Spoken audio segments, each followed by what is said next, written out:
That time I got reincarnated as a slime, Volume 4. Prologue, Beauty in Action. Hinata Sakaguchi was bored as she sat in her personal room, assigned to her within the holy empire of Lubelius's main palace. This world was just so boring. She was still 15 when she fell into this world. It was her first day of high school, the date of the official entrance ceremony, and the only reason she attended was because she didn't want to be at home. On the way back, passing by the temple she passed by every other day of the week, a sudden gale slashed across her body, so powerful she couldn't keep her eyes open. When she did finally pry her eyelids apart, she saw a new and unfamiliar landscape before her. Hinata liked it. Now, she thought, she was finally free of her mother, who had gotten into religion and never gave a second thought to her family since. Her father had long ago disappeared, so sure it was only a matter of time before he'd hit it big at the horse races, only to find nothing but massive debt at the end. Unable to bear the violent episodes that inevitably followed, her mother escaped into her faith. All this after Hinata tried so hard to kill her father so her mother could enjoy the life insurance payoff. Just a little while longer, and it would have all been in the family bank account. She made sure nobody would suspect a thing. All she needed was for her father to disappear. Thinking about it, though, she came to the realization that pulling this off right would require her to commit other murders. She'd have to kill the religious officials who associated with her mother, and sooner or later, she'd likely have to take her own mother's life. That was the result of Hinata's cool-headed analysis, and that, more than anything, was why she didn't want to be home. Here, at least, she wouldn't have to kill anyone else. Or so she thought, before some men surrounded her. "Hey, there's another one here." "Whoa. Another young girl, eh? Sweet. Hey, nobody's gonna know if we have a lil taste before selling her, will they?" Oh. So it's the same thing here. To her, the world was filled with nothing but despair. A world filled with the ugly, the repulsive. A world that should just be destroyed already. "I will take from them. I will let them take nothing from me." Confirmed. Unique skill usurper, successfully obtained. "I am in the right. My calculations are flawless, for the world is eternally unchanging." Confirmed. Unique skill measurer, successfully obtained. Suddenly, her vantage point was clear. The fog lifted from her heart, sharpening her mind. If the men in front of me want to take from me, let me take from them first. Take their lives. Then the massacre began.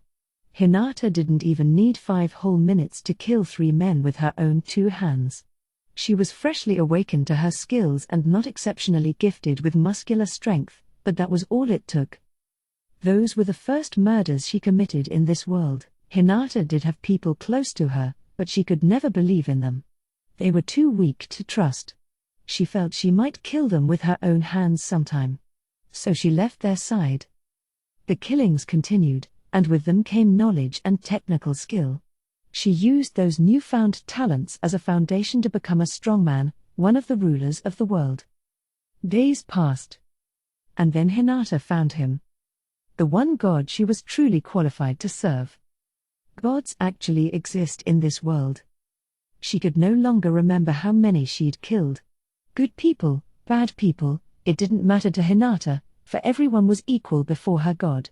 She continued to fight, never questioning the orders of the one she served. Monsters, too. The orders were absolute, and her god refused to tolerate the monster's existence.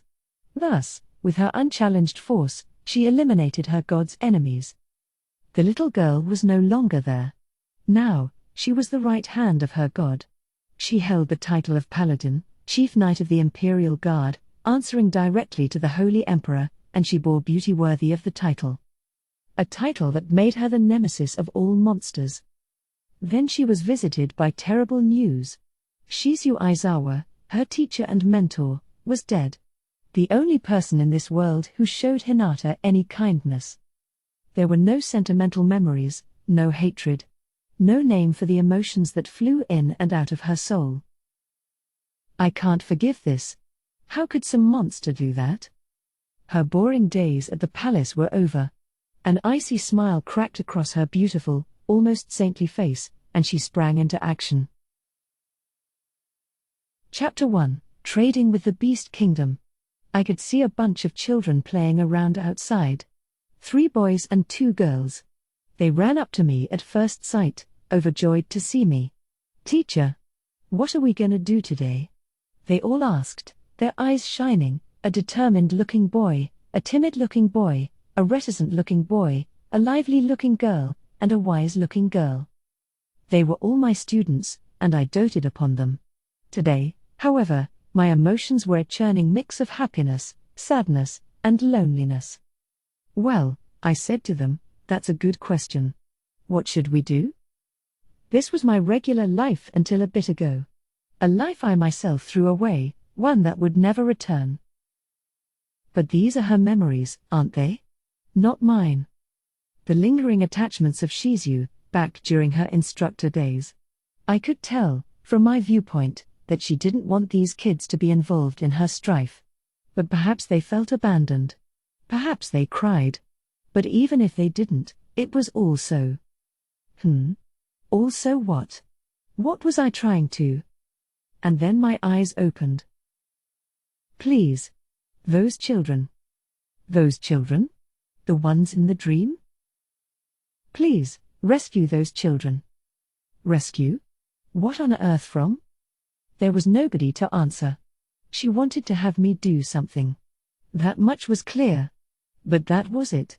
No more words, as her voice plunged into the darkness and disappeared.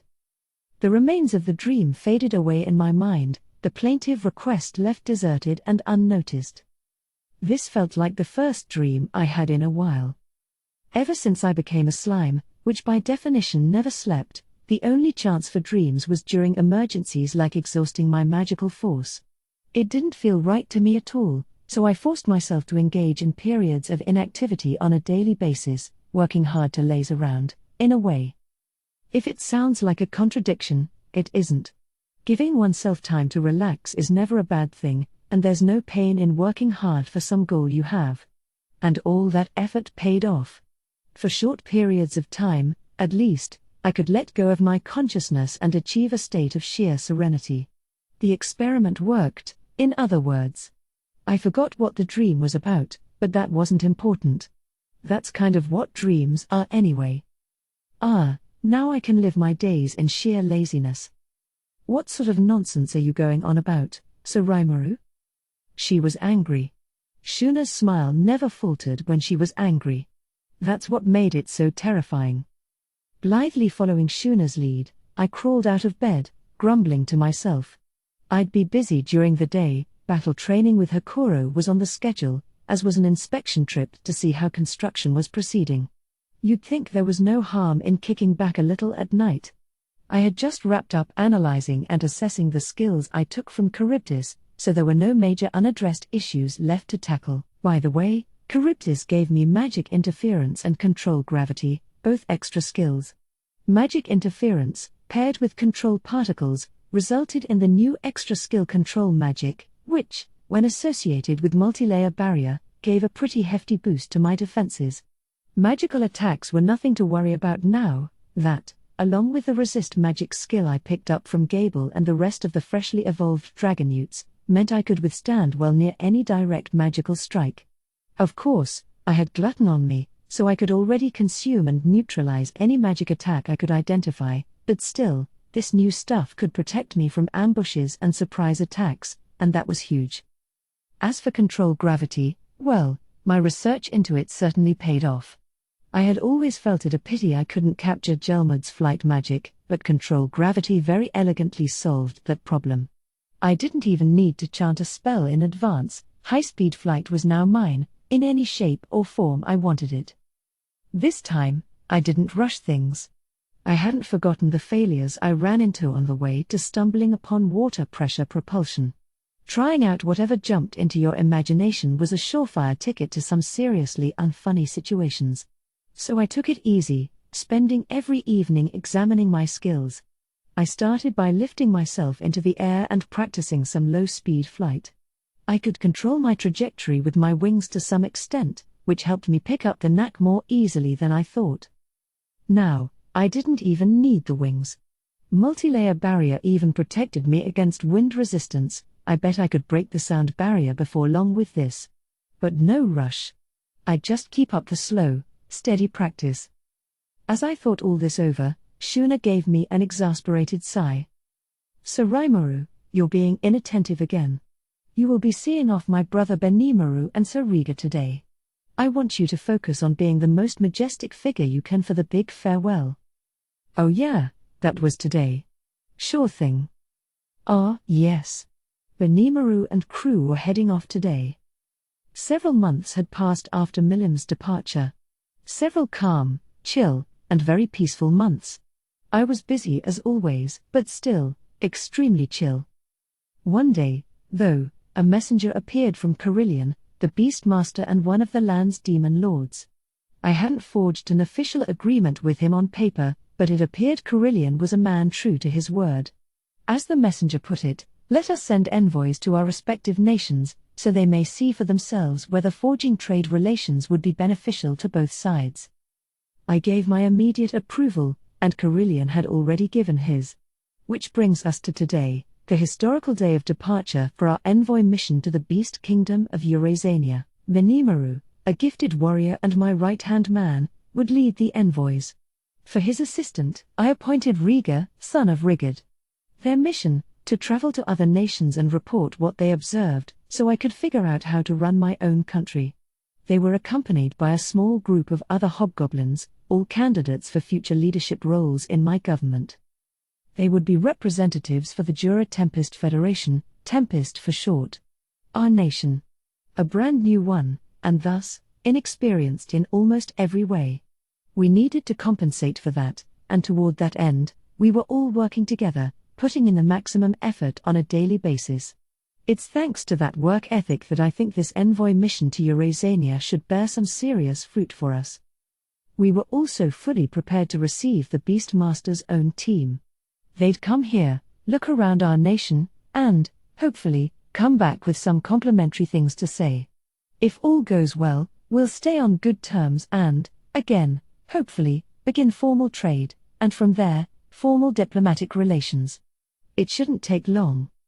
But that was still ahead. One step at a time. For now, I needed to focus on seeing everybody off. Awakening my conscience, I assumed human form.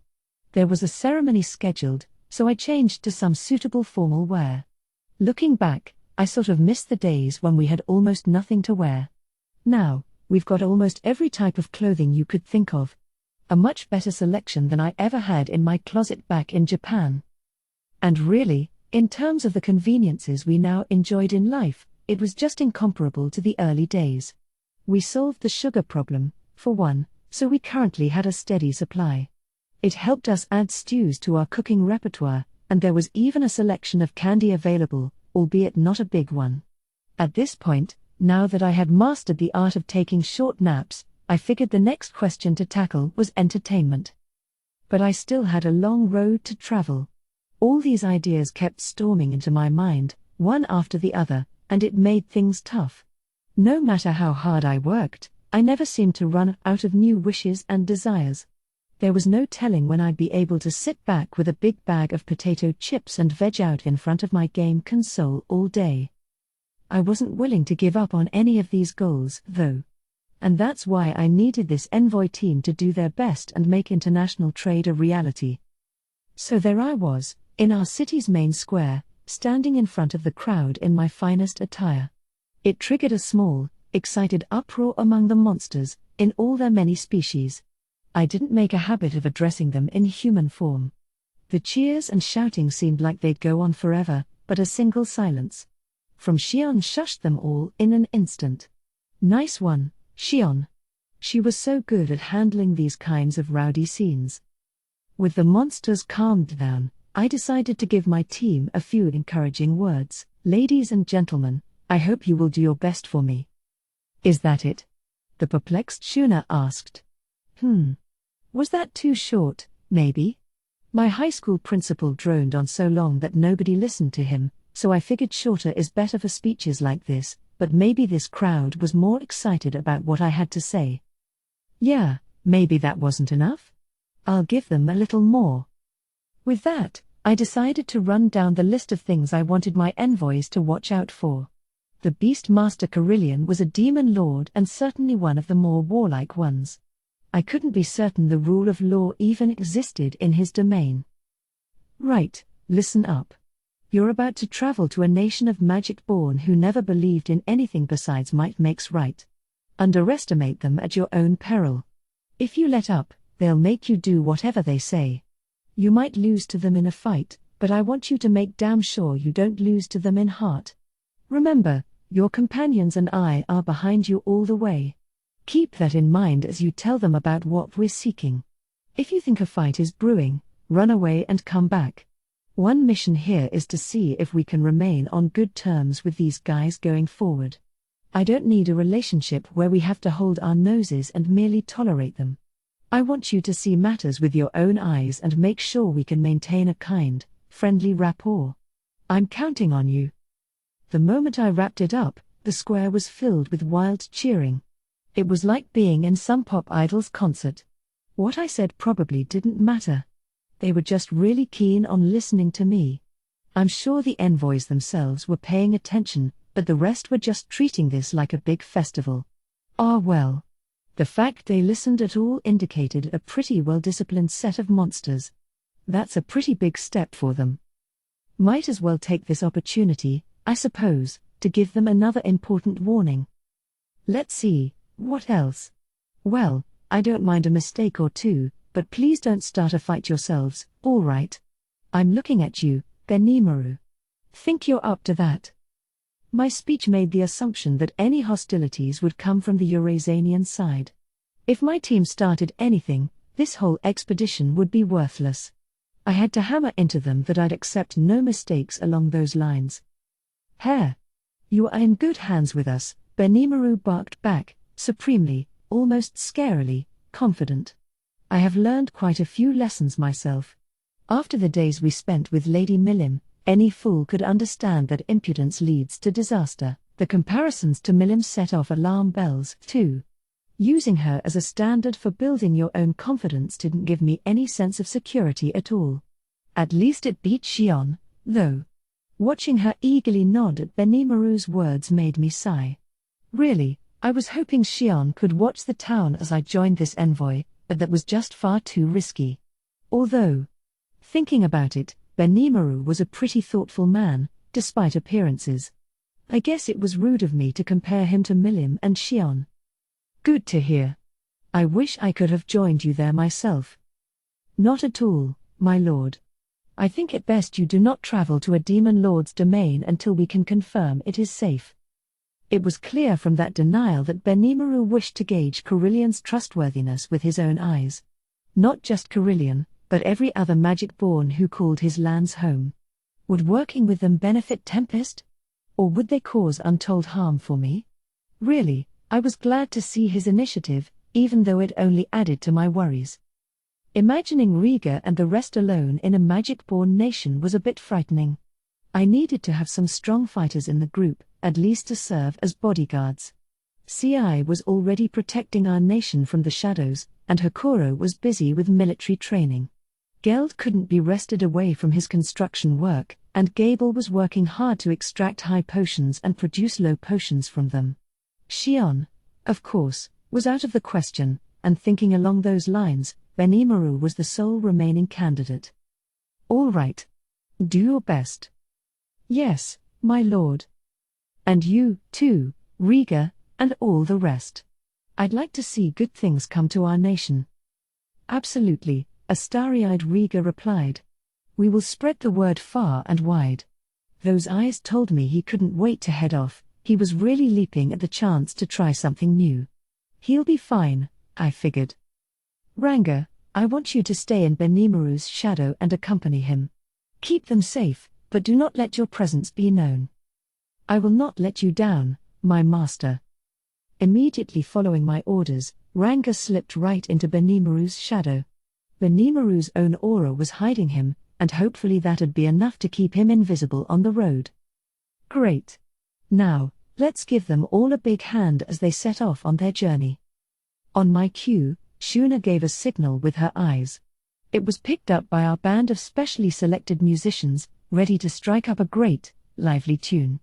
The envoy made their way through the watchful crowd, traveling toward a future full of hope, the hope that this stream of cultural exchange would help plant the seeds for future diplomatic ties. Our first government envoy set off with a flourish. Benimaru's team was gone, but I still had a pile of things to do. I had plans to visit human lands sooner or later, but with one job coming right after the other, there was no time for that. With anything you do, that first step you take is so incredibly essential. Cut corners at the start, and you'll often pay dearly for it later. That applies not just to work but to life itself, and certainly to kickstarting a new nation. Just because I wanted to hang with humans didn't mean I could throw everything else off for now. My top security and military leaders were gone for the time being, and I had to fill in those gaps. See, I could handle security, and I appointed Hakuro as the head of our military for now. That'll leave things in good hands. Next was making arrangements to receive the contingent from Eurasania. One thing I did not want them seeing was our Hippocute grow setup and potion manufacturing plant. Everything else was safe enough for public viewing, so I decided to prioritize keeping the sealed cave just that, sealed off. There was only the one entrance, and a heavy boulder or the like would close it just fine.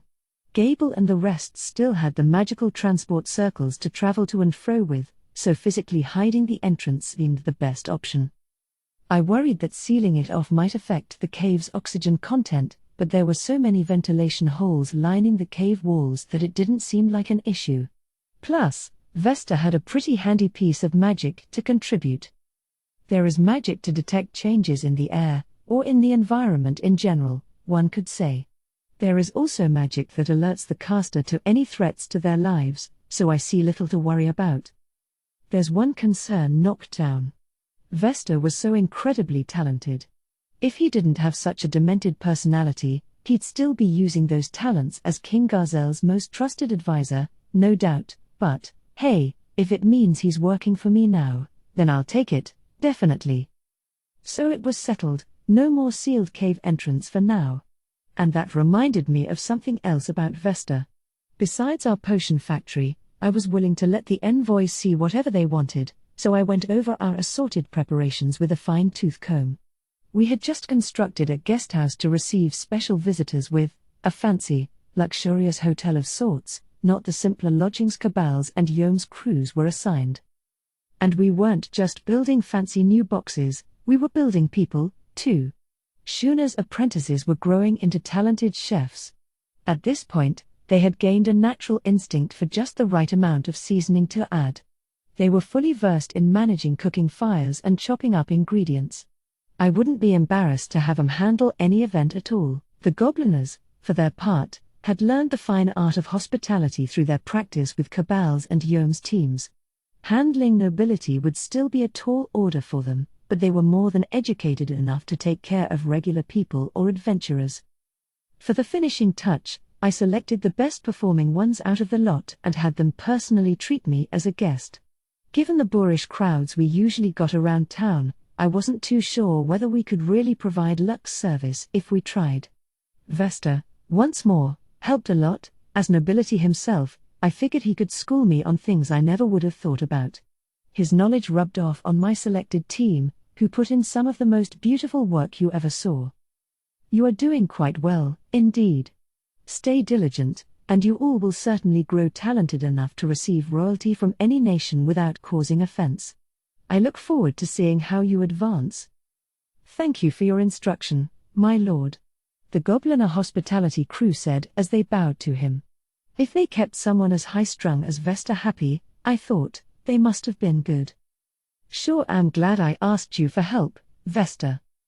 No, he replied with a cheerful laugh. This has been quite the added benefit for me. I would be happy to help any time. I presented him with a free lodging pass in exchange. He could stay whenever he liked, both enjoying the guesthouse and observing the staff to make sure they weren't slacking off. 2 birds with 1 stone. With that, I figured we were all set to keep our visitors happy. There was one more big event left. In fact, if anything, this was my favorite one of all, my official visit to the armed nation of Dworgen, the Dwarven Kingdom. My schedule was already set in stone, thanks to a couple messenger exchanges. It would be one of the most auspicious events our nations enjoyed so far, a chance to prove to both Dworgen and the world at large that we, Tempest, were an officially recognized, independent country. Having agreements signed on paper was one thing, but being physically welcomed by foreign lands like this was something I wanted to leverage for our future plans. Were people willing to accept a new nation founded by monsters? That was our biggest ongoing issue. But building up Yom to be a hero, and having Fuse spread all the right kinds of rumors about it, was starting to establish us in the public eye as friendly monsters, willing to lend a claw to the good guys. And now, we had an invite from a full-fledged superpower. This was the perfect opportunity to earn ourselves a ton more trust, and I couldn't let it pass. No way I could let up until this visit was successful. Visiting human realms could wait until I was sure our government was on the right track. We've got to make this succeed. Shuna and Shion nodded. Of course. You are in good hands, my lord.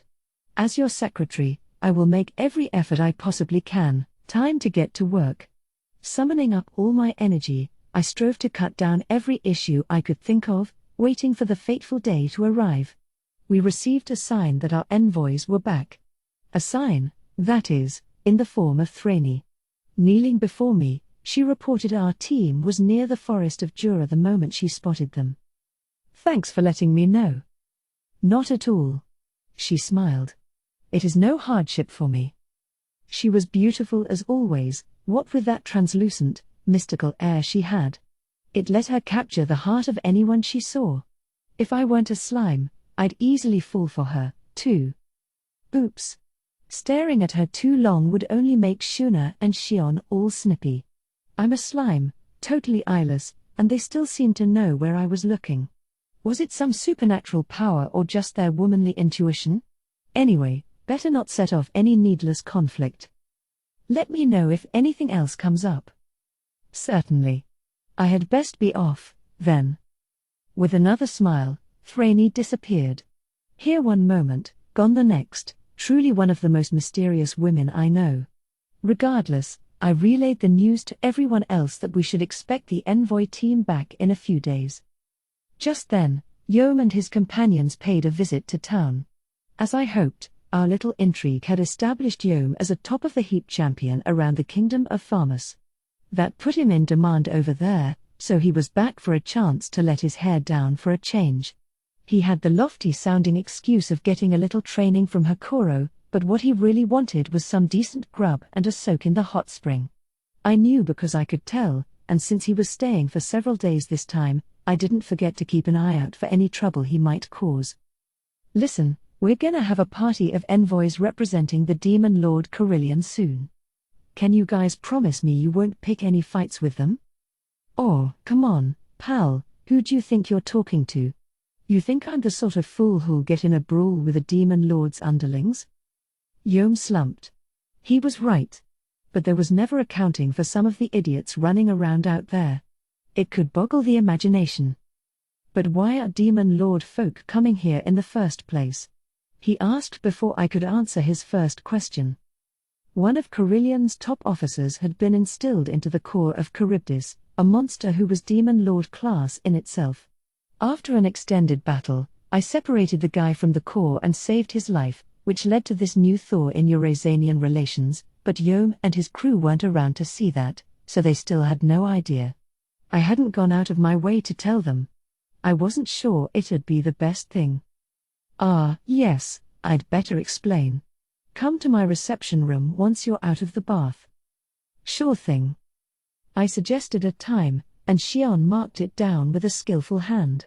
She hadn't exactly been my first choice for the position, but she was shaping up to be a half-decent secretary, after all, so how should I put it to Yom?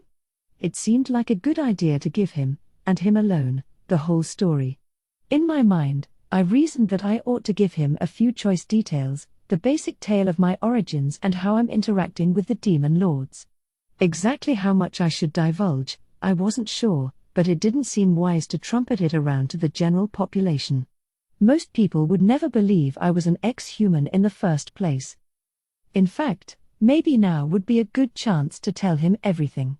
It was going to be an intense conversation, I thought, not the sort of thing you wanted to do in the middle of the street.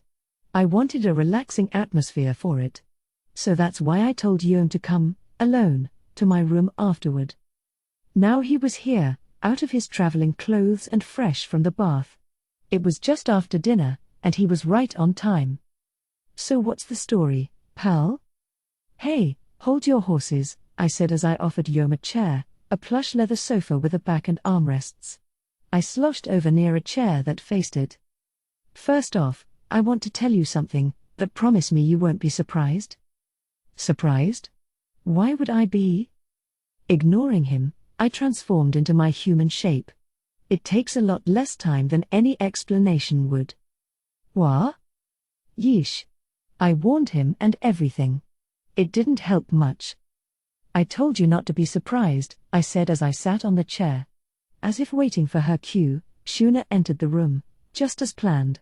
She politely bowed and provided Yom and me with some drinks, a colorless liquid in a pair of glasses, both exquisitely blown from real glass by Dold, the middle of the Dwarven brothers. With another bow, she took position behind me. That was my signal to raise my glass. With a sniff to ensure it was up to my standards, I addressed Yom. So how about a drink? Shocked at my metamorphosis and swooning at Shuna's touching manners, Yom was frozen in his seat. The offer of something alcoholic helped him snap out of it. Yeah. Sure, he said before downing the entire glass in one go. It immediately triggered a coughing fit. Hagka. Calf. Ugh, what is that? Shuna hurried over with some water. Yom drained the glass just as quickly. After a bit more sputtering, he finally regained his composure enough to ask what the hell I just gave him. Not used to drinking spirits too often? We held a feast here a bit ago with some folks from the Dwarven Kingdom, but they were kind of disappointed at the lack of booze around this city. We had some beer and wine brought over, and they could pretty much drink that stuff like water, they never get drunk off it, they said. So I figured I'd surprise them with a little concoction I'm familiar with. That's our first test batch, and he was my first impartial test subject. Yom had bragged to me about how strong a drinker he was, so I made him my guinea pig.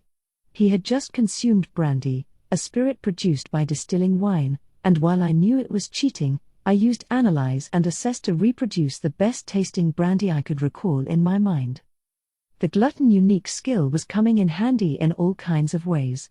There exists a fine line between fermentation, which is usually a good thing, and spoilage, which isn't. With glutton's food corrosion properties under the expert control of the great sage, I could corrode food and drink without producing any harmful materials, in other words, ferment it. This would make producing things like yeast and koji starter a breeze. I had already left yeast production to Shuna, so we had all the bread we wanted, not to mention a few alcoholic beverages. Making koji from scratch was a bigger challenge, and one we were experimenting with, but it would hopefully not be long before I could enjoy some real Japanese sake again. I could make soy sauce, too, if I could get my hands on some soybeans. Such a great skill. I can't stop dreaming up new uses for it. I wasn't sure if using these jaw-dropping powers to satisfy my personal cravings was such a great idea, but who cares? A tool's at its best only when you use it to the hilt. Once I'd advanced to the point of manufacturing fermented beverages, the rest came easy. We had brandy on hand as well as whiskey from applying distillation to the beer process. They were both high in alcohol, enough to burn the throat of someone not used to it, but an aficionado would definitely love how they tasted. I explained all this to Yom, showing him how to best enjoy it. My body no longer allowed me to get drunk, sadly, but the sensation was still nostalgic enough that I imagined I felt a tad tipsy regardless. I see. Yeah, this is pretty good, pal. Yeah, isn't it? Though, personally, I think I prefer putting ice right into the glass instead of just watering down this stuff. You're a man of good taste, Yom. Now that the tension had dissipated, I moved on to the main topic. So, I gave a broad, sketchy account of my adventures so far.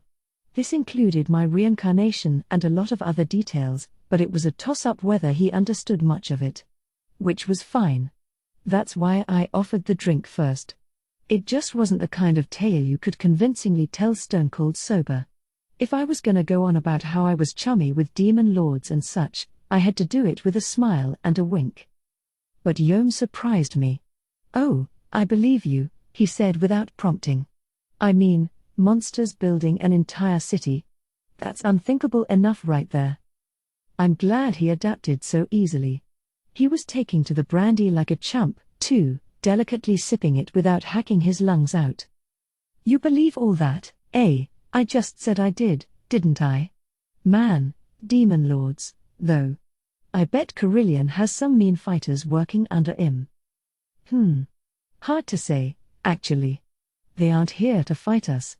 They're just coming to see if we're worth building diplomatic ties with.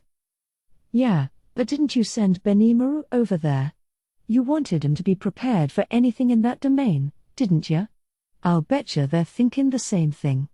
I'd expect some fairly strong magic born if I were you." "Maybe so, but I don't think it really matters. If we provoke 'em with a fight, it's over anyway. Getting all hostile with Carillion won't earn anything for us. So what I'm trying to tell you is this, like I said this afternoon, don't start any arguments with the envoys. And make sure your posse fully understands that, too.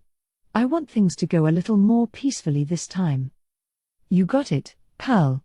And like I told you, we ain't stupid enough to pick a fight with folks that dangerous." "Yeah, I'll bet."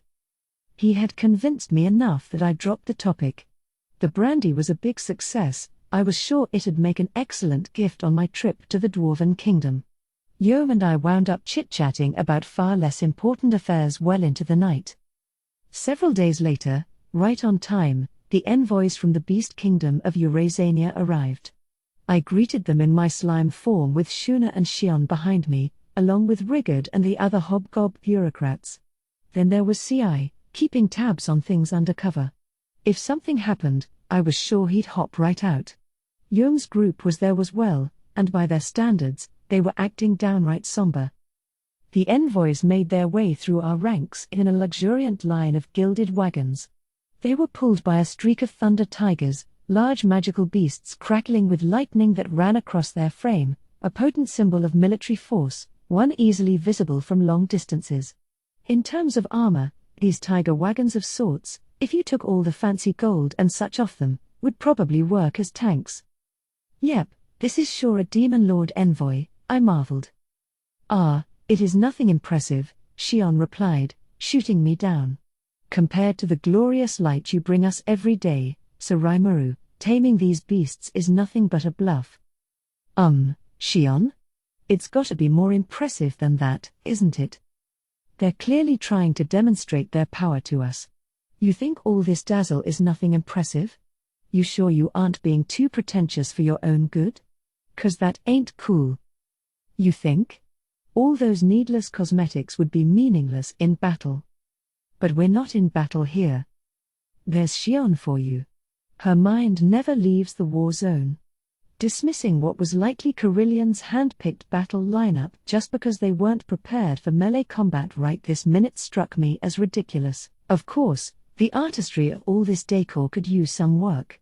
Nothing that Dold couldn't run laps around, plus, he's got Kaijin and Garm helping him out. We're really blessed with good talent that way. Thanks for saying so, boss. Makes us proud to hear. Kaijin and the three dwarf brothers appreciated the compliment, rewarding me with smiles. But I meant it. They had fulfilled all my crazy orders this entire time, and it had really been a huge help. I figured they could use some more recognition. The procession of tiger wagons continued solemnly forward as we spoke. The lead one was the most ostentatiously decorated of all, and when it came to a halt, two women emerged from the door. The first one had long, shiny white hair that was slick and straight. She was a beauty with a supple body and cat-like eyes, but the aura around her was ferocious, suggesting she was a battle-hardened leader. The second woman was just as head-turning, this one bewitching with her black and gold hair and jewel-like snake eyes. She seemed graceful at first, but she practically froze the air with her cold-hearted gaze, repelling most who dared to approach her. They were both magic-born, and not the garden variety sort. The sheer quantity of magicules they held rivaled that of Phobio at his last visit. If I had to guess. A pleasure to meet you, Lord of the Great Forest of Jura. I am Alvis, the Golden Snakehorn and one of the 3 lycanthropeers serving the demon Lord Carillion. I knew it. A real big shot. I wasn't expecting a top-level officer, but there you go. Which meant the other was. Humph. I see no need to offer any formal greeting to this crowd, Alvis. After all these days of journeying, wondering what sort of monster might rule over Jura, I come here to find a puny slime to greet us? This is an outrage. Enough, Sufia. Such behavior brings nothing but disgrace to the face of Lord Carillion. Enough from you, Alvis. How dare you order me around? And look. They associate not only with dwarves but with humans, those stunted, conniving, cowardly humans. They are a disgrace to all the monster races. Whoever this magic-born Sufia was, she had a bone to pick with human beings. I intended to be patient as long as she kept the name-calling focused on me, but if that extended to humans, Yom and his cohorts, in this case, I couldn't let it slide. Besides, I'm an ex-human myself. Yom, for his part, stayed silent for me, afraid of triggering a breakdown in relations before they even began. Good to see him living up to his word. Plus, looking back, his skills had grown immensely over the past few months. He had no obligation to put up with such a barrage of one-sided insults. He was being patient with them. I no longer could. Whoa there, don't you think you're picking on those humans a little too much? Knock it off, man. Right, Yom? I know you hate being treated like a fool. Why don't you show off some of your skills? You've got my permission, I mean, what do you want? Yom was, more or less, our friend, a devoted trainee of Hakoro's. Sure, he was on a different training regimen, and no way could he dream of taking on me or Benimaru. But he was so brazen, such a tenacious fighter, that he put up with Hakoro's gauntlet without a single complaint. He kind of reminded me of Tamura, this guy who worked under me at the office back in Japan. He was cocky, but I liked him, just like I liked Yom, with his calling me pal and so on. And I guess he wasn't under me, exactly, more like an equal, a fellow student working under the tutelage of Hakoro. Seeing his good name so thoroughly trashed like this angered me more than it would if it had happened to me. I kind of understood how King Gazelle felt. Huh? Me? The shocked Yom fired back at my tirade. What's he so surprised about? It's got everything to do with him, doesn't it? I want him to put on a little show for me. Yeah. I'll heal you as long as you don't die, so show him how strong you are. Whoa, pal. I thought we were keeping things nice and peaceful. Like, no starting fights? Shut up, fool. Quit playing dumb. I wasn't planning to start anything, but if they are, we gotta answer up to that. Exactly. If someone gives you a shove, you gotta shove 'em right back. Something else began to grab my attention. Yeah, go for it, boss. You'd look like an old fool if you don't get her back, sir. The assorted hoodlums and petty criminals in Yom's crew were raring for a brawl. Heh. Guess I've got no choice. Promise you'll look after my team, pal? With a grin, he unsheathed his beloved Dragonslayer sword. My words had triggered something in him, igniting his lust for battle. No problem. I've got tons of healing potion, so don't let up. Sure thing. Yom took a step forward. Sufia answered this with a jubilant laugh. Ha ha ha ha ha. Well played, human. Think you can satisfy me? As I watched her gloriously overacted performance, Xian handed me over to Shuna. Oh. Does she have ideas of her own? Just as the thought occurred to me, Xian did exactly what I expected. Not so fast. I have stood here patiently and let you have your say, but the sheer brazenness of your insults towards Sir Raimaru. I have held my tongue for this long only because Sir Raimaru instructed me to, but it would appear I no longer have a need to. I shall be your opponent. Xion's eyes grew bloodshot as she sprang into action. I was willing to let Yom join in on this, but Xion's self-insertion was no longer a joke. Ah well. Not like I could stop her if I tried. I would just have to leave things to her now, and with such an eager opponent, now was no time to try to stop the bout. How nice! Sophia howled, her ferocious feline nature coming to the fore.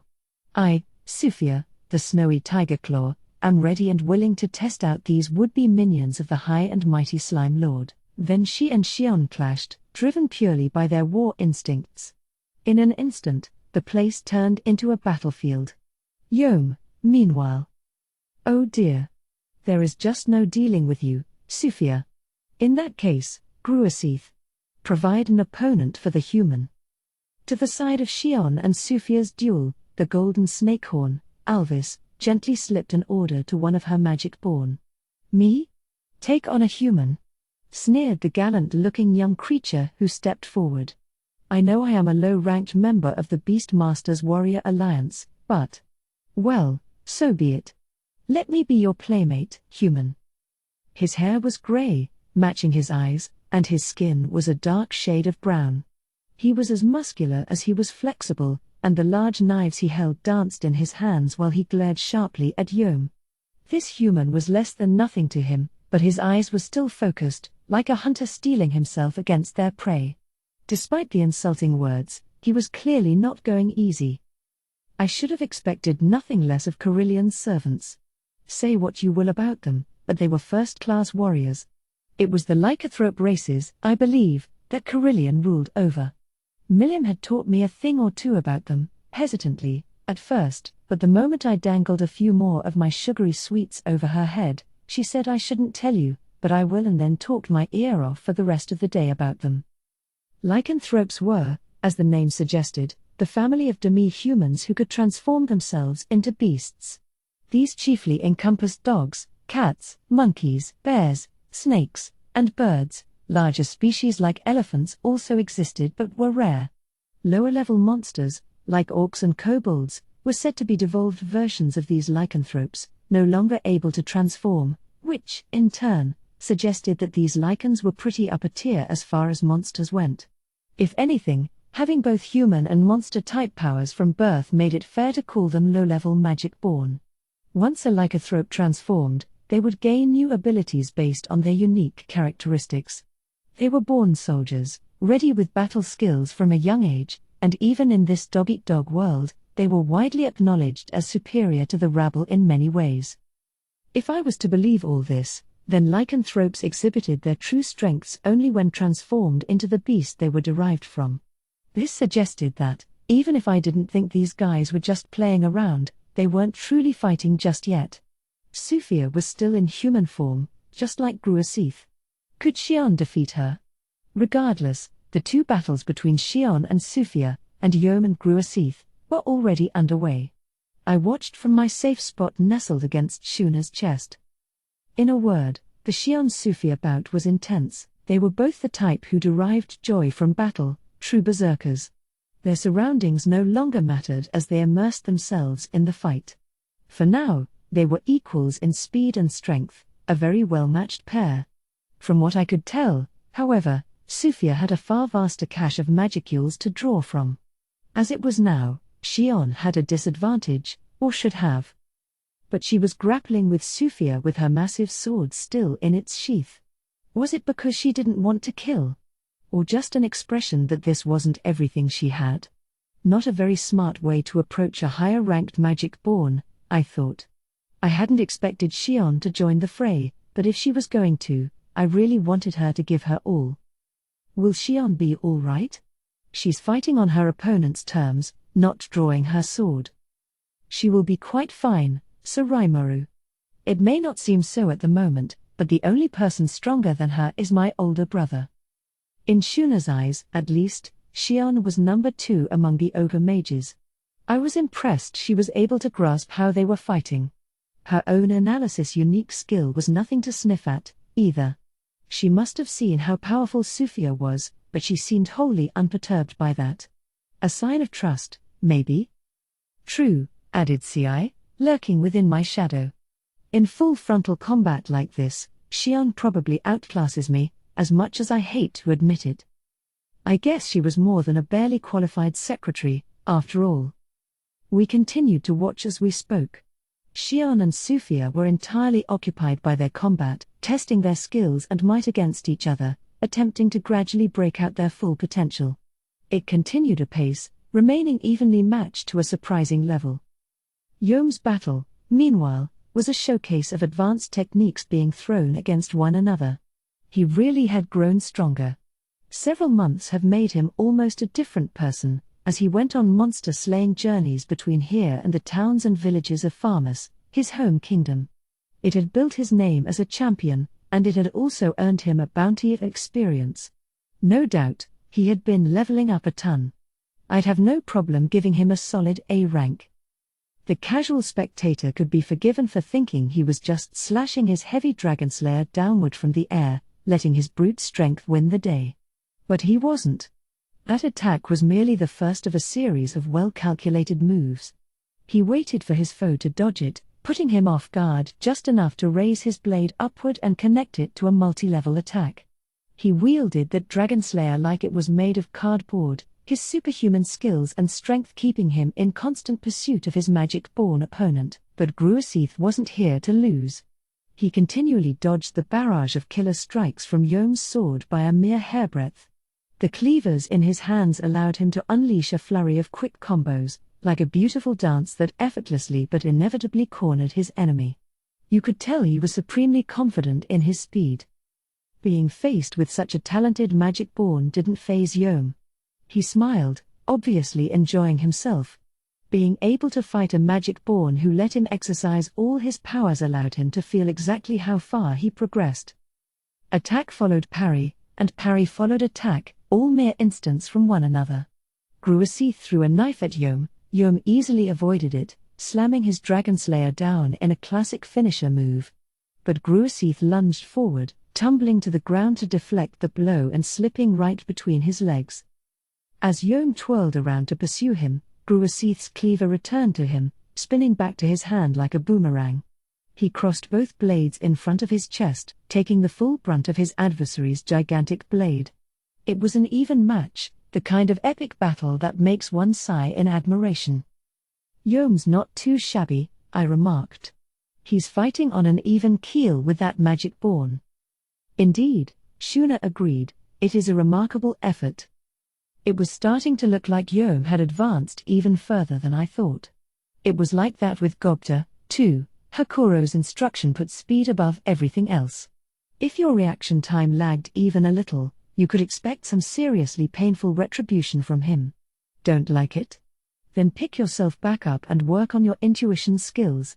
That, if anything, was the key to Yome's astonishing reaction speed. That and something else. There was a secret to the exo-armor I gave him. It was noted for its lightweight and remarkable protective ability, but that wasn't all. It also assisted the wearer's movements, boosting their reflexes. Weapons and armor infused with magicules modified themselves based on how compatible they were with their owner. The more you use them, the better they'll become in your hands. His exo-armor was no exception, and it was now fully used to Yome's battle style. It proved that, in several months of battle experience, he had made the exo-armor something truly his own. These two factors were what gave Yome the strength to not only take on the magic-born Gruasith but fight as his equal. The two bouts grew more and more intense. The attacks Xion and Sophia exchanged were white-hot with intensity, as if they were each measuring how far the other would go. Ha ha ha. I was not expecting to have this much fun. Humph. Ridicule me at your peril, lycanthrope. Let me show you the sky-rending, earth-crushing power of an ogre mage. Ha ha ha ha ha. Go right ahead.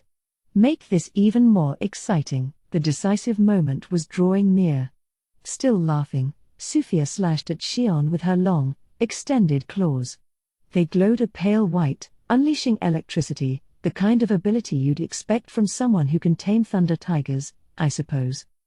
Xion was ready for this. Her sword still sheathed, she stopped the lightning-infused claws with her bare hands. The moment she did, Bolts of electricity coursed across her body like a lightning rod. Her thick skin fully absorbed them, preventing any cuts or burns, and the current surged into the earth without seriously damaging her. Seeing this, Sufia hardened her gaze in reluctant admiration.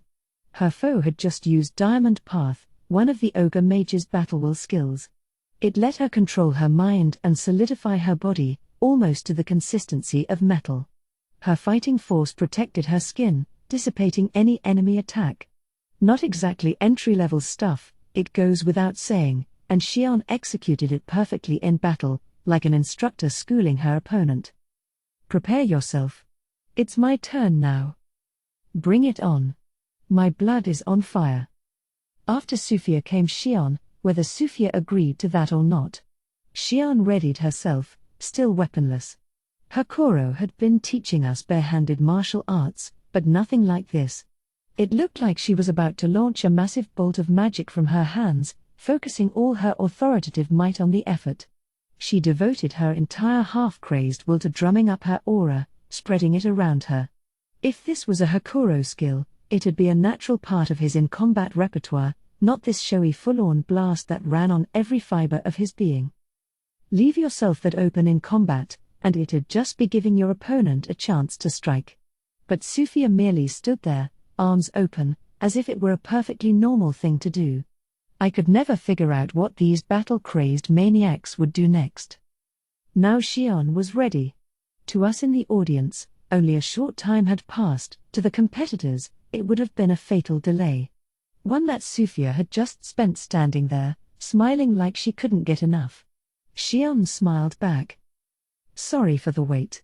Now, take some of this. The aura that had wended its way around her hands formed a ball of fearsome, destructive energy, one that she was just about to launch. Enough. When a voice informed us all that the battle was over, a golden staff was suddenly thrust before Xion. Alvis had stepped in. Her tail was pointed straight towards Sufia as well. She apparently had an energy bolt of her own to unleash. Alvis was, indeed, half human and half snake, her upper body an attractive woman, the lower half transformed into a large, ebony-colored reptile. This transformation into her beastly form had taken place without anyone noticing. Neither, it seemed, did her slipping between them attract anyone's attention until the moment she spoke. Not even I could fully block the aura I'd sensed before, and yet none of it exuded from her body. It was impressive. The three lycanthropeers absolutely deserved the reputation they enjoyed. Hearing Alvis's shout, Gruasith immediately ceased all hostilities. Yom joined him, giving me a confused glance. I raised a hand and nodded at him. Is that enough for you? Should I take it to mean we've passed? Yes. You have certainly demonstrated your skills to us. Haven't they, Sufia? Are you willing to recognize them for who they are now? I am, she replied with a clear, cloudless smile on her face. No complaints here. They seem more than worthy of being treated as equals, that much I firmly believe now. She turned to the other lycanthropes in their entourage. I trust they have convinced you as well. I will not allow any of you to complain about them and their humanness any longer. Gruasith nodded. Right you are, Lady Sufia. Rare are the humans who can fight with me on such an advanced level. Pay these people the respect they deserve. He let out a loud, hearty laugh, then extended a hand to Yom. His opponent accepted it with a wry grin, and at that moment, everything was resolved. Alvis's actions just now confirmed it to me. I had been right about their motivations. They were testing us, deliberately greeting us with hostility to gauge our reaction. I began to suspect as much when Sufia started giving me guff for being a slime. Carillion, her direct boss, already knew who, or what, I was. He had talked with most of my monster officials, and he had already sworn to me, by his own name, even, that he'd work on friendly terms with us. It seemed unlikely that he'd instruct his representatives to start picking on my sliminess all of a sudden. Sufia, I could tell, was just using me as a way to provoke us all into action. She must have thought at least one of us would go berserk when she started berating their master. I also had another reason to suspect their behavior. They were, in a way, revealing a lot about themselves, amid all that huffing and puffing. Take their nicknames. Alvis referred to herself as the Golden Snakehorn, and now I could tell that was a pretty literal way of putting it. Snake on the bottom, 2 sparkling gold horns coming out of her head, branching out like those of a dragon and suggesting all manner of untold secrets. Sufia, for her part, was the snowy tiger claw, which suggested something feline about her transformation.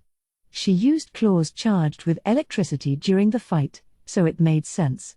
Phobio, the black leopard fang, presumably excelled at using his long, sharp fangs in combat. Or maybe he had some dark weapon modeled after a black fang. Who knows? Regardless, it all meant that lycanthropes were remarkably honest with their opponents, using their nicknames to reveal the sorts of abilities they'd really be better off hiding from foes. I guess you could say they were proud of keeping things fair and square in the ring, and there was no way they'd defy the orders of their master, the Demon Lord. Lucky for me that both my hunches turned out to be correct. That left one more group to handle. Are you all right with that, Shion? There was still a gigantic ball of pure magic hovering above Shion's outstretched hands. She looked at me, troubled. It is not a problem for me, Sir Raimoru, but what should I do with this? This meaning the ball, I assumed. You can't banish it? I can't. Or I should say, my magical force is at its limits. Looking closely, I could see Shion's entire body starting to quiver. She looked ready to unleash that time bomb of a magic bolt at any moment. There were tears in her eyes. She wasn't lying, something everyone else could tell, too, judging by how they were suddenly keeping their distance. The most panicked of all about it, of course, was the ball's target. Whoa, calm down. Slowly pointed upward. Alvis had already put her staff away and wasted no time sprinting, or more accurately, slithering, out of there. Sufia had tried to edge back herself, but the high-voltage electricity zapping to and fro between her and Shion made it impossible.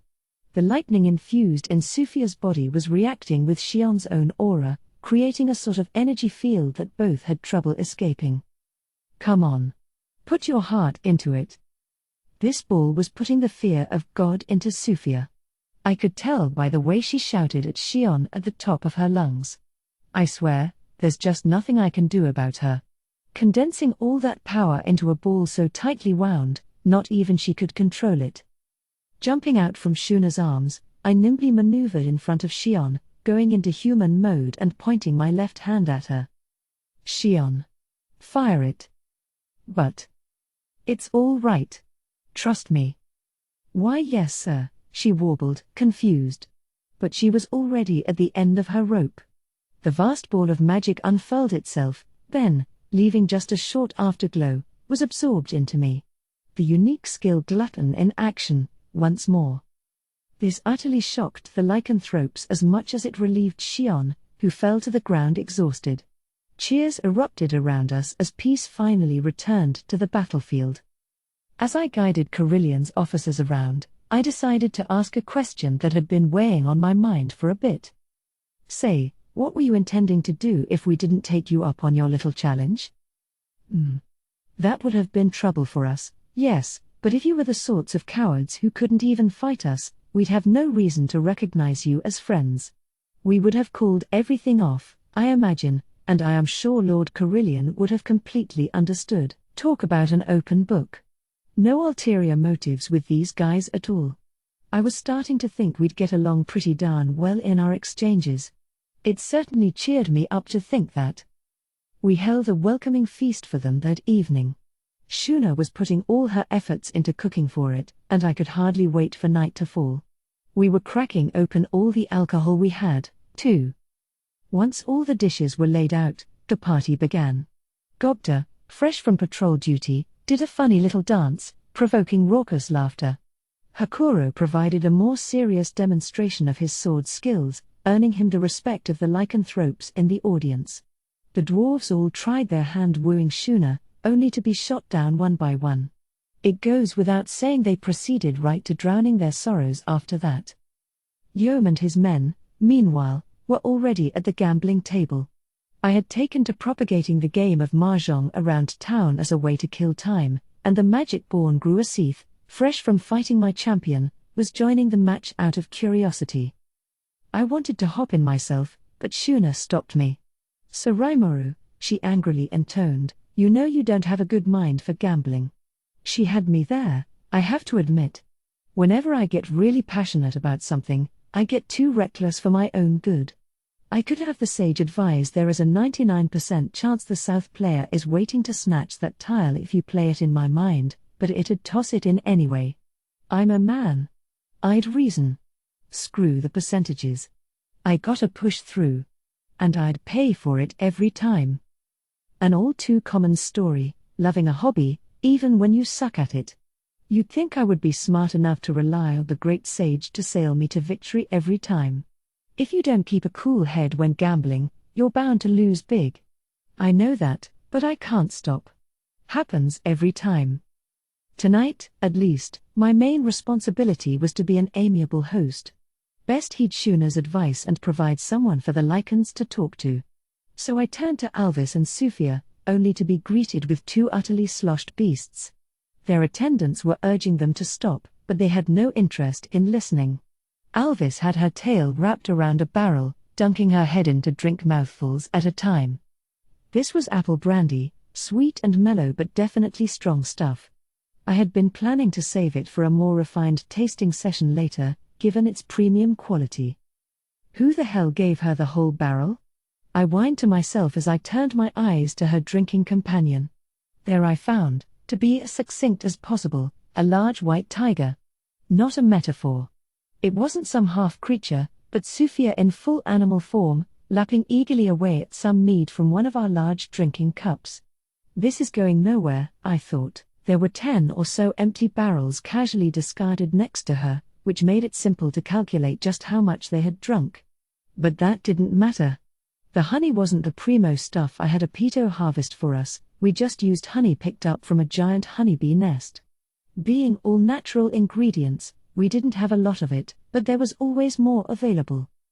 The issue here, for them more than me, maybe, was these two lycanthropes revealing their full, true selves, something I imagined was better off hidden.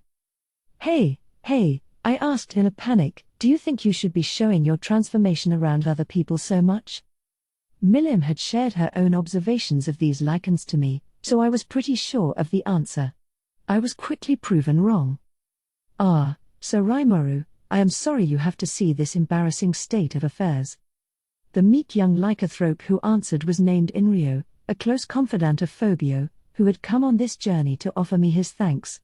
Inrio had bowed his head deeply to me multiple times, singing my praises to the high heavens for retrieving Phobio alive from the massive thing that took him.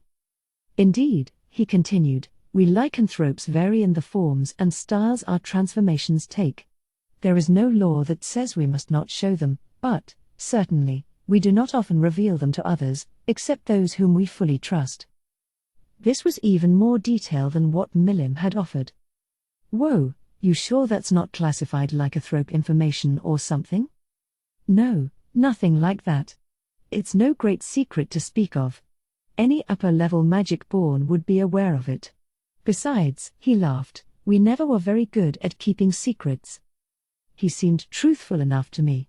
Which meant, crap, Milim tricked me, didn't she? It was no big deal, but she acted like she was imparting the great secrets of the world when she started blabbing. She cheated those sweets from me, plain and simple. I thought I was pulling the wool over her eyes, but she was one step ahead of me. Better keep my guard up more, I thought. I had the lycanthropes brought into their rooms, each furnished with full barrels of their own. Whether it was a secret or not, I still felt a bit squeamish about the females exposing themselves in public at my party, and I wanted to show a little hospitality to the rest of the gang, too. The event ended without a hitch, and the next morning, the two beauties arrived at the breakfast table looking incredibly refreshed. Not even a little bit hungover. There ain't a creature in the world they can't drink under the table, I mused. Alvis began, last night was like a dream. Such a wonderful welcome. I cannot wait to tell my master all about this excitement. Ooh, I've never had such pleasant drink before. Simply learning such a thing exists makes me confident we are right to build relations with your land. Oh, Sufia, stop being so uncouth. I will admit, though, it was quite pleasant on the tongue. I don't recall tasting anything so strong in my life. The dinner itself was wonderful as well, of course, but that liquor. My booze wowed them both, far more than Shuna's food. As we spoke, the topic turned toward our issues with fruit, and our inability to find enough people to cultivate them and make larger harvests. By this point, our food situation had undergone some major improvement, but our focus was still on growing things like wheat and barley, not to mention potatoes, which formed a very effective side dish. We were experimenting with rice plant cultivation as well, with an eye toward crafting a rice grain palatable to us all.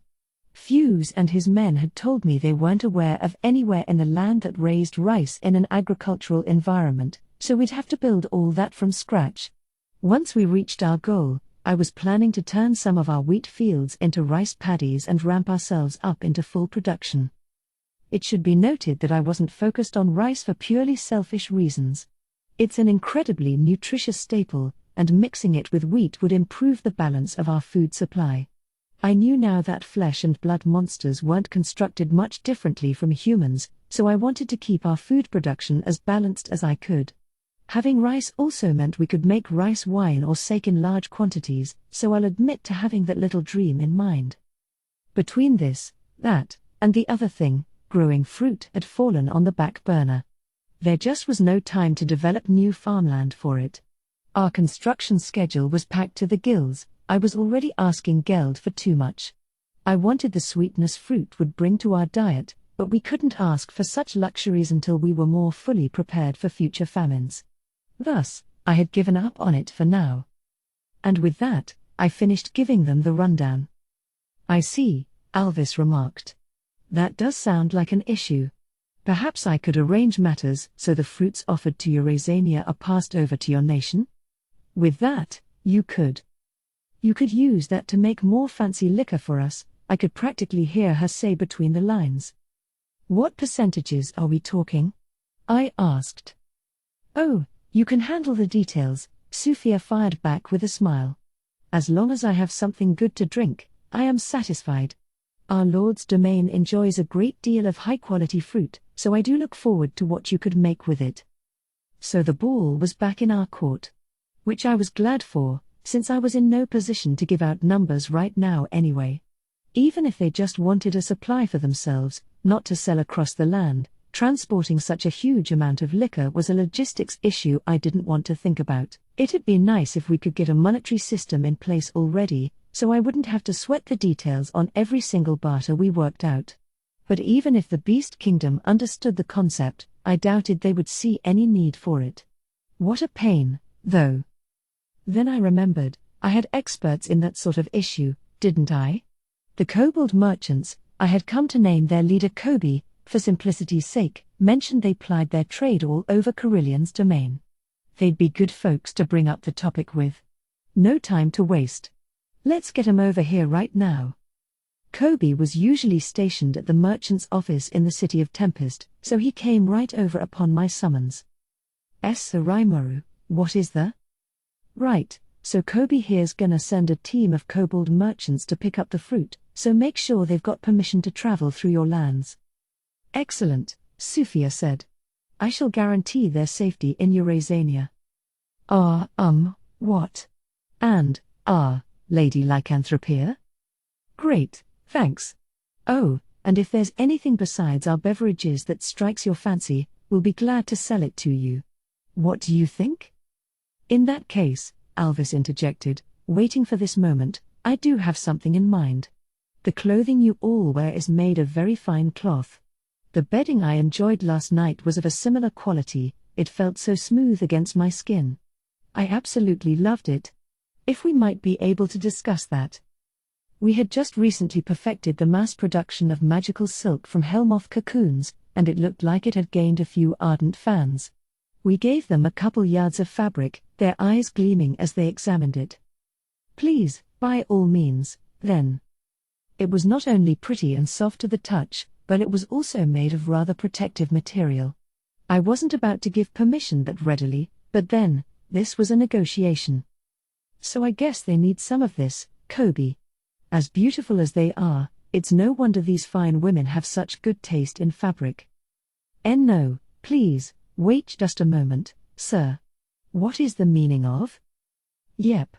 Just like Kobe said, this is one of my nation's specialties. Both rare and quite valuable.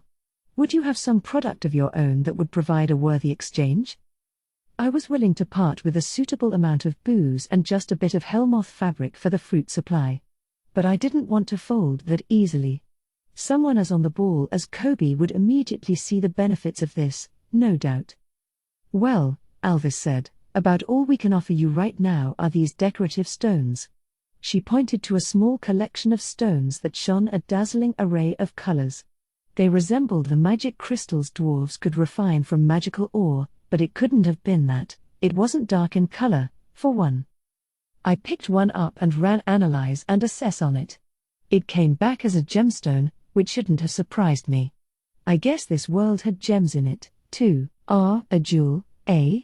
I was hoping for some gold, personally. Sir. Sir Rimuru, these are lycanthropias you are. Gold? We got that, right, Alvis? We do, yes, locked in our storage rooms. We have little use for what is offered to us, apart from decorating our palace. Could I ask you for that? There were tons of uses for gold. Decor, yes, but, hell, we could just ferry that stuff right to the Dwarven Kingdom to feed their mint, for example. Kobe seemed just as excited about that. Hopefully he was happier with this exchange now. He was wagging his tail to and fro, so I knew he was eager to lunge at the opportunity. Hang in there, Kobe. This is gonna be a big job for you guys. But please, Sir Rimuru. This is too big a job. His shout echoed across the chamber. I brushed it off with a laugh. Kobe soon grew quiet, perhaps resigned to his fate. He realized this was all decided upon, and now he was ready to be a little forward-thinking about it. The classic merchant, everything's flexible with him. We quickly moved on to the smaller details. These were matters that the Lycan officers here preferred to leave to their attendants. The magic-born in Rio would be handling them. Kobe, once he finally grew serious about this and acted like the merchant he was, soon threw himself headlong into negotiations. We took a whiff of the roasted tea Shuna made for us as she did. Unbeknownst to me, it turned out that kobold merchants technically weren't allowed to enter the Beast Kingdom of Eurasania. Not just kobolds, either, but the domain was known as a place of great trial upon its people, especially the weak. Every inch of land the demon lord Carillion ruled over was obliged to provide its assorted bounties to the main government. This meant the central lands of the domain took it as a given that it received anything it could possibly want. The kobold merchants, in turn, would travel around the towns and villages ruled by the central forces, picking up any necessities they required. If this new agreement meant the kobolds went from bottom feeders to a full-fledged merchant class in Carillion's eyes, no wonder Kobe's head was about to explode. It was the same case, more or less, in the other demon lord domains. With the winged nation of Fulbrosia, land of Frey, the Sky Queen, peon-level monsters wouldn't be allowed in the cities to start with, not unless they bore wings themselves. Rumor had it the city space was formed in layers carved into a mountain range, climbing its way to the very heavens. As someone who used to work in construction, I'd love to check that out sometime, but it didn't sound like permission would come too easily. Doing business with Milim's domain was a bit impractical, given how far away it was from us. That left the demon Lord Clayman, the marionette master himself. He was the exception among his kin, allowing free and legal commerce across all his lands. The economy was a pressing concern for him, and his domain had a working monetary system in operation. There were stories about them trading with the Eastern Empire, even. He struck me as a very refined thinker by this world's standards. Then again, if the nearby demon lords could be trusted, Clayman was about the only one among them who could engineer something like that Orc Lord. The only one with the financial clout to outfit a horde that size with weapons and armor, as they put it. But there was no concrete evidence, and I couldn't deny that human hands seemed to be involved as well. The question would have to be addressed later. I discussed all this with Alvis and Sufia over tea. As we did, our respective underlings wrapped up their own negotiations. Sir Rimuru, I must admit that I, your humble servant Kobe, cannot thank you enough. To a band of itinerant merchants such as ourselves, the chance to receive a job of such enormity is so. He looked about ready to cry as he took a knee before me, tail whipping back and forth so rapidly I was afraid it'd rip off his body. Hey, any time, Kobe. Good luck with it. It's sadly gonna be a while before we can complete a road, I imagine, so transport's gonna be rough going to start with. In addition to preparing a highway to the Dwarven Kingdom, I was having Geld work on a similar path to the Kingdom of Blumund. Asking any more of him would be too much on his plate. Not a problem, sir. This is where we come in. Kobe dispelled my worries with a smile. Despite his dog-like face, I could tell from the aura of joy he emitted that he was really smiling. They were used to peddling their wares along marginal roads, travel conditions didn't seem to concern them much. Will you have enough people? I thought to ask, though it was a bit late to turn back now. That will not be a problem, either, Sir Rimuru. Thanks to you permitting us to build a base of operations in this town, our business has been proceeding along quite smoothly in the Forest of Jura. We have ample personnel for the job, I believe. Ah. Well, great. We'll just provide your guard escort, then. Thank you very much. That will help us greatly. He gave me a resolute look, eyes narrowed, then scampered back to his office. This new client of his had filled him with an all-encompassing desire to get the job done. Which was great, really great. We could have just used teleports, at least with the quantity of goods we were talking, but that had its limits and only worked with pre-decided amounts.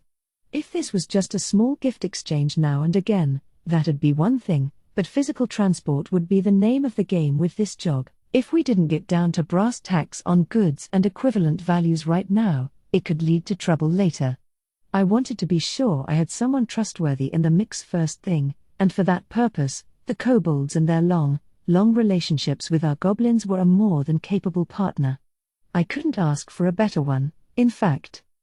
This all put my mind tremendously at ease, free of the pains of bartering by myself. It also marked the beginning of official trade relations between Tempest and Eurasania. After staying on for several more days, the lycanthropeers Sufia and Alvis headed back home.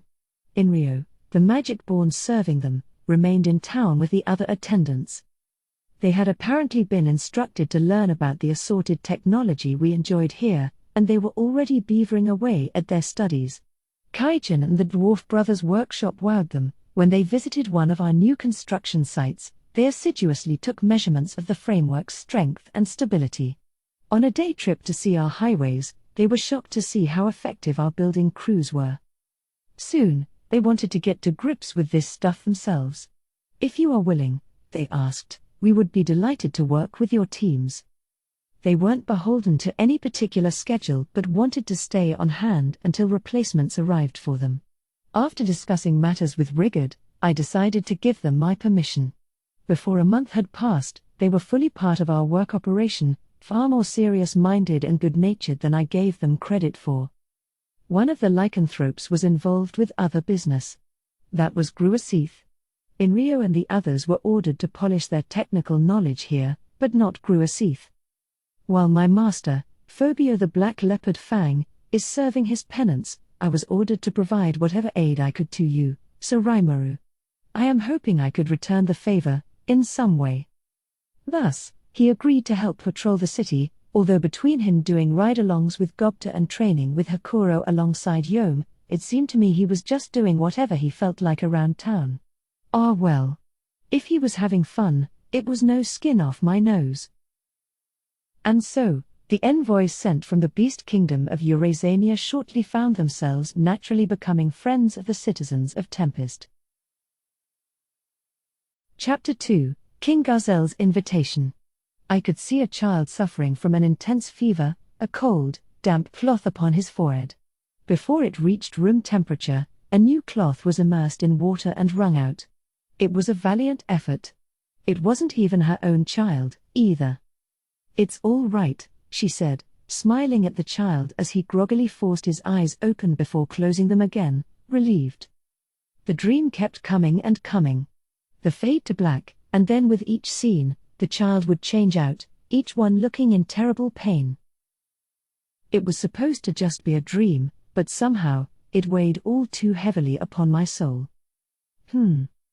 After all that work practicing how to sleep and rewarding myself with the occasional nap, the dreams I had were starting to get pretty intense. Am I being punished for something? I doubted it. No point in being pessimistic. Let's keep our eyes forward. I make people worry whenever I act all gloomy. Gotta keep things bright. The day of the promised meeting with King Gazelle drew near. Benimaru was finally back after his extended absence, so now I could head over to the Dwarven Kingdom with some peace of mind. If he had been delayed, I was planning to delay my own trip as well, fretting that our simultaneous absences would leave my own nation wide open for attack. Benimaru and Riga briefed me on what they saw over in Eurasania. Benimaru first. Their warrior alliance is just as formidable as I expected. They are a thoroughly trained fighting team, down to the last soldier. Without factoring Carillion or yourself into the equation, so Rimuru, I am unsure if we would emerge victorious with our own troops alone. He had mostly focused on observing the domain's military situation, and judging by his assessment, they were a force to be reckoned with. Yeah, their envoys had a lot of good things to say about our battle training, too. I am sure, my lord, and we have Hakuro to thank for that. In terms of battle readiness, we are fully in step with them, but they have the advantage in numbers and core ability. To be frank, an army of 200,000 orcs would pose less of a threat than a lycanthrope force a quarter that size. Avoiding war with them is undoubtedly the right choice. Considering the supreme confidence he normally exuded from every pore, it was odd to see Benimaru provide no guarantee of victory this time. In any case, an all-out war was our very last resort. That's why negotiating to avoid that was the smart thing with diplomacy like this. Well, speaking in smaller scales for the moment, do you think we should develop some tactics for dealing with them that don't involve a full frontal assault? Tactics, sir? Yeah. I mean, with a military battle, if you defeat the main guy in charge, you win, right? Don't try to wipe out the entire force attacking you. Just take down their commander, and it's all good. That'll mess up the chain of command and make it impossible for the force to communicate with one another, won't it? Strike the commander. I see. It's nothing that complicated, dude. Remember the Orc Lord? We didn't kill all 200,000 of those guys, did we? We just decapitated 'em at the top. I'm just saying, we can do that at the force level with other opponents, too. I think training ourselves to take down enemy commanders will let us enjoy a pretty big advantage in battle. Indeed. Without commanders to lead them, they will descend into a simple, unruly mob. Right. And it'd suck if the enemy did that to us, too, yeah? So before we have to deal with that, I'm saying let's grab an advantageous position for ourselves. It's not easy to build up individual soldier skills, but what we can do is train them on that kind of teamwork. Then, we can use thought communication or whatever to confuse our enemy and make him lose track of who's commanding our own forces. That'd help us be a better army, wouldn't it? Very interesting, sir. And I think I have just the method to train for that. Our fighters have been much better at keeping up with Hakuro's training as of late. Now would be the perfect time to proceed to the next level. Great. Let's see what we can do with that. Benimaru grinned with excitement. The sight of Carillion's proud forces unnerved him, but my suggestion seemed to ignite something within him that dispelled any uneasiness.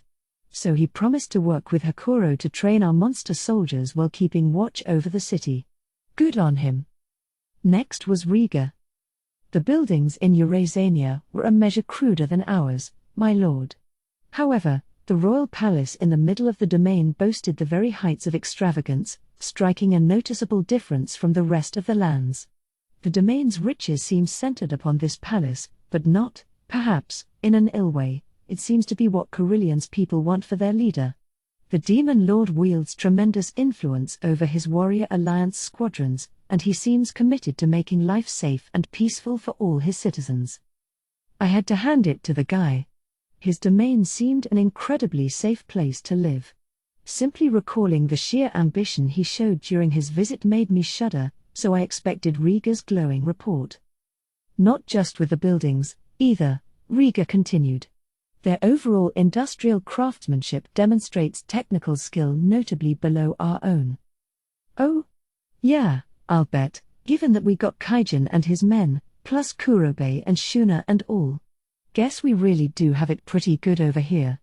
I'm happy to hear that. Rieger is right, chimed in Benimaru. From what I saw, the lycanthropes, along with the assorted races under their protection, lived in rather modest circumstances. So they both felt that way. I suppose that meant our creature comfort level had improved a fair bit, if it compared well with the Demon Lord's personal domain. However, Rieger interrupted, there was one rather impressive thing that caught my attention. What's that? Their agriculture. In Carillion's domain, the fields are spread farther and wider than any of ours could hope to, packed with a wide variety of bountiful crops. The land is fertile indeed over there, sir, and they are highly skilled at managing their agricultural efforts. I see. Fertile land, huh? I was fresh from agreeing to accept some of those crops in exchange for finished goods, but could we wrest some farming know-how from them as well? Are any of these skills obtainable for us? I believe it is possible, sir.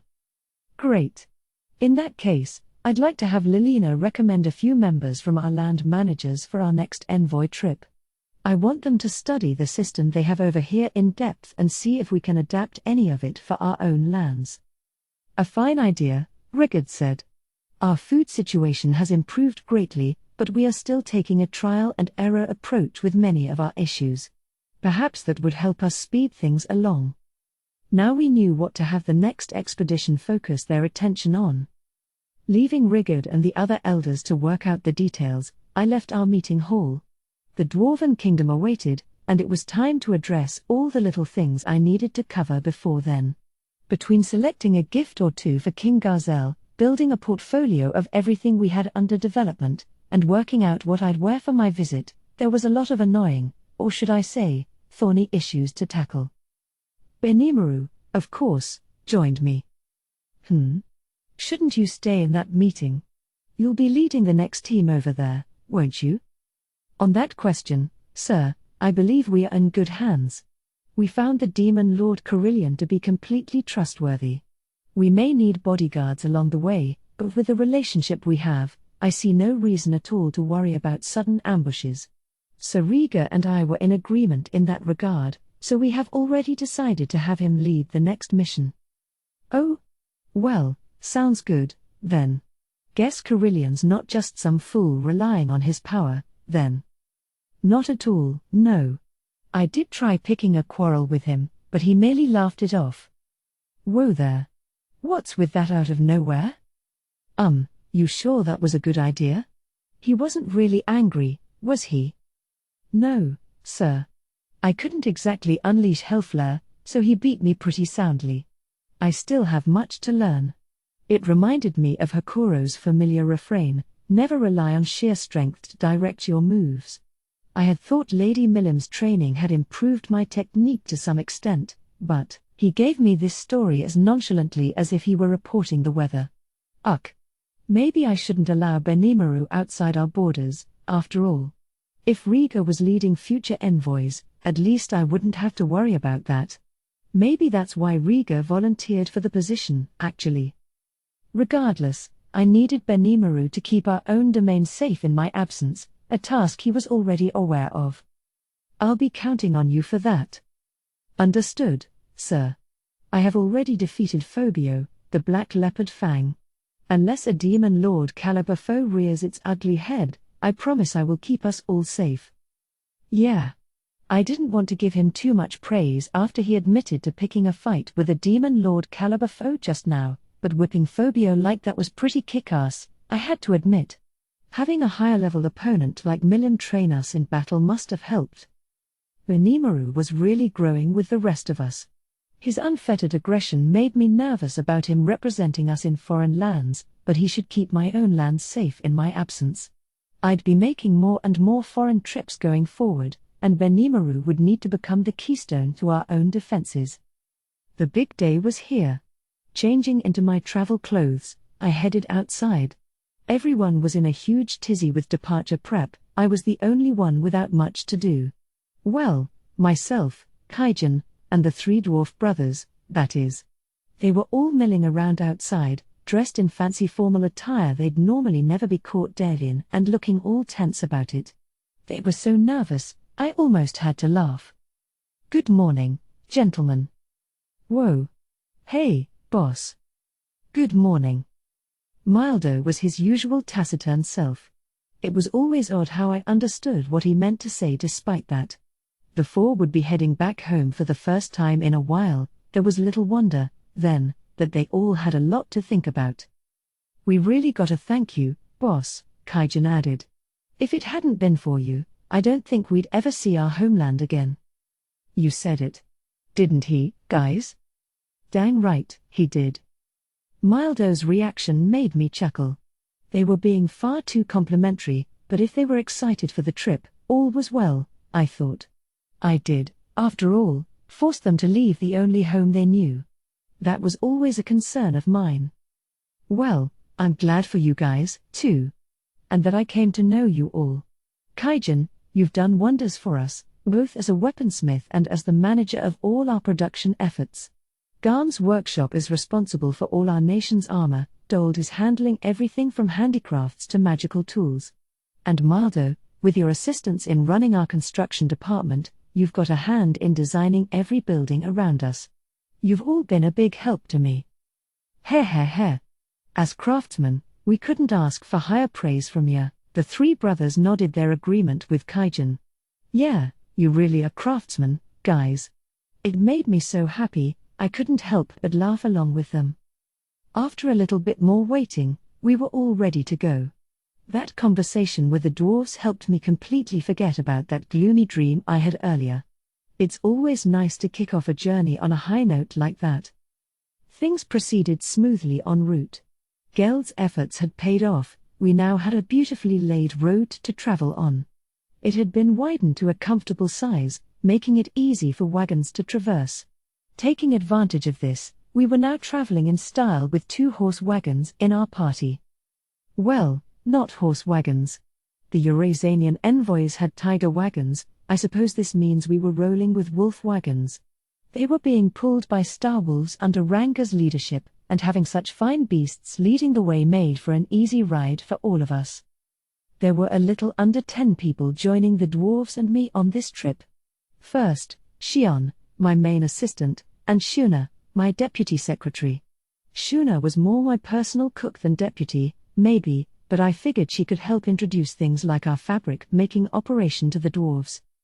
I was actually intending to have Shion stay behind and help Hakuro hold down the fort, but she put up such intense resistance that I let her come along.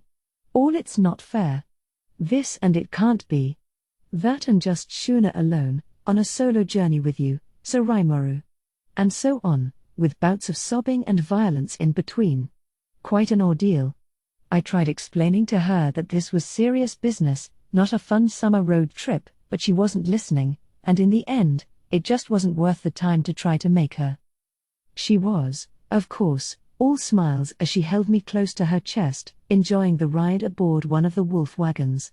We were on the lead one, alongside Shuna, which meant I'd be gently cradled by one or the other, in turns, the entire way. The second wagon was occupied by the 4 dwarves, and compared to that, I couldn't complain about riding with a couple of beautiful women. Ranga himself was with us, although out of sight and guarding me from the shadows. Thanks to shadow motion, he was literally shadowing me nearly all the time these days. I could feel him shutting his eyes in sheer bliss as he basked in my aura. I asked him whether he felt cramped, holed up in my shadow, and he said not at all, Master. It is quite comfortable. So I let him. Having him on call for emergencies made me feel better, besides, and everyone else agreed with me on this, so he'd be lurking around in that shadow for a while to come. Finally, Gobta was shoring up our guard with several hobgoblins, patrolmen under his direct control. One of the hobgobs, a trainee named Gobso, struck me as especially dim. I came up with the name on a whim, and he just, I dunno, looked stupid. "You think that guy's okay?" "Who, Gobso?" "You bet, sir." Gobta swore the guy was all right, just a little lunkheaded. A hobgoblin described as a little lunkheaded by Gobta, who's a little lunkheaded himself. Who boy? He had a tendency to stare blankly into space, mouth agape, which made me worry. He didn't seem too with it to me, but he did seem handy enough atop a Starwolf's back, so I figured it'd be just as lunkheaded of me to lose any sleep over it. So we proceeded down the highway, guarded by Gobta and the other 6 goblin riders. The wagon was sturdy enough to make the ride acceptably comfortable, especially considering we were doing around 25 miles an hour, which your typical horse wagon just wasn't made to handle. The exclusive shock absorber tech we developed was the secret behind the wagon's sturdiness, allowing the axles to move independently without being hammered into the carriage. It did wonders to cancel out the bumps along the way, another hallmark of the precision quality being cranked out by our dwarf-driven forge. And it didn't end there, our tires were cutting edge, too. Normally, they were made for little more than reinforcing the wheel, which meant they quickly got scratched up and damaged beyond use. These tires were made of a special hardened resin that provided an additional shock-absorbing effect. The resin was more flexible and sturdy than I thought, a pretty good match for the tires from my world, even. Gobta was taking a keen interest in these axles and wheels, curiously examining them up close. He had made a cart for himself long ago, and he must have been comparing these to his previous effort. "Wow," he sighed in amazement. "I knew I should have built mine like this. I should help him build a second one later on," I thought. But I digress. The point is, these innovations were making this journey go rather swimmingly. Maybe it was less because of our wagon's suspension and more thanks to the flat, obstacle-free road Gazels crew made for us, but it was still true. We spied the faraway Canaan Mountains on the second day of travel. Things had gone exceedingly smoothly along this well-maintained road so far. The trip was a bit over 600 miles one way, but traveling through uncleared forest ate up dizzying amounts of time. Spending the same amount of time on a road like this made for a much easier experience. I was a state guest this time, and showing up a dirty mess from the journey wouldn't be too befitting, I thought. We had made an effort to give ourselves plenty of time. Unlike before, there were sleeping houses put in place at regular intervals along the way. They served as workers' quarters during construction, the idea being they could become simple inns once this became a public trade route. Thus, we were all squared away for night lodging. Along the way, we also ran into a few high orcs in the middle of road surfacing work. They worked as a unified team, under the command of a smug-looking foreman. Like a well-oiled machine, they skillfully carried out the job. Hell, they could teach a few of the construction crews I dealt with in my previous life a thing or two. It was really an ideal environment. I gave them a good work, guys. As I passed by, and they all kneeled and waved at me. Sir Rimuru. Our work is progressing on schedule. We've prepared the soil we're using without a hitch, and right now we're finishing up the surface. We're making our way back from the Dwarven Kingdom right now, so the roadway ahead for you is fully complete. I shot a glance forward. The foreman was right, I saw a well-crafted road waiting for us. It was a simple one, yes, covered in gravel, with crushed stone laid out evenly above it. That was all we really needed, but above that, the crew had placed freshly extracted stone material to make a sort of paved surface. Procuring all this stone and laying it out evenly across such a wide expanse of road would be all but impossible in my previous world. Here, meanwhile, our workman had a wealth of helpful skills to assist the effort. The stomach that Geld maintained with his gourmet skill made small-scale transport, teleportation, really, between high orcs a snap, allowing them to ship processed stone from the quarries straight to the construction site as is. Talk about efficient. My job would have been so easy in my previous life with that stuff. No worries about material storage, no shipping hassles, just a few extraordinary skills used to maximum effect. A very monster-like approach.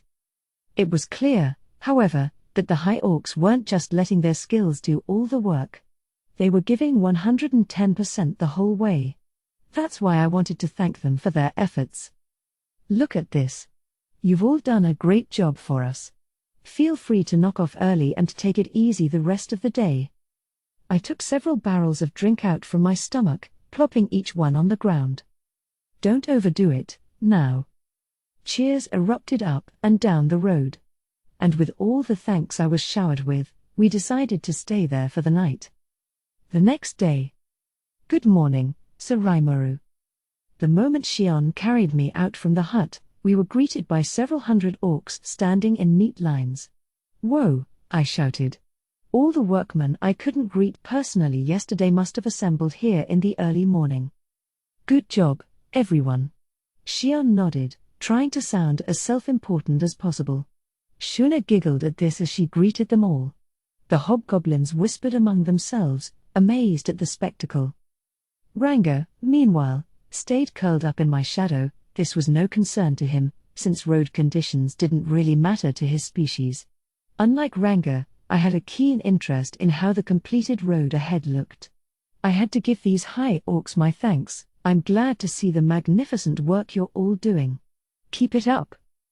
A simple sentiment, but still a major morale boost. I followed it by going up and down the ranks, offering my personal appreciation as they greeted me. They all smiled at me from start to finish, which did a lot to lift my spirits as well. The beer I provided last night was apparently a big hit, so I gave the foreman a few more barrels before we left. It was key for a leader to show proper appreciation when the times called for it. I felt there'd be few better ways to provide that than with some fancy alcohol when visiting the front lines like this. We rounded out the stop by watching the crews as they got back to work. Before long, we were on the road once again. Riding on the completed road made the wolf wagon ride smoother than ever. It felt like we were going a bit faster. This construction effort was starting to feel worth it. The stones lining the highway were rough to the touch, meshing well with the resin tires on our wagons and also preventing slippage. They were designed this way to provide traction in rainy weather. I wasn't expecting it to smooth out the ride as well, but I was sure the merchants who'd ply their trade along the highway would appreciate it. I observed all this, satisfied with myself, as the wolf wagons sped along. It would be the afternoon of the fourth day by the time we reached our destination. The armed nation of Dworgen. Last time I was here, they made us line up in front of the gate. Looking up at that large, oppressive entrance, I shut my eyes and reflected on the past, or I would have, if I had eyes. Instead, I assumed human form inside my wagon and changed into my ceremonial attire. As I stepped out of the wagon, I found a small furor erupting in front of the gate. Oh, crap, not Gobdur again? I reflexively thought, but I was wrong. It turned out the dwarves had already run out of their wagon, trying to get the gate open by themselves, much to the chagrin of the other merchants and adventurers nearby. Hey, bro. Glad to see you're well. This was Kaido, head of the local guard and Kaijin's younger brother. Ah, Kaido. How long has it been? Life's been a blast working for my old boss Rimuru, let me tell ya. I'm sure. It's written all over your face. Where is Sir Rimuru, by the way? He may be your boss, but he's also our state guest. We'll need to give him a warm greeting first. They were having this conversation right next to me. Come on, guys. Why are you ignoring me? Oh, right, I'm in human form, aren't I? Kaido. It's me. Rimuru. That cute little girl genius who's got the magic to transform into anything she wants. Eek, I couldn't help but join in the fun, as much as it made me hate myself. Thanks to Kaido's extremely leading questioning at my last visit, it had somehow come about that I was a fetching young woman with magical skills, and while it was Shizu who granted me this particular form, it was a shockingly perfect match for my cover story in Dworgen. What? That couldn't be. Sir Rimuru? Do you mean to say, you actually were cursed by an evil wizard? Of course not. Enough with the formalities. This is Rimuru, Captain Kaido. He stared glassy-eyed at me, unable to form a response. I must have thrown him into utter confusion, and I could understand why. I'd probably be pretty freaked out if a slime turned into a pretty girl, too. I am glad you are well, Sir Rimuru. It wasn't until long after the gate was fully opened that he managed to croak out a response. We passed through the gate, guided by Kaido and his guardsmen. Normally, wagons and vehicles would be directed through another entrance, where they'd be parked in a holding area for unloading. As state guests, though, we were allowed to prance right in on our wolf wagons. We had star wolves pulling us, dazzling, muscly beasts, and that was attention-grabbing alone. But the simple fact the government opened the main gate for us was enough to attract a crowd on the other side. I could hear the comments thrown from either side as we rode along. Taming such magnificent magical beasts. A powerful group, indeed. Are those magical? I've never seen the likes of them before. What strange wagons, too.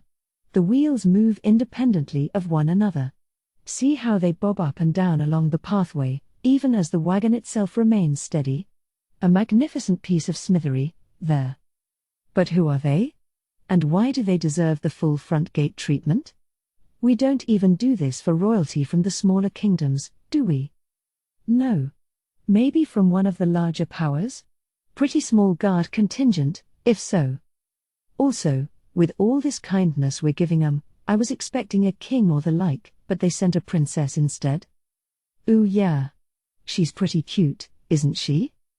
Oh, crap. I was still in human form, since I was too lazy to switch back, but I really should have tried looking more male, at least. Doing that would mean expending a continuous stream of magicules, which was a pain. But it was too late now, and I was an honored guest of Dworgen and all, so better just keep it natural, I guess. Let's go with that. As I listened to the crowd's commentary, I noticed Kaido nod gravely in my wagon, helping us lead the procession. You know, I have to say, coming here with such a small group in response to a royal invite is a little careless of you, isn't it? I know I'm being rude, but I'm afraid you'll have to accept a few doubtful glances in response. Oh, no, I appreciate the advice. I gotta admit, I'm kind of new at this sort of thing. Does this look like that tiny a contingent, though? Fairly so, yes. Normally, you'd expect a large, ostentatious parade going through here, an awe-inspiring show of force. The yearly visit from the nobility over in Farmus, let me tell you. It's nothing short of gorgeous. Is it? International relations were starting to sound like much more of a pain than I had guessed. Perhaps, Shion resentfully remarked, we should have brought the entire Goblin Rider force with us. With them, and with a Dragonute team patrolling the skies, we would have been able to express the fullness of your majesty, Sir Rimuru. No, I rejected that idea because it'd leave our own lands vulnerable. Don't you remember us deciding on all that in the meeting? I had thought Shion was going too far with that idea she floated at the meeting, but she might have been right all along. Still, intervened Shuna with a smile, I don't think we are underselling ourselves with our procession. Gobta and his force are equipped with a full array of the latest in magic weapons. The trained eye would recognize their value and strength in a moment's notice. She was right. It was all unique equipment of exceptional make. As they were prototypes, there were very few of them around. The weapons were from Kurobe, the armor from Garm, and both were fortified with Dole's magical carvings. Part of our mission here was to show off our technology to the world, so it was important they all bore the latest and greatest for us. Such inscription magic still had very low success rates. It'd be a while before we could outfit all our fighters with uniques. But we didn't need to, either, and I was satisfied enough with what we accomplished already. Certainly, Kaido said with a smile and a nod, I couldn't help but notice myself. I can't say what other nations would think about it, but our comrades, at least, are pretty awestruck right now. Arriving with such a small group was a misstep, but in terms of quality, I think we were right up there with any other nation. Well, I said with a satisfied grin, no worries, then. We proceeded along the wide street as Kaido guided us to the palace. He would not be joining us inside. See you soon, brother. You got it. I'll see you. The two brothers said their goodbyes, and Kaido saluted me before leaving. Picking up from Kaido's lead was Dolph, captain of the Pegasus Knights, clad in his fanciest attire. He was wearing a civil officer's uniform, but that was likely just a front. The knights he led were a covert team reporting directly to the king, and if I didn't recognize the outfit, I definitely recognized his sharp eyes. "It is good to see you again, Sir Rimuru. It pleases me to see you in good health," he said in greeting, a smile softening his stony face. "And the same to you, Sir Dolph. Thank you for inviting me today." "Sir? Ah ha ha. No need for that with me. I'm just here to guide you to His Majesty." But before that, Dolph flashed a sign to his men. Most appeared to be real, non-covert bureaucrats, but I spotted a few Pegasus Knights among them. "My apologies, but may I ask to hold your weapons for you during your visit?" "Oh, sure." I nodded as I gave him the straight sword dangling from my hip. He accepted it with a polite pair of arms and placed it in a storage box. Shuna handed him a Magisteel-crafted folding fan, which I wasn't entirely sure was a weapon per se, although it sure as hell wasn't a regular old fan. Xion also removed her own longsword, but instead of surrendering it, she just glared at the attendant handling her. "This is Gariki Maru. It is extremely valuable. Treat it roughly, and you will pay for it," she said, giving it a tender look in lieu of caressing it against her face. Once she'd said her piece, she handed it over. Just how important is that thing to her? I thought. Geez, giving it a name and everything. Talk about beloved. The attendant struggled with it a bit before applying a steadier grip. Had he dropped it, Xion would have completely lost it. I figured the attendant was a covert Pegasus Knight, because the average person wouldn't have any hope of lugging that thing around. The weapon handover went pretty smoothly for all of us. Not so for the hobgobs. Gobta and his crew all had armor on, and so they had to be escorted out of the chamber to change. "See you guys later." "Roger that, sir." Gobta wouldn't be entering the king's receiving room anyway. Our guard contingent would be waiting in the next room over, up front. It would just be us and the king's attendants in there, and I was fine with that. I was just happy they let Shuna and Xion in as government officials. Xion was my secretary, but the way she looked and acted just screamed military. If they decided that only I could come in, I knew she'd raise holy hell over it.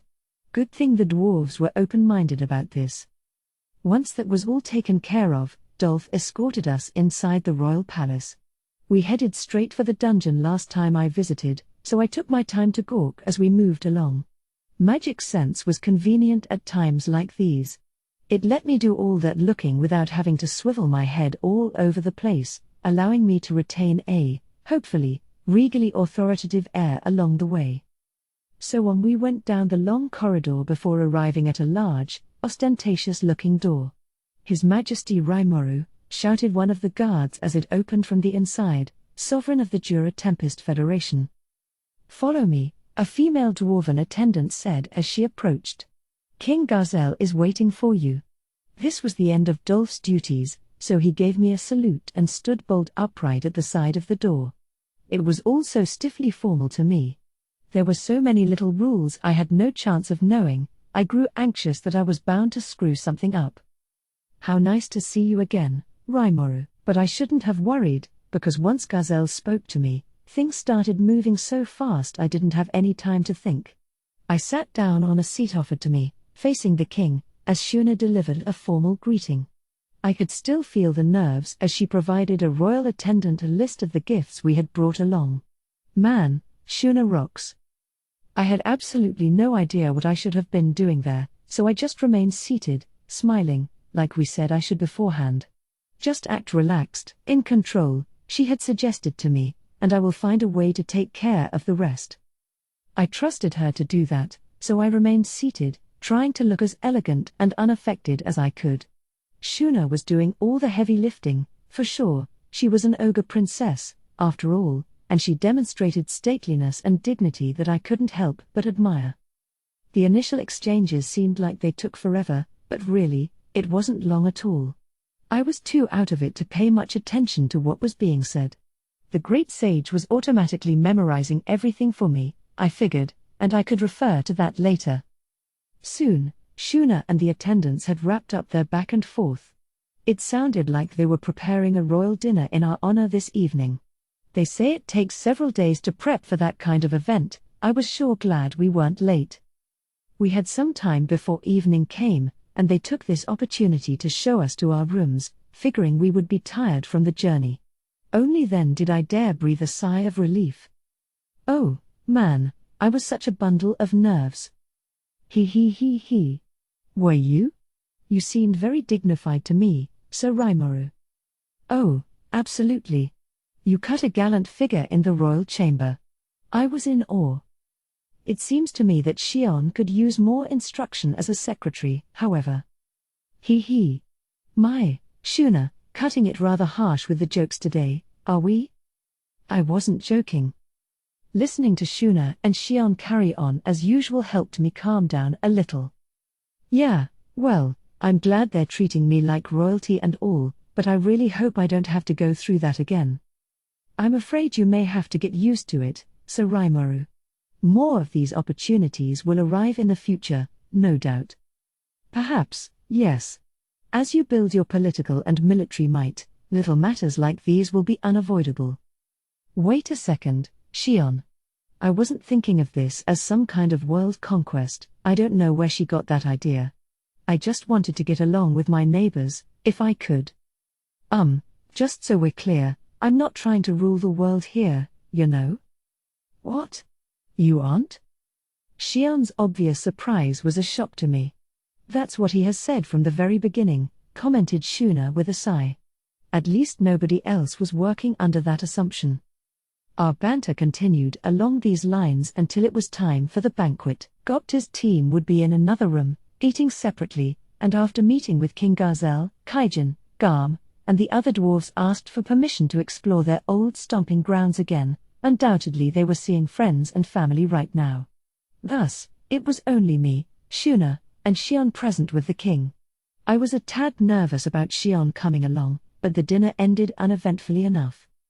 Now, Gazel asked softly, do you have a little time to spare after dinner? I nodded. Good, he said. Events like these were no place for frank conversation. It was all just a bunch of pleasantries exchanged back and forth.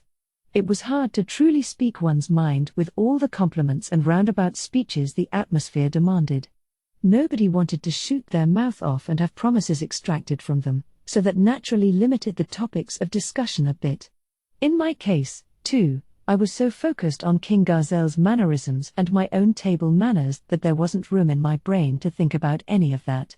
The king must have spotted it, which was why he offered some extra time to speak more confidentially. I was finally able to relax once we moved to another room. That was a good meal, I said to Shuna, but I sure didn't have much time to savor it. Oh, no. I was quite pleased. All those uncommon things on offer. I think Xion could stand to learn some manners, follow your example some more, if you will. Oh, maybe. I think she's fine, though. With manners, as long as you aren't actively offending someone, then it doesn't really matter. Etiquette changes with every situation, after all. Something that was completely wrong in one scenario could be perfectly acceptable in another. I didn't see any need to try to memorize everything. It's worth noting that in Tempest, where we're still striving to improve our food situation, it was considered impolite to leave any part of a meal uneaten. That was a rule I enacted, no doubt affected by my past experience as a Japanese person, but that only applied to us, not the rest of the world. Those things change from nation to nation. Other countries saw virtue in providing the most extravagant experience possible for visitors. I heard that, in some, leaving some food behind was seen as a nice gesture, a symbol that you've been so well taken care of that you couldn't possibly eat another bite. Some people did that in my previous life, too, so it sounded acceptable enough to me. Fortunately, the Dwarven Kingdom worked like Tempest in this regard. Vesta had schooled me on that beforehand, and it turned out the advice he gave was spot on. His instructional briefing covered everything from polite greetings to proper manners around the royal court, but even then, I was so anxious around the king that I mostly just copied whatever he did. Hopefully, The experience would help me get more comfortable for next time. Xian was the same, too, but we had both performed above the minimum expected of us, so there was no issue. We certainly did sprint through each of the courses, though. It was all so delicious, Xian said, I just couldn't help myself. It's nothing to worry about. I'm sure the cooks would prefer this to having any leftovers. You are spoiling her, Shuna said with a cheerful look in her eyes. After a few more minutes. Sorry to make you wait. King Gazel arrived, ready to have a frank discussion about the most important issues facing our two countries. The king and I were seated in two padded chairs facing each other. Vaughn and Dolph stood guard behind him, Xian was behind me, and Shuna was off to fetch some drinks. He was much more informal than before, which was a relief. It'd make talking things over a lot easier. I thanked him for the banquet, he replied with a hearty laugh. Ha ha ha ha. You were probably so nervous, you could barely even taste what you were eating, right?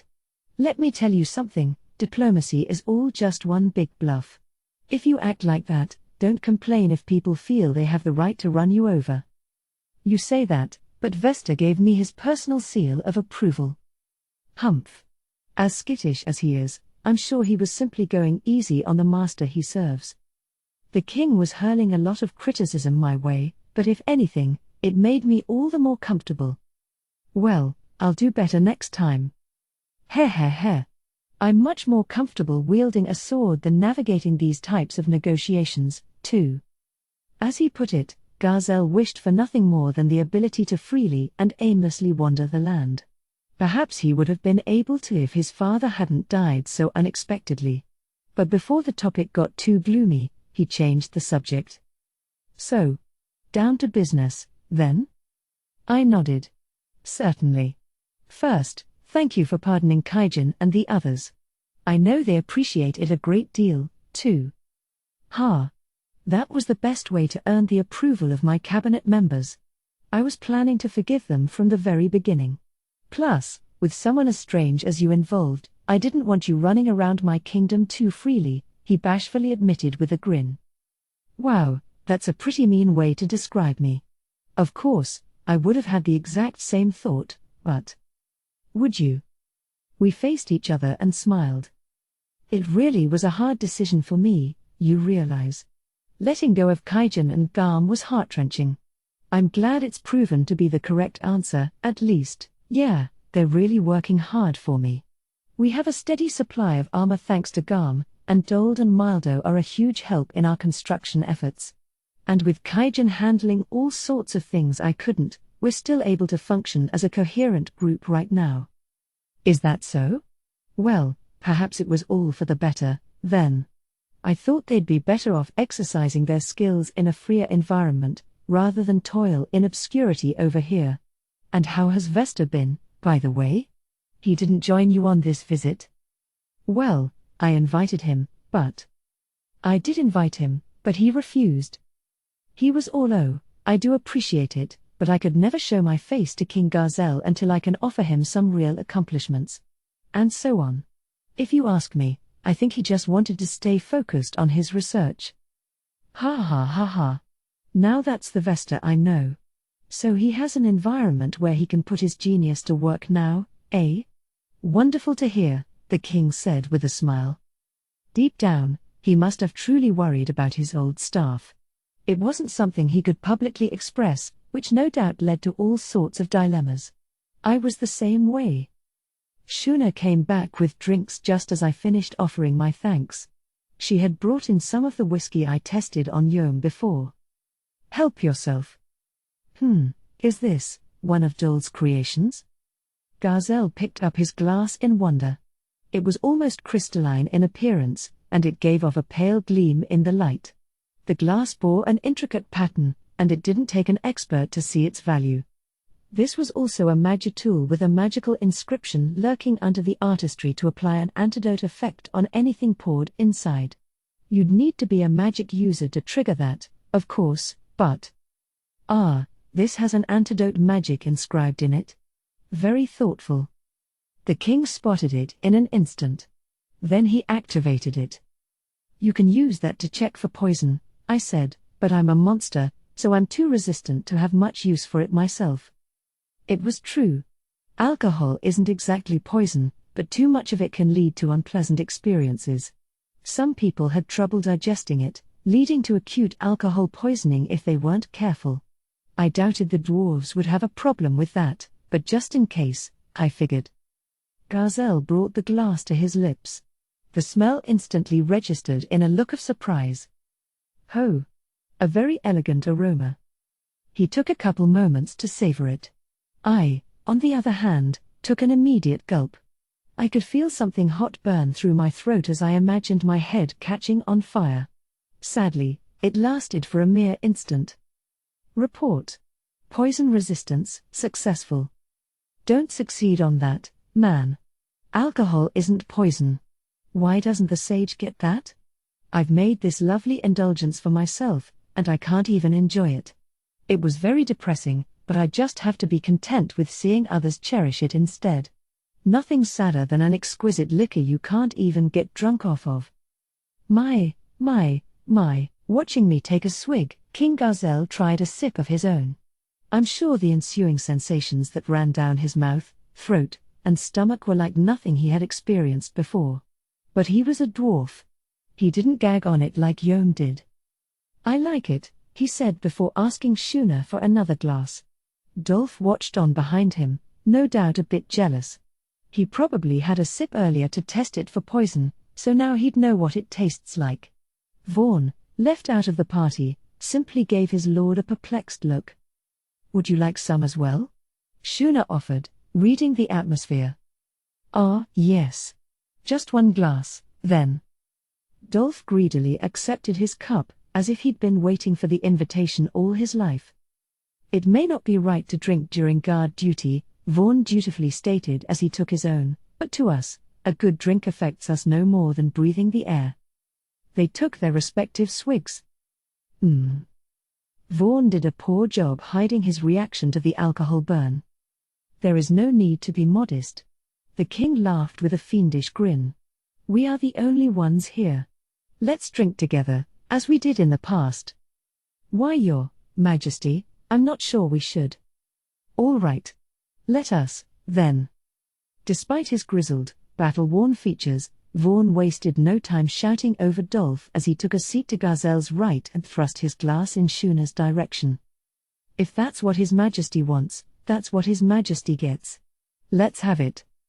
The king gave another laugh as he slapped Vaughn on the back, making him wince and cough a bit. Wah ha ha ha ha. What has gotten into you today, Vaughn? You're so open to suggestion, for a change. Ah, enough silliness. We have a platoon of elite forces on standby beyond that door. There is nothing to worry about. Plus, I doubt these visitors of ours could possibly mean us any harm. They would achieve nothing from it. If they intended to, they would have taken action the last time we shared a drink together, Vaughn said, taking another swig. This was enough to either make Dolph's concerns go away or just make him give up entirely. Either way, he plopped down to the left of King Gazel. Let me have some, too, then, he said, presenting an empty glass to Shuna. I wasn't sure exactly when he emptied it, but I suppose it was too tempting for him to resist. After we enjoyed this bender for a little bit. So, Rimuru. Before I become too inebriated, I wanted to ask, that potent magical weapon you used to defeat Charybdis, what is it, exactly? I am told you unleashed a force unlike anything seen before, more powerful than even the most fearsome of tactical-level magic attacks. Ah, that. Yes, that. The thing I already explained to them but failed to get anyone to believe. That crazy powerful attack from the demon Lord Milim, the one that indirectly led to this state visit. Ah well. Let's try giving them the truth one more time, Well, nobody believed me when I told them, you know. I don't think you quite understood what I was talking about, Dolph. I didn't? No. That wasn't any secret weapon of ours or anything. It was really just the power of the demon Lord Milim. Ah, so Rimuru, you and your jests again. Well, hear him out, Dolph. Vaughan stroked the hairs on his chin. I'm rather curious about that question myself. As Commander-in-Chief of our armies, I know that if 100 Pegasus Knights working in tandem can't take down a threat, the only thing left to turn to is tactical level magic. The most effective approach would be to neutralize the enemy's magic defenses and deliver constant damage without giving them a moment's rest to heal themselves. But Jane told me herself, in her eyes, not even a nuclear-level magic strike could defeat the likes of Charybdis. The power levels needed would bend the rules of magic themselves, leading to heat transfer problems or something. The exact details are beyond my understanding, admittedly, but in short, magic wouldn't work, would it? So neither would magic weapons, I imagine. Jane was the archwizard of the Dwarven Kingdom, an expert in all forms of magic and someone smart enough to notice that her skills didn't work on Charybdis. Magic, in this world, gained its energy through magicules, unique particles that floated around in the atmosphere. Charybdis had the power of magic interference, letting it dispel those magicules and render all magic useless. I only discovered that because I possessed that skill myself. Let's say, for example, that a fireball attack works by heating up magicules in the air and directing that ball of heat toward your target. If I can dispel the magicules around me, that drastically reduces the transfer rate of that heat through the air. It's possible to shut down slashing, freezing, and lightning-based attacks in similar ways. Pretty useful stuff. If you wanted to break through that, it'd have to be via something besides magicules. Instead of aiming right at Charybdis, perhaps we could have triggered a shockwave blast that heated up the air and sent that wave hurtling toward it. Maybe we could have damaged it more then. We were flying by the seat of our pants out there, too focused on the fight to really notice any of this. It was too late to quibble about it now. But what was Milim's attack, really? Understood. Two possibilities are available. Either the magic interference was obliterated by an even larger force, or some simpler attack was used that did not work via magicules. Due to data collection errors, the exact attack cannot be identified. However, there is a high chance that the former possibility is correct. That was the sage's guess. As it saw things, the presence of that unknown material it couldn't detect the nature of indicated the second scenario was unlikely. Plus, logically speaking, it was totally possible for someone with the magical strength and energy of Milim to simply overwhelm Charybdis in a magical arm wrestling match. Dolph shrugged. Indeed, magic was wholly useless. But pinning everything on the demon lord Milim just seems too convenient an excuse to me. If you had a previously unknown weapon you wished to keep a secret, though, that makes it more understandable. He was more willing to believe we had a secret doomsday bomb of some kind than that Milim actually agreed to join in combat. King Gazel gave him a thoughtful look. But, Dolph, do you think that's possible? Even if we made our tactical magic 10 times more powerful, do you think that would have defeated the opponent? We are talking about a monster that annulled the almighty force of a high-level dryad-driven spirit. Any magical force capable of defeating it would be beyond anything I could imagine. But with Milim, the dragon princess herself, we should expect the unexpected, to be sure. Gazel, at least, seemed familiar with her. I didn't even know if Milim's attack was magical or not, but either way, it obliterated Charybdis. The king was right, it really was beyond anything I could imagine. So you think that really was Milim? Asked an excited-looking Vaughan. Yes, well. That would explain a number of things. But why would a demon lord like her be there? That I cannot say. If you claim Milim was with you, could you explain exactly what led to that? Now the king had pointed the argument back at me. Dolph and Vaughan followed his gaze. Yes, well, it'll be a bit of a long story. But let me begin with what happened after I last took leave of this kingdom. So I did, telling them about everything following my unceremonious removal from Dworgen. The rest listened on, consuming our brandy and finger food in silence. By the time I was done, a third of the barrel was gone. Talk about maintaining a pace. The barrel would have been bone dry by now if it was beer I'd provided, no doubt. That does seem to make sense, but the very idea of taming that demon lord. Imagine. Hard to believe, indeed, but we do have reports of a young girl taking a central role in the battle. The three looked at one another, exchanging their own takes. Humph. Xian snorted next to them. So Rimuru would never lie to anyone. I supposed she must have been sampling some of the wares in the barrel with the rest of them. Shuna was the sole attendant responsible for keeping our cups full and our stomachs filled with something to absorb all the liquor. It certainly kept her on her feet. Very thoughtful of her. I wish Xian could learn from that a little. As I thought about that, King Gazel and his men made their conclusions. I believe your tale, Rimuru. My apologies for mistrusting you. It was just rather difficult to wrap one's mind around. Wah ha ha ha. You are a mysterious one indeed, Sir Rimuru. Making acquaintances with the oldest demon lord in the land, and in such a short time, too. Finally, they were seeing things my way. Which was better for me, I suppose, but either way, I was glad we were on the same page. I figured that was the end of the night's serious discussions, but I was wrong. If anything, our summit conference disguised as a domestic drinking party was only getting started. Our conversation turned to recent events in our respective kingdoms as well as our latest research results. I also heard about an event planned for tomorrow, where we'd go before the public and formally declare friendly relations between our two countries. As the night wore on, the topic drifted over to the whiskey I'd brought. This is such a wonderful drink. I have never tasted anything so intense before. What is it exactly? The barrel was now less than half full, which I probably should have expected. This was some heavy drink, and we were having it straight on the rocks, so a little drunkenness at this point was unavoidable. This is called whiskey. It's made by distilling beer. Oh? What is this distilling? Hoo boy. This was gonna get thorny. Well, you're a researcher, so I'm sure you know it's the alcohol in beverages like these that makes you feel drunk. Alcohol has a lower boiling point than water, so if you boil a fermented compound like beer and collect the steam that results, you'll wind up with a higher alcohol beverage. That's what a distilled spirit is, basically. Gazel nodded at my executive summary. I see. Perhaps that high-grade liquor made by the Otherworlder was crafted in the same way. An Otherworlder? Ooh, now this sounded like some useful information. I'd love to meet them, if we're all from the same country. Yes. In the capital of the Empire, there was a beverage created by an Otherworlder who was presented to the Emperor.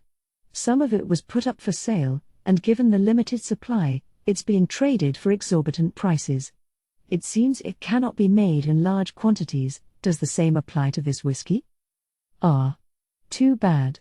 I wanted to check out the Eastern Empire, but they were a full-on military state, and they ran their borders pretty tightly. It'd be harder to pay a casual visit than it'd be with the Western nations. Plus, they even had a specialized force devoted to monster slaying, not to mention monster-specific fighters in the West as well, something else I'd have to watch out for. No need to rush it, best to wait for the right opportunity to meet this Empire Otherworlder. If I had to guess, the short supply was more an excuse than anything. Perhaps they didn't have facilities large enough for mass manufacture, but money could do a lot to fix that. They probably just restricted production to retain its premium value. Well, this is a luxury item of sorts, so we can't make massive quantities. It's not a technological problem, though, more of an issue with my nation's food situation. Remember how we didn't even have beer to offer you at your visit? We've finally finished growing some test samples for the wheat and barley we'd need for that. We'll begin brewing in earnest starting next year, but depending on how much grain we harvest, there's only so much we can devote to high-end distillation like this. So as I told them, we can only make enough to enjoy for ourselves. Ah, is that so?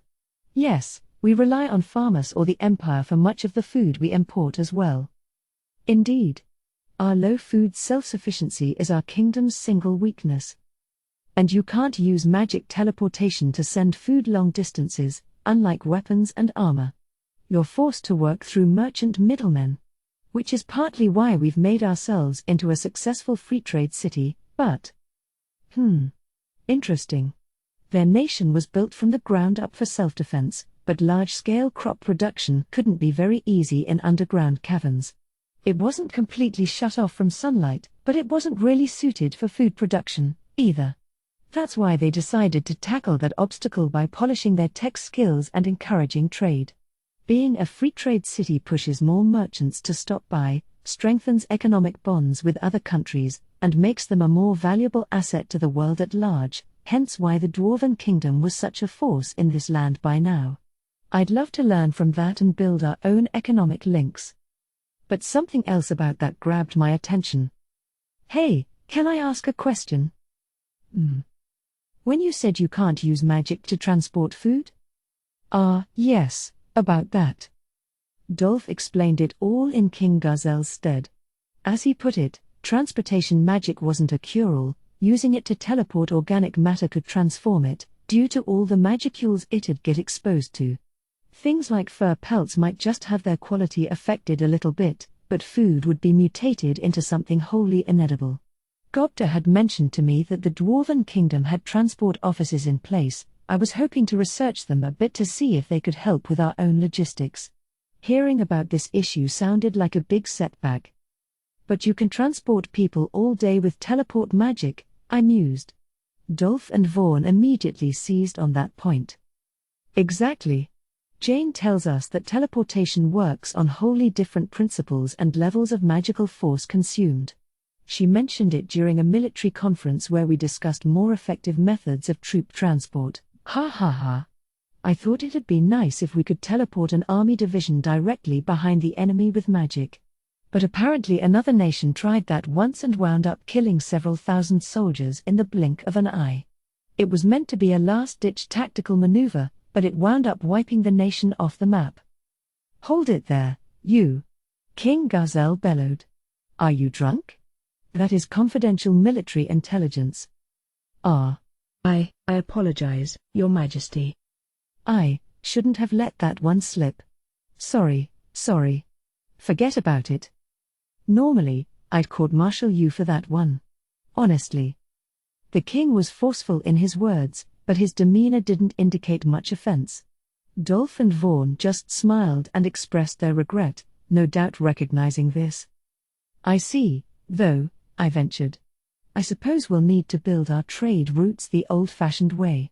We're on our way to procuring an import source for fruit, too. Oh? Somebody besides us has tried to build ties with you? More or less. Not a humanoid kingdom anyway. What? Which country, then? We've only exchanged envoys at this point, but the Beast Kingdom of... No. Eurasania? Ridiculous. That domineering beast master, reasoning peacefully with other nations. I find that very, very hard to believe. This came as more of a shock than I expected. I felt a little proud at so thoroughly flooring them like that. I gave them a grin, basking in it. Oh, believe it. I had the chance to get acquainted with the Demon Lord Carillion. He kind of owed me a favor, so I suggested we open up some trade ties, and he gladly agreed to it.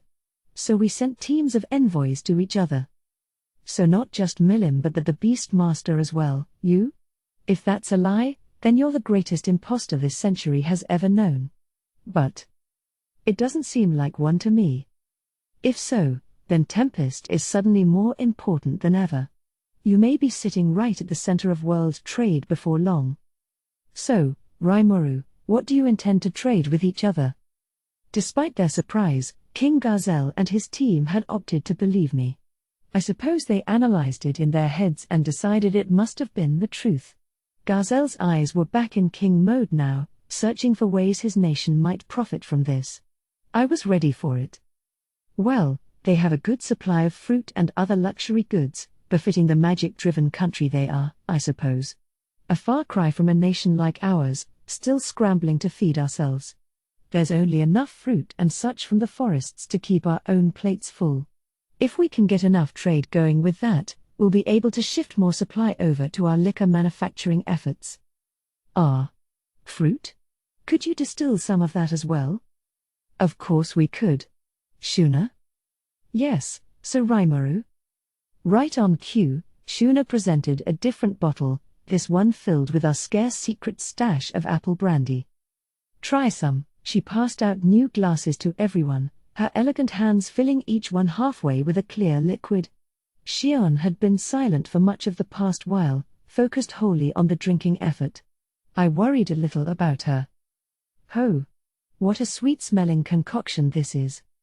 The scent was thicker and mellower than the whiskey from before. King Gazel was immediately in love with it, letting just a few drops fall upon his tongue to sample it before proceeding. "I cannot believe this.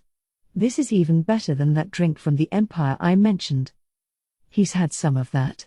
I resisted the urge to ask. Unlike that otherworlder's liquor, I had the sage's analyze and assess skills to help me craft the best distillation process possible. It was then aged in barrels made from magical trees harvested from the Treants village, ensuring all the beneficial traits of the original ingredients were matured to their fullest. Keeping the latent flavors, in other words, while imparting aromas from the barrel itself created exquisite harmonies that only deepened the final flavor. The result was this transparent liquor here. Aging didn't give it a whiskey-like amber hue, it remained crystal clear. Amber would make it look more like fancy liquor, but that was really a matter of personal preference. This tasted a hell of a lot better. If I had started from scratch on this, I would have had to spend years sifting through and selecting the finest ingredients. Relying on my magic skills instead felt a bit like cheating, but nobody could say that the final product loses out at all. "I do hope your overtures with him succeed," King Gazel whispered to me. I could tell there was a flood of emotions behind that statement.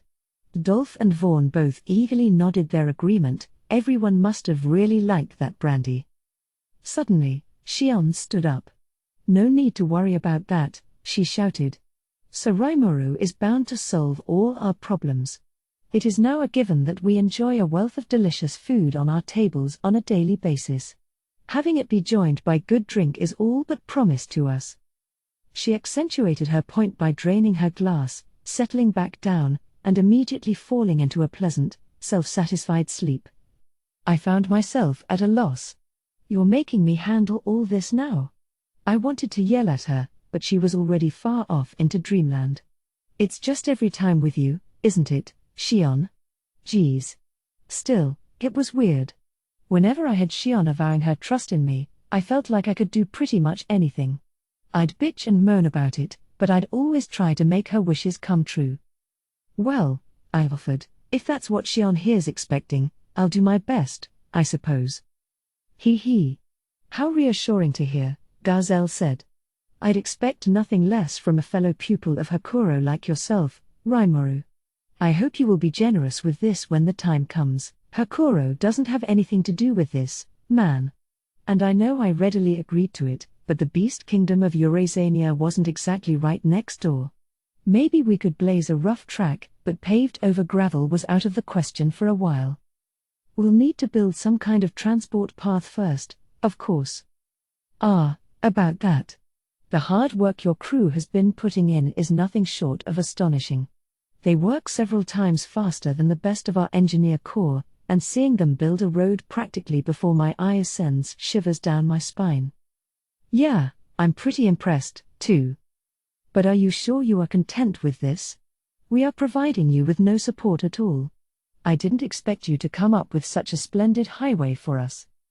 Hey, don't worry about it. That's what we promised you. And actually, I have another offer for you, so if you'd be willing to give it some thought going forward.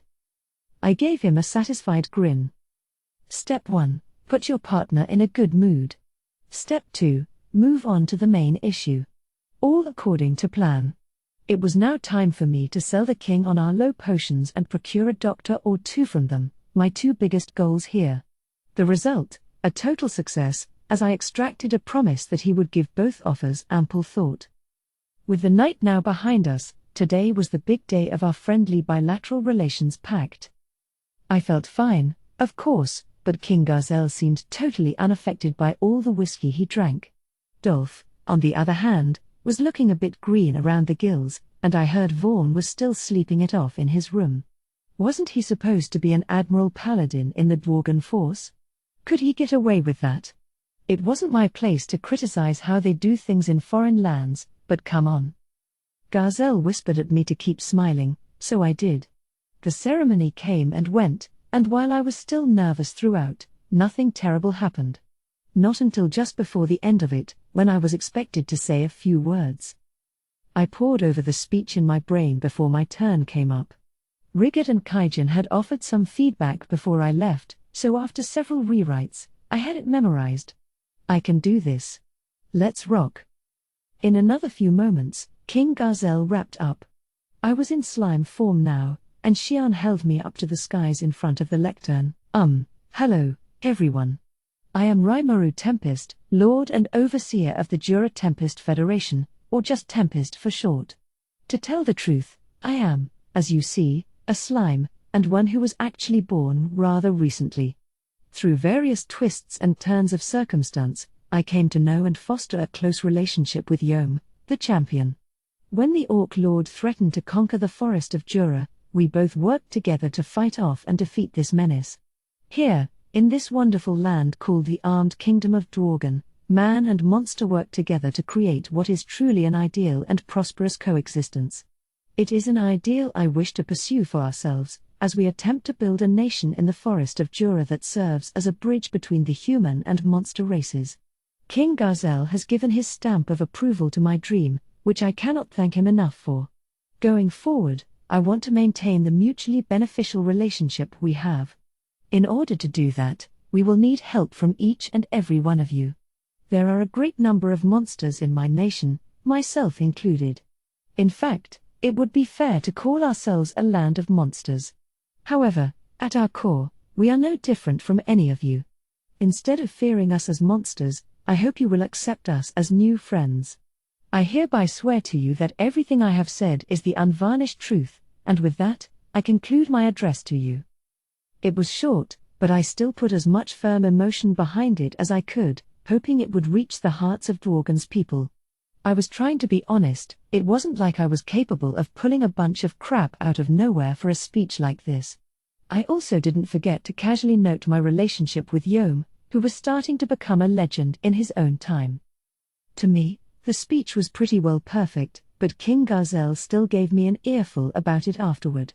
1. It was too short. 2. It was too self-effacing. 3. It was too much of an emotional appeal. To him, it was a near-perfect 0, but it's not like I would get Gazel-style feedback from the likes of Rigurt or Kaijin. I'll let it slide and tackle things in earnest next time.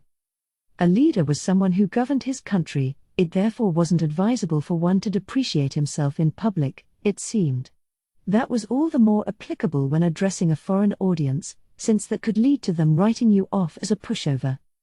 Most important of all, however, was that ruling a nation under the concept of "wouldn't it be nice if?" was strictly prohibited. As Gazel put it, I won't ask you not to expect great things from your people. But if you speak like that, could you blame them if they betray you later? A leader is treated as a leader because he leads. He'd be wholly unsuited for government if he can't even believe what he's thinking. Truly wonderful happenings won't simply come running up to you. You need to grab them for yourself. I suppose that advice came from the heart, he'd never need to say it otherwise. I accepted it with my utmost appreciation. I had lived wholly outside the realm of politics, but now I had, somehow or other, become the head of a nation. I had to stop crying about things and start doing things. In a way, building the kind of relationship with King Gazel where he kept looking out for me like this. Could I have asked for a better stroke of luck? I wanted to harness that luck as much as I could, no matter how much our personal interests got involved. That wrapped up all the major events at Dworgen. Beyond a few casual meetings, I'd be devoting the next few days to tourism and the like. Dolph would be leading me around. He headed the Pegasus Knights, but that job was classified. Officially, he led the civil servants who filled the government's bureaucracy, which chiefly meant he was King Gazel's assistant. So was there someplace you wanted to see? I'll be happy to fill your requests to the best of my ability. I didn't hold anything back. I wanted to check out every facility here in Dworgen that could teach me something to improve on back home. Dolph was accommodating to it all, thankfully, and we spent several days going through all the Dwarven Kingdom's most famous spots. Production workshops, large-scale transport facilities, even cavern air purification setups, the works. A lot of it would be helpful to us later, I was sure, especially the air conditioning facilities and such. I definitely wanted to get something like that set up for Vesta and the rest of the gang conducting research underground. Regular people aren't allowed inside here, though, are they? I asked Dolph. Ha ha ha. Not normally, no, but we have a technology sharing agreement with you. You already know about things even more classified than this, there's no point hiding anything more from you. That was a relief. It also showed exactly how much Gazel trusted me. We finished up most of the touring over the next few days. But of course, there was one place in the Dwarven Kingdom I'd never want to omit. That's right, the night butterfly. Nightlife. I was rudely interrupted by a highly agitated Vesta last time I paid a visit, but there was no worry this time. Gobta. Yes, sir. You sure you're fully prepared? Of course, sir. Well, then, in that case, shall we head over to the place I promised you? Ooh, finally, sir. Can't wait. We smiled and chuckled at each other. Gobta and I had been discussing things in great depth to prepare. I would retire early to bed, use replication to keep a version of myself in there, then head back out to rendezvous with Gobta so we could hit the club together. Kaijin and the others were aware of our plans and would meet us there. There was no need to worry about unwelcome visitors since we had reserved the entire place for ourselves tonight. I was covering all the expenses, I'd been saving up for it, and I still had some of the gold from last time, so I doubted I'd get cleaned out. It was gonna rock. I mean, I wasn't anticipating much, but Gobta and the rest of the gang were so excited, I didn't want them to be a pain on the staff or anything. I was chaperoning, that's it. A grown-up conscience for the rest of the crew. Convincing myself this was true, I waited for the night. Once night finally came, I snuck out of my room, beside myself with anticipation. My body double was in bed, and I knew what Shuna and Xion were doing. They, of course, were my biggest obstacles to enjoying my night. Xion was engaging in some night training with Dolph and Vaughn, with whom she had hit it off, and luckily, the session was set to run exactly as long as our reserved time at the Butterfly. Shuna, meanwhile, was meeting with the palace cooks to organize the going-away banquet tomorrow night. God had truly blessed us with perfect timing. Without this opportunity, I'd never have had a moment to myself. It was little wonder that I couldn't wait for night to fall. Gobta, you there? I whispered. Yes, sir. Right here, sir, he whispered back. I gave him a nod of approval, a spring in our step as we walked. Sure gonna be fun, huh? Gobta asked for the millionth time. He was really attached to this place, he'd been bugging me about coming there for ages. He probably couldn't be happier now, as his massive smile suggested. Our preparations fully complete, we followed the familiar path without fail to the club. The moment we opened the door, we were eagerly greeted. Oh. Hello. It's the big slime himself. Hey, everybody, he's here. Good evening. I've been waiting forever for you. Wait. I get to hold him this time. What? Since when do we have a rule like that? Welcome back. The owner shouted. Everything been good with you? You bet, sir. How about all of you? Oops. I let a little bit of Gobta slip in there. Oh, of course. The rest of your friends are already here. We had the whole place to ourselves, so my friends meant Kaijin and the dwarves. Led inside, we saw them in the main lounge, each with a female companion and in their own respective states of bliss. Rimuru. Hey, boss, this place is spectacular.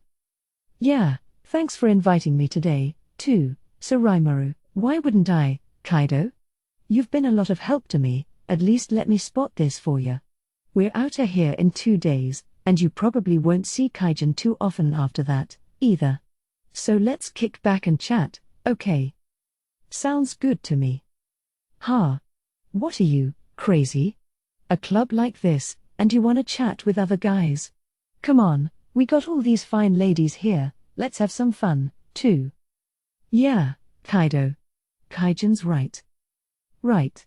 Tonight I brought along some necklaces I made for you ladies as souvenirs. Take whichever ones you like. Exclamation mark. Good to see Kaijin was being Kaijin. The three brothers seemed to enjoy themselves well enough, too. But yeesh, told, when did you make those necklaces for these ladies? Trying to earn some brownie points? I can't take my eye off this guy for a single moment. Hey! No fair. You're trying to get a head start on us. What? This is a battlefield, man. Only the strong survive. It was an incredibly cool way for Dole to fend off the accusation, I thought, although other people's mileage may vary. The women seemed to enjoy the presents well enough, though, so Dole's tactics certainly won out tonight. At the moment, I was on the knees of the owner, a familiar boinging sensation making itself known behind me. Yes. This is it. This is it. This is what men go wandering in the vast wastelands for, this oasis, this fleeting sanctuary. It filled me with such deep emotion that I offered her a drink. The club had all the usual items, beer, wine, milk, assorted fruity things, but I had a sneaking suspicion it'd be offering more mature selections, say, whiskey and brandy before long. Ooh, what's this? Ah, a new product we're planning to make. We'll be providing King Gazel with a supply, but we'll let you guys have a bit as well, so offer it to your regulars and see what they think. I'd love to hear whatever feedback you get. My. Are you sure it's all right? Oh, no problem. We can't make very much, though, so it's not the kind of thing we can ramp up production on for money. Maybe if you could comp your regulars 1 glass each, then see how much they're willing to pay after that. I'd like to do some test marketing. Well, aren't you a shrewd little rascal, Sir Slime? I can't believe this is the same Slime who gave that stiff speech in the main plaza earlier. The owner smiled warmly and laughed. Realizing she was in the audience filled me with embarrassment. And here I thought she'd be asleep during the day since she works the night shift. Yeah, well, that was kind of an act, you know. I probably looked like a total amateur, didn't I? He. Yes, let's just go with that. She smiled at my bashfulness. But you know, I really liked it. You sounded really sincere. That's the kind of thing that attracts people, I think. In that respect, you were a perfect 10. I was like, I can totally trust this Slime. And I'd just love to see a nation like that, people and monsters living in peaceful harmony. This made me happy. Now I knew there was someone out there who took my heartfelt speech seriously and didn't just laugh it off as a delusion. Well, thanks. That was about all the reply I could muster, though. The night was an enjoyable one for everyone involved. Gobta was all nerves at first, but now they were all egging him on to perform some acrobatics for their entertainment. The ladies had him wrapped around their fingers, but he seemed to be basking in it, so I didn't intervene. Soon, our reserved time slot was almost up. Well, time to head out pretty soon. Yeah. I wouldn't wanna bother these girls all night. Oh, you're not a bother. Or, you're leaving now? Ha ha ha. Sorry, Mom. I promise we'll be back. I was reluctant to go, still, I had to get back. My replication double was still active, but if they found out about this, I'd be in deep crap. Kaido had cleaned up the home Kaijin and the dwarves used to live in, so they'd be staying there for the night. It'd be ready for use whenever they came back, too. Gobta and I, meanwhile, were headed back to our staterooms in the palace. Now listen, guys, make sure nobody sees you on the way back home, all right? This whole night's my little secret. No point hammering the point home yet again, but I did so anyway. Just to make sure we all had operational security in mind. But then, one of the hobgobs sitting on the far end of the lounge spoke up. Oh? Lady Shuna asked me where I was going, so I told her everything, sir, but... what? The rest of the group stared at him. Gobta went pale and clammy, and the rest of his team was unable to hide their agitation. Whoa, you told her everything? Seriously? Gobso, what have you done? That, Yikes. Well, boss, Kaijin said, already stone-cold sober, we're going home. Best of luck with today and, Shuna and things. He headed for the door with the other dwarves, leaving us to pick up the pieces. Gobte what kind of training have you been giving these idiots? Sorry, sir. With tears in his eyes, Gobte apologized profusely. But this wasn't the kind of problem a bit of sobbing could solve, and losing my temper would help even less. Then I heard it. You look like you've been enjoying yourselves tonight. You were so late coming back, we came to pick you up, Sir Rimuru. Shuna's frigid voice and Shion's resentful one. It's all over. The dwarves sat themselves meekly on the floor, preparing for the end. They didn't quite make it out in time.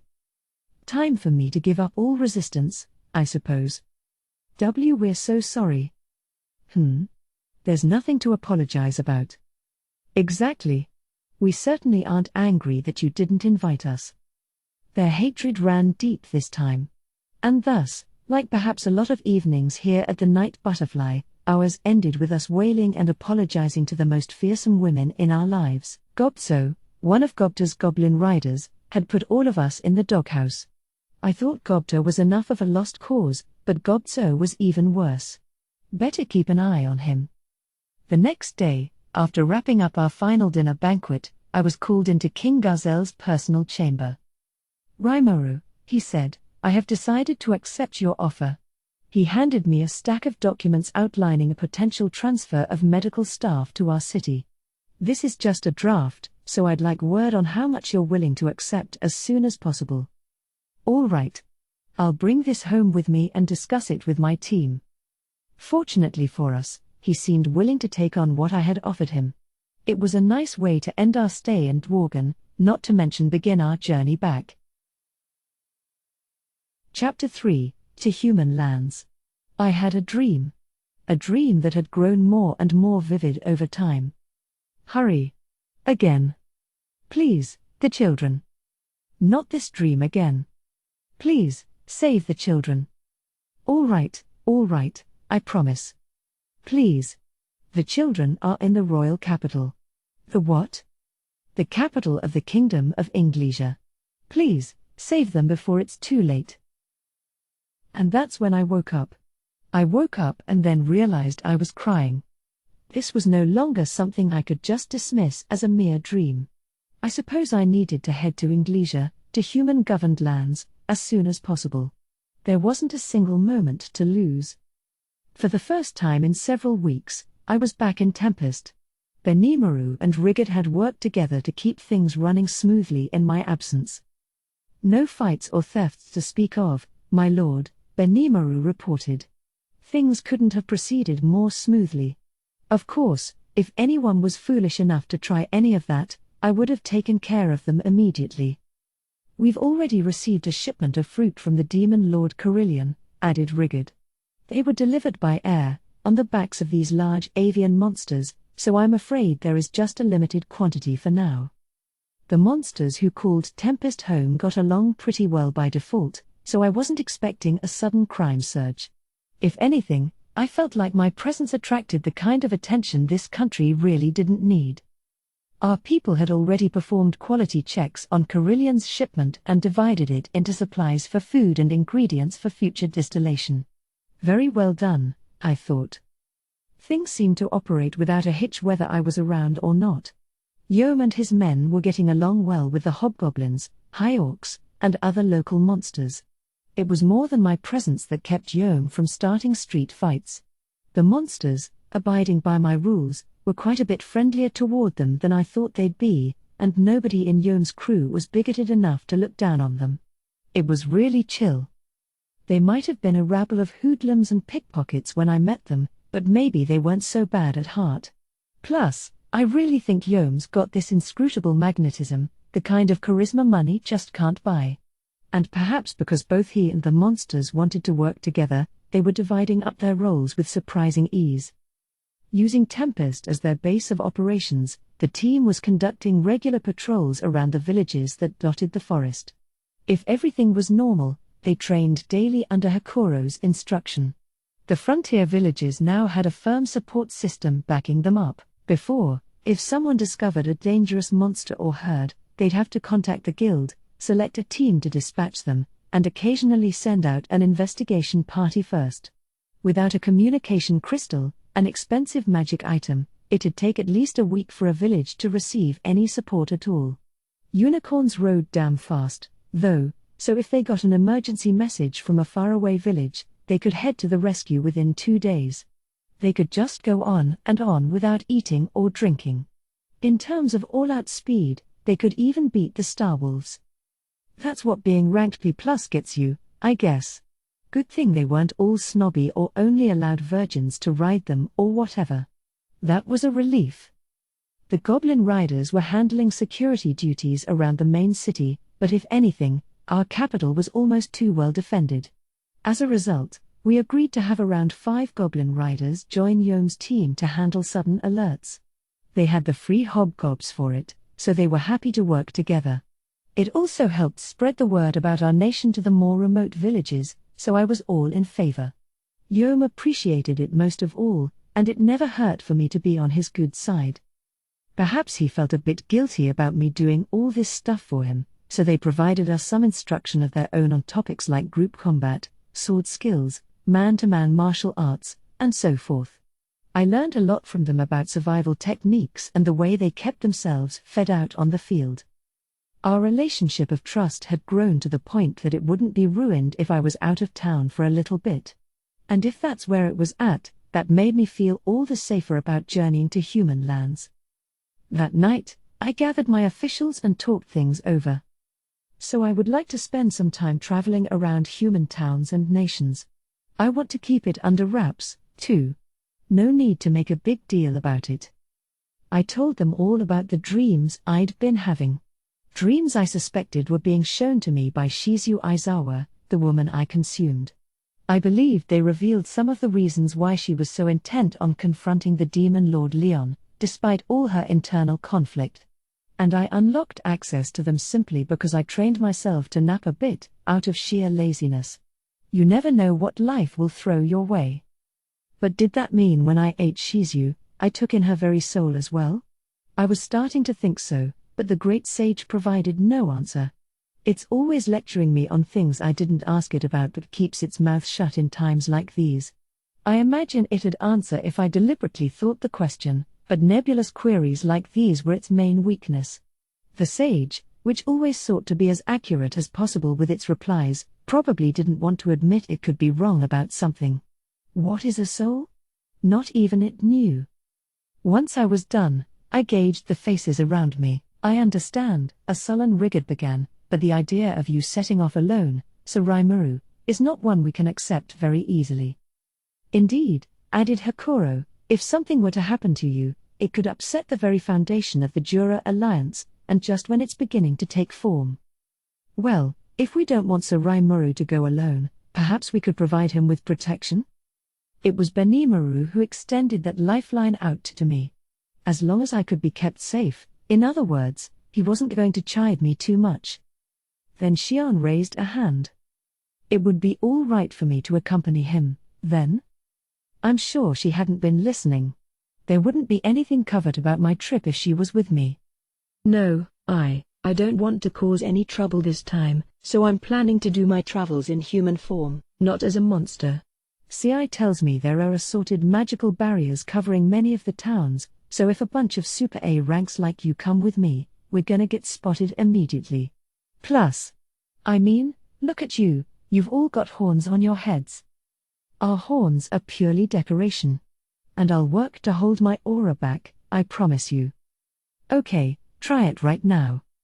I laid down the gauntlet, having had enough of Xian's selfishness. If she really could dispel her aura, then sure, that'd work. We could conceal her horns some other way. Instead, her aura just expanded. Wrong way, dumbass. Stop, stop. You're gonna take this building down. Xian gave me a glum look of disappointment as I scolded her. I needed to. If I went easy here, I'd wind up bringing nothing but trouble along with me. Look, you're a strong woman, I want you to keep order around this town for me. I'm counting on you. Why yes, sir. I will not let you down, Sir Rimuru. Giving Xian a compliment and some work responsibility helped bring her motivation back from the brink, even as her abject failure brought a pained look to Benimaru's face. So I'm holding down the fort again, he whispered, clearly disappointed. He was probably going to offer himself as a substitute, but if Xian couldn't hide her aura, he didn't have a chance yet, either. Not with the massive amount of magical energy he carried around, easily the most among the ogre mages. There was no one else I'd want to keep watch over things while I was gone, regardless. He was the only one who could retain authority over all the different monster species here. Xian and Ci, meanwhile, weren't as deft at inter-monster politics. Well, Shuna retorted with a prim smile, I suppose it'll come down to me to join you, then. But that was a problem in itself. Yes, Shuna's aura wasn't as in your face as Benimaru's or Xian's, but she was still nearly an A-ranked monster. There was no talking her way out of that. Plus. Actually, I've got a job for you, Shuna.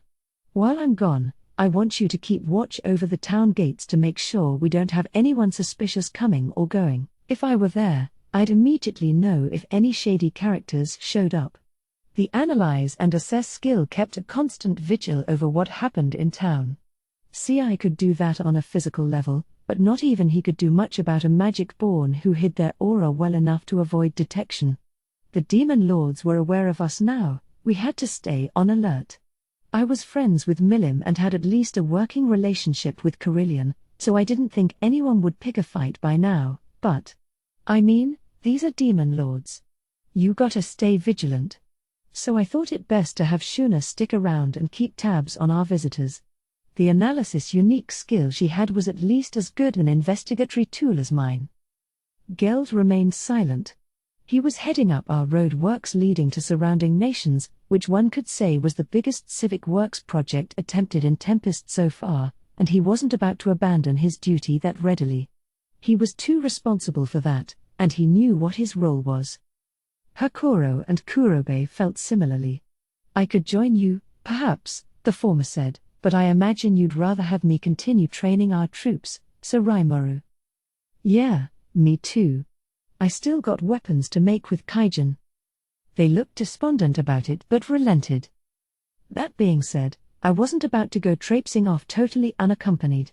From what Cabal's band told me, and from the dangers I'd overcome so far, I had the impression that I was pretty damn strong by this point. But when faced with a threat as overwhelming and hopeless as, say, Milim, I clearly couldn't afford to let my guard down yet. I could always run if I felt there was no chance to win, but for all I knew, something like her could kill me on first sight. I needed some protection. Do not worry. I will always be alongside my master. You may all have peace of mind as you carry out your tasks.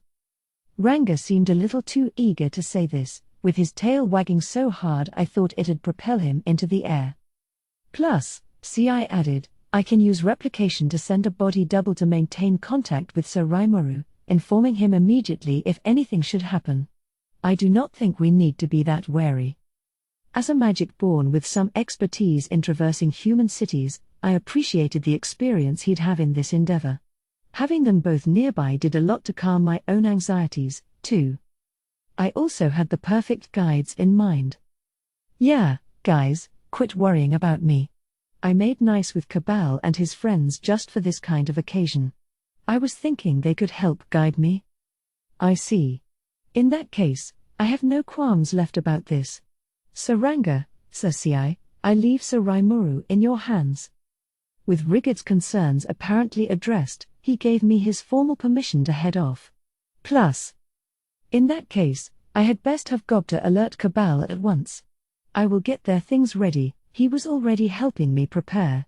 That's Rigard for you. Always reliable. And with everyone else nodding their approval, I could embark on this journey without any unfinished business. The three adventurers walked through the forest, Cabal, Ellen, and Guido. Their job was to explore these woods, handling any monster slaying and resource gathering duties that fell on their shoulders. It was tough work that sometimes required them to sleep outdoors for days at a time, but it was getting to be a lot easier than it used to be. That was thanks to the birth of Tempest, the nation of monsters who called the forest of Jura home. By this point, they had visited the town of Rimuru several times. They couldn't ask for a better spot for their adventures. The place seemed to change every time they showed up, growing and expanding. It gave them access to artisans who could fix their weapons and armor, and to be honest, all three wouldn't mind having a dedicated adventurers station of some sort to call home. Whenever they showed up, they would bring along the assorted fragrant herbs and fruits they found in the forest. Anything rare they presented was welcomed with open arms, and before they knew it, they had adopted a habit of keeping an eye out for anything harvestable Tempest might like. It helped them, too, especially since Tempest had succeeded in cultivating and producing some of the plants they brought back in quantity. That let them use it in food and such, and that directly contributed to the adventurers' general level of satisfaction in their lives. Man, Cabal noted, the food over there gets better and better every time, huh? Shuna's got to be up there with the cooks in the royal capital by now. Nah, better than that. I mean, her stuff would beat any fancy pants joint back home. You said it. I'm a good judge of food, you know, and Shuna's is top of the line. And some of the team under her are nobody to sniff at, either. True. But remember, guys, we aren't here just to eat other people's food, got it? Cabal gave his companions a stern look before they got too carried away. The quality of Tempest cuisine went without saying, but they stood to earn far more than that. You guys haven't gotten so focused on eating that you're forgetting our real mission, have you? Oh, don't be so silly, Cabal. Yeah. We got Rimuru relying on us out here. Better pay him back, eh? Cabal nodded. Rimuru, the monster who had suddenly appeared in the forest of Jura and started practically ruling the roost in the blink of an eye, had called them to his chamber earlier. The familiar sight of Gobta the hobgoblin flagging them down in the forest was a surprise, but it wasn't the first time, so they managed to keep their cool.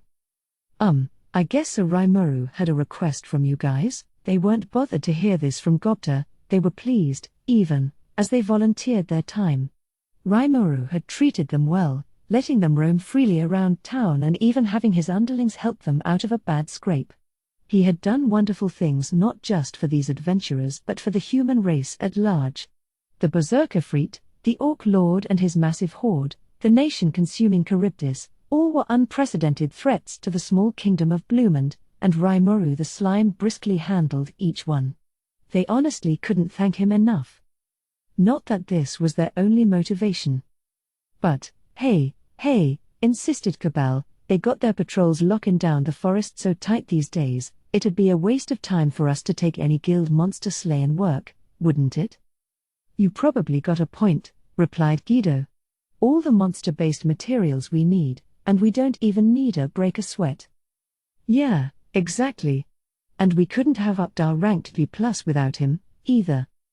That was kind of cheating, though, wasn't it? Don't be stupid, Ellen. It's just a little inside advantage, is all. Yeah. You know what they say 'bout looking gift horses in the mouth, right? I'm not saying you're wrong, guys, countered Ellen, but we have practically a whole stud farm's worth of gift horses from him by now, no? We spent a while explaining how things worked in our town and with the Free Guild, but still, we haven't given him much else. Maybe so. Guido nodded. I've been trying to get some inside info to pay old Rimuru back, but... you know him, he ain't the kind of guy to sweat the details too much. He said intelligence gathering was important, too, remember? Tempest did indeed have regular patrols navigating the areas around the main town, goblin riders, composed of hobgoblins and their starwolf mounts. They moved nimbly and quickly to keep the region secure, and it was thanks to them that law and order mostly reigned around the forest. One consequence was all the monster-derived materials and ingredients that now made their way into Rimuru's town, a cache that was being channeled partly to Cabal's team in exchange for new intelligence. Tempest itself wasn't squeamish about using these materials. Much to the adventurers' shock, Tempest was home to several well-known dwarven artisans, but not even they could use all the stuff they had access to. So whatever couldn't be harnessed for weapons, armor, or food, they treated as scrap and let the adventurers have for free. This was, to put it lightly, a windfall. Horned hare horns, poison frog flippers, giant bear ears, even things like armorsaur horns, if they were lucky. Bringing this stuff to the guild was treated as them completing their mission, proof that they'd slain some of the dangerous creatures threatening the towns. This earned them points, and points meant rank upgrades. They couldn't sell these parts for money, but to the adventurers, they were still eminently valuable. Was it cheating? Oh, absolutely, but cheating was fine in this business if nobody finds out. That, at least, was the attitude Cabal approached this arrangement with as they sifted through Tempest's refuse on a regular basis. It was true that Fuse, guild master of the Kingdom of Blumund and head of the free guild they were affiliated with, was totally aware of all this. He had spoken with Rimuru himself, had seen the town he built, and knew exactly what Cabal's gang was up to. The fact that he simply sighed at them and said don't let this make your training go to pot, all right, was because the trio were an important link between himself and Rimuru. He knew Hakuro, an ogre mage who offered military instruction to the town's monsters, was training them as well. Thus, he reasoned, even with the way they gained the system, their skills weren't suffering for it. Fuse was one thing. Others around them were less appreciative. Anyone shooting up the point rankings as fast as them was bound to be suspected of treachery. Taking it too far could blow the whole arrangement open, so the guild master called them in one day to advise them to exercise a little restraint. Now, however, Gobda had brought them much more exciting news. But I guess old Rimuru's got a direct request for us today, for a change? Yeah. Kinda feels nice to know he's relying on us. Time to flex our muscles a little bit. Thus, with exceptionally high spirits, they made their way back to Rimuru's town. According to Gobda's report, the Cabal trio were on their way here right then, likely arriving in 2 or 3 days. They were reportedly more than a bit jealous of Gobda just hopping on his Starwolf and using shadow motion to zip back to town. Ellen apparently had the elemental magic warp portal in her repertory, but it was only practical for short-range emergency jumps. A very long distance required a massive amount of catalyst energy to work. Vesta's own warp points needed none of this because they were made out of incredibly valuable magisteel.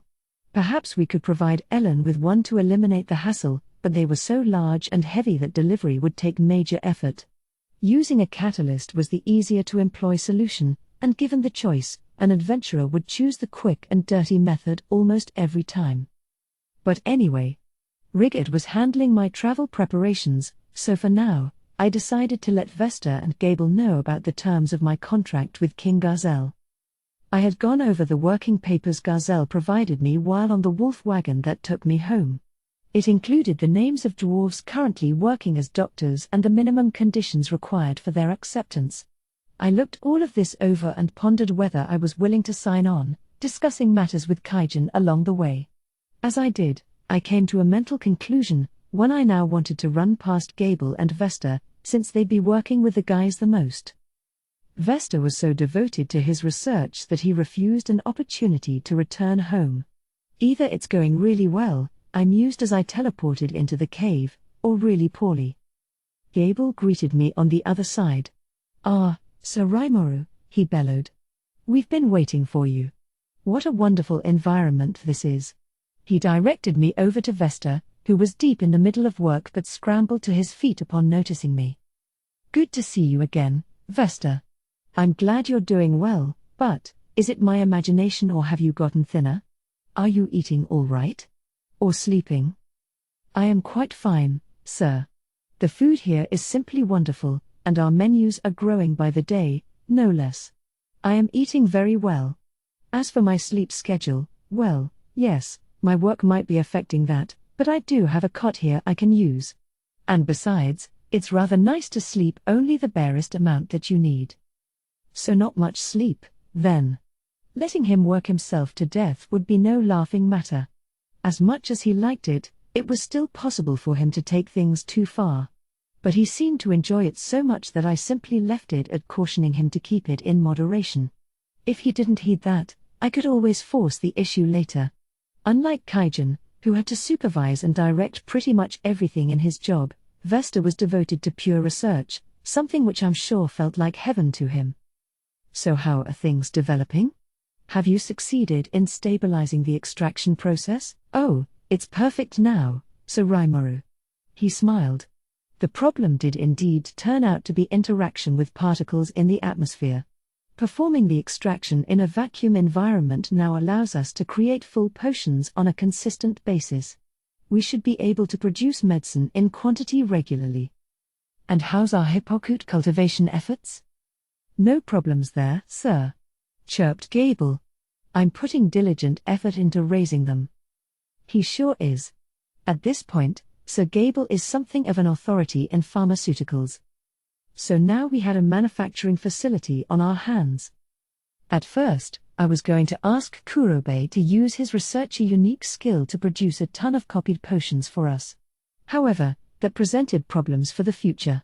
Relying on some special, secret ability like that created a weak link that'd knock us out if we lost the person in question. We needed an environment that allowed continual work to be done. Nurturing the right technical staff would make us more powerful as a country later. That was the whole intention behind forging a pact with the Dwarven Kingdom. Great. So following discussions with King Gazel, I think we're going to see some more personnel in here soon. Oh! Heavens! Gable and Vesta both swallowed nervously as they waited for me to continue. First, I want both of you to take a look at this. I handed them the list of doctors, along with their conditions. Ho! Vesta marveled as he read over them. I see Johann and Marchit on this list. With these conditions, I don't see a problem with employing all of them. His eyes, burning with a new passion, turned to me. They're each talented? They're all personnel I'd like to have assisting me. If I can train them here right now, I can have at least one train the next generation of researchers, too. And you can trust in these people? Of course. I stake it on my dwarven pride. He certainly acted proud. I wanted to know whether these people would live up to the trust required to live in a place like this, and judging by Vesta's reaction, it was worth betting on. They were already worthy of assisting him, he said, and he was already thinking, like I was, about how this lab would develop in the future. What about you, Gable? You think you can work with the new people we have in here? Wah ha ha ha ha. Not to worry, sir. I have trained my underlings to be as good a guard unit as you've ever seen. Goodness me, if Sir Vesta can vouch for them, I could hardly think of a better team to rely on and work with. Gable certainly didn't mind more people around, which meant my answer was clear. Great. In that case, I'll accept these conditions and take in all these dwarven doctors. Vesta, you said you're happy with these skills and conditions, but I'd still like you to examine these documents in detail, if you don't mind. Gable, you inform the other dragon youths and make sure this cave's safe for them all. Absolutely, Sir Rimuru. Yes, my lord. I, Gable, will sacrifice every bone in his body to serve you. Oh, also, Gable? Yes, my lord. Do a good job on this, and I'll appoint you to my executive team. I'll expect you to give it your best. Me, an executive? In your cabinet? Yeah. And that applies even if Abiel decides to welcome you back and appoint you chief of the Lizardmen. You're one of my people now, and I'd like to treat you as one. Do you think that'll bother you? Not a single bit, sir. Nothing would bother me about that at all. I am so overwhelmingly happy that I sniff. So overcome with emotion was Gable that he burst into sobs, shedding a steady stream of manly tears. Wonderful, Sir Gable, wonderful, Vesta said as he patted him on the shoulder. Whoa. Not so fast. That assumes this is all successful. Don't pretend it's proven fact yet, or else it's gonna blow up in all our faces. I want to see serious effort, okay? Yes, sir. Never have I been so inspired. Gable had managed to calm down enough to choke out the words. Which was good, because if we were going to bring our recovery potion business, one of Tempest's new specialties, to the next level, I needed him with a cool head. Vesta filled me in on the details later. At the current rate of manufacture, we could produce a single dose of full potion, the highest quality healing medicine out there, in a full day of work. This included harvesting the hypocrite herbs, magically conjuring an air-free vacuum, and operating the extraction equipment. It was a job that ran from morning till evening, followed by another 10 hours for the herbal essences to be fully extracted within the potion. It took this long for said essences to make the required magicule fusions in the solution. There was no way to speed up that process. It all happened instantaneously when I made it inside my own body, but pointing that out wouldn't help matters. Kurobe could harness his own skills to make one in about 3 hours, apparently, but like I said earlier, this wasn't for Kurobe to get involved with. I wanted him to focus on weapons production. But back to the first topic. A completed full potion could be diluted to create 100 low potions. We were using water from an underground lake infused with magicules, so it was pretty powerful stuff. This dilution works via a magic known as build membrane, which was Vesta's job, but apparently Gable had taken it upon himself to learn it and help out as well.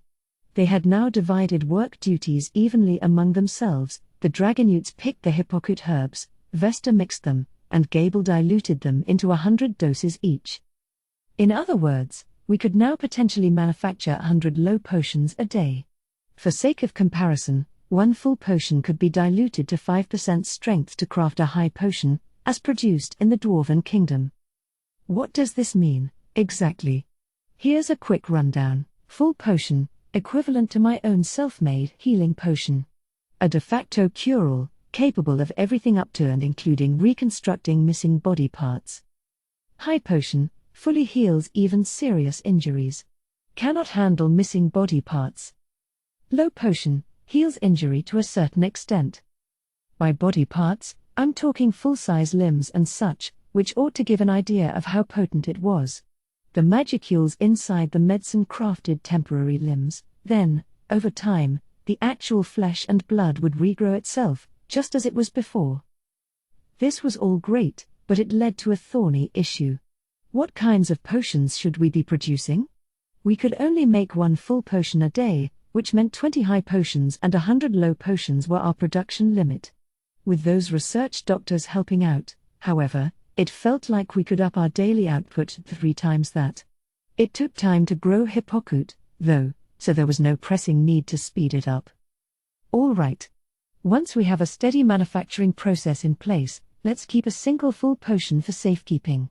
After that, we'll make 100 low potions to satisfy the terms of King Gazels' contract. Then we'll spend a day making 20 high potions. That'll be kind of a Tempest specialty, and it'll help us target a broader audience. So what I'm suggesting is we'll cycle through making a little bit of each. That sound doable to you? I imagine so, Sir Rimuru, once Johann and his colleagues arrive. I should be able to devote myself entirely to supervising the effort by then. If we could make this much happen, I'd say that was enough. It was important, going forward, to have Vesta serve as a teacher for our future employees, as much as I was sure he'd want to shove the grunt work on the new guys and focus on research again. If we wanted to have it easy, we'd need to have a fully trained staff working under him first. Sounds great, then. I'll be expecting hard work from you too. Yes, sir. I promise I will. With those firm promises, I took my leave. Now we had our general direction in place. For the time being, I took 10 samples of each potion type from our storage and placed them in my stomach. I thought they'd be nice to show off to any merchants I passed, especially if I wanted to make these into trademark Tempest goods. Better talk with Kaijin to figure out what I should be charging for them, though, currency in this world mainly took the form of coins, or metal pieces.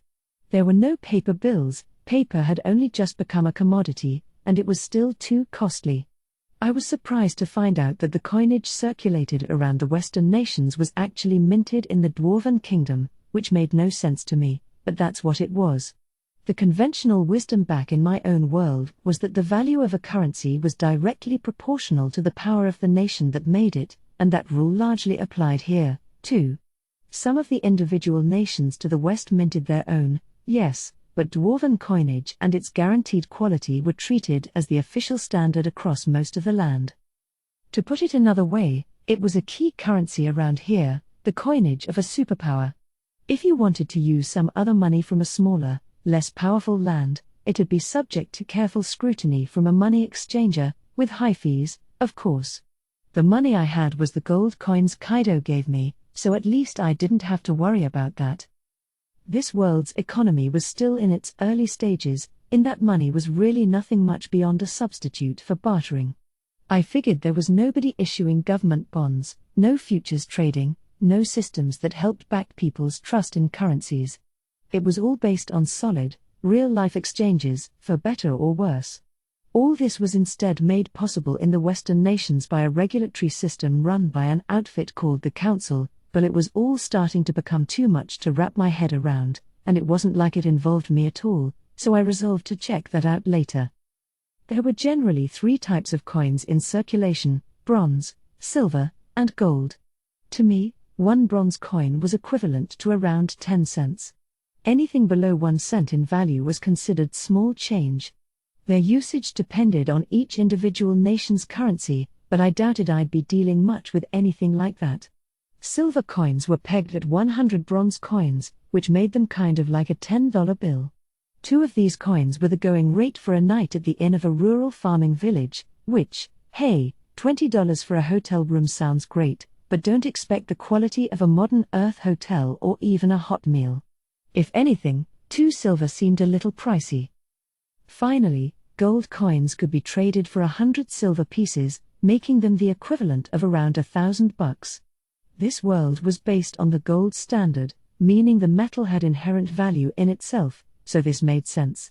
Some of the peasantry might go their whole lives without handling a single gold coin, which made it easy to gauge what kind of economic prosperity much of the people enjoyed. Speaking of things you may never see, there was also something called stellar gold coins, or just stellars for short. These were produced with a specialized dwarven process and instilled with a compressed supply of magicules, giving them an artistic value beyond their monetary one. One of these was worth 100 gold coins, making them chiefly reserved for large business transactions and payments between nation-states. Which made sense, being worth around $100,000, it was really more like a security certificate. Our extravagant evening at the Dwarven nightclub a while back still left me with 15 gold coins to work with, in other words, about $15,000, which meant I was carrying some pretty serious bank around. Not sure I want to think what that night cost me, though. To sum up, 100 bronze equals 1 silver, 100 silver equals 1 gold. Easy. So what to charge for those potions?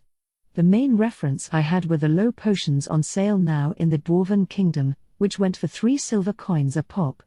More than I thought. That could be an entire day's wages for someone. However, an adventurer's main asset was their physical health. It was considered far wiser to shell out for some potion than risk losing a few days or weeks of salary due to injury. Trying to skimp on your healing tools on a monster-slaying job, where your life was constantly on the line, would be silly. Even if you had a sorcerer on hand for healing, you still needed to take care of yourself. The delay before healing magic takes effect could easily spell your doom. Some sorcerers were better than others, of course, but either way, having an emergency potion in hand was quicker and much more reliable. With that in mind, it was time to think about high potions. The level of healing they provided was on a scale far beyond low potions, which made sense, given they had 5 times more hypocould extract in them. Thus, they needed to be at least 5 times the price, or they wouldn't be worth crafting. "Listen, boss," Kaijin said when I asked him about it, "those things would be a steal even at quintuple the price. I'd say at least 20 silver. This isn't some toy an idiot out on their first errand would purchase. You'd be targeting at least B-rated adventurers with them. Don't be afraid to charge a premium, Either, let's try for 25, maybe. All right. Fair enough. It was pretty useful stuff, and I didn't want to be overwhelmed with orders anyway. 25 silver coins seemed like a fair target, too. I wasn't running a charity. We'd already decided to supply low potions to King Gazel for 2 silver each. A stock of 100 would go for 2 gold coins, then, which meant we'd be grossing the equivalent of about $2,000 per day. They'd be a regular customer, too, and it seemed like decent remuneration for the efforts of Gable and crew. Better to save the higher profit margins for those Tempest-exclusive high potions, I thought, sell those wholesale for 20 silver, and that'd be 4 gold per day, 25 silver, and that was 5 gold. But that was all up to my negotiation skills going forward. All right. I'll put the prices up high to start and earn as much profit for us as possible. And in the future, when our operation's 10, 20, 100 times bigger, I'll do my best to make sure our treasury gets the maximum out of that. That's the spirit, boss. Now I was all ready to go. Woo-hoo. There was something about hitting the big cities that always got my adrenaline pumping. Getting to embark on a trip solo like this, unbothered by any other obligations, made me feel free for the first time in a while. I liked it. I couldn't afford to let this opportunity go to waste. Of course, there was one goal I didn't want to forget as I forged my way into human lands. There were those dreams with the children, yes, and trying to secure some new sales routes for our potions, but I hadn't forgotten my original objective, to meet 1 or 2 people from my original world. People like Shizu and her 2 apprentices, both otherworlders, as she put it. When I showed her a little bit of what Japan looked like these days, she also gave me some insight into her own memories. Yuki Kagurazuka and Hinata Sakaguchi. I wanted to see them both, but honestly, that Hinata Sakaguchi lady kind of freaked me out. She was the kind of person who's relied on nothing but her own powers to survive. Even 10 years ago, she was either equal to Shizu or above her power-wise, which unnerved me. Might be better to save her for later and hit up Yuki first. He was said to be the Free Guild's Grand Master, the highest position in the organization, so he had to be pretty capable, too. If I had his support as a monster, I couldn't ask for someone better to rely on. I ticked off all the things I wanted to do as my mind raced with thoughts of the human towns I had yet to see. It had been nearly 2 years since I was reincarnated in this world, and now, I could finally interact with their nations a little. Our own stronghold was deep in the forest, behind the mountain with the cave Feldora was sealed in. The Dwarven Kingdom was northeast of us, Carillion's Beast Kingdom southeast, and Blumund to the west. Right now, 3 highways were in the works leading out from Tempest. One, linking it to the Dwarven Kingdom, was nearly complete. The second, leading to Eurasania, had only just begun construction. The third, headed for the Kingdom of Blumund, would begin to proceed in short time, I imagined. There were, generally speaking, 2 paths between us and Blumund, a trail that plunged straight through forest land, and another that circled over to Farmus before hitting Jura. That path took longer, but with all the dangers in the forest, the Farmus route was the safer one, if you had the time for it. Cabal's party usually took that one. It involved beginning on one of the highways from Farmus or the Dwarven Kingdom and taking a turn-off for the forest midway. These were rough walking trails, of course, originally blazed by animals. Thus, taking a round trip from Blumund to Tempest was a daunting task. You could pick up a stagecoach on your way here, as Cabal put it, but you might not be so lucky on the way back, especially if you're trying to cram in 3 people. As a result, even a one-way run took anywhere between 2 and 4 weeks, which just shows how impossible it was to schedule one with any accuracy. Bad weather or the wrong kind of monster encounter could further delay things. You really did stake your life on the journey. Cabal took his familiarity with it as a source of pride. So he and I discussed all this as we prepared to leave. To them, hearing about a new highway opening a formal route from Tempest to Blumund was a real eye-opener. What kind of trail are you talking about? Didn't I promise you I'd build a highway to Blumund? No, you did, but it's going rather fast, isn't it? Is it? It was an ambitious schedule by my old construction company's standards, but with the monster crews I had at my fingertips, it seemed doable enough to me. I must be getting too used to this world. It is not too fast, no, Geld advised. He would be leaving town with us, so he could rejoin his work crews out on the field. I'm working hard here, but there's still room for more. I need to do everything I can to earn my keep with you, so Rimuru. Guido, Ellen, and Cabal looked stunned. Yeah, Geld might say that, but to me, this kind of construction speed is crazy. I mean, even with a nationally funded highway like the one we're taking, this level of quality in such a short time couldn't possibly be real. No, not at this speed. Not even if you had a team of wizard-class magicians working for you. I don't know what's with these guys, really. They're so amazed by the tiniest of things. But I'm sure Cabal and his gang will get used to things shortly. Well, no need to worry about it, I said, trying to shift the topic toward more positive things. Boy, this is gonna be one hell of a trip. I hope you'll have fun guiding me, Cabal. The mention of his name made Cabal snap out of the weird sort of daze he was in. He gave me a half-panicked nod and boarded our wolf wagon. We traveled for a little while after that, but for some reason, our human companions didn't seem very cheerful. They stared at me, looking a bit dubious of the whole thing. Maybe they were hoping to spend more than a single night in Tempest before getting back on the road. They had actually arrived right on schedule, the evening after I had completed all my preparations. I felt a little bad about it, but we left early the following morning, as planned. Hey, that'll be no problem. Yep. You've been real kind to us, boss. Ooh, sure, that's what we're here for. They all seemed accepting enough earlier, but I decided to come out with it. Maybe I should have had you guys stay in town a little bit and rest up first? Oh, no, boss. Cabal vigorously shook his head. This wagon's almost too well built, so I was just kicking myself for all the pain we had to go through by comparison to get here. You sure said it, Ellen exclaimed, clearly waiting for this. I mean, what kind of wolf wagon is this? I haven't felt a single bump this whole time. Yeah, exactly. This is so comfy, it barely even feels like a journey to me. Well, hang on. I had to stop Ellen and Guido before they got any redder in the face. What do you mean, you haven't felt a bump? It's been springing around all over the place.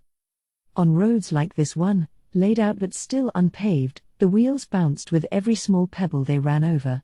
Running paths like these at 20-25 miles an hour made for a lot of shaking. It really made me wish these roads would get done already. But Ellen just laughed the idea off. This barely even counts as bumpy in my book. Regular horse wagons can't run this fast in the first place, and if they did, they'd put the passengers through all kinds of hell. Damn right, echoed Guido. With a real horse wagon, it's a given that your ass is gonna have a bad time. Ride in one for long enough, and you'll have aches and pains up and down your whole body. If you think a little tink here and there counts as bumpy, a real horse wagon's gonna reduce you to tears. He's right, boss. Being in a smooth ride like this and having someone be all like, man, this sucks, or you guys tired out yet? I mean, it makes me wonder why we went through all that crap up to now, is all. Especially if you're all set to explore these unknown lands, watching out for monsters that might leap on you at any time. Something as easy as this doesn't count as a journey at all. Well, what do you want from me, guys? It's still a journey either way, isn't it? Yeah, well anyway, just relax. Kaijin didn't say anything along those lines when we went to the Dwarven Kingdom in it. Don't you think you're playing this up a little too much? No. I sure don't, no, Uck. Like I said, what do you want from me? Well, look, this is reality, you know? Just another way of traveling. No, boss, Guido lashed back, what I'm telling you is that you're crazy to think that. Yeah. I mean, the easier the better, but that, and Kaijin didn't say anything like that because his guys built this. He's happy with it because he's got your approval on it, Rimuru. That's probably why it didn't feel right to state the obvious. Plus, hell, why are Kaijin and Garm even living with you guys anyway, boss? Isn't that weird? It seemed they couldn't hide their shock at having some of the best dwarven artisans in the land living alongside monsters like us. What's the big deal with that? They're friends of ours. And if you don't like having a nice, easy journey, we could always walk instead. Well, no, I just said, the easier the better. I wouldn't want anything else, boss. If they were that dissatisfied with traveling in comfort, I figured they would have been a lot more eager about my suggestion. Guess not. What a pain. Okay, then the topic's over, guys. How about we talk some more about the city you live in? They muttered a few buts and always about this, but even they had to admit that a wolf wagon was a pretty awesome ride, so they dropped the subject. Nobody gave me this kind of feedback during my last journey. It was funny to see these kinds of differences in common sense among my friends. I was planning to purchase a horse and wagon once we hit Blumund, but if they were that keen on walking, maybe I shouldn't bother. So the journey continued on without incident. We had left at sunrise, and it was already past noon. I can't believe this, Cabal muttered. That mountain looks so small now. Guido and Ellen nodded their agreement. Well, yeah, guys. A starwolf's a B-ranked monster by itself, and unlike a horse, it didn't need to rest after this much distance. If anything, this was a mild jog to that species standard. It could keep on going practically forever at this rate. I gave Cabal a wry grin as Geld turned to me. So Rimuru, what will we do for lunch? There's a resting house a ways ahead. Ever prepared, he had set up food for us in a nearby waypoint. Nice one, Geld. Let's take a break and have ourselves a meal in there. That lit up the mood across the wagon. Despite their initial complaints, the adventurers were well used to traveling in wolf wagon luxury by now, even enjoying the view out the windows. Talk about self-absorbed. Once we reached the hut, Geld hopped off the coachman's seat. The starwolf pulling us was a body double of sorts provided by Ranga, so there was no particular need to attend to it. It was simply being run down the road at the equivalent of cruise control. Geld, however, volunteered to take the seat anyway, claiming he'd take up too much space. I loved how serious-minded he always was, and it reflected clearly in his work. The perfect picture of an artisan, I suppose. As we ate, we discussed our future plans. At the moment, we had only blazed about half the trail to Blumund. Over a third of it was still untouched forest. We had kicked things off by having me examine the forest from above, picking the route with the fewest obstacles. We drew up a plan for building the most suitable highway possible after we took height measurements at regular intervals to figure out how the path sloped. Geld's crew was now in the midst of following that plan and constructing the road itself. The crew was divided into 3 teams, one to cut down and transport trees, one to level and improve the road surface, and one to lay down the paving and finish it off. Such was the general division of labor. The route we picked didn't require any wide detours and extended a little bit under 200 miles, with Blumund being a measure nearer to us than the Dwarven Kingdom. On the way was a lush forest, rugged mountains and valleys, and a wealth of native creatures. With this highway, however, merchants could complete a full one-way walk in under a week. They'd need to deal with monsters, granted, but it'd still be an enticing route to take. A regular wagon sans wolf could finish the journey from Blumund to Tempest in 3 days, as opposed to 10 between us and Dworgen. Depending on conditions, this meant a trip from human to Dwarven kingdoms could be completed in around 2 weeks. The current Farmus route apparently took at least 3, and while monsters weren't a major threat there, bandits and the like were, so security costs often ate up any potential monetary savings. It could make our nation an even more important hub in the local infrastructure. But I'm getting ahead of myself. For now, after another hour or so's journey by wolf wagon, we'd reached the edge of current construction. From there, I imagine we'd switch to walking. Ah, so that's where we'll be coming in, Cabal eagerly commented. He was right. You certainly will. Make me proud. Sure thing. Absolutely. About time I had something to do, boss.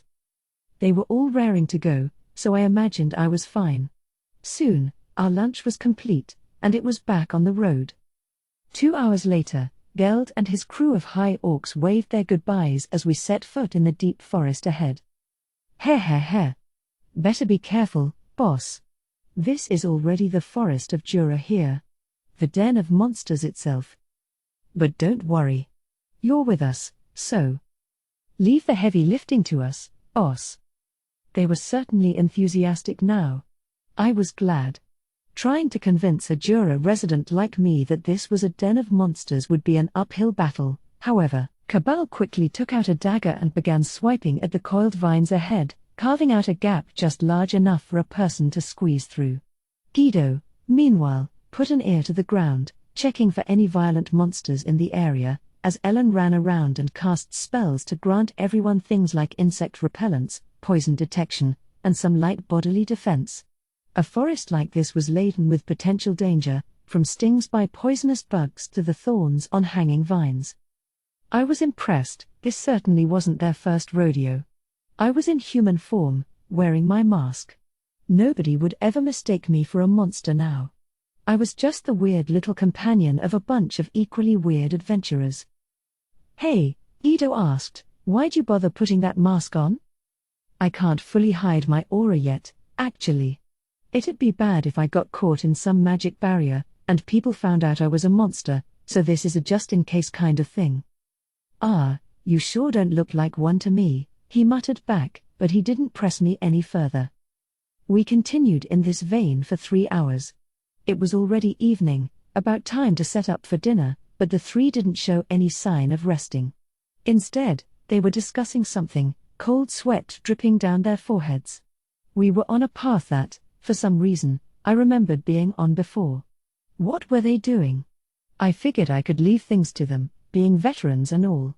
One of them looked ready to cry, even. Better butt in. Hey, you guys aren't lost, are you? No, of course not, I don't imagine. Cabal was talking funny. I didn't like that. Are we okay? I brought up a map in my mind. This was definitely a path we traversed earlier. Maybe I was just imagining it. Wait, I couldn't be. Quit screwing with me, guys. You're lost, aren't you? The three shivered. I'm sorry. They shouted their apology in unison, bowing their heads at me. They were lost. Are these guys really professionals or what? Ah well. We weren't in that big of a hurry, and I didn't feel like setting up camp. There'd be huts set up in the construction zone, we could rest up over there. We made it back in about an hour, following the trail we blazed. I used thought communication to warn Geld, so they had food ready for us upon arrival. My three companions couldn't have looked more sheepish. How could we have gotten lost in a place like that? Kind of hurts my confidence. Yeah, and I'm supposed to be a pro at forest trails, so this is even worse for me. Guido seemed to take it the hardest, but it hurt them all, given how much they wanted to show off around me. Geld responded by showing them all a single flower. Maybe this was the cause. What's that? Ah, Ellen exclaimed. That's a baffledil, isn't it? They're a collection target for B-ranked guild quests. Not exactly easy to track down. This flower, which has a hallucinatory effect on its environs, was both rare and sought after for use in magical items. Yep. This guy's been delaying our own work effort today, too. He bowed to the trio. Sorry I didn't warn you about it earlier. He hadn't bothered, he explained, because he figured we couldn't be lost with my magic sensibility. He had a point. Given that I flew right over this patch of forest to help plan out the route, the idea that I'd get lost walking much more slowly through it must never have occurred to him. It was hardly Geld's fault. If anything, it was mine, for wanting to have an authentic adventurer experience without any cheats. Oh, no, I'm sorry for being negligent myself. I'll help him out more tomorrow. Geld had already had his crew track down and uproot the baffledils in the area, lest they interfere with work any further. There were over 100 stuffed into a bag inside their storehouse. It seemed like a neat opportunity, so I swallowed them into my stomach and had them analyzed. They were glad for it, too. Burning them would just release the hallucinogens into the air, and burying them could make them take root and threaten passers-by later. If they were useful enough for the guild to assign quests about them, then win-win, I guess. That was our first day on the road. The next morning, as promised, I planned to provide my adventuring team with my full assistance. Time to shine, glutton, I thought as I pointed my right hand forward. In an instant, the trees and growth in front of us disappeared. Hey, Geld, I'd like to eat up enough width for you to build the road on, but that's gonna take too much time, sadly. I'll just eat what's in the way of us and put it in a big pile, so can you clean up for me? Yes, sir. No need to worry about that. That's our job. With his agreement, I breezily ate up the trees and vegetation in our way as I walked. It went much more quickly than yesterday. Are you kidding me? This is crazy. I'm telling you, this is crazy. I know Raimuru's not, like, normal, but this is just. I seem to be scaring my companions a little, but I wasn't worried. Hey! Quit staring and start following me. We were back on the trail. After about a week of this and that, we finally reached the edge of the forest. It was mostly along the trail I originally surveyed from the air, and we didn't waste much time along the way. I was in no hurry, though. I'd been enjoying the sights and wonders along the journey. I never tired in slime form, really, and by definition I never got dirty per se, so I admittedly had an easier time of it than others. Ellen's cleaning magic, or whatever she had, helped a lot, though. I tried it out, and my version was more powerful anyway, so I cast it on the rest. The results reportedly made the journey quite a bit more pleasant for them. Building a campfire was a snap, and we had a lot of food along with us. More than anything, though, the wolf wagon in my stomach, complete with long, sofa-like seating and a solid roof, was excellent. There were sofas in the front and back, facing each other, letting two people use them as beds. I didn't need to sleep and thus could keep watch every night, but they were too polite to let me. So two of us took turns keeping watch while two rested inside. It was much more relaxing than a lot of inns out there, so the other three loved it. Rimuru, Ellen said, beaming at me, let's be adventuring partners forever. I couldn't say yes to that, but I'm glad she enjoyed my digs, at least. Maybe life would have been a lot different if I wasn't leader of the Forest of Jura, huh? I could probably leave most operations to Rigard and the rest of my bureaucracy by now, but I couldn't go AWOL forever. In the future, though, maybe. Once I wasn't so needed any longer, perhaps it'd be fun to be a freelance adventurer for a while. Too bad you guys will probably be dead of old age by then. Well, that thought came out of nowhere. Now part of me wondered if Milim had similar feelings. Maybe it'd be better to be a lone wolf, after all, instead of making lifelong friends who I'm doomed to outlive. I dunno. I didn't have enough experience to answer that question right now. Chapter 4, The Kingdom of Blumund. Blumund. A smaller kingdom, population under 1 million. It consisted mainly of little villages, collected into regions ruled by noble lords. The only big settlement to speak of was the capital. It was seriously a super tiny country. Guided by my trio of friends, we proceeded to a rural village. The tranquil sight of it, surrounded by fenced-in fields, greeted us past the forest.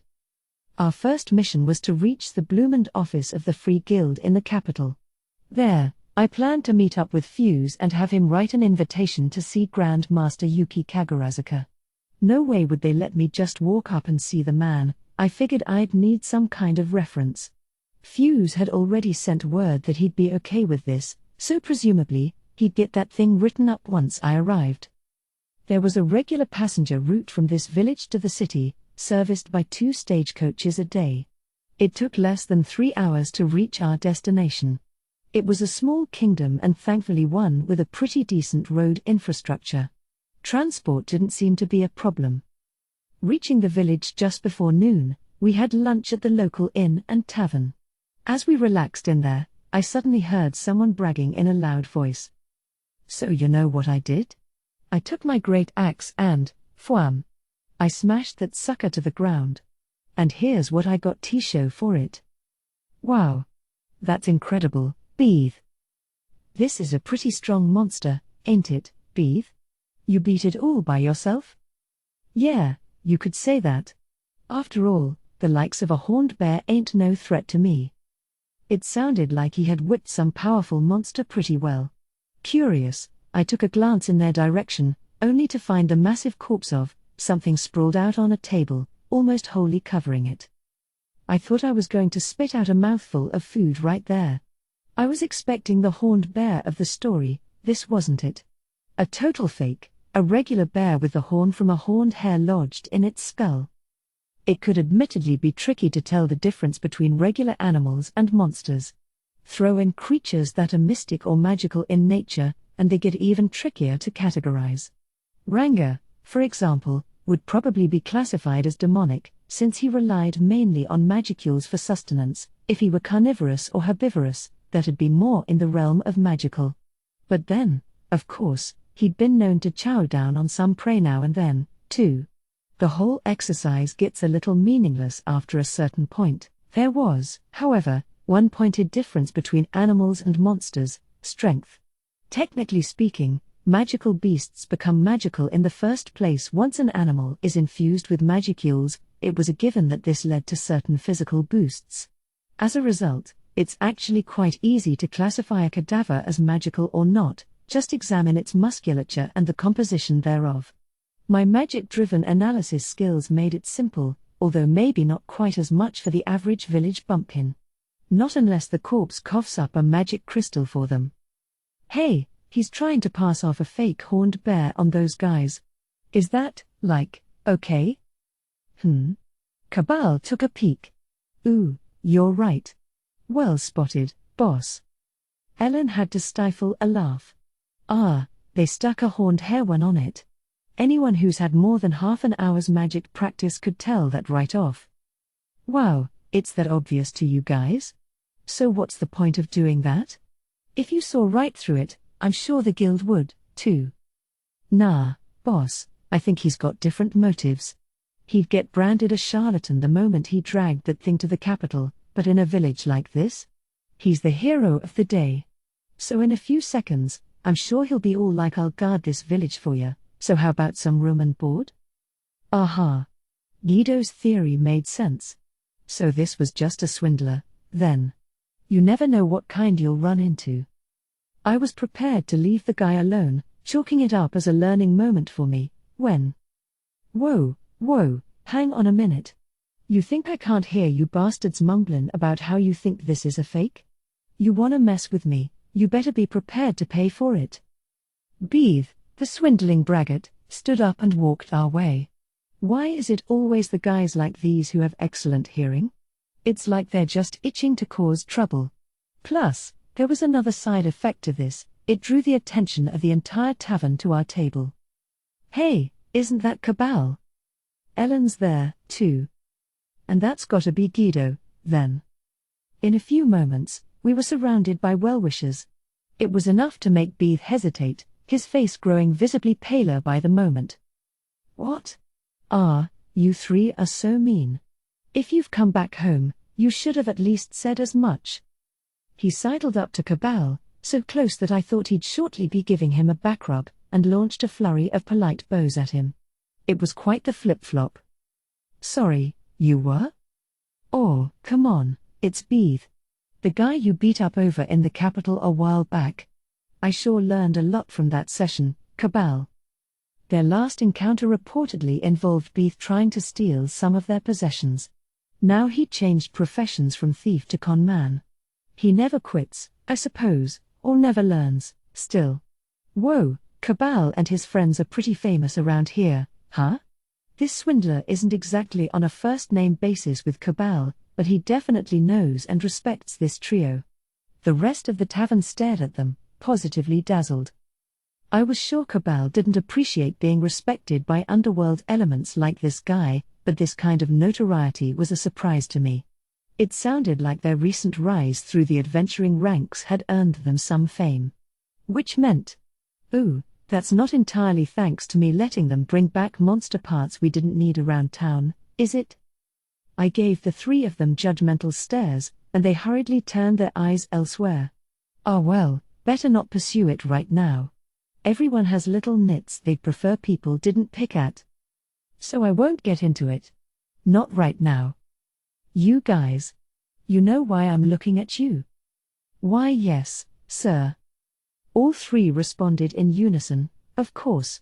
Well, good. Now, if I ever need some help, I'm guaranteed to have them at my beck and call. Next, let's tackle Beeth. And you, too, if you want people to think you're cool or whatever, then why don't you actually help them out when they need you? I think you'll find people will treat you a lot differently once you do. Yeah, I'll try. I let him go with just that warning. I was technically Cabal's guest here, so I didn't want to make things awkward for his band later. Beeth did seem genuinely sorry, so there was no need to go beyond that. Apart from that run-in, the journey was going pretty smoothly. Soon, we were walking down the street in the capital of Blumund. To me, the buildings seemed old-fashioned but solidly made. A throwback to the good old days. I couldn't say how good they actually were, but definitely that romantic sort of medieval European feel. Kind of a neat contrast to our own city, which boasted a great deal of Japanese-style homes. Everyone we passed by seemed bright and cheerful. The atmosphere certainly wasn't gloomy or downtrodden. According to Cabal, the government had sent out an alert previously to prepare for a large influx of monsters, but that was now lifted, which meant nobody had to worry about their homes being wrecked. Regardless, this was still a largish city in an otherwise rural nation, and even here on the streets, I couldn't help but notice how many passers-by were armed. Many were also rather, shall we say, suspect in appearance. Even with my mask on, I still felt like just part of the crowd, which I was glad for. It's all very, well, fantasy. One thing did stick out, though. As I analyzed and assessed my surroundings, I noticed that much of the weapons and armor I spotted were in very poor condition. In that way, it seemed fitting for the people around us, none of whom seemed capable of putting up a decent fight. The adventurers I saw in the Dwarven Kingdom seemed a lot better equipped than this. Well, that goes without saying, boss, Cabal explained. We don't have too many talented blacksmiths in this city, you see. Yeah, it can be a pain for us to assemble a full set of battle gear in this joint. It's not the sort of thing money can even buy sometimes. Ooh yeah, I'd like to get a new magical staff, but I just can't find the right one. No wonder the three were so shocked to find dwarven artisans working with us. It might have seemed natural to me, but it must have bowled over those guys. Still, experiencing my first taste of an established town in a while was supremely exciting. I brought a grilled skewer of meat from a roadside stand, taking bites from it as we walked. Even the presence of stalls like that filled me with nostalgia for my old daily grind. I couldn't tell what kind of meat it was, but I liked it. I could assess it, I suppose, but I won't. Instead, I turned my magical eye to the sauce, analyzing the recipe as I tasted it on my tongue. Now Shuna had something else to add to her cookbook. In the midst of our walk, we arrived at the Blumund office of the Free Guild, a solemn-looking stone building. It was 5 whole stories tall, a rarity given that the highest structure I'd seen so far was 2. Being constructed in a great hollow underneath a mountain, the Dwarven Kingdom had certain height limits you could build up to. That applied as much to the royal palace as it did to some low-rent hovel. The idea of building vertically didn't really exist over there. They did have an astonishing amount of sunlight, powered by magic-driven daylight windows dotted throughout the kingdom. But I had thought the whole concept of multi-floor buildings didn't really exist here yet. The building seemed to be temperature-controlled somehow, as it was quite pleasant inside. I wasn't affected by temperature myself, but with sense heat source, I could tell the ambient temps were markedly lower than outside. There must have been some sort of magic climate control feature in this building. Maybe this world's more high-tech than I've given it credit for. Maybe the presence of magic has just made it advance and progress in a different direction from my old one. If it weren't for things like monsters or demon lords, maybe we'd have an even loftier magic-driven civilization around here. Though, to put it another way, all the developmental energy they could use for that is instead being consumed by handling the monster threat, I suppose. That's how much it took to stay alive in this world. Harsh place. Right now, the demon lords were granted fairly bountiful tracts of land in order to avoid riling them, but who knows? Maybe the humans around here would decide to invade the more monster-laden realms before long. And maybe monsters had the strength advantage for now, but there was no telling what the future held. Human desires can be limitless, and we'd need to address that back home if I wanted my own nation to keep its privileges. Now, I was glad I came here. I wasn't planning to antagonize my neighbors, but if relations ever did sour between us, it was important that I know how the other side lives. Seeing human towns and knowing how their inhabitants lived would have a major impact on our future direction. I wanted to see and learn from as much as I could. But no point just standing here. I let the trio guide me farther inside into a chamber that looked a bit like the front lobby at City Hall. I spotted a long counter, like the luggage drop-off at the airport, with sales written above it. I couldn't read it myself, it was the great sage who made me literate around here. Good thing for that. This counter was divided into 3 sections. There was the sales department, like I said, the general affairs department, accessible to all guild members, and then an expert window accessible only to guild adventurers. Sales, as the name implied, was where they picked up and processed anything earned from quests or otherwise meant for guild delivery. The general counter was largely for beginners or guild members who lived in town. It was where you went to join or leave the guild as well. The final expert section was only for guild-accredited adventurers, which were in turn divided by specialty, retrieval, exploration, or monster slaying. This was mainly for members engaged in out-of-town activities, who were generally all referred to as adventurers. This meant that if you wanted to be an adventurer, you had to at least be able to defend yourself. How did all this work in practice? Well, for example, there was a department of the guild that specialized in magic. This was open to anyone who could handle magic spells, but that alone only granted you access to general affairs services. It took more than just magic to reach the expert tier, you also needed to belong to a retrieval, exploration, or monster-slaying department and have actual field experience doing one of those 3. That made you an adventurer. Cabal, Ellen, and Guido were each a member of a different department, monster slaying, retrieval, and exploration, respectively. That made it easier to divide up duties among them. Maybe they were a lot more talented than I thought, actually. The way it's been described to me, only a select few out there can earn that adventurer title and keep it. What were the merits of that title? Above anything else, freedom, part of the origin of the Free Guild's title. All Free Guild members had to declare which country they belonged to, but adventurers were free to switch whenever they wanted. Changing your residence to a different town, or a different country for that matter, was allowed with relative ease if you liked. There were restrictions, of course, such as during times of war, but as long as you went through a third nation for the move, it was all good. Traveling between nations always leads to hassles with identification and the like.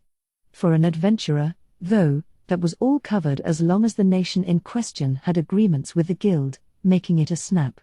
Adventurers could act freely without ever being bound by borders, a sign of the respect given to them as protectors against the threat of monsters. Of course, I say all this, but it wasn't like adventurers changed their declared home nation very often. If they did, it was more frequently so they could choose the country where they were obligated to pay taxes. Freedom comes with responsibility, so I suppose if everyone had the chance, they'd prefer to set up shop someplace where they had it easiest. This was the rundown they gave me. I had to head for the Kingdom of Inglesia after this, so I was definitely hoping I could gain some guild accreditation instead of having to deal with a bunch of immigration nonsense. With that in mind, the trio took me to the General Affairs counter. Registration's right over there, boss. Ooh, I'm sure they'll put you in the adventurer ranks in no time flat, Rimuru. I don't even think they'd make you take the test, for that matter. It was just before evening by the time we got in line. Apparently, the front lobby would soon be swarming with people. It was pretty chill in the afternoons, but at night, It'd get packed with people returning from the field. If we wanted to get this done soon, we had to hurry. I'd like to register as an adventurer, please. How old are you? The woman on the other side gently asked. Being a general member's one thing, but aren't you a little young to be an adventurer? Hey, no need for that, Cabal said as he stepped in. This guy here, Rimuru. Lemme tell ya, he's way more of a performer than he looks. Is my word good enough for ya? I was expecting this, given my looks. Cabal's team and I had discussed this in advance, and they had agreed to help me with whatever it took to get added. He performs enough to impress you, Cabal? Well, the test can be quite a dangerous thing, however. Not a problem. I don't mind.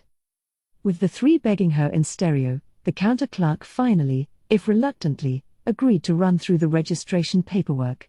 I filled out the sheet handed to me, name, age, special skills, birthplace, and so on. Just whatever I could fill out was fine, she said, so I simply wrote my name and swordsmanship under the skills section. That was all it took for a general-purpose membership.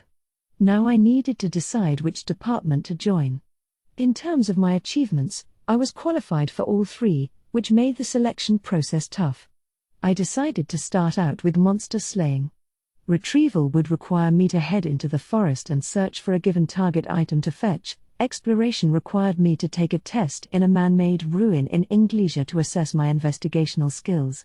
Monster slaying was the only test I could do right there. As I filled all this out, I heard people shouting at us. Hey!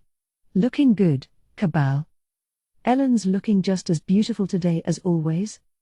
What are you, blind? Anyone who isn't amazed at Guido's pure manliness is just an idiot. None of that made sense to me. Why are Cabal and his friends so revered? They're just as much celebrities here as they were back at the village. I pondered that as I wrapped up the entry sheet. Are you sure about this? Monster slaying might be the most accessible, but it's also the most dangerous department. Oh, he's fine, Ellen insisted. Honestly, we couldn't defeat him even if all three of us took him on at once. Very true, added Guido. We couldn't hold a candle to him. This made everybody in the lobby stare at me, sizing me up. And while I hadn't paid them much attention as I filled out the sheet, they had been talking about me for long before now. Whoa, that little kid wants to take the exam? He's crazy. He's gonna be way over his head. You'd have to be messed up in the head to take those odds. I haven't seen a katana like the one on his belt before, though. Must be pretty rare. Hey, you never know, maybe he's capable, after all. Maybe. Those three are sure treating him nice anyway. They certainly weren't shy in their assessments. But when Ellen declared to the world that I could whip my friends soundly, that only added to the crowd's running commentary. Are you kidding me? That kid's stronger than Cabal? I can't believe it, but, if they're treating him the way they are, then it's gotta be true. Enough. Settle down, you guys. I'm sorry, boss, this ain't exactly a polite bunch. Oh, it's fine, Cabal. So how do we get this test underway? The counter lady, stunned into silence at all this, briskly nodded. Yes, well, I hereby grant you permission to take the examination. You must attain a rank of at least D in order to become an adventurer, so I do not recommend this exam for anyone not specialized in combat. The monster slaying department's exam is particularly trying, so it's not recommended unless you're at least a D+, preferably a C. Are you sure you wish to take it? I nodded my approval. It took real strength to cut it outside of town, I suppose. But even that swindler Beeth was an adventurer with a D+ rank, I heard. It couldn't have been that hard. This ranking system, by the way, was also devised by Yuki Kagurazuka. You were assigned the rank of F the moment you joined the guild and upgraded to E once you gained some battle experience. After enough time on the field, you were assigned rank D and gained the ability to call yourself an adventurer. Different guild jobs were assigned different ranks that corresponded to this, and you were also allowed to take a quest one rank higher than yours, as long as you banded with a team of several people. This was all set up in detail to prevent accidents and provide for an ample safety margin. I'm ready when you are. So I was all set for the test. As long as it wasn't written, I wasn't worried at all. The woman stood up, went into her office, and brought back a man who I assumed was the examiner. You, taking the test? And stronger than Cabal, even? Well, all right. Follow me. He certainly acted full of himself. He gave my friends a mean-looking glare on the way, too. Was there some history between them? Hey, why is he sneering at you? Cabal paused. Thegis has been acting all jealous ever since we got famous. He's retired from the field and all, so. His eyes were turned toward the legs of Thegis the examiner. One was a prosthetic. Retired was right. Quit gabbing and follow along, Thegis rumbled. I followed his instructions, exiting out the back door toward another building. The test site was in a building best described as a gymnasium. There was me, Thegis, Cabal and team, and a few guild members looking to kill time by watching us. The lack of entertainment options in this world must have made something like this seem like an epic occasion. This was where the guild also held examinations to decide whether to boost a member's rank or not. The jobs you were offered were strictly based on your rank, so the results of these tests directly connected to your wages. They were thus offered 6 days a week, whenever the test takers were ready for it. Examiners were assigned to each guild branch to allow for this. These examiners needed the ability to step in and provide assistance if needed, so their ranks were mostly filled with ex-adventurers who made it to A- rank or so. Thegis must have joined them once he lost his leg. Let me say this first, he briskly began. Once you earn an E rank, you'll have the chance to immediately try passing the D, then the C-ranked exam as well. If you fail, however, you will not be able to take another rank upgrade challenge until you regain your current rank and earn enough points in your work to do so. Do you understand? In other words, if I failed a ranking test, I'd have to start over from one rank below that. I appreciated how better ranks offered a better range of jobs, but this struck me as kind of a pain. They probably set this up to keep would-be adventurers from bothering the examiners all day with tests they couldn't possibly pass. Sounds good, I replied. Thegis nodded, then turned to Cabal. Humph. I look forward to seeing exactly how you're more powerful than Cabal and his team. Let's just hope you don't wind up being a sheep in wolf's clothing, I couldn't blame him for doubting them, what with the monster parts racket they were pursuing with me at the moment. Padding your point tally as quickly as they had would make anyone the target of haters. It was their fault, too. Then Thegis pointed toward the floor. We will hold the examination inside this magic circle. We have a safety barrier over it, but don't rely on that too much, all right? If you're willing to risk your life for this, step inside and give me a signal when you're ready. I looked where he pointed. There was a broad circle drawn on the floor, maybe 60 or 70 feet across. The geometric shapes stacked atop one another inside it indicated this was a magic circle. A semicircle-shaped barrier materialized the moment I walked in. The audience watched carefully, waiting for my response. All right, I said, trying not to sound too worked up. Right. Defeat the enemy before you. Thegis released the magic he had previously chanted. The test had begun. He was using summon magic to stage this exam. As Ellen mentioned to me, he was a summoner by trade, calling forth monsters to fight the enemy in his place. If I recalled correctly, summoning monsters stronger than yourself could only be done under a number of conditions, so one could guess at what had come out based on the level of the caller. The first monster Thegis brought out was a hunter hound, a low-ranked monster I had never seen before. It was well-trained, but that was about it. Before it could even let out a yelp, or even feel any fear, I suppose, I lopped its head off with a slash of my katana. That awarded me rank E super easy. K, all done. Next, please. The room fell silent. Whoa, I could hear someone whisper. Thegis was less than impressed. Oh ho? Well, you handled that, at least. Let your guard down, though, and you'll pay dearly for it later. You're ready to take the next challenge? Hum. I kinda wish we could skip to rank A, really. A? You think you can get away with being that cocky? Just because you can beat a party like Gazels doesn't mean you can act like you're king of the world. Here we go. I started to feel like he was angry at me now. I was just trying to be honest, but... well. Let's just get this over with. Even as Thegus seethed, he summoned my next opponent, a jet-black dark goblin, fully armed and ripped with muscles. Isn't that Thegus's main servant? He's got full armor on. I think that'd be tough for even a C rank to beat. Before I could process these audience whispers, the examiner's bellowing silenced them all. Begin. They said this would challenge a C rank, but this is the D-ranked exam, right? Well. No challenge for me, either way. And there you go. Next, please. I had slashed the goblin to a heap with a single strike. It made Thegus quiver in anger. Oh ho. Not bad. All right, next it is, then.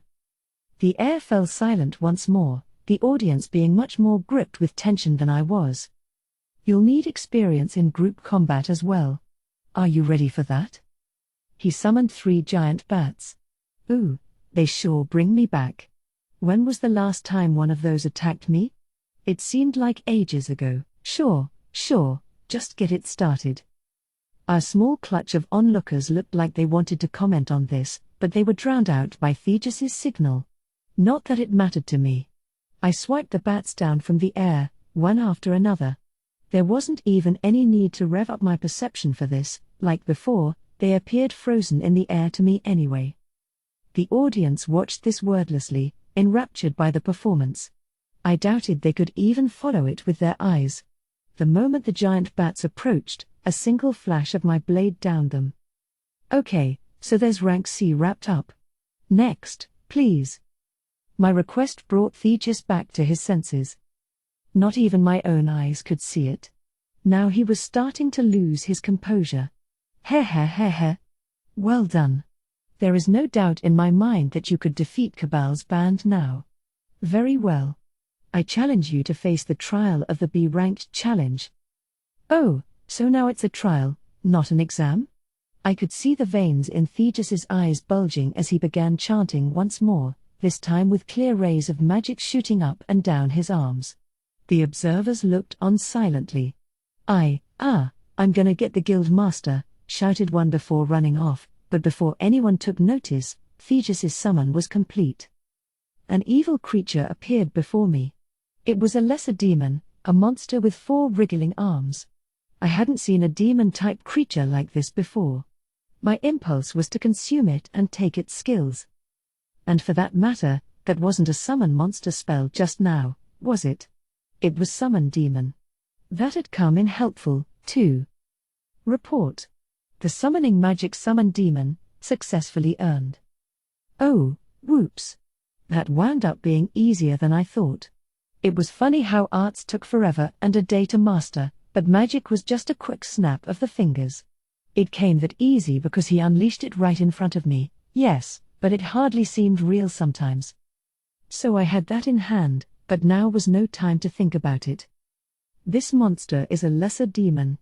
It has the ability to nullify simple melee strikes. Now what will you do? If you want to give up, better say so soon. Thegus was getting excited now, even as I was musing about how unfair this easy magic access was. His objectives were completely changed. He hated Cabal and his friends, and he wanted to take it out on me. This was definitely not the kind of monster you carted out for a B-ranked exam. Someone had just run out to fetch the guild master, which I assumed to be Fuse. Hopefully, I could get a retest without having to defeat this guy, but, well, I was pretty sure I'd win anyway. In the midst of this, I started to overhear the audience again. Hey, isn't that kind of a team-based exam subject? You know, I was just thinking the exact same thing, actually. Whoa, he wants him to beat that dude single-handed? That'd be rough even for a B-plusser. Even they could see this was a tad unusual. And if they could, Cabal and friends knew way before now. Thegis, isn't this going a little too far? Not to brag, but with a lesser demon, it'd take all three of us to finally knock him out for good, wouldn't it? Yeah. Ellen chimed in. You can't even damage demon-type monsters with regular weapons. Exactly. I hate to admit, but I'd be useless against one. All I could really do is distract it and try to earn the front lines some more healing time. Thegis had no time for any of this griping. Humph. I believe it's the little one in that mask taking the exam. If he's going to play chicken just because things are a little dangerous, he was never suited for adventuring work in the first place. Well, do you want me to cancel it? He was acting all tough, but take another look, and you'd realize something was off. He was sweating bullets, doing everything he could to focus himself. Turning my eye toward the lesser demon, it looked ready to escape its restraints and take off at any moment. Thegis was starting to lose control, which made sense, if you think about it. He'd been using his magic non-stop for several summons in a row. It would be hard for anyone to concentrate that long, especially when it required so much physical force. Let's make things a little easier for him. I see a few problems, but I'll work them out. Let's go. Thegis opened his eyes wide, looking like he wanted to say something but stopping himself just before. He had already dived into the deep end. He poured even more magical force into the demon before shouting bombastically at me. Well said, you. Let me see you survive this one final trial. Huh? Final trial? The moment the thought popped into my head, the lesser demon was unleashed. The trial for rank B had begun. What should I do, though? I didn't want to show off too much of my magic or skill arsenal. As I worried over this, the lesser demon's eyes flickered a bright red as it began to intone a magic spell. 4 fireballs flew toward me. That's a demon for you. Magic's their bread and butter. I could just eat them with glutton, and that'd be it, but I didn't want to bust that out in front of an audience. Instead, I dodged all 4. They exploded against the barrier behind me in spectacular fashion. I had cancel flame attack on me, so it wasn't much of a threat, but emerging completely unscathed would have looked fishy, too. I tried to flail around a little, acting like I was panicking as I began casting a spell of my own. Icicle Lance. The freezing magic I launched neutralized part of the flames that now burned within the barrier, creating a safe zone. The screams around me turned into cheers, but I paid it no mind as I readied my sword. A flash of light. I guess demons really are pretty resistant to melee damage. The strike felt a little strange to me as I carried it out. Report. Melee attacks are ineffective against spiritual life forms. I'd best remember this feeling. Whenever I get this odd bit of feedback from my blade, that means I'm not damaging anything. To sum it up, this lesser demon had what's called a fully formed magical corpus, a form made completely of magicules.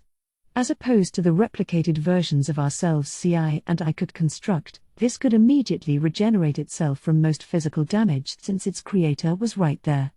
I hadn't injured it in the first place, and I wasn't going to this way. It was said that a spiritual life form like this became a full-fledged demon with intelligence upon receiving a physical body to inhabit. That would make it more melee susceptible, but that didn't really apply right now. The lesser demon, perhaps huffy about me dodging its fireballs, began attacking with all 4 arms at once. Solid as steel, each one swung downward over and over. Its speed was nothing to sniff at, but the limbs still looked frozen in time to me. This would end so much quicker if I could just eat this guy. What should I do? Icicle Lance seemed like it had damaged the demon, but not decisively so, I didn't think. Demons have a lot of magical resistance, too. Oh, hang on. Magic was simply the embodiment of whatever you pictured in your mind.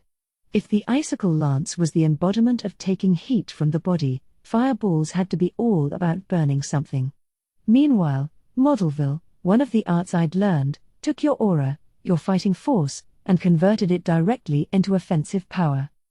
That ought to work against a spiritual life form, and since I knew how to lodge magical projectiles by now, it was just as easy for me to control my aura. But if I start busting out my aura, everyone would know I was a monster.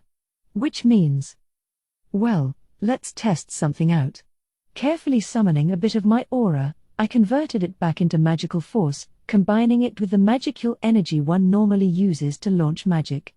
For a human being with few magicules flowing through their veins, they would need to gather the required energy from the atmosphere at this point. As a monster, though, I could skip that. I had a supply I could tap at any time. So I took this fresh quantity of pure magical force and applied it directly to my sword, as if wrapping it in paper. In my mind, I pictured strengthening, slicing, destroying. It began to emit a faint light, telling my instincts that it was set to go. Report. Extra skill magic aura obtained. That turned out to provide even more than I had pictured. Basically, magic aura was a skill that let me easily add magical effects to attacks with my own aura. A sort of combination of magic and arts. Now all I have to do is get slash in. The moment my sword touched the lesser demon, it split completely in half, dissipating into dust and disappearing. And there you have it. Did I pass the B-ranked exam? The onlookers snapped out of their trance. Wow, whoa, whoa. That was so cool. Whoa, whoa, whoa, whoa, whoa. That dude's just too damn strong. Are you kidding me? He ripped a lesser demon apart all by himself? Hey, take that mask off a second. I wanna see your face. Oh, what's the matter? Hey, ignore that idiot. Let's party it up later tonight, okay? It was quite an uproar. One quickly silenced by the appearance of a single person. Enough of this, all of you. One shout from Fuse was enough to halt the ruckus. He ignored the crowd as he walked up to me. So Rimuru, you are, all right, I take it. If something happened to you, it would portend terrible things for us all. He looked at me for just a moment, relieved, before bottling that up and turning to Cabal. And what are you people doing? I told you 1,000,000 times, didn't I, to just bring Sir Rimuru directly to me? Not to make any side trips. So why do I find him in this state of affairs, Blue veins appeared to pop above his forehead as he scowled at the trio. It was quite impressive, and it made the three freeze in place, giving excuses like and well, you know, and I tried to stop them. He wasn't buying it. Silence, you fools. From this moment forward, you will hereby be referred to as the Three Fools of Blumund. Well, wait a second. That's just mean. Rimuru said he wanted to become an adventurer, so. Could we maybe get a better name, please?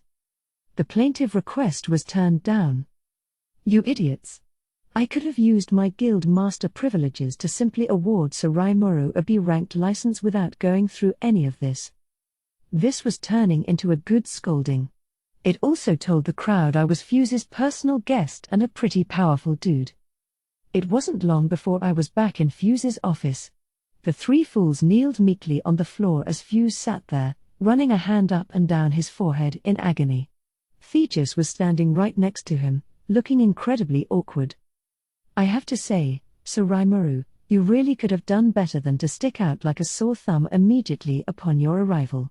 There can't be more than a handful of people in this world who can defeat a lesser demon with a single sword strike. Was that some kind of magical weapon? An enchantment or the aura sword art wouldn't produce that much force in one blow. I imagine the rumor mill will be working overtime in the taverns tonight. Was it that bad an idea? Like, if you were watching, you could have stopped me. I wasn't exactly provided the time for that, Sir Rimuru, Fuse sighed. But what's done is done. An art that applies magic itself to a weapon is a high-level ability indeed, but I understand that paladins are capable of such a feat. A few A-ranked adventurers in the Free Guild headquarters have unique skills of their own along those lines. Such things are not unheard of. But being able to slay demons with it? Unless you want a crowd of people harassing you wherever you go, I would recommend being careful with that move. You may regret being known for it. It was Fuse's opinion that this was all the result of Cabal's trio failing to follow his orders. But as he put it, there was one silver lining: the crowd was all a bunch of C ranks and below, so I'm sure they didn't even realize what they were seeing. Magical swords, or in my case, magic aura-infused swords, were best used where there weren't any eyewitnesses, it seemed. Good thing I found that out sooner than later. Well, thanks. I'll watch myself with that. Kind of a pity, though. One more test, and I could have been in the A ranks. If Fuse was going to make me an honorary B-grade adventurer, I would have loved a shot at going all the way. There were also special A and S ranks, but being an A alone made people treat you quite a bit differently. Too bad I was so close to the A rank, though, I muttered. Ah, that wouldn't have been possible, Thetis replied. Not because you weren't strong enough for it, Sir Rimuru, but because regulations state a guild branch can only award ranks up to B. You'll need to take on work and achieve a rank of B+ before you have the right to tackle that. When going from E to D to C to B, you were free to skip ranks and take on a higher one if you're up for it. Fail that exam, though, and you'll need to build up enough points before tackling it again. However, qualifying for the A exam required having an established portfolio of work on the field, and it was only offered at the Free Guild HQ in Inglesia. Examiners up to A- could handle any test up to rank B, but when it came to an A-ranked test, that needed to be held by someone ranked A or higher. Which made sense. I'll just have to follow Thegis's guidance and build up my score. Still, Thegis said, head bowed, your strength is nothing short of exemplary, Sir Rimuru. I thought this was all a trick, given it was Cabal referring you to me, but I see I was very wrong about you. Or, don't be so mean, Thegis. You really don't trust us that much? Cut me a break, sir. So Thegis and I came to know each other better, regardless of how much the trio over there whined about it. Hopefully, they'll be driven to restore their good name by looking out for me a bit more during the rest of our journey. So that night, we set out to devise our future plans. It was me, my adventuring friends, Fuse and Thegis. My main mission, of course, was to meet with Yuki Kagurazuka, whom I believed I shared a homeland with. Fuse had already written the letter of introduction I asked for via Cabal. I gratefully accepted it and placed it in my stomach, lest I lose it somewhere. If they could just produce some ID documentation for me, I'd be all set. I think your papers will be ready for you tomorrow morning. Tell the person at the counter that I know you, and I'm sure they'll expedite it. That lady at the counter was in the crowd, too, boss, I think. I bet she's a total fan by now. Ooh, could be. Who wouldn't be after that kind of performance? Yep. It was a treat to watch. It chagrins me as an examiner, but that was some masterful fighting.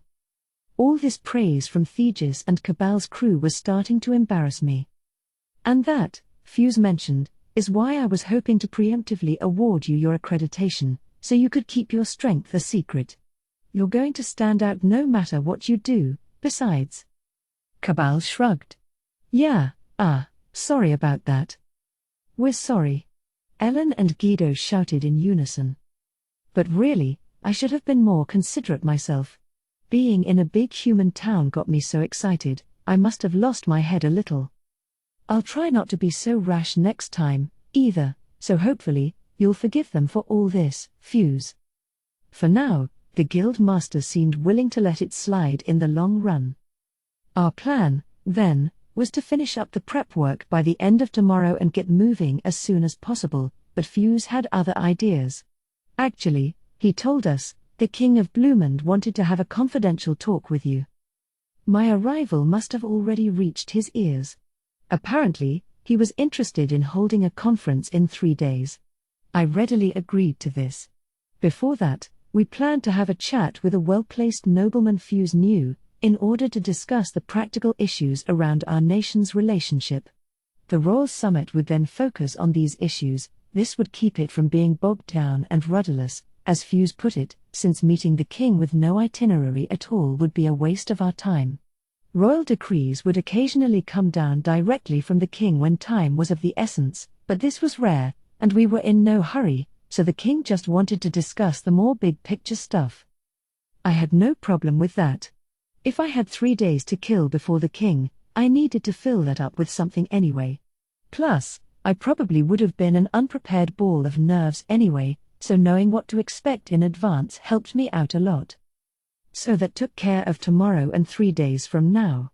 Our talks continued well into the night, so late we wound up staying in the guest room of Fuse's guild branch. One more thing I should add, despite the novelty of being in a human town and all the experiences I'd already had inside, I sadly did not explore any new frontiers with my dreams that night. This well-placed noble was a man named Villard, a baron. He lived in a quiet, unassuming manor in the middle of a neighborhood lined with fancy buildings. Apparently, he was too low level of a noble to have an entire domain to rule over. He thus spent his days working within his house, or castle, or whatever. Let me tell you, and promise me you won't go telling him this, but the man practically lives and breathes his work. That was Fuse's assessment, and I intended to keep my promise. It would apparently be uncomfortable for the guild and nobility if people found out they had underground connections to one another. So I followed Fuse to the manor. We passed through the eye-catching and well-kept front gardens before entering the foyer, where an old man who looked every bit like your stereotypical butler type greeted us. Maids stood by on each side of the chamber, their heads politely bowed. This was a low-level noble's house? I worried that this meeting would be a lot more formal than I had planned. I went to a maid cafe once in my old world, but these were real maids. It was deeply moving, somehow. Funny that it took me going to another world to discover this air of elegance, this graceful demeanor. The real thing sure is different. Watching them had the odd effect of calming my nerves. Refreshed, I followed the butler down the hall. He took us to a room on the other end and stopped in front of an ornate-looking door. There was a moment of tension as he knocked on it. "Come in," said someone on the other side. Kind of an annoying procedure, I thought, but as someone who successfully navigated etiquette in the Dwarven Kingdom's palace, I was prepared for anything. Whatever I didn't know about politeness or procedure, I could overcome with pure attitude. Going in, I was greeted by a very intellectual-looking gentleman with thin, sort of Asian-style eyes. He certainly lived up to the description Fuse gave me. "Thank you so much for coming," he said before I could start. "I am the Baron of Villard, one of the ministers of the Kingdom of Blumund." "Many thanks to you as well. My name is Rimuru Tempest, and as I imagine you're already aware, I am a slime monster. I'm not really well versed on etiquette in this country, so I apologize in advance if I mess something up." We shook each other's hand. Something like this reminded me a lot of my old life. "Oh, there's no need to be concerned about such stuffy affairs. Feel free to approach me as you would anyone else." The Baron must have seen just how concerned I was about it. He showed me to a seat, being very careful never to let his guard down around me. A shrewd negotiator, no doubt. "Well," he said as a maid came in with some tea. He took a sip. "We have only so much time. Let's begin." Fuse, my fellow witness, straightened up. I followed his act, bracing myself and preparing to listen. Our negotiations with Villard went on into the night. The gist of it was twofold. A joint security agreement between Tempest and Blumund. Mutual permission to travel freely within each of our nations. First order of business, the Kingdom of Blumund was, frankly, not very big. It was a relatively weak nation, one that even had issues dealing with the monsters that marauded it. Their relationship with the guild shored up a lot of that, but the government just wasn't up to the task alone. Thus, after feeling around to figure out their position, the kingdom had decided to largely subcontract out monster control to the Free Guild in exchange for a boost in funding, allowing the government to focus on intelligence gathering. This let them promptly detect dangers and think of ways to deal with them, allowing them to stave off potential disasters before they happened. Fortunately, this strategy had kept them from dealing with any major damage so far, but as the Baron put it, there was no such thing as having too many seawalls, so they hoped to build a cooperative relationship with my nation as well. And that was all it was, a promise that, should one nation fall into danger, the other would provide as much support as possible. This included supporting the adventurers working in the Forest of Jura, but didn't imply anything that's special, just an agreement that we'd provide supplies for them in our town. That much, supporting Free Guild members, Fuse had already asked me for previously.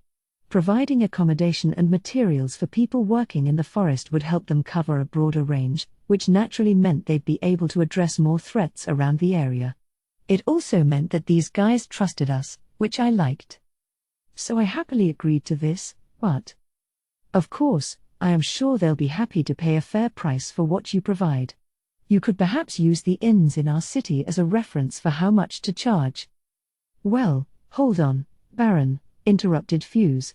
The accommodations in Sir Raimuru's town are easily on the same level as the highest quality inns in this one.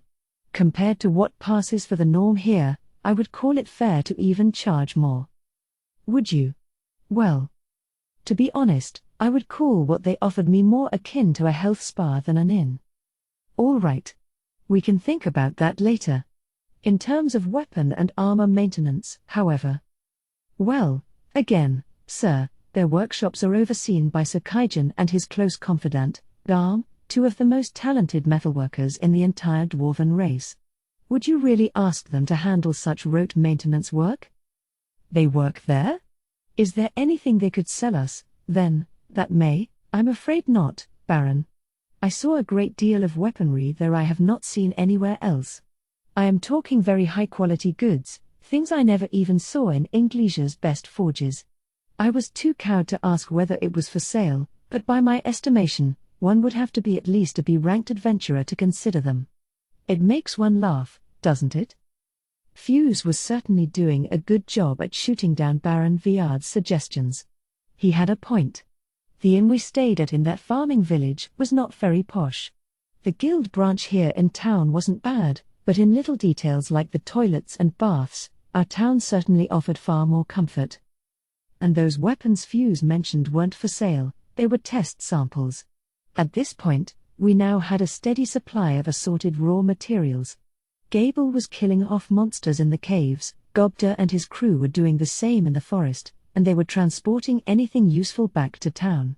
This occasionally included items from high-ranked monsters, allowing us to craft rarer weaponry. Some great stuff, and I was sure finding a buyer wouldn't be hard, but we weren't selling. We need to beef up our own war power first. Which meant it was time for me to compromise a little. All right. I'll set up a long row house for basic lodging purposes. And as for weapons, I could have our craftsmen take on some apprentices to build up. They should be able to handle basic weapon maintenance within a month or two, I think. We could provide the row house by expanding the building we lent Yome's men. Those new craftsmen, however, were a more complex issue. Kurobe was toiling away right now, single-handedly building weapons for everybody in the nation. Kaijin was helping craft new ones, using his researcher-unique skill to copy them, but Kurobe didn't have any great sage-type skills like that, so it took time. Not as much as hand-forging them all, but I couldn't have him be the only one working that hard, so I had already employed a few enthusiastic young men to be his apprentices. They were proving to be quick learners, and it might not be long before they were full-fledged craftsmen of their own. That's why I made that offer to the Baron, and it was clearly welcomed. I agreed to discuss the details with Rigard and the elders, so we could decide on it later. Now, travel permissions. That was a bit of a thorny path. When I asked Fuse for his support, I promised to waive customs tariffs for any merchants belonging to the Free Guild. This meant that I would need to collect them from sellers affiliated with the Kingdom of Blumund itself.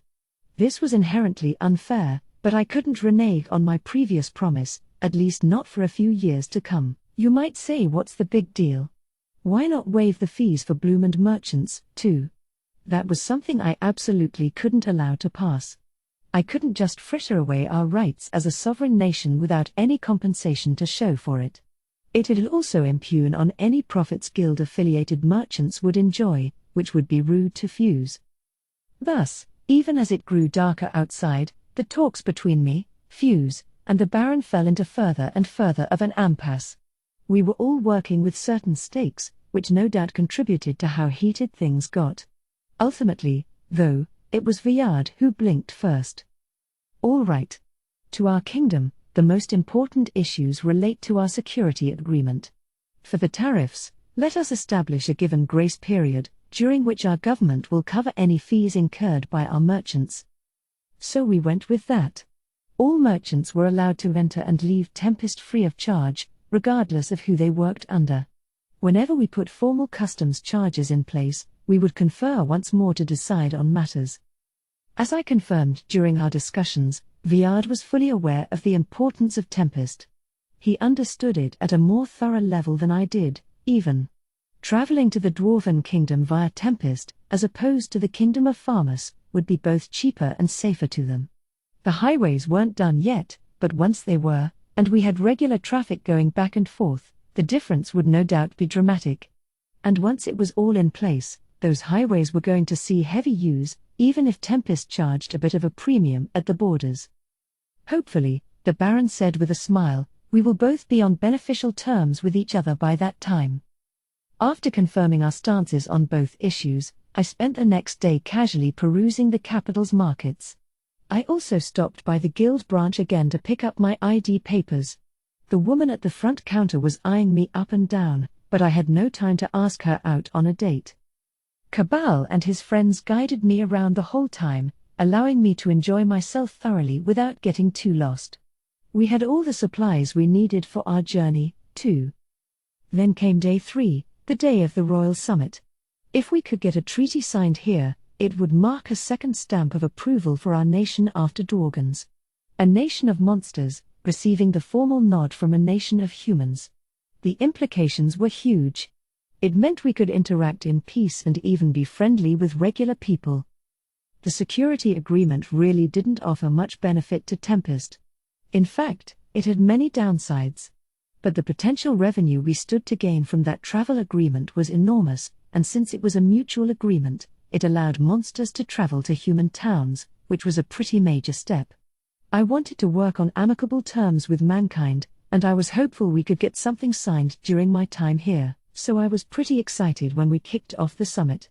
There, at the palace, I was greeted by the king, a kind-looking fellow with a round face and a slightly pudgy figure, and the queen, whose sheer beauty made for a shocking imbalance.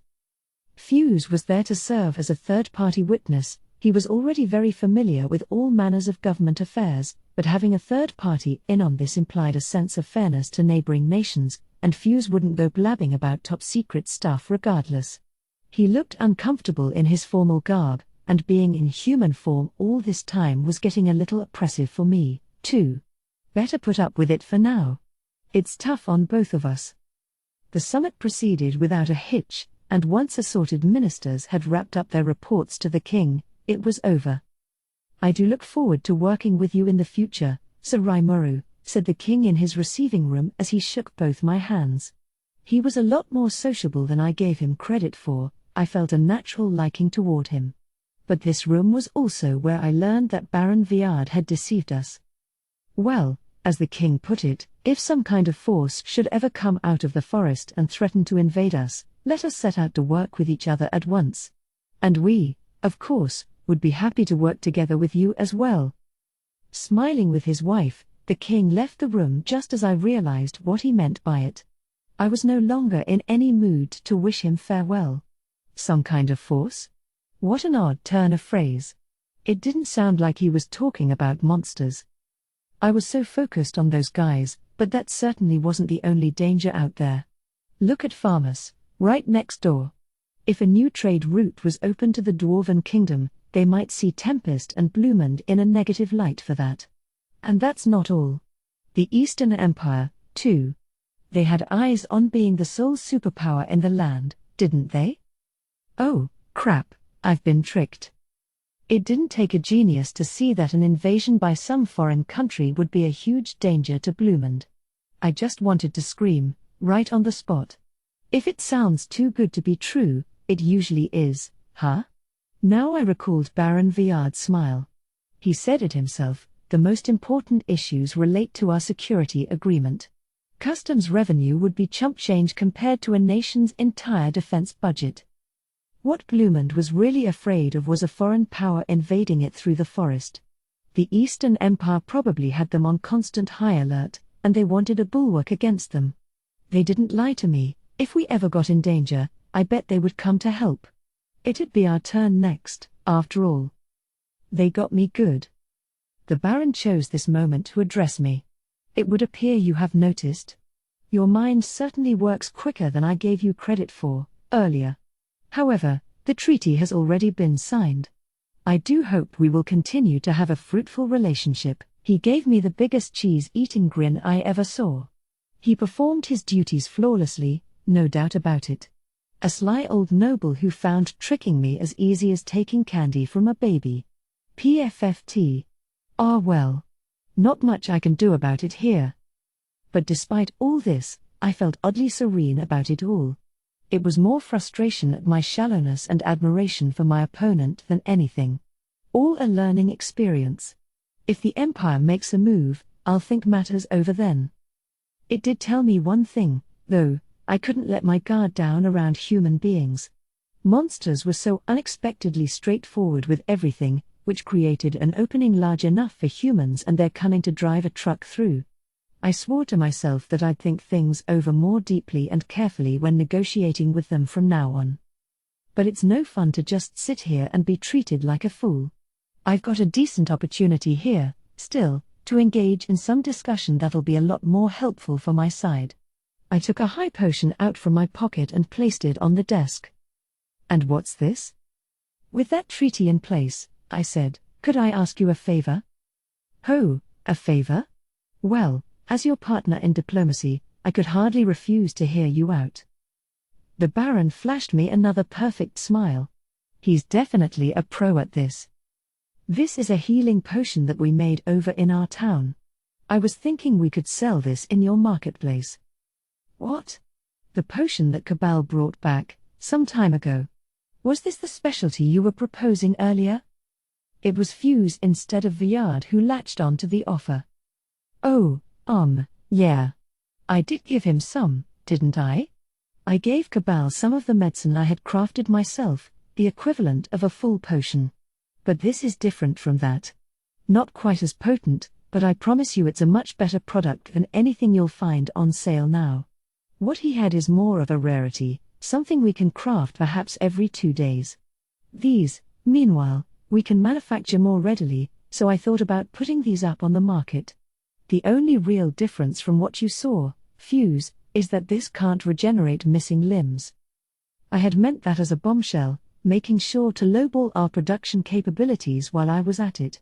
The effect was dramatic. Regenerate missing limbs? The Baron parroted back. You mean, if you lose an arm in battle or an accident, his potion can grow a completely new one out of thin air? Not really grow, so much as, it gathers magicules from the air to create a replacement, you could say. But over time, once blood starts circulating through it, and your body metabolism goes back to normal, it'll look and act just like the old limb. What nonsense. Now the cool, collected Baron looked like he was in a panic. Looks like I scored a hit with him.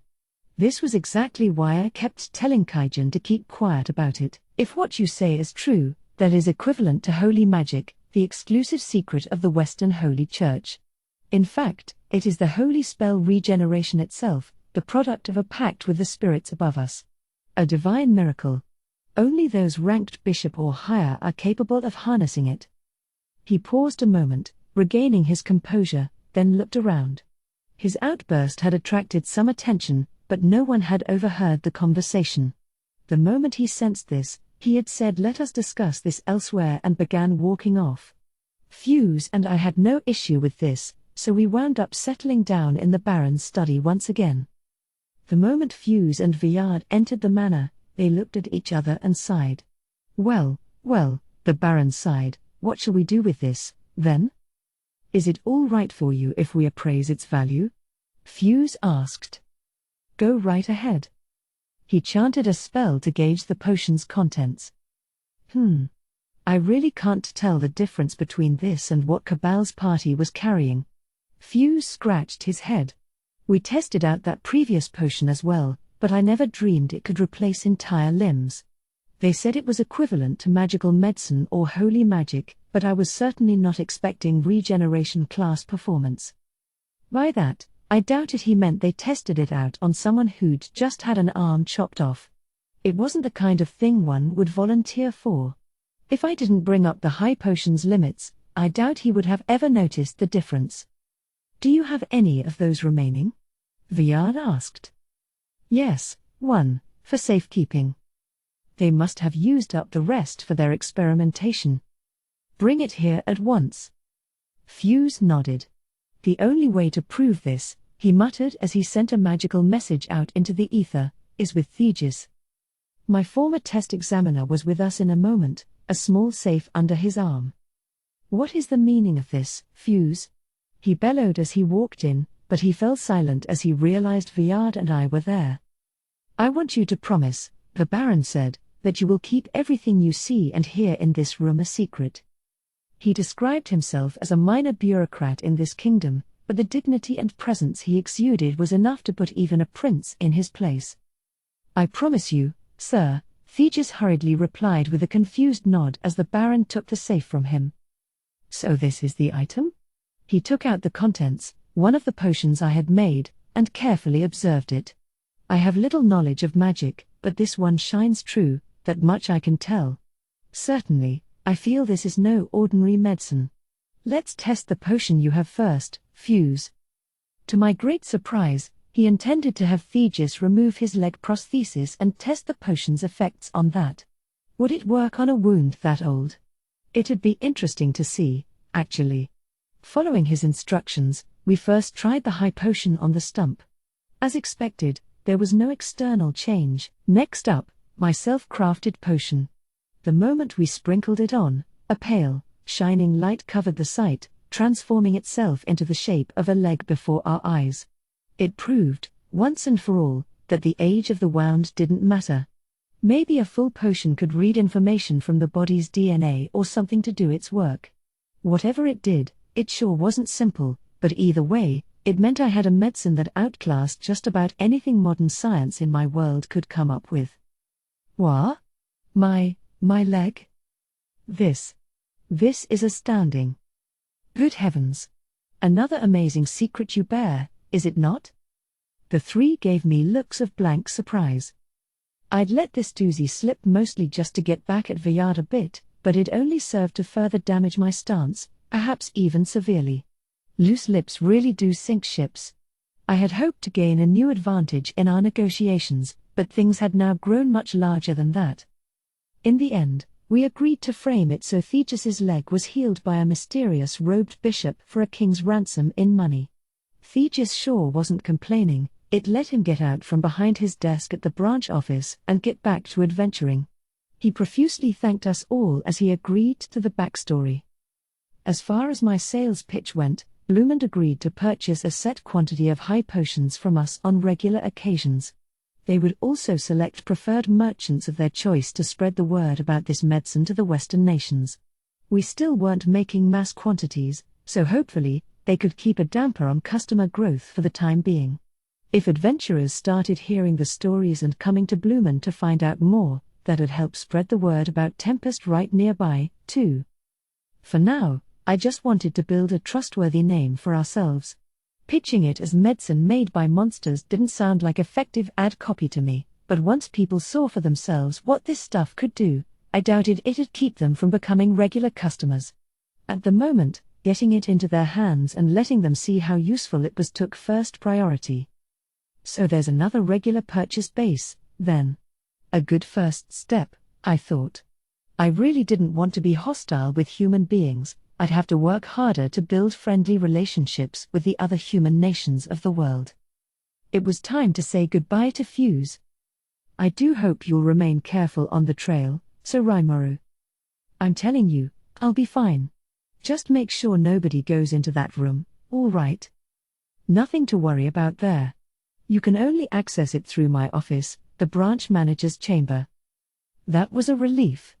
I had a magisteel teleportation circle installed in that room, about 3 feet across. When I showed it to him, he was agog. Teleportation, even? He marveled. But then, I suppose nothing should surprise me by now, Sir Rimuru. I set this up so people could come visit Tempest whenever they wanted. We had agreed to the outlines of the treaty, but we hadn't designated any merchants yet, and I'd need an easier way to access the Kingdom of Inglesia, besides. Thus, I asked to borrow a room from Fuse for use as a warp portal. I should note, by the way, that once the great sage analyzed the warp portal elemental magic, it arranged things so I could manage multiple entry and exit points at once. I still needed a physical magic circle at each site, but they could now open paths to multiple exits at once, which was extremely convenient. We'd need to make sure nobody could steal those magisteel portals, though. Hopefully we could find a way to eliminate that worry sometime. Not that I'd tell these guys if we did. As I was dreaming about future advancements in teleportation tech, Fuse was saying goodbye to Cabal as well. And you guys keep Sir Rimuru safe, all right, Cabal? Of course. You got it. The road to Inglesio's safe enough. It'll be a cinch for us. Do not treat this as easy, Theegis bellowed again. I am willing to forgive your behavior as long as you keep Sir Rimuru guarded. I will not allow you to shirk your duty. His new leg had revitalized him in many ways. He was just as strong as he used to be, and his presence loomed larger than ever. But he wouldn't be hitting the road just yet. It sounded like he'd agreed to become the palace magician for the kingdom, although he'd still run guild testing until they found a replacement. That came at the Baron's suggestion, no doubt. He never kept anyone who knew his secrets too far out of reach. So I had my guild paper, along with a new wholesale client. And not only that, I had built formal relations with one of the Western nations, albeit a small one. It was nothing to sniff at achievement-wise as I left the kingdom of Blumund behind me. A good start, I felt. Next up was the kingdom of Inglesia, home of the Free Guild headquarters. I still had those children from my dreams in mind, and I wanted to gather some intel on Hinata Sakaguchi as well. But before that, let's try meeting with Guild Master Yuki Kagurazuka first. I had my intro papers, so it shouldn't be a problem. Time to get back on the road. Chapter 5, The Summoned Children. He gave his visitor a warm smile, deftly showing him to a seat. What a pain. Our strategy ended in a complete failure. It might be a little while longer before Clayman awakens to become the first true demon lord, sadly. Laplace, the visitor in question, sat down and gave him the news. Failure, after years of effort. He didn't sound too broken up about it. And here I thought an orc lord on the rampage would guarantee us at least 10,000 or so deaths. The master of the room seemed to take the news pretty lightly. But I suppose obtaining the power needed won't come that easily to us. There are other conditions to worry about. Yeah. He's strong enough, though, without having to dabble in any crazy stuff. Although I think he has it in for Leon, a bit. He still has much to learn, that Clayman. So, was that all you came here to say? Laplace defiantly grinned at the room's owner. Oh, of course not. That was just a side note. I bet you heard all about it from Clayman already, All I did was help out a bit, so I don't know the whole story myself. But enough about that, I've been going undercover to keep tabs on the Paladins' movements lately. They're really out to start something, you know that? Now that they're pretty sure Veldora's gone for good. You think so? Do you know what they're after? It'd be a hell of a lot easier for us if I did, huh? I tell you, the Western Holy Church is one mean group to get involved with. Laplace shrugged. The mask hid his expression, but despite his pessimism, his attitude was just as bold and invincible as ever. You sure are right. Passing themselves off as righteous guardians of the weak or whatnot. I highly doubt they're acting out of sheer goodwill. They're an enigma to me. Yeah, aren't they? But if they're starting to get more active, that's our chance to catch 'em by the tail, too, yeah? They've been around since time immemorial, so I can't wriggle my way into the upper management. But in their current operations, I might have a way in, He smiled once again. So I'm thinking it's time for me to get a bit more serious about infiltrating the operation. That'll probably put me out of contact for a while, but you okay with that? No, fine by me. Oh, but if you do find out what's behind the Holy Church, I'll be glad to grant you a wish. Laplace greeted this news with a hearty laugh. Really? Well, that's a nice little motivation. I'll bet. But don't overdo it. I don't want you messing this up. No need to remind me. In that case. Laplace stood up, preparing to leave. Oh, one more thing, a relaxed voice said behind him. The main cause behind your most recent failures is traveling in the Western nations right now. Things are about to become rather interesting, I'd say. WHWR? What the heck for? That dopey-looking slime's supposed to be the grand poobah of the Forest of Jura. What's it doing bumping around human lands? Ha ha ha ha. It surprises you that much? You really are a unique little monster, aren't you? What was his name again? It was Rimuru, I believe. Ah, right. Well, no doubt about it, then. He entered the kingdom of Blumund several days ago. This stunned Laplace into silence. Well, fine. Ain't got a thing to do with me. I mean, I haven't seen a monster who posed less of a threat to me in my life. With that, Laplace left the room. The master of the room gave a contented smile. Given his strange behavior, he's no normal monster, that much is for sure. Which means, maybe he's got memories of his past life? Perhaps I can take advantage of that. It'd be worth testing out a little, at least. The Forest of Jura was surrounded by a number of nations. There was the Kingdom of Blumund, which I just left. There was Farmus, the much larger kingdom adjacent to it. Then there was Inglesia and a number of other smaller countries. All these nations came together to form what was known as the Council, which consisted of representatives elected by each country. Most important decisions affecting the region were managed by this council. Each nation had its own methods for electing representatives, but for the most part, the seats were taken by lower-level nobility without much in the way of inheritance rights. The Council of the West, as it was formerly called, was originally founded as a sort of monster-fighting co-op, before growing into a force devised to keep the Eastern Empire in check. Not every nation in the area was part of it. The powerful sorceress dynasty of Thalion was one of the exceptions, for example, but this was rare. In a world this brutal to its inhabitants, you had to pool your resources for a chance at survival, I suppose. The Kingdom of Inglesia lay at the core of this council, and for good reason.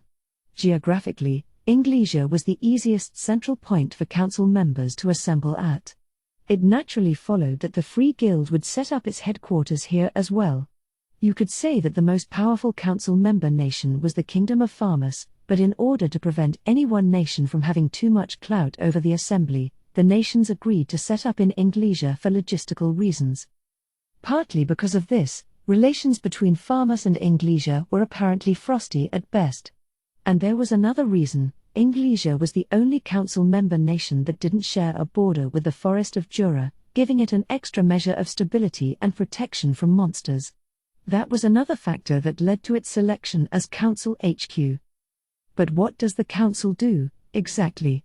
To put it broadly, it acted as a mediator between nations, weighing each member's interests against the others and managing them to prevent conflict.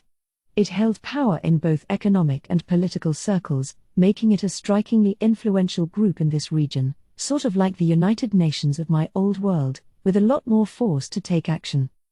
Much like the United Nations, the Council had no standing military force. It didn't need one. That's because, in a way, the Council formed the higher bureaucracy of the Free Guild itself. The money paid to adventurers for slaying monsters came from Council funding, and in exchange, the Council had the right to give orders to the Guild. This funding came from contributions provided by each member nation, which varied depending on how much speaking rights each one had. Refusing to pay these meant leaving the Council. It was a way for the Council to gain a louder voice in local affairs, using the shield of security it offered members. Many nations relied almost wholly upon the Guild for monster management, and that meant there was no choice for them but to support the Council. Speaking of security, I heard another interesting story. The main thing that kept the Western nations strongly connected to one another was religion. In this world, where monsters were a real, tangible threat, religion provided more than just spiritual support. It was a sort of last bastion for survival. Thus, you had the Western Holy Church, the font of all regional religious activity, with Luminous as its sole and absolute deity. To put it another way, the Western nations were the Church's main sphere of influence, and the Holy Empire of Lubelius the Holy Land of the Church. Confusingly, this didn't necessarily mean the Western Holy Church ran Lubelius. It was an independent religious organization. However, the leader of Lubelius was called the Holy Emperor, defined to be the pope-like mortal spokesperson of divinity whose orders had to be followed without fail. So was Lubelius a kind of puppet state for the Church? Yes and no. It was too complex for me to really get from what Fuse told me, and I'm not sure he really knew, either. It's just, that sort of thing, as he put it, and I guess he's right. The Western Holy Church wasn't the only religion in this world. There were other indigenous ones that worshipped a variety of different gods and goddesses. But in terms of followers, Luminous had the overwhelming majority. And that's simply because this particular deity had the paladins, the most powerful knightly warriors on this planet. These formed the so-called Crusader groups, armies of knights whose strength went beyond A rank, and their numbers totaled over 300. They were considered the saviors of mankind, monster-slaying experts tasked with eradicating them all from the landscape. I was told they were formed by virtuous inspiration to protect the Western nations, although I don't know how true that is. Some people even gave them enough respect to call them defenders of righteousness. The thing was, though, this Luminous apparently didn't accept any other gods. The one god Luminous, as the full name went. As a result, practitioners of other religions were not qualified to receive his salvation. There were several council nations that didn't designate Luminism as their national religion, and paladins were never deployed over there. I guess I can't blame them. If you think someone's unworthy of salvation, then of course you aren't gonna risk your life for them, but that didn't sound too righteous to me. Just my take, though. The sorceress dynasty of Thalion, by the way, had no state religion. Its imperial family claimed to be the descendants of gods, so no other religion was officially designated. On the other hand, its people enjoyed full freedom of religion, making it a pretty unique nation in its approach. They also steadfastly refused to join the council, making it a fully independent force in the region. Their borders weren't entirely shut, but they had no interest in playing nice with others. It was really interesting. I wanted to check it out sometime, especially since it sounded a little bit like the Japan of my old life. That rounded out the new knowledge I had gained from my time in Blumund. The Western nations were propped up by the economy on one side, religion on the other, helping it form strong bonds from country to country. A pretty neat setup, I thought. In a world with so many things trying to kill you, I didn't think you saw too many wars between human nations, though. Oh, and I learned something rather surprising about Hinata Sakaguchi. It turned out she was the chief of the Paladins, the main officer running the Crusaders. I think Veldora mentioned that otherworlders often tended to gain special abilities when they came to this world. Maybe that power let her lead the greatest knight force known in the land? She was already a pretty tough cookie when she left Shizu. I couldn't guess how strong she was now. Thinking about it, I was a monster presently. If I just casually strode up to her, she might decide to target me. Better not try anything too untoward. I'll just keep my distance, I think, until I gain a better grasp of who exactly this Hinata person is. And to that end, I needed to gather some more information. The journey to Inglesia went smoothly. It was time to bust out the wolf wagon again. There was a road set up, although it wasn't paved. Of course it wasn't. It'd take a huge amount of time and money to pave every road around here, via normal means, that is. I had Ranga pulling the wagon in slightly shrunken form. He didn't look much different from a regular old black wolf, so I figured it wouldn't be a problem. Having him sprint at full speed would break the wagon apart, so he was going at a light jog at the moment. Doing around 25, maybe? We couldn't risk going much faster on these unfinished roads. As Cabal and his gang put it, though, it couldn't have been a more comfortable ride. We encountered several mounted soldiers on patrol along the path. They all claimed that I wouldn't expect to see much in the way of strong monsters around here. There were robbers and brigands to contend with, but we never got involved with any. Which, 20 25 didn't seem that fast to us, but it's not like they could have caught up to us on foot. A horse could, but not for the long distances Ranga could pull off on a lark. So things went well for the mere 3 days it took to reach the capital of Inglesia. The gate had an even stricter entry process than the Dwarven kingdoms. There were 3 levels of inspections, the first of which required identification. Anyone who couldn't produce papers on the spot was forced to the back of a ponderously long line for level 2, mess that up and you were on to level 3, where you were all but treated as a criminal. By that point, once they were done with you, you'd seriously begin to wonder why you tried to enter in the first place. But a lot of people were willing to risk it. That's how attractive this nation was. Thanks to my guild papers, I didn't have to care about any of that. Good thing, too. If I didn't have them, I'd be waiting in line longer than I did for the dwarves. My only complaint. Whoa, you're an adventurer, lil lady? This isn't some kind of joke you're playing on us, is it? The guards treated me like some spoiled girl. I'm not a lady, thanks. Just check the papers. Hair. Guess you're about the age when you wanna act all grown up, huh? You got that cute voice, but between that mask and the way you talk. The griping continued as they ran the papers through some kind of magical device. Then their attitude changed. Oh, my apologies. Sir Rimuru, adventurer rank B? Welcome to the kingdom of Inglesia. Well, that was easy. It sure didn't seem so from the way Cabal's party bumbled around, but being ranked B earned you a lot of social status, I guess. Don't let it bother you, boss, commented Cabal once he was through. The guards didn't mean anything personal by it. I wasn't angry in particular, but getting the lil lady treatment struck me as needlessly cruel. But my voice, huh? No wonder everybody mistook me for a girl. I didn't expect that, given the mask covering my face and all, but my voice made me out to be a child, huh? It didn't bother me at all before, although, come to think of it, I got similar treatment in Blumund, didn't I? Maybe I should try altering the pitch on it to sound more mature. A bit too late for that, I thought. Let's just stick with the current one. My body was maybe 4'3" anyway, so I'd try passing myself off as kind of a stunted young man. I was innocent at heart, after all, so it's fine. A masked boy of mystery would work just fine in this world. It's already filled with demon lords and heroes, why not toss in another fantasy trope while I'm at it? The first thing that surprised me about the city was how advanced it was. It was fairly large in size, yes, but it was also surrounded by outer walls that seemed to extend to the horizon, with entry provided by only 2 gates. I couldn't imagine how much time and cash it took to build a wall covering this much terrain. Going inside, however, the view was even more stunning. There weren't skyscrapers lining the streets, exactly, but the buildings were much higher than anything Blumund had to offer.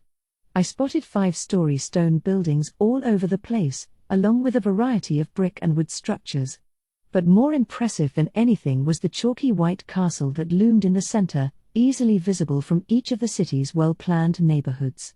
Basking in its majesty made it clear that the capital had a legion of talented architects. That's how beautiful it was. Another thing that caught my eye was the castle's location. There was a large lake in the middle of the city, and the edifice was built right in the center, making it appear to rise straight up from the waters. It certainly wowed visitors. 4 roads spread out from it in each direction, connecting it to the rest of town. During emergencies, these roads could have their bridges removed to prevent outside forces from invading. It was an impressive sight, an ostentatious display of Inglesia's power. I had to hand it to them, it was awesome. Security around the capital was handled by knights stationed at important points. You'd have to be pretty desperate to attempt a crime around here. I'd expect nothing less from the home of the council, really. Any issues involving representatives would spark an international incident, so they couldn't be lazy about that. I had Ranga dive into my shadow before we approached the capital, sticking the wagon back into my stomach. Something told me the guards wouldn't like wolves running around the streets. I wasn't that crazy, so I didn't want to push it. Thus, nobody bothered us as we walked around, taking in all the sights. It was our first leisurely stroll in a while, and as I discovered, the most amazing thing wasn't the city views, but its culture. We discovered a large sports arena, next to what looked like an outdoor amphitheater. There was artwork prominently displayed throughout town, posters, apparently, for stage plays. Paper was relatively cheap around here, and I even saw people handing out flyers advertising this or that product or event. The big city. I could taste it in the air, for the first time in ages. But the thing that really made me think, are you kidding me? Were the glass-lined buildings I saw. Merchandise was lined up inside, a bit like a department store's display windows. In fact, they were display windows, the only difference being the weapons and armor on the shelves inside. In a fancier city block near the castle, I found a shop featuring dresses and other clothing. It sure wasn't a place for the masses. Simply living inside the city walls probably meant you were at least somewhat well off, but owning a house close to the castle was apparently a right reserved exclusively for the nobility. The disparity was like night and day. The more you paid in taxes, I suppose, the better treatment you got. Plus, being nobility usually meant a job inside the castle, so it was probably a given that you could enjoy first-class housing within walking distance. Once we made our initial rounds, we looked for an inn to spend the night. Broadly speaking, the city was divided into 4 sections: commercial, tourist, industrial, and residential quarters. The castle was at the nexus of all 4, with the rest of the city radiating out from it, and the closer you were to the center, the more upscale it got. Pretty easy to figure out. Following Cabal's lead, we quickly made our way to the tourist quarter, finding a wealth of inns, and alleyways full of taverns in the rear, to serve us. I could feel my heart soar, but sadly, we weren't there to drink that day. I frowned a bit at that as we worked out room arrangements. We set out the next morning for the Free Guild headquarters. The closer you got to the city walls in the tourist quarter, the more tiny shops and public performances you ran into. There was a wide selection of food stalls on offer, too. Toward the center, however, you saw more diplomatic residences, conference centers, schools, and other municipal buildings. It was the most well-policed of the 4 quarters, and toward dead center, we found the Free Guild HQ. Right this way, boss. Boy, there sure are a lot of people, huh? It's like a real city. Hey, watch out for pickpockets, all right. This place is crawling with guards, but that's how a lot of people get lulled into a false sense of security. Guido had a point, but all my important stuff was in my stomach, so I was fine. If anyone needed to worry, it was Ellen. Cabal guided us closer to the center. The Ivory Castle's overbearing presence made it impossible to get lost. The HQ building was a large, grand, modern-looking structure, a far cry from the medieval norm. The US had steel skyscrapers with a dozen or so floors in the 19th century, back when Japan was still mostly single-story wood structures. That was how powerful a nation it was by comparison, and the Kingdom of Inglesia started looking similar to me. Adjacent to the guild was a tall building that had just as grandiose a presence, adorned with a statue of a goddess and a large holy cross on the roof. Is that the church? Sure is, replied Guido. The Inglesia branch of the Western Holy Church, well, the headquarters of the whole thing, really. Ah, the church, the one thing I had to be the most careful with around here. The headquarters? Well, it's a bit of a story, actually. As Guido put it, the official church headquarters were located over in the Holy Empire of Lubilius. However, it was chiefly used for religious ceremonies and the like, with most of the actual work taking place here in the Inglesian capital. They don't allow regular folks in here, he said, and I'm sure that's the way the church wants it in this city. I didn't have any business with the church, I'm an atheist, if anything, so I sincerely hoped I wouldn't get involved with them during my life. They see monsters as the enemy, after all. And no matter how I wanted to approach Hinata, I couldn't risk any moves that would attract their attention. Kind of funny to see them right next door to the Free Guild, though. The mask was hiding my aura, I didn't think I'd get spotted. No point worrying about it. If I did, I'd figure something out. The guild HQ entrance was protected by a pair of glass doors that must have cost a fortune to install. Now that's something I never expected to see in this world. The other worlders around here must have been quite an influence. I bet they went out of their way to get these made, too. Where there's a will, there's a way, I guess. I still had a while to go. Instead of worrying about can, I should just do. Something to learn from, I thought as I stood before the doors. As I did, I felt something searching about my body. At the same time, the doors opened. Holy crap, really? There's some kind of sensor that automatically opens the doors?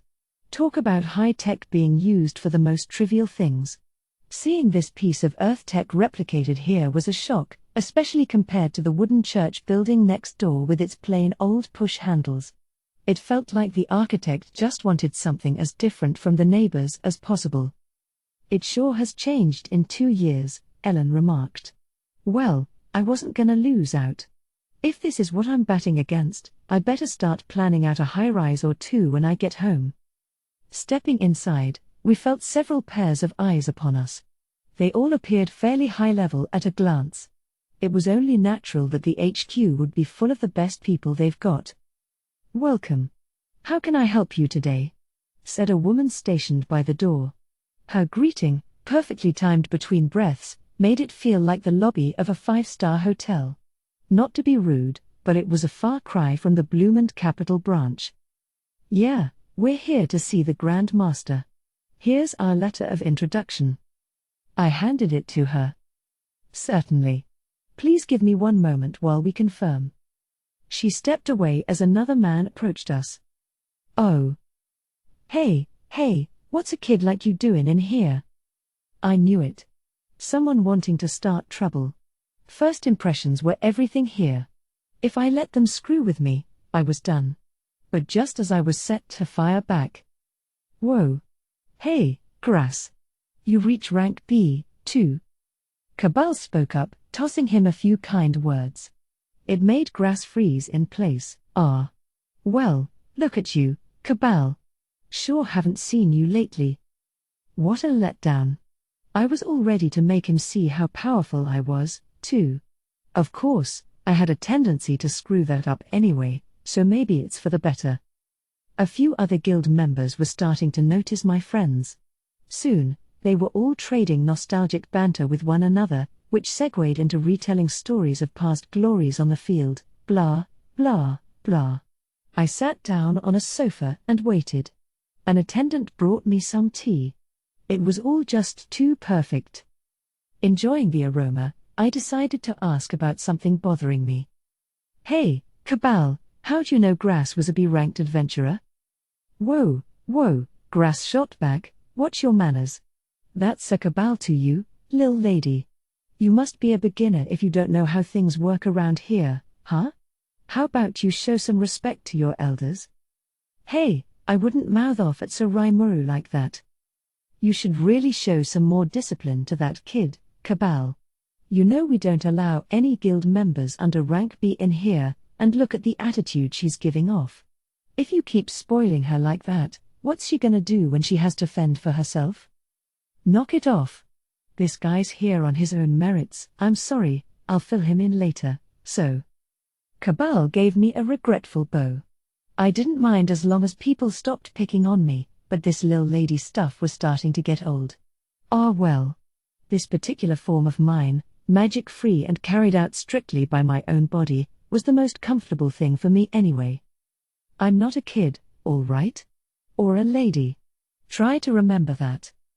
Still, Grass did answer a few questions for me. Our IDs were all checked at the door to confirm our qualifications. Not good enough? Then you didn't get in. I suppose that was why the HQ didn't seem all that heavily guarded. As Ellen explained, members below B rank used a branch office near the main entrance, which offered cheaper lodging and was more convenient for day-to-day activity. Good thing I went through all that effort to earn a B, then. As all this unfolded in my mind, the woman from before returned. "Thanks for waiting," she said with a smile. "I was told that only you were allowed in, Sir Rimuru, so if you would follow me, please." This sent a jolt of tension across the lobby. The Grand Master's gonna see him. So that letter was real? Real or not, how often does the Grand Master give an audience to some guy off the street? That's why I'm telling you guys, so Rimuru not some guy off the street. Cabal proudly boasted about me to the suddenly interested audience. I wish he'd stop that, it's embarrassing. I'll be back in a bit, I said as we walked off. The woman directed me down a deeper hallway before knocking on a certain door. There was no response, but she opened it and went in anyway, inviting me to follow. Going inside, I immediately noticed a magic circle drawn on the floor, much like the one Vesta had drawn. Probably from the same family. Invited to step inside, I stood alongside the woman, feeling her activate the magic behind it for just a single moment. We must not have been teleported very far. This new room, a sort of informal reception chamber, felt airtight to me. That circle might have taken us somewhere underground. These were probably all anti-spy measures, I figured, and the thoroughness of it all left me with a lot to learn from. The woman, well used to this procedure, gave me a bow before teleporting herself back. Left alone, I sat on a chair and waited. After a couple minutes, a door opened, revealing a single young man. He was fairly handsome, with black hair and black eyes, but there was still more than a trace of youth to his countenance, young enough that I'd believe him if he said he was in high school.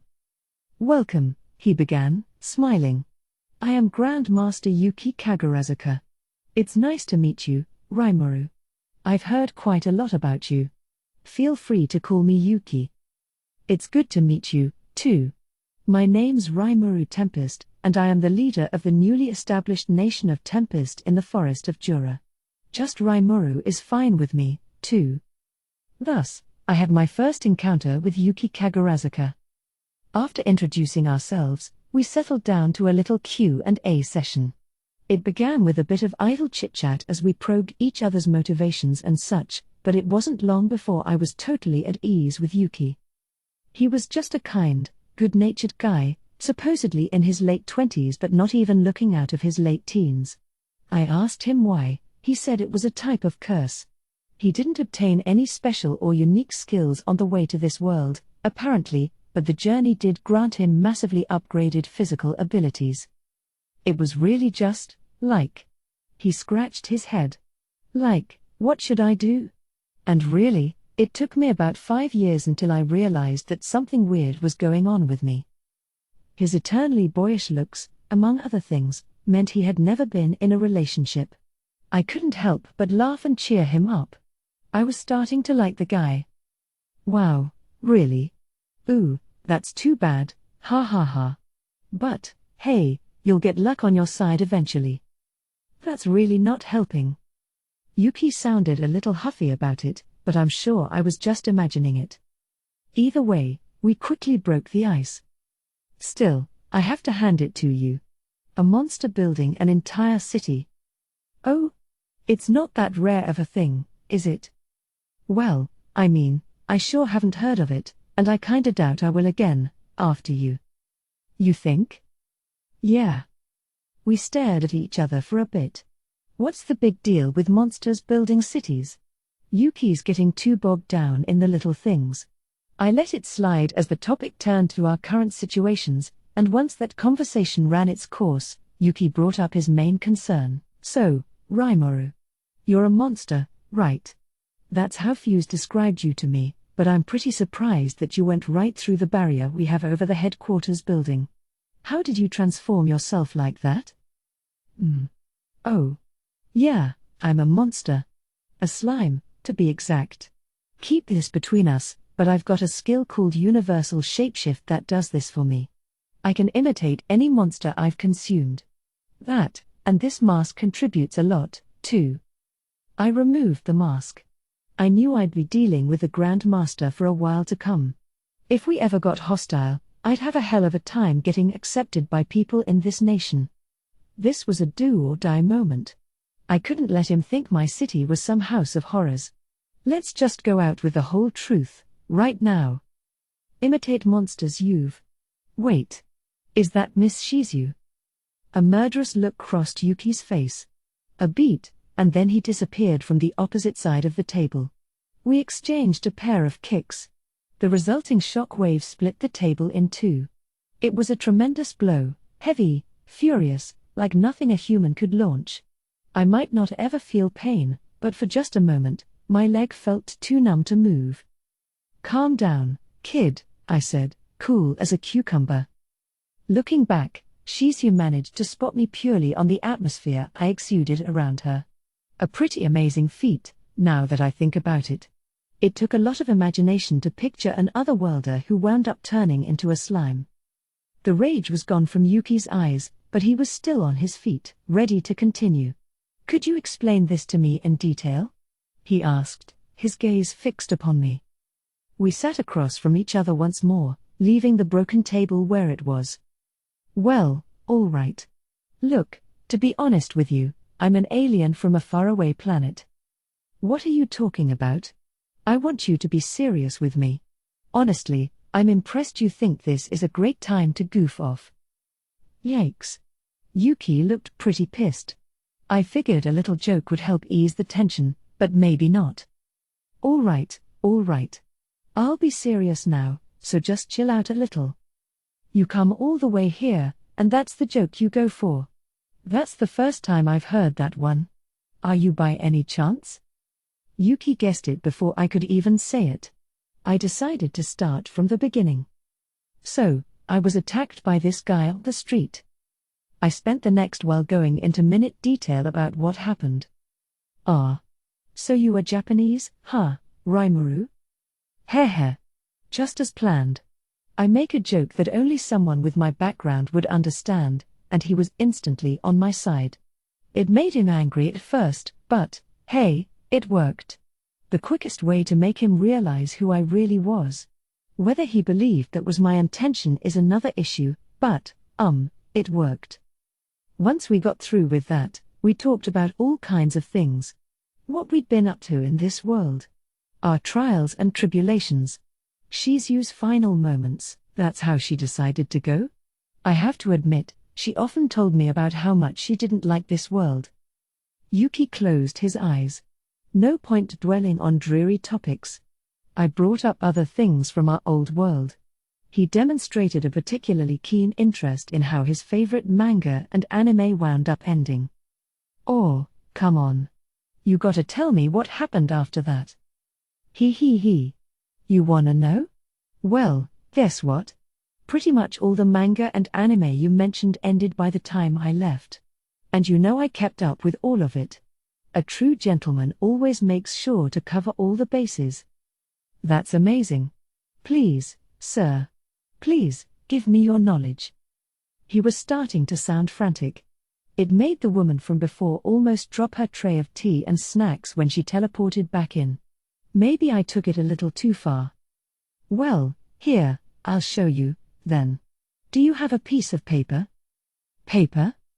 "Yeah." Yuki gave me a doubtful look as he provided me with one. I swallowed it into my stomach. "There, all set." And took out my finished work, handing it to Yuki. "Whoa. What kind of magic trick is this, sir?" I couldn't blame him for his surprise. I had just handed him a neatly bound volume of manga. This was the result of me wringing everything I could out of the great sage. I basically took the paper and copied the images I replayed from my memory upon it. Talk about a waste of a great talent. Real effective, though. Right. If you want to read more, I'll need some more paper to work with. Without a word, Yuki stood up and ordered another woman to bring some paper. His face was dead serious, so the woman quickly stepped up to bring a few reams down. I spent the next little bit burning all my memories upon them, making sure to keep the extra sheets for myself. Paper was still a high-end product, what I took was worth a small fortune. Never hurts to have some. I had some actual, non-stupid uses for it, too. Plus, Yuki sure wasn't complaining. I bet not being able to catch up on his favorite series was a big disappointment for him. Getting that chance in this world, he had nothing to complain about. "Thank you so much, sir." Of course, some of the series he requested hadn't gone much of anywhere plot-wise, much less wrapped-up publication. It sucks how those are often the most engaging series. I wanted to know how some of those turned out, too. Hopefully another Japanese otherworlder will show up in, 10 years or so to fill me in. You know, Rimuru, I wanted to ask you. Oh? What's that? When you signed on for the guild, how did you fill out the entry form? You didn't have any time to learn the language in this world, did you? Oof. Talk about hitting you where it hurts. He. Well, about that. It's because I studied this language, of course. After days of unbending effort, I should add, the sage was deciphering and copying everything I needed for me, actually. But Cabal and the gang did teach me the basic alphabet, and the rest came quickly after that. Really? You didn't use some magic cheat or anything?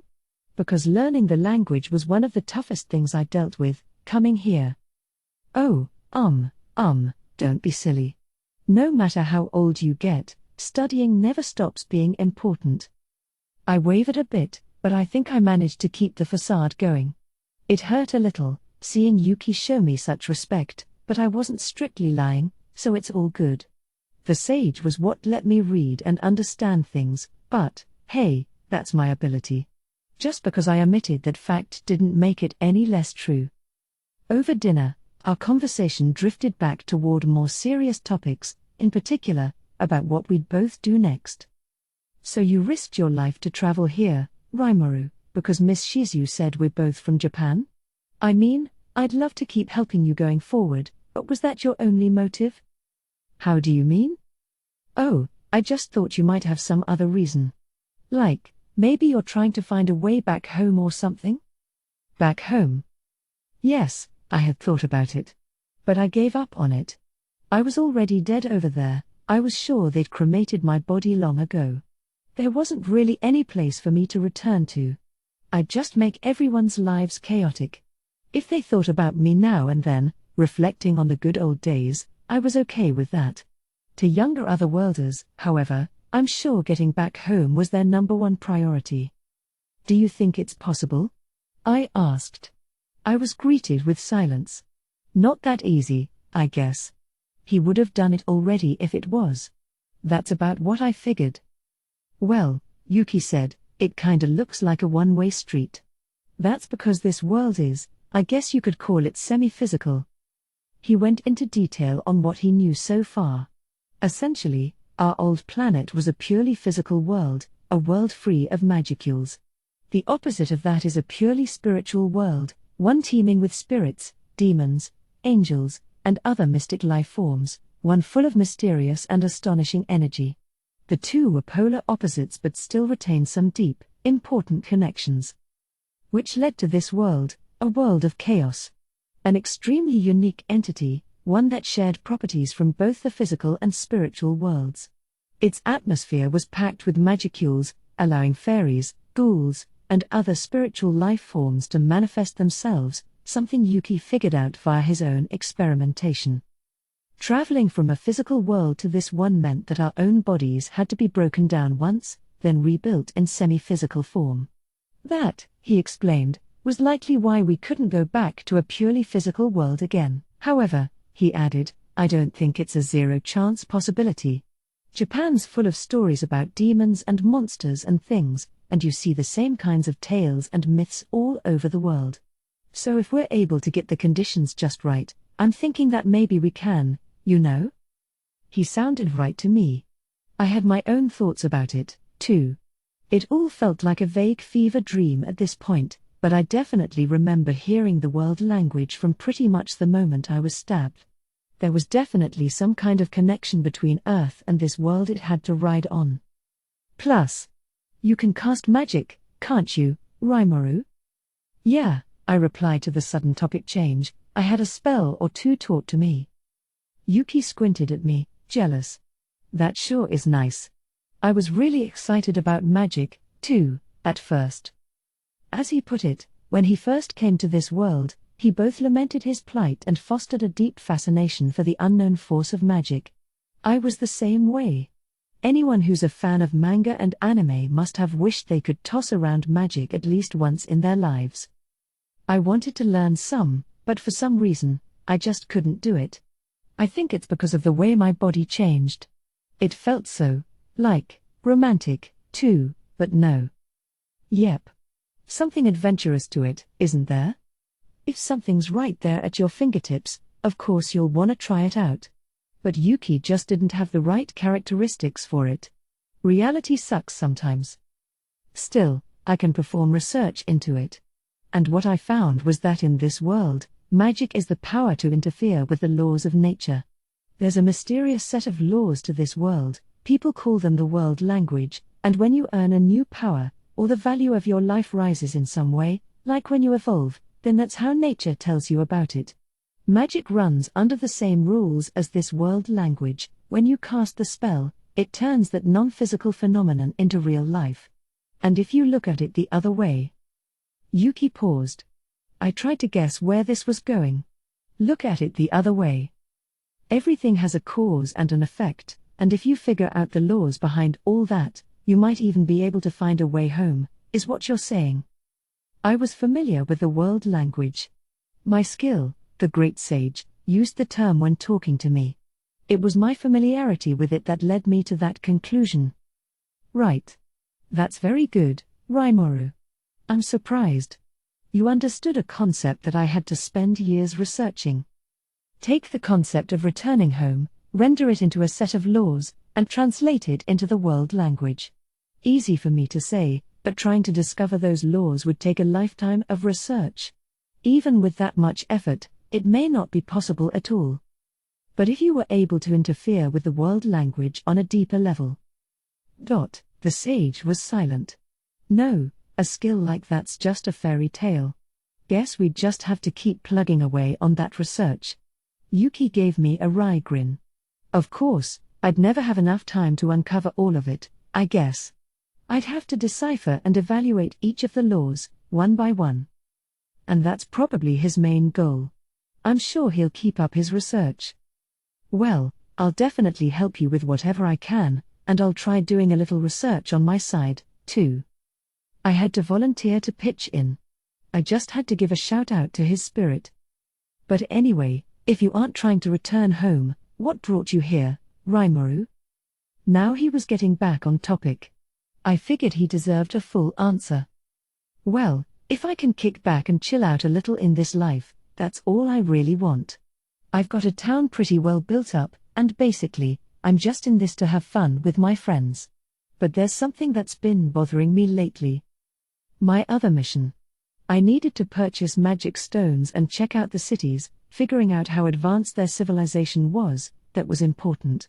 But I hadn't forgotten the biggest one. The children I saw in my dreams. I see. Miss Shizu must have been really worried for them. But those kids are. Well, if that's what she wants you to do, then I trust you are up to it. He then dived into a long story, telling me about the children I saw in detail. After the end of our long conversation, I walked out of the guild headquarters, offering to treat my friends to dinner for making them wait so long. Oh, don't worry about it, they all said, but it was already early evening. Yuki and I had been talking practically from dawn till dusk. I wasn't expecting the meeting to go on for so long, so I felt bad for them. We went to a restaurant with a famed reputation across the city, a far cry from our lodging. As we greedily tucked into the gourmet dishes ferried to us, I went over everything Yuki and I had agreed to. So yeah, starting a week from now, I've agreed to become a schoolteacher. Huh? Where did that come from? You sure are a joker, boss. Neither Cabal nor his cohorts were ready to believe it at first. Sheesh. Better start from the beginning. Basically, I'm gonna be living in an empty room in the school dorm starting tomorrow. I told you about the dreams I've been having, right? Yuki thinks he knows them, so he's setting me up to work as their teacher. They responded with several questions, which I answered in order. I had succeeded in convincing them by the time we finished dinner, although they still couldn't hide their exasperation. Wow, boss. A teacher, though, huh? Pretty hard to imagine. I'm worried for those kids. What are you looking at me like that for, Guido? Yeah, so as far as it goes for you guys, today marks the end of you guiding me around on this journey. Kinda sudden, boss. I thought we were contracted to stick with you until we were back. Oh, I'll be fine. That's why I set up that teleportation circle, right? Because I figured something like this might happen. This way, I can go back to Tempest or Blumund in the blink of an eye. Gonna be a bit harder for you guys, though, huh? Good luck out there. Whoa, are you serious? I thought we'd be taking that wolf wagon back, man. Yeah, really. Just thinking about the journey now makes me so depressed. Oh, come on, Cabal, chided Guido. And you, too, Ellen. You guys are getting too used to life on Easy Street, aren't ya? Not that I'm looking forward to getting battered and bruised on a regular wagon again, but these guys. One moment, they're going on about how they'll take responsibility and keep me guarded till the bitter end, the next, they're whining about losing their luxury travel. It was certainly in character for them all, but still. So the four of us proceeded to drink away the loneliness and regret until late that night. The next morning, just outside the city gates, I said my final goodbyes to the extremely hungover trio. Drop us a line if anything happens, boss. Are you sure you'll be fine without us? We'll miss having you around, but take care. Let us know when you're back in town. Sure thing, I said. I'll let you know if something comes up. I whipped our wagon out of my stomach. A merchant was already approaching us, 2 horses in tow. Boss. Or, man, why? You aren't? Are you serious? Ignoring their pleas, I ordered the seller to hitch his horses to the wagon. All right, thanks for delivering 'em, I said as I signed his payment form. Cabal and company had finally accepted the bitter truth by then. Yeah, so consider this wagon a parting gift for you guys, okay? Give it back to Rigard if you don't need it. I think we're gonna need it a lot, boss. You're so nice to us, Sir Rimuru. Phew. What a man. I wish Fuse could learn to be this nice to his people. They were all touched by the gift. I'm glad the surprise was a success. One more thing. Your payment's inside the wagon, too. Check it out later. Later, if you like, is what I meant to say, but they were already scrambling to climb in before I could finish. Whoa. Look at this shield. This staff is incredible. Well, look at this. That's one damn sharp-looking dagger. Wait, is this a magic weapon? Man, they're like hyenas. I was hoping they'd open up the boxes while I wasn't around, but that idea sure went to waste. Sheesh, you guys. Well. That's your payment. 1 scale shield for Cabal, 1 Dryad staff for Ellen, and 1 Tempest dagger for Guido. Take care of 'em for me, okay? Of course, boss. We'd be crazy not to. How did you know I was in the market for a new staff? Thank you so much, Sir Rimuru. But, these are all uniques, aren't they? I don't think I've ever seen a weapon as amazing as this one. Are you sure about this, boss? Sure, I'm sure. We didn't pay anything for the materials. The staff's a gift that Thraney was nice enough to supply, so treat it with care, got it? Oh, yes. Ellen lovingly rubbed the side of her face against the staff. I was sure she'd treat it just fine without me harping on it. Cabal's and Guido's weapons were manufactured goods, but the Dryad staff really was one of a kind, so if she lost or broke it, Thraney would probably have my head for it, and I told her it was for Ellen, too, so I was more worried than I should be, probably. Cabal's scale shield was another product from the mind of Garm, crafted from scales taken from the Charybdis, the same scales forged by Kurobe to make Guido's Tempest dagger, which was infused with wind magic to boost the holder's physical speed. We still retained a rather large cache of those scales from the battle. I had given several hundred to King Gazel as a thank you gift. The ones I had personally consumed were still in practically mint condition. We had researched putting them to use in battle equipment, and these 2 items were the first complete test samples. As Guido said, they were unique caliber weapons. Thanks to the 3 of them ripping open their presents early, this was no longer any kind of lonesome, depressing goodbye for us. They were all in high spirits as I saw them off, which is fine. Nobody likes sad farewells. Besides, all the excitement seemed to cure their hangovers. And this is Cabal's gang we're talking about. They'd no doubt come groveling to me for help with some other crisis soon. Thus, it was with an odd sense of satisfaction that I sent them on their way. Once they were gone, it was time to kick off my big move. All it really entailed, of course, was heading to the dorm and picking up my key. Once I filled out all the paperwork, I told the manager that I'd be moving in that night. As Yuki excitedly put it to me, I'd get to enjoy a dedicated staff dormitory, plus 3 meals and 10 silver coins per day. The manager confirmed that with me, stating they'd get the place cleaned up before the day was through. The average salary in the capital, by the way, was 7 silver a day. Educators were treated a lot better around here than I would have guessed. A night at our inn cost 4 silver, not including meals, and while it was nice inside, it still felt pricey compared to that joint in the farming village. It'd be much more economical to move into the dorm Yuki had for me. I also took a quick peek inside while I was there.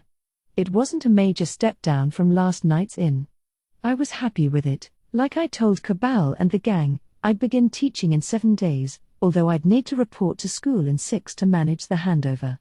Thus, I had 5 days to use however I wanted, although this particular day was mostly spent purchasing assorted household goods. I had the budget to purchase most of what I wanted and have it carted back to the dorm, touring around the city a little more as I shopped the day away. I occupied most of the next day unpacking and organizing all the stuff I purchased. I knew I shouldn't have sent those guys off so early. I regretted that now. On day 3, I decided to hit the library. I still hadn't heard anything about, what I'd be teaching at school. Yuki was working that out for me right now, but in the meantime, I figured I should brush up a bit on my core knowledge. That and fulfill one of my other important goals, learning magic. I wanted to take this opportunity to read through as many magic tomes as I could in there. Access to the room with said tomes was restricted, but you could get in if you showed ID proving you were a B-ranked adventurer or higher. You couldn't take any of the books out, either, and I wanted to read them all while I was in the capital, so that was job 1 for me. This was the largest library in the city, but it wasn't affiliated with the government. The full-on royal library was inside the castle, available only to nobility and court-appointed magicians. A-ranked adventurers who were official guests of the state could request access, perhaps, but that didn't apply to me right now. Certain magic was treated as classified information by particular nations, so it wasn't just a matter of walking up and asking for a library card. For now, I'd have to be happy with this regular library. Besides, there were a lot of valuable books in there, filled with tales of forbidden skills and techniques collected by adventurers worldwide. Some of the more ancient tomes discovered during free guild work were gathered here, too. The collection is easily as valuable as anything the Royal Library might have, I thought. It was wonderful. I felt lucky to be blessed with such fortune, so soon after arriving. I'm sure it was karmic repayment for all my good deeds. I quickly began browsing through the magic tomes. There were so many here, you could never finish them in a lifetime if you read them any normal way. So, apologies to the diligent scholars out there putting in all that time in reading rooms, but I'm using the great sage to read these suckers. If someone watched me in there, it'd probably look like I was just running a hand over a book, then meekly returning it to the shelf. But my hand was taking in the entirety of each book, recording it fully and accurately.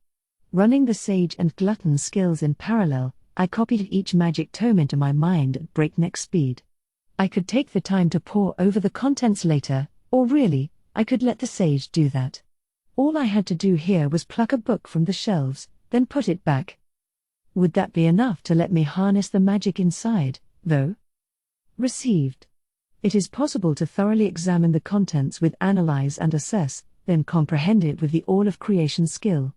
Once comprehended and stored within memory space, the magic may be executed with cast cancel. Really? Whoa. So all I gotta do is think about what kind of magic I want?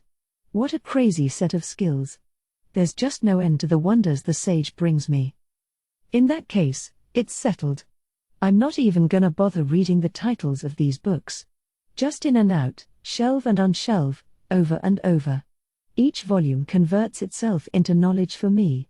The mere thought made me want to do this more than ever. So over the next 2 days, I read those books until I was blue in the face, successfully memorizing every one in the magic tome stacks. That was how I rounded out my little vacation. The other librarians and visitors gave me passing stares, like I was some kind of wacko, but I had no regrets. Before my lofty goal of learning more magic, it was just a trivial detail. It was now my first day of work. After a few greetings, I was given a word or two of advice from the academy's vice principal. Yuki had already warned me it would be hard work. In addition to being guild master, he was also chairman of this school's board of directors. He called it more of an honorary title than anything, but I was still impressed. In the 10 or so years he had been there, he not only built up the entire free guild but even set up an affiliated school for the outfit. In a way, he was the ideal all adventurers should aspire to. This school was, indeed, a sort of training ground for would-be guild members. Like the guild itself, you decided on a department to specialize in. Beyond the common courses shared by all students, there were also classroom-based lectures in magical and monster sciences, as well as on the field training in battle and survival. You were free to devise your own curriculum, not unlike the universities of my previous life. My job, however, would be running a special class that was a tad different from what most students had access to. The S class, as they put it, was a group of students deemed to be problematic in one way or another. Ever since their previous advisor, the notoriously hardline Shizu Aizawa, left her post due to personal issues, the class had been left teacherless and free to wreak havoc however it liked. She was a hero, the conqueror of flames, and I definitely had some big shoes to fill. I suppose I should get used to being compared to her all the time around here. It seems this class was wild enough that it had already driven off several would-be teachers in the meantime, including a few B-ranked adventurers. The administrators were at their wits' end trying to figure out what to do with them. The vice principal told me all this, much as Yuki did before. It was composed of 5 students, as he put it a few days back. All 5 of these students are otherworlders, he began, people just like us. Let me ask you, though, Rimuru. Do you know someone named Hinata Sakaguchi? Why's her name coming up now? I mean, I wanted to ask about her, but I know the name, at least. She's an otherworlder and one of Shizu's old apprentices, right? Also that she's stronger than Shizu and has a really great memory and stuff. Stronger than Miss Shizu at her peak, to be exact, yes. And do you have much idea of just how strong Miss Shizu was? How strong she was? Well, strong enough to summon a high-level spirit like Ifrit and become one with it. The sheer temperatures involved were brutal. Without cancel temperature, I would have been a goner, for sure. Well, she wielded Ifrit, a monster who goes past A-level, so. Right. At her peak, Miss Shizu could bring Ifrit fully under her control. In terms of the scale I implemented for the guild, she'd be in the upper echelon of what we'd call A+, even. She was something special, but Hinata, at the age of 15, gained strength that even went beyond that. That should give you some idea of what I'm talking about. I nodded. I didn't have any idea at all, but I kept listening. You might be wondering why I'm bringing this up, but first and foremost, I wanted you to know what makes us otherworlders different from the people in this world. Some of us are gifted with incredibly powerful battle skills, like Hinata, but some of us, like me, don't have any skills at all. You can't put all otherworlders into the same category, it really runs the gamut. My favorite cafe in town is run by an otherworlder, and he's powerless, so to speak. Most otherworlders have some kind of special ability, usually, but that's not an ironclad rule. I see. So most, but not all, people gain a skill or two when they make the journey. However, Yuki continued, the real key here is the difference between naturally traveling over to this world and being called over. Veldora discussed that a little, too, didn't he? Yeah, he did. Many otherworlders come here bearing special powers. Powers that are chiseled into their souls in the midst of their journey. The summoned will always bear one such skill, a unique skill, one exclusive to them and them alone. Unlike the otherworlders who come here by sheer accident, these people bear a soul strong enough to withstand the stress of the summoning process. The fact that said summoning process so rarely succeeds in this world otherwise proves as such. I think that's what it was. In other words, you need a soul strong enough to handle the summon process, or else it won't work. I relayed all this to Yuki.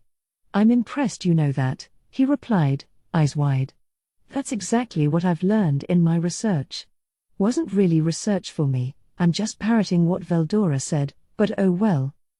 As you say, Rimuru, the summons that are called over here for some purpose are always granted powers suited for this purpose, for example, so they can become a hero to give mankind a decisive edge in battle.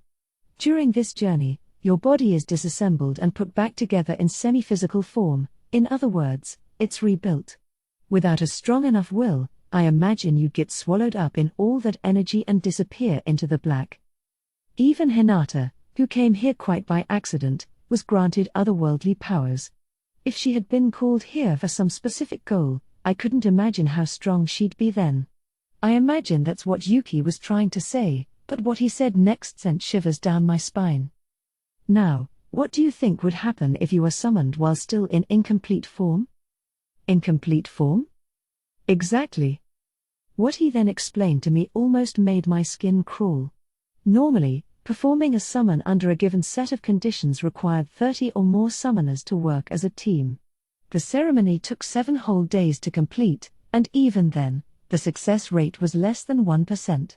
Even worse, once a ceremony was complete, the same summoners would need to wait for a certain interval before performing it again, an interval that took something like 33 or 66 years. The longer you waited, the more you'd be able to narrow down the conditions you wanted. So what happens if you perform a summon without stipulating any particular conditions? That certainly loosened things up quick. There wouldn't be anywhere near as much of an interval required between summonings. The same summoners could try it again and again, but the success rate didn't get any better, and even if you pulled it off, you often wound up summoning children and the like. Despite these disadvantages, there were still apparently good reasons for choosing this approach. But what about the children who were summoned? Their wills were quite strong, of course, their bodies now infused with energy in the form of magicules. But they did not obtain any skills to go with that willpower, and all that energy was a severe mismatch for an immature body. So much so, in fact, that given enough time, the energy would literally burn the body away, having no other outlet to release itself with. Huh? Wait, so are those 5 children? Yes. As I'm sure you're imagining, they were summoned. Whoa. Is that, like, okay, or? Yuki didn't answer. But his silence provided enough of one. Those children, he continued, were the ones not fully summoned. Attempts at crafting a hero that failed. A hero? What do you mean? Remember what I said. A hero can provide a decisive advantage for the human race in battle. In this world, the monsters are much stronger than us, overwhelmingly so. It's safe to say we're under constant threat. The power of mankind around here is pitifully weak. They're all seeking a hero they can pin their hopes upon. What, so they're summoning people willy-nilly to find heroes to fight 'em off? Exactly, Rimuru. What this world has decided is that it's worth sacrificing thousands if it means the birth of a hero for themselves. Yuki's voice rang cold in the underground room. It was the world's choice. I had a hard time coming up with a response to that. Did I have a right to criticize them all for putting their own beloved family above a bunch of alien strangers? If you're presented with 2 people in danger and you could only save one, what would you do? If I was friends with one, of course I'd reach out to that guy first. These children are the results of failed summonings, conducted by multiple nations under strict secrecy. They were picked up by Miss Shizu, and she wanted to do whatever she could to save them. Multiple nations? There are governments involved in this? Yes. It's what the world has decided to do, like I said. In their eyes, instead of gradually investing in armies to fend off the monsters, it's more efficient to stake it all on one otherworlder who can stand far above everyone else. And if you know how strong Miss Shizu was, you can see why. I suppose I could. A force in the tens of thousands would mean nothing against something like Ifrit. If an orc disaster stepped into town, they could pull Cabal and all the other B-ranked adventurers in the world together, and they'd never land anything close to a serious blow. If those were the odds, then having an otherworlder like Shizu or Hinata could make all the difference, once the people knew about them. The other thing is that it's not like a hero is born every day in this world. How I understand it is that it involves being willing to take on the crimes and sins of all mankind, in a way. Otherwise, you won't be able to overcome the trials placed upon you by the spirits that rule over the land. Of course, there are some heroes out there who are anything but. They're willing to invite divine wrath upon themselves. The idea of just leaving everything to these heroes sounded pretty irresponsible to me, but that assumes you had some heroes to start with. Some real ones, with official world language approval. And that's why all these nations are willing to dabble in the dark magic of summoning, damn the consequences. Any successful ones were lauded as heroes, and as Yuki put it, each nation had a few on hand. The demon lords held so much power in this world that, if you were foolish enough to take one on, you couldn't afford to be picky with your methods. All these human nations scrambling to procure heroes didn't seem strange at all to me anymore. There's that many around, though. I haven't seen any in the smaller towns and villages. That's because these summoned otherworlders are usually ordered to serve as bodyguards for the nobility or people associated with them. Oh, right. Veldora mentioned that, too. So summons that have combat potential are branded with a magical curse in their soul, I blurted out, preventing them from defying their summoners? You know about that, Rimuru? I did know, yes. I knew, but I just kinda forgot. Yeah. No wonder Shizu wasn't so crazy about this world. So what's gonna happen to these kids? As far as I know, Yuki grimly reported, the longest any has survived is 5 years. Those are the facts, when it comes to incomplete summons. We haven't found any magic spells that can stave off the bodily collapse. If someone is summoned under the age of 10, they're almost certain to die, being unable to obtain any unique skills. Then he gave a self-effacing smile. But at least each nation was kind enough to hand the children over to us. I'll bet. No need to take care of children who are useless in their minds, I'm sure. But the Western Holy Church doesn't have a problem with that? They've got those crazy strong paladins and stuff, right? You could say the Church gives it their tacit consent. To them, the total annihilation of this planet's monsters is the major goal. For real? And they're the defenders of righteousness or whatever? Gimme a break. And does Hinata think that way? She really doesn't care about all these children from her homeland dying as long as she can beat the monsters? Hinata, I suppose, is a realist. She takes the most rational of approaches to her problems.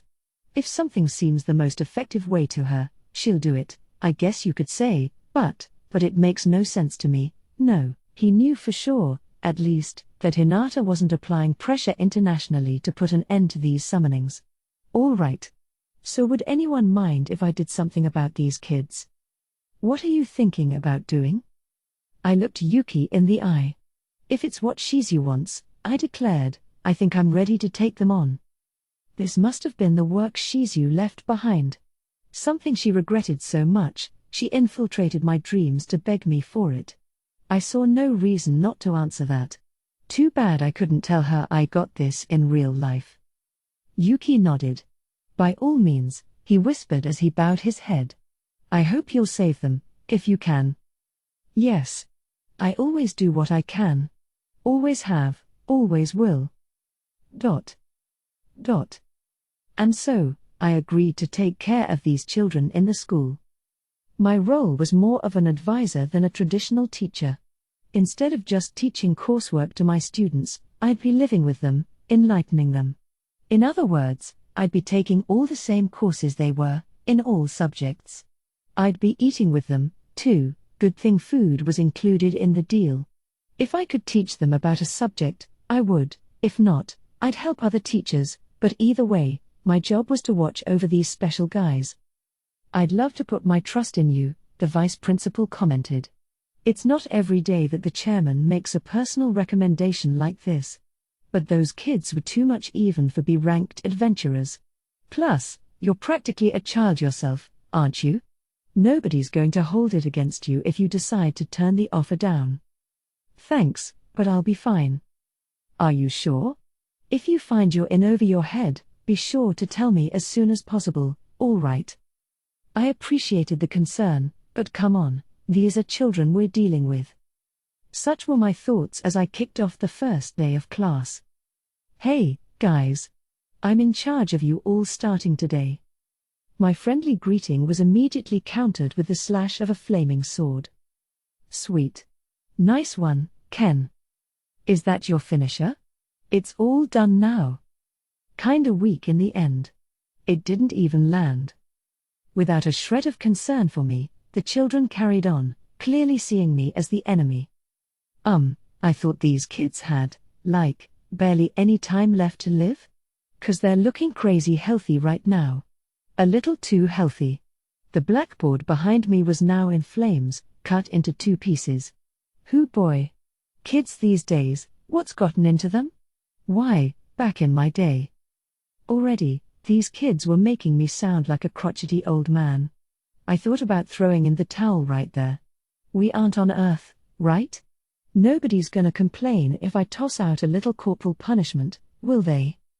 Before me were 5 children, the summons Yuki had gathered from assorted nations.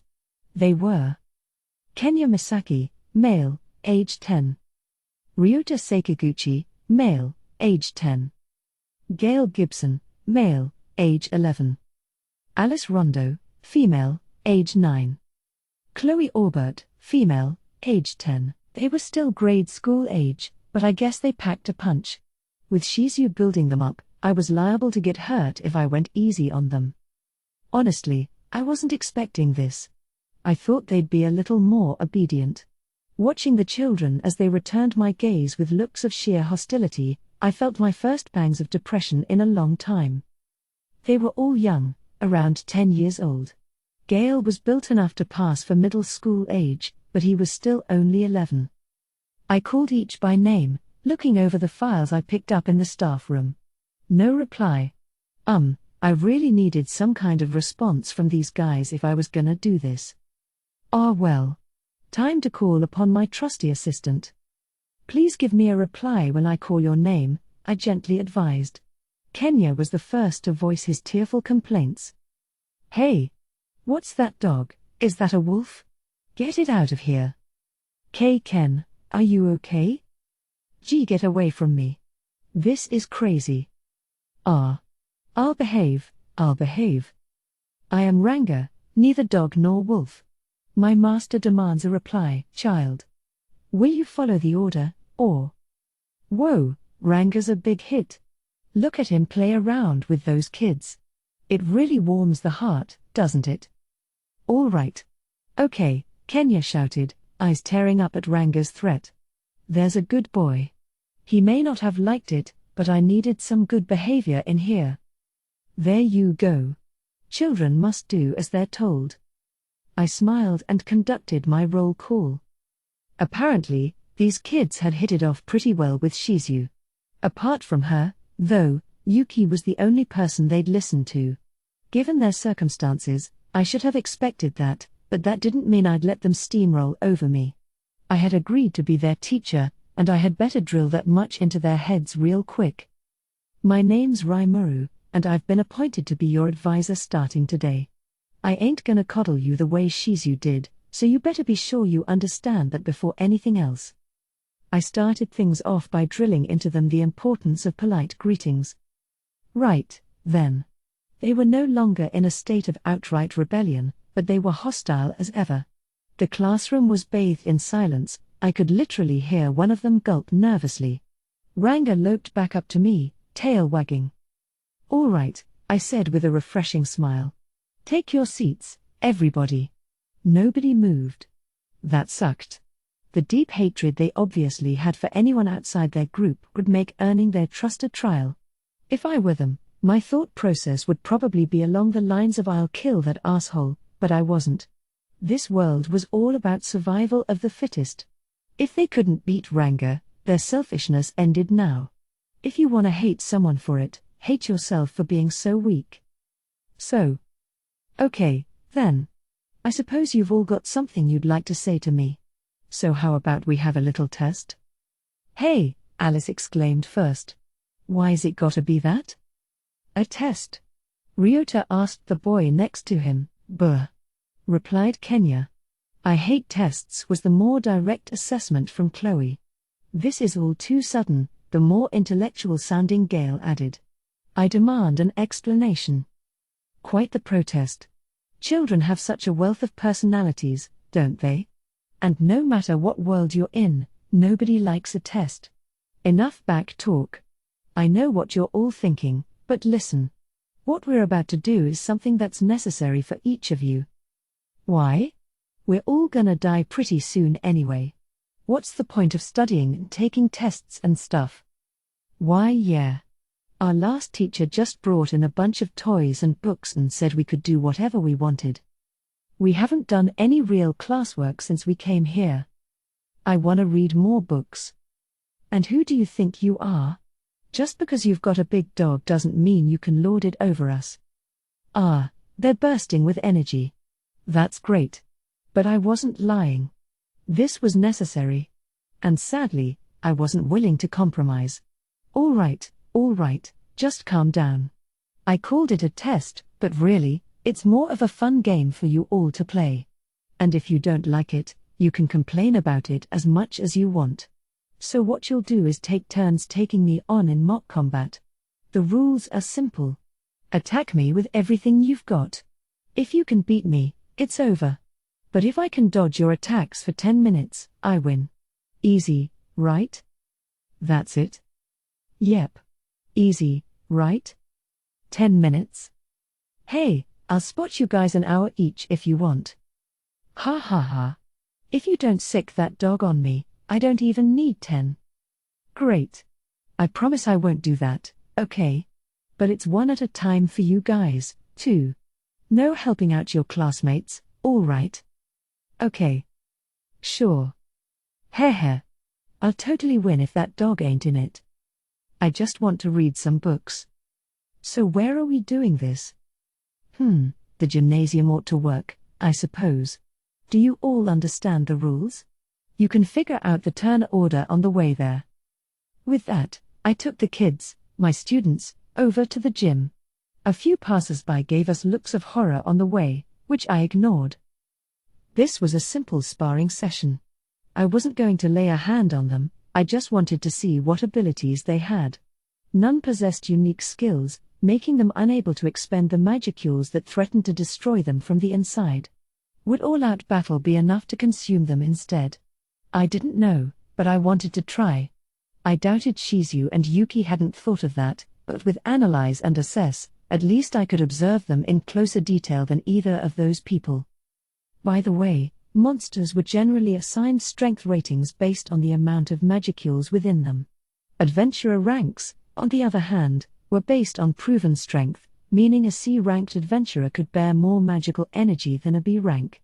I found that kind of weird, but that testing I went through proved it to be the case. Monsters, meanwhile, mostly fight based on instinct. There wasn't much difference between individuals of a species in terms of technical level. This meant that magicule count was the handiest way to rank them. Some individual monsters did have special gifts, a lot lived in Tempest, but whatever. One other thing I noticed was that, compared to adventurers, monsters often held a ton more magicules. That fact made it all the clearer how frail the human race was against them. A human could raise their technical skills only so far, after all. And again, that was the reason why nations were going through with these forbidden summonings. It enraged me. I couldn't believe it was allowed to go on, but I could see the logic to it. Getting back to these kids, one surprise I got from Analyze and Assess was its magic measurements. In monster terms, each of their magicule counts would rank them as A or higher.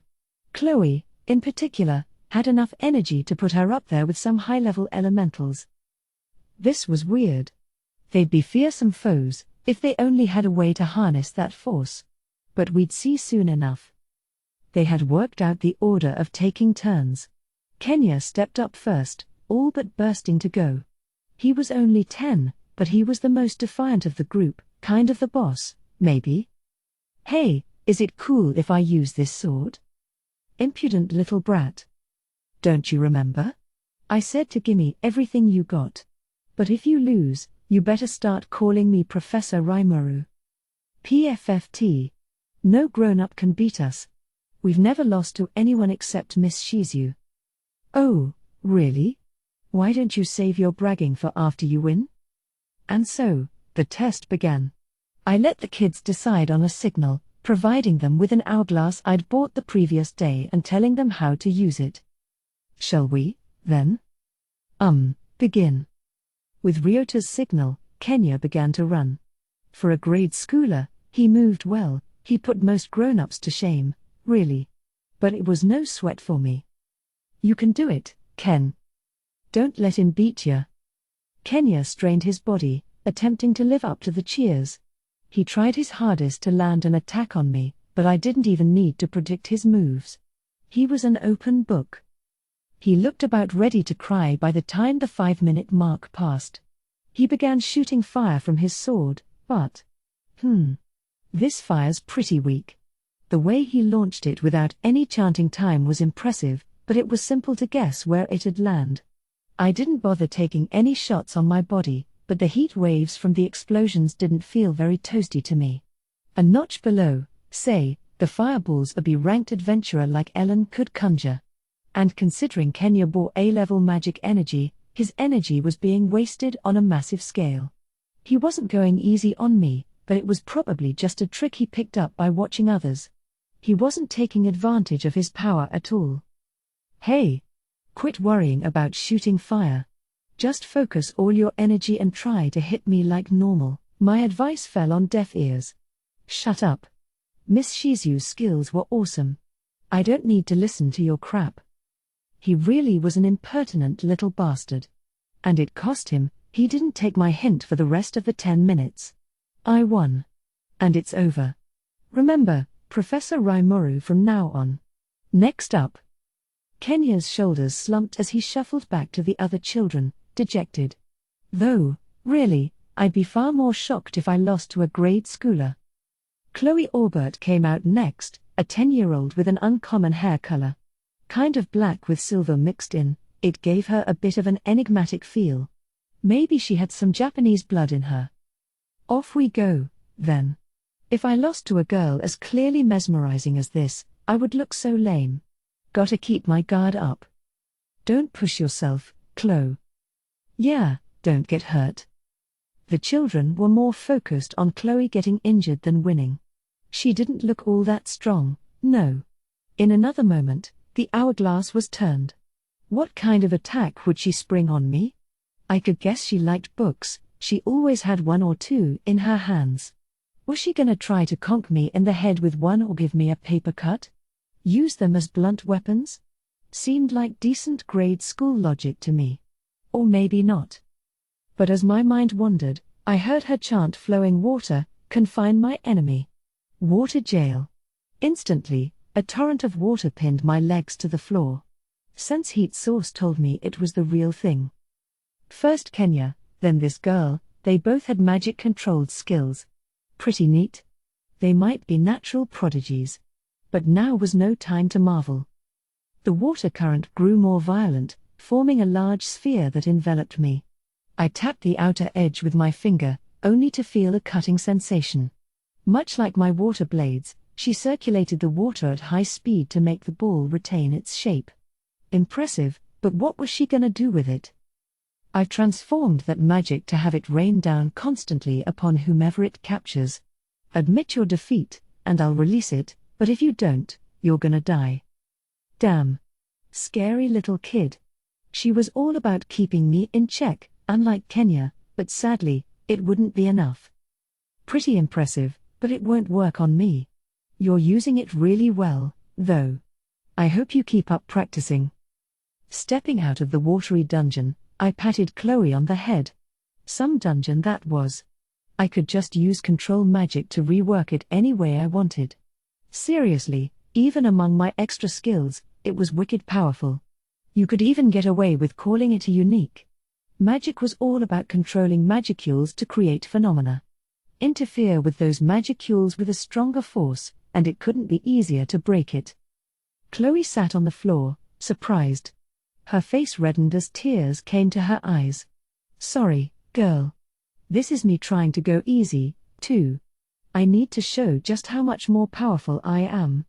You would never listen to me if I didn't lay down the law. No longer interested in fighting, Chloe ceded victory. She rubbed her head where I patted her, looking oddly content as she smiled.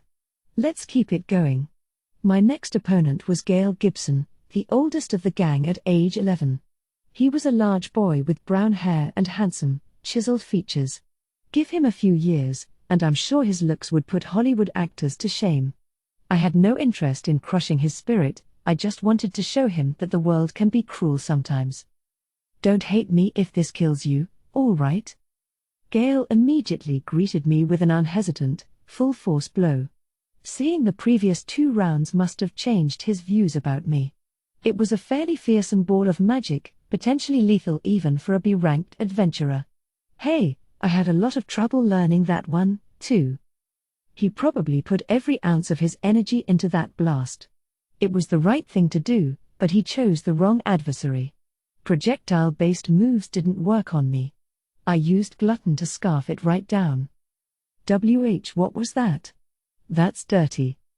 Yeah, it sure is. I think so, too. Listen, grown-ups are dirty people, all right? They'll do anything and everything to be at ya. That's how they work. Kind of an immature way to put it to a child, I guess, but I didn't want to leave anything off the table. There were other tactics I could have taken, but I wanted to both win this and make it look easy. It was actually kind of hard. Gale bit his lip in frustration, then focused his energy upon his fists to strike out at me.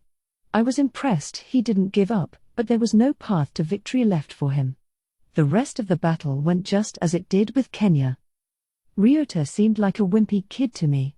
He was always by Kenya's side, ever cheering him on. Opposites attract, maybe. Beyond that, he seemed like just a regular child. His ability, though. Get him for me, Ryota. His eyes lit up the moment Kenya started egging him on, and he attacked with magic? No. It was closer to Xion's strengthened body skill. With 0 spell casting, he instantly doubled his strength and speed, maybe even more than doubled. His magicules briskly converted themselves into fighting force as he protected himself. A very impressive power-up move, though I had to take points off since he couldn't activate it by himself. Losing your cool in combat was, 9 times out of 10, a net negative. It meant tossing away your intelligence, the one advantage you could rely on over a monster. Ryota's skill wasn't strengthened body so much as a berserker-style transform. It was useless as is. I'd better help him hone that. He did move well, though. If he weren't fighting me, he could have fended for himself rather well. But, oops, too bad. I effortlessly dodged him for the entire 10 minutes, that just left Alice Rondo. Youngest of the group at 9, she had shiny, straight blonde hair that ran down her back and made her look just like a doll. Very fetching, but unlike the reserved Chloe, she had a mean tomboyish streak. About time my turn came up, she boastfully declared. You worthless idiots better take a lesson or two from me. And here I thought Kenya was the boss of the group. It might have been the youngest one, after all. Or maybe she was the secret boss. Whatever she was, I needed to show her who was in charge, or else this whole effort was a failure. Better brace myself for anything. Plus, I couldn't help but notice that we'd been attracting an audience of students and teachers. As much ruckus as we were causing in this gym, it wasn't weird that we were building interest. Well, bring 'em on. It'd be a good chance to show the school that I had this. That I was treating these kids as real students. But what's Alice got in store for me? The girl gave me a bold smile, then tossed the assorted plush toys she carried behind her back up in the air. "Okay, guys. Take that freak down." I looked up, confused, only to find a small army of living, breathing toys closing in on me: dogs, cats, birds, even bears. They packed a surprisingly heavy punch. Alice, it turns out, was a golem master, something she must have stumbled upon as she saw Shizu and her spirit skills. It was astonishingly creative, especially for a child. If fur and foam produced this level of attack, she'd be packing some serious heat if someone gave her some steel robots or something. She might be the strongest of the 5, even. But if all I had to do was avoid them for 10 minutes, that seemed doable. "Hey! Quit running away from them, you wimp." I heard her complaint loud and clear but ignored it. I had a passing thought of incinerating them all as I danced around. Report. Chances of the individual Alice Rondo bursting into tears, 100%. But resisted. Not with those kinds of odds. It'd be even harder to placate her after that, and I'm sure the crowd would think I was a bully. So I kept running and running until the clock ran out. Well, at least I managed to save face. I had now shown what I could do to all 5 of my students. Wow, that advisor in the mask is amazing. He doesn't look older than 10 or so, and he just dominated those little hellions. That was a B-ranked adventurer. No way. Strength like that has Shizu written all over it. With that kind of commentary from the crowd, I felt safe assuming my reputation around school was now secure. These kids were powerful, but their skill sets had a sort of patchwork feel. If I had to guess, it wasn't because those were skills they were aiming for, they just tripped over them as they imitated Shizu. Plus, I had made a vital observation. I theorized that letting them fight all out would sap their magicule counter bit, but all it did was skim a bit off the top. The energy at the root of their bodies didn't drop at all. That much was clear from the generally weak performance of all their magics. I guess there was no fixing the imbalance that way. Beyond that, I thought about using my deviant unique skill to separate the energy from them, then gluttony to either consume or isolate it. But if I had to guess. Received. Energy fused with an entity's soul cannot be separated from it. Nope, guess not. I had noticed as much as I observed them in depth during combat. So I'd have to make them obtain a unique skill, or figure out something else. There wasn't much time left. If 5 years was the maximum Yuki knew about, these children would be lucky to have 12 more months. I had to find a way, anyway, to drain the magicules from them before the power destroyed them from the inside. But while it didn't exactly come by the gentlest of methods, I now had a full grasp of their situation. I weighed my options as we cleaned up the gym and returned to our classroom. Physically exercising their skills didn't solve anything, but helping them release some magic would help delay the inevitable, at least a little. We'd need to hold these treatment sessions regularly as I worked out a way to address the main issue. Back in class, I sat the kids down and addressed them. Now, as you've all just experienced, I am, kind of strong. But I promise you, I am going to help all of you out. I swear it by my mask here. They sat quietly. I felt like they were paying much closer attention now. There's one victory for the time being, then. We needed to connect this way, heart to heart, or else they'd just tune me out, but now, as much as I had to force it, we had that connection. Is that Miss Shizu's mask? That's right, Alice. Shizu gave it to me, and when I accepted it, I guess I agreed to take you guys on, too. Not until I started dreaming about it recently, technically. But that didn't matter. All right, Alice said, nodding her satisfaction. I believe you. Me too. I believed in you from the beginning, you know. Alice, Ryota, and Chloe were willing to open their hearts to me, at least. Oh, come on, guys. In that case, I guess. Yeah, Kenya. I think we can trust in this guy, too. Kenya's and Gail's consent sealed the deal. I had their trust. They recognized me as a teacher now. Speaking of that mask, though, I feel like something just jogged my memory. Shizu had tasked me with the mission, of striking the demon Lord Leon. Not kill or defeat, but strike. Did she not really want revenge on him, after all? Maybe not. If she did, she would have attacked him back when she was at the pinnacle of her strength. But, hang on. She said she came here before she was even 10 years old, I think. So how did she survive? I needed to think. We didn't talk for very long, but I felt like she might have hidden a hint or two in there. I always found it weird that she'd abandon these children for her own mission. Why did she suddenly see fit to take action on them now, of all times? Hurry. I see. She headed for Leon because she wanted to help them out. Striking Leon and saving the children, these both connected to the same goal. The demon Lord Leon knows how to rescue the children. I know, because he rescued me. Was that her line of thinking? But, how? I hooked myself up to the great sage, pondering over this with everything I had. As always, it didn't let me down. Whether Leon deliberately saved Shizu's life didn't matter. The only question was how. Received. Inferring the demon Lord Leon Cromwell's method for saving Shizu Aizawa. Complete. This is an inference based on collected circumstantial evidence, but the sage's answer rang in my head. It would be a gruelingly difficult road for these children, the long bet to end all long bets. To me, though, it was an easy ordeal to accept. The only issue was, listen. I promise I'll save all of you, but to do that, I need you to trust me and act like good boys and girls. All right? Shizu's entrusted me with you, and I'm not going to abandon any of you. Confidence spread within me as I spoke. I couldn't show any anxiety in front of these kids. They rewarded me with their calm, resolute stares. Thank you, Mr. Rimuru. Mr. Rimuru. I liked the sound of that. Well, you're on. I was Mr. Rimuru to them, and that meant they were as good as saved. I swore it in my heart now. Chapter 6, Conquering the Labyrinth. It was a tranquil late afternoon as Shuna set to reading in her room. Just as she did, Shion came barging in, like always, begging her for help with one recipe or another.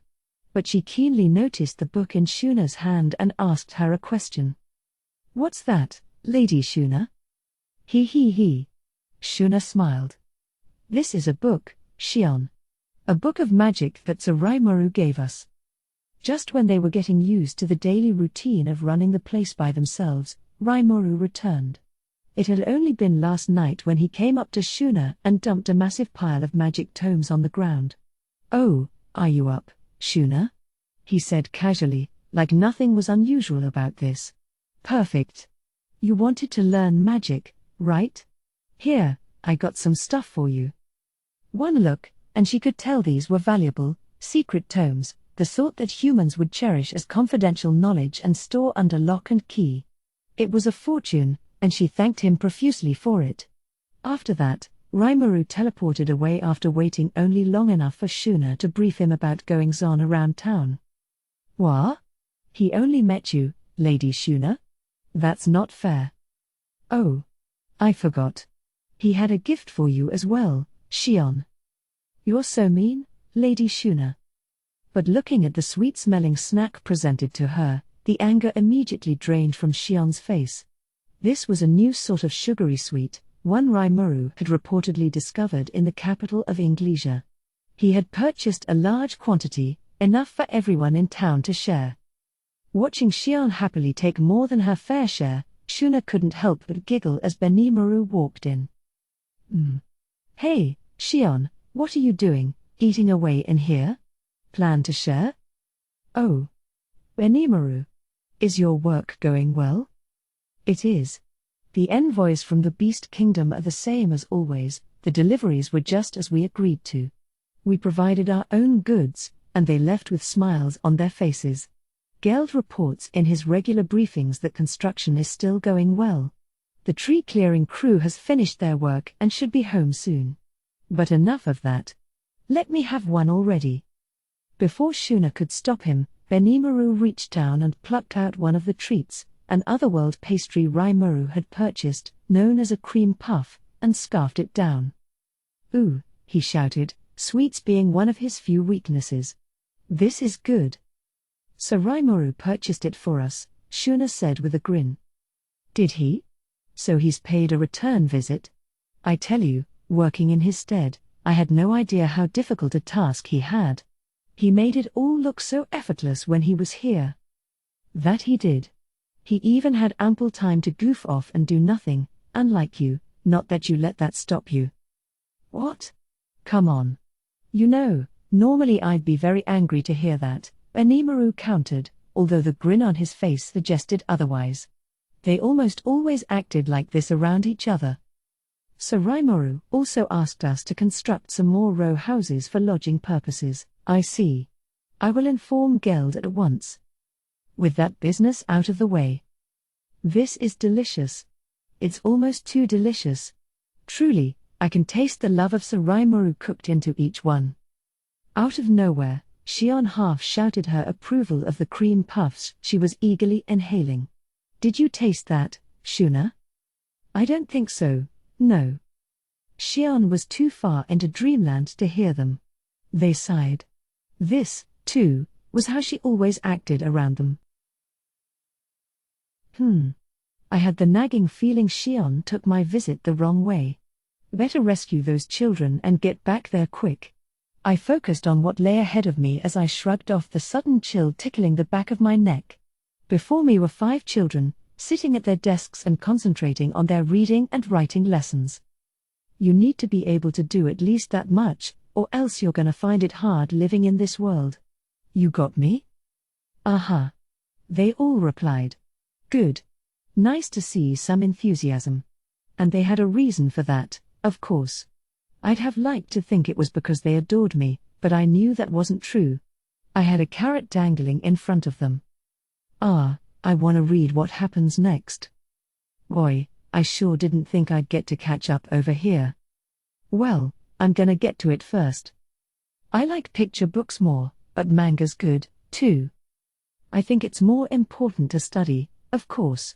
But, wow, Mr. Rimuru, I didn't know you were an otherworlder, too. I don't know much about Japanese anime or manga, but that's really fascinating. The carrot, more of that manga I copied, certainly had its effect. Said manga, however, had been translated inside my stomach into this world's language. You had to learn how to read it to understand anything, but it had already done wonders to improve their academic enthusiasm. I had been teaching here for a month, guiding the kids through their studies as I worked on my own preparations. I had only one thing to investigate, and until I found my answer, I couldn't go anywhere. I wished it could have gone faster, but I had to be patient. I wanted to do everything I could for these children, instead of letting this time go to waste, and luckily, it turned out I was pretty good at lighting a fire in them. The days were occupied by classes, the nights by info-gathering sessions. It made me glad I didn't require sleep with this body. Unfortunately, nobody had the information I wanted, the location of a high-level elemental. Not even Hakoro, the smartest person I knew. I traveled over to Thrane's domain in search of clues and paid another visit to King Gazel. I even tried hitting up Zijin and Apito for some leads, but nothing. I was searching for elementals high-level enough that they could be imbued into these children's bodies and tasked with controlling their magical stores. That was the answer the great sage came up with for me. I already had the ability to summon a Efreet, but that alone could let me save only one of them. That wasn't good enough. Thrane and her family could summon similar spirits, but those were bonded with them as part of the summoning contract, and I couldn't ask the dryads to sacrifice themselves for these children's sake. So I pressed Thrane for something else, and she told me about a dwelling of the spirits, a land ruled over by the so-called Spirit Queen. Sadly, it seemed like a dead end. I apologize, she told me, but while there are several entrances that lead to the dwelling, the one I am aware of has already disappeared. It seems the Spirit Queen that Thrane and her family served had passed away long ago, practically in ancient times. They had no personal connections to the current queen, so not even the dryads knew where this dwelling was any longer. A royal audience was apparently out of the question, and since the Spirit Queen could reportedly move these entrances around whenever she liked, they were difficult to track down. I suppose it made sense. Thraney was slippery enough at times, anyone higher up on the spirit elemental food chain than her has to be even worse. Figuring there was no need to hurry things, I decided to take a break and travel back to Tempest the previous night. Shuna caught me up with local news. Nothing too epic, the biggest highlight being a freshly minted sorcerer who had recently joined Yome's team. I wanted to meet her, but they were already on the trail somewhere, so I decided to pass for now. That, and there was another piece of good news, a great discovery, in fact. We had been crafting low potions, 100 at a time, by diluting full potions with magically treated water, but one day, Gable decided to try using water directly from the underground lake instead. All the magicules inside that stuff apparently made the resulting medicine quite a bit more potent. Vesta, surprised to find this, conducted some more rigorous research, and ultimately found that using this lake water would let us double our manufacturing output. Really good news. These potions were gonna be a huge revenue source before long. Tempest also recently played host to a merchant from the kingdom of Blumund, escorted by Cabal and his friends. This merchant, Garden Jolmile, made a purchase of 1,000 high potions for the price of 250 gold coins, 25 silver per potion. That was our asking price, and he accepted it. Gard apparently had a trade route or two in Inglesia that he ran as well, so I may actually run into him here sometime soon. I'd have to give my thanks if I did. So all of that sounded good to me, but I was still pretty much stumped when it came to finding the dwelling of the spirits. As I watched the kids fight over the manga I just tossed their way, I resolved to redouble my efforts. Today, I decided to take them all out on a picnic. School wasn't in session, it was the equivalent of a Sunday in my old world. Sitting in the same classroom for days on end would take the wind out of any student's sails, and I still needed to work some magicules out of their system on a regular basis. So we were walking down a street in the capital when I realized that a large crowd had gathered in the center of the city, some kind of event going on? Oh. Right, Mr. Rimuru. The hero, Sumasaki, is holding a fighting demonstration at the arena today. Yeah, they say that Hero's a really strong guy. Who do you think would win if he fought Mr. Rimuru? Oh, come on. It'd totally be the hero. No way Sumasaki would lose to some weird dude with a mask on. Well, I'm still on your side, Mr. Rimuru. Well, Gale intervened, I'd kinda like to see the hero, but we're probably way too late to get seats by now. Let's head out of town for that picnic we planned. The five acted remarkably excited about this, but we stuck with our original idea, resolving to buy advance tickets for the next showing. Gale, in his own inimitable way, was great at keeping his group pointed in the same direction, which was super helpful to me. Having someone a little older serving as the leader made my job a lot easier. I seem to remember Milim telling me that heroes were special people, simply calling yourself a hero without the strength to back that up would set you up for a quick and nasty death. As Yuki put it, there are two kinds of people who go by the name of hero, the kind who's willing to shoulder the sins of the entire human race and the kind of fool who never thinks about the consequences. And then there's this guy, starring in these gladiator shows or whatever in a city like this. Which pool does he fall under? Something told me his aims weren't all that lofty. But then again, Milim said simply claiming to be a hero would invite divine wrath upon you. Maybe this Masaki guy wasn't an idiot, after all, but just someone unfortunate enough to have a very interesting life. As Japanese sounding as that name was, he might be an otherworlder for all I knew. I kind of wanted to meet him, but for today at least, I skipped out on the chance. We stopped by a cafe, the owner greeting us with a hearty laugh as he provided the kids with juice. Hey, kids! You guys better sit up straight and listen to your teacher, you got it? Thanks, mister. Can we have some cake, too? Humph. This juice isn't bad, I guess. That cake over there looks really good, though, doesn't it? Kenya and Alice always got straight to the point like that. It annoyed me, but I took out my coin pouch anyway. All right. Hey, how about some slices for all of them? Gah ha ha ha ha. Hey, I heard you made it to B+ rank? Yuki sure was surprised to hear that. We oughta celebrate it. You can eat and drink on the house today, guys. He was a big, beefy-looking guy, but the owner was really nice to talk to, well-connected, too, if he already heard about that. I spotted a notice on the guild's bulletin board about a Baffledale collecting job, those flowers that tripped Geld up before. Despite being a collecting job, I was still allowed to accept it, and since I rather fortuitously had 100 or so blooms in my stomach, I gave them over to the guild. This, combined with a few other tricky collection missions that I contributed to, made it surprisingly simple to get promoted to B+. Now I had the right to try for rank A. Undertaking that examination several times, proving that you were as close to an A as it gets talent-wise, would earn you a promotion to A-. The wall to A itself was pretty darn high, I suppose, and while I planned to take the challenge sooner or later, being a B+ was no big setback. Either way, though, if there's free cake in it for me, I ain't gonna turn that down. Wow. You're really too kind. In that case, I'll get one of those strawberry shortcakes. The owner chuckled as he took the children's orders. Nothing like free food to pep you up, huh?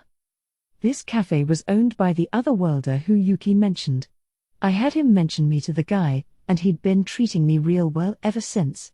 He looked tough, but he was really a softie at heart, and the kids loved him, or the cake he was spotting them, at least. I was here just a few days ago, too, buying some cream puffs to give to Shuna as a souvenir. I figured I needed to placate Shion, at least, for being gone for so long, and of course, I was hopeful that they'd reverse engineer the recipe. The menu had a lot of other things besides cake, so I attempted to convince the owner to open up in Tempest. He turned me down, but I didn't mind that. Everything's a negotiation. I'll keep up the effort. With the cake in our bellies, I picked up the box lunches for that day's picnic from the owner. He had sandwiches for us all, ready for later in the afternoon. The kids were full of energy today, so I figured we could run a few mock combat rounds once we reached the countryside. I'm sure that'll make their lunches taste all the better, once they're tired out. Before long, we were at the city gate. Good day to you, Sir Rimuru, said the guard sentry there, whom I had come to know fairly well. More training today? I would love to receive some instruction from you someday. B+ adventurers definitely enjoyed a lot of preferential treatment around this city. It was like we were champions of the people or something, although, in this world, I suppose we literally were. I was finally starting to understand why Cabal enjoyed de facto celebrity status around Inglesia City. He was a man of the people, and they could all see how he protected them. Unlike some high and mighty noble kicking back in his castle, adventurers worked on the ground level and earned the common man's near-infinite appreciation for it. Keep up the good work, men, I rather haughtily replied, the flattery getting to my head. Here, I've got something for you. Feel free to pass it around the guardhouse later. That something was a plate of cookies I baked with the kids. Sugar was a high-priced commodity in Inglesia as well, so these things were like gold to anyone with a starved sweet tooth. Even these slightly misshapen amateur-hour cookies would be a cherished treat. Well, heavens, thank you so much. And you kids be good around your teacher, all right? PFFT. Not you people, too. We're always good around Mr. Rimuru. Right, Ryota? Yeah. If we weren't, he'd punish us. You don't have to say that, stupid. Don't lump me in with these kids, sir. If you guys keep carrying on like that, they'll start to think I'm just as stupid as you, all right? Boisterous as always. We laughed as I waved goodbye to the guard. So we walked for about another hour, as planned, before reaching a mostly deserted grassy plain. The perfect training ground. There wouldn't be many people watching us, either, so we could go all out to some extent. They had matured to the point where going easy on them would actually expose me to danger. Their moves had grown much more refined, thanks in part to the fact they were actually beginning to take my advice. I fought them one by one, like always, making sure to keep my guard up. Shoot. I messed that up today, too. Mr. Rimuru is just way too strong. It's cheating. Aren't you supposed to go easier on girls? I better learn more magic. Arg. I was so focused on defending myself better today. Perhaps it was immature of me, but I wanted to be like an impenetrable wall to them. On this point, I was acting in stark contrast to Shizu. I had no intention of spoiling them at all. Ha ha ha. You kids think you could ever beat me? You're dreaming. The kids started complaining back at me. This was a pretty common routine in my class.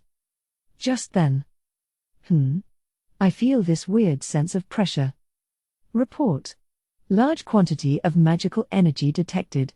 Approaching, this is from a sky dragon. According to the knowledge I had picked up at the Capital Library, a sky dragon was reminiscent of a wyvern, although pretty different in reality. Wyverns were an airborne offshoot from the lesser dragon family, but a sky dragon was part of the arch-dragon group, maintaining a greater amount of original dragon blood. As a threat, it was ranked at Special A Calamity-class monster. It would appear our fun little picnic would have to wait. My heavens! Garden Jolmal fell to the ground, head in his hands. It was one of the biggest deals he had made in a while, a stroke of good fortune that had come only recently. The Free Guild's Blumund branch had reached out to him, and the Guild Master Fuse had discussed things with him personally. So the Guild is starting to get serious about this potion deal. We're talking about procuring 300 per month for the Guild's reserves and 200 for the Royal Knight forces. So 500, and we'd pay you 150 gold for them, Fuse began, regarding Jolmal like a mobster shaking down a client.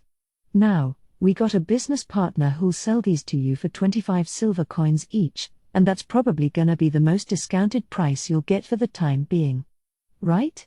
If you went over and bought 'em without that, they're gonna ask for 30 each, so. What do you think? It's not a huge deal money-wise, but this is a government job, it's gonna be continual, for a long time to come. Jolmal worked out the arithmetic in his mind. By that arrangement, 500 potions would earn him a profit of 2,500 silver coins, or 25 in gold. Not bad, but not enough to risk one's life over. This was Garden Jolmal, after all. A guy used to working back alleys and arranging loans to low-level street gangs. It would take more than a stern frown from Fuse to make him come to the negotiation table. You must be joking with me, sir. Under these conditions, I'm afraid I can't give a yes to that. If those are your final conditions. Oh? You don't like it? Okay. Head back home, then. But if you do, keep in mind that you'll lose any rights you'd have earned for the business deals we'll be making with that country. This is something I wanted to offer you first because I trusted you, you know? Jolmal's eyebrow twitched. That country? But I can't tell you any more if you're heading out. Well, give me just one moment, Sir Fuse. I was never good at this sort of tit-for-tat negotiation. Why don't we just lay it all on the table? Now Jolmal smelled money. Fuse grinned as he realized this. Sure. But before that, I need to show you the goods, don't I? Here's the first of their wares, a high potion. What do you think? Still not interested? On the table, he laid down a high potion, a special brew that made all potions that came before it seem obsolete. Whatever country was behind this, they had technical skills at least on par with the Dwarven Kingdom. That, plus the number values Fuse mentioned earlier, made Jolmal shudder. You want 500 of these delivered to the guild? Just to be sure, is there any limit to the quantity I can purchase? That I couldn't tell you. Another grin. But that's your job as a merchant to find out, isn't it? Why don't you travel over there yourself and ask? And Jolmal had, and now he was even more surprised. A journey he had expected to take at least 2 weeks was completed in one, just like his bodyguard Cabal claimed. See? I told you, this town is amazing. I cannot believe this. Where did this highway come from? And for that matter, this whole town? He was flabbergasted. Hiring a party of 3B+ adventurers for this job meant he was all but guaranteed to lose money. They cost him 100 silver pieces per day, and even that was a bargain at the B+ level. 100 silver made 1 gold coin. It meant hiring these guys for a month was 30 gold gone. The only assured profit from this journey was 25, and between that and his travel expenses, he figured it'd put him deep in the red, but he still wanted to see this land personally, to see if it could lead to regular business. Just a little while later, he purchased 1,000 high potions. Half would be delivered post-haste to his client, the other half, he'd see about selling outside Blumund's borders. What he had also gained, however, was the priceless experience of having the monsters know him by name. That and information.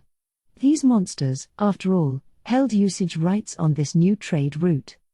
Taking this job couldn't have been a better idea, Mjolnir thought, chest practically bursting with joy. One of the leaders of the monsters, a hobgoblin named Rigard, stated that he believed they would boost their manufacturing output going forward. He was also considering other specialties they could produce, too. He'd become a vital trading partner before long, no doubt. Thus, Mjolnir had traveled back to Blumund, successfully delivering 500 of the monster's potions. Cabal and his crew took their leave afterward. In their place, Mjolnir hired a C-ranked adventurer who called himself Beeth and embarked on another journey to Inglesia. His wagon, loaded with the remaining 500 potions, reached the kingdom without incident. The incident only came after he'd crossed the border. "What is that monster?" Mjolnir shouted. Ravaging the landscape in front of him was a glittering white sky dragon, a personification of pure destruction that no human could stop. Gate guards, presumably Inglesian soldiers, had begun evacuating nearby residents, leaving travelers and merchants from other nations to fend for themselves. There were already casualties. "Let's get out of here, man." He could hear Beeth screaming at him, but Mjolnir couldn't quite drive himself to run. His wares were in his wagon, but the horses were too spooked to listen to his commands. They would have to abandon their load, which was fine. A major loss, but at least he'd live to make up for it some other day. No, that wasn't what made Mjolnir hesitate. It was his lack of running speed. He hadn't cursed his pudgy frame quite like this in a long time. Damn it. Ever the merchant, Mjolnir quickly reached a conclusion in his mind. Hang it all, Beeth, we're going to pass out these potions to the soldiers. What are you talking about? All we can do at this point is run, man. You fool. How are we going to flee from that winged monster on foot? The only way to survive is to reach the other side of the gate. The capital's got a magic barrier over it that blocks out monsters. Better to help out the soldiers and buy ourselves some time. But even as they bickered, the sky dragon sent out bolts of lightning that charred the earth, delivering merciless judgment upon those too late to make their escape. Mommy. Mommy. Elno. The mother had hugged her girl tightly to protect her. Now she was about to breathe her last, burned across practically her entire body. Wah-ah. People ran in all directions, shouting.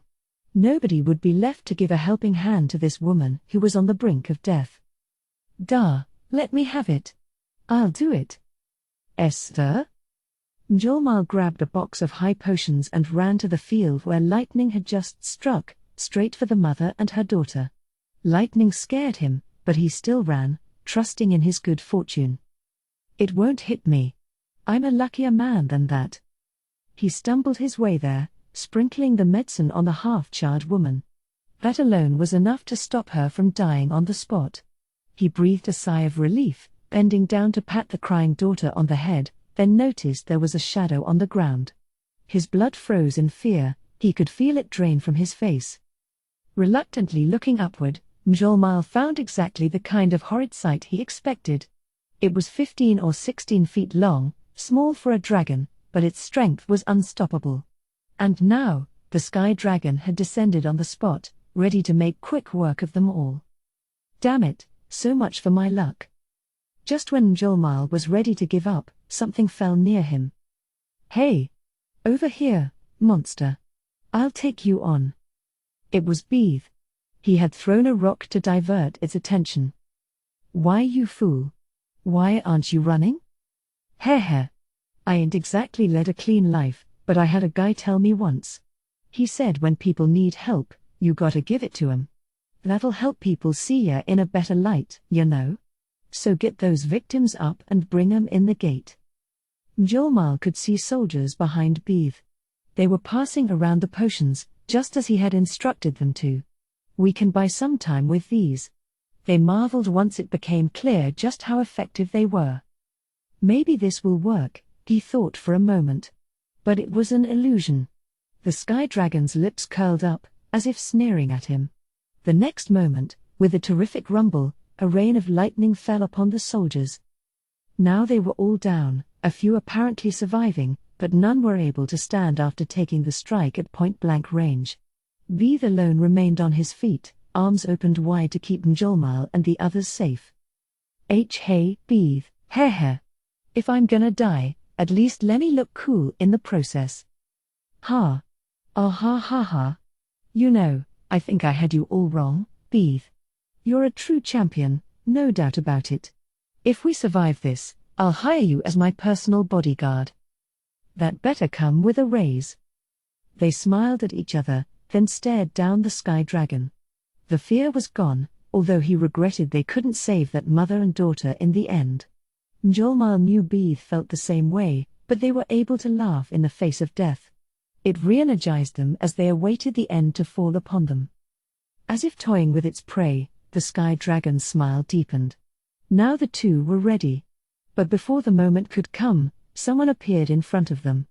A beautiful person with waist-length, silvery hair tinged with blue and who came quicker than the lightning, and the moment the bolts touched the small figure, they disappeared. No way. That person brushed away the Sky Dragon's lightning like it was nothing? Is that a hero? Beeth and Mjolnir reeled back in surprise as the figure spoke to them in his beautiful voice. Oh, hey, Beeth.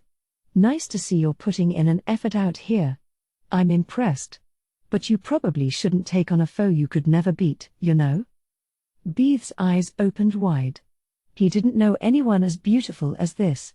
It must have been a case of mistaken identity, but somehow, there was something familiar about his eyes. And given that I see our potions strewn all over the place, you must be Mjolnir, right? Pretty soft-hearted of you, isn't it, trying to help all these people? That's not the sort of thing that makes for a successful merchant, I don't think. Not that I'm complaining, but... Mjolnir froze in shock. This was definitely a complete stranger, this slim figure dressed in unfamiliar, foreign-looking garb. Something about this person's behavior reminded him of royalty. He wanted to ask who this newcomer was, but Mjolnir's mouth was failing to find the words. Right. Since you're here and all, you might as well keep helping out the injured with those potions. I'll do something about this monster in the meantime. Ignoring the frozen duo, the figure set off. The decisions came fast once I felt that wave of pressure. All right, I said to the children. I'll go help 'em out. Leave that thing unattended, and it'll lead to a lot of killing. Ranga. Here, he said, emerging soundlessly from the shadows. I'm gonna go beat the dragon real quick. You stay here and keep the kids safe. Would you like me to go out and give it a taste of my fangs, Master? I wish I could let you, but I'll handle this. These kids are still treating me like some kinda charlatan anyway. I wanted Ranga to babysit for me. Plus, it was highly debatable whether he could defeat a sky dragon or not, although I didn't say that to him. Mr. Rimuru.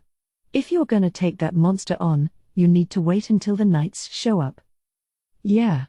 Like, you're stronger than us, but no way could you beat that freak. Wait. If you die, who's going to save us then, huh? I'm not gonna let you die. You see?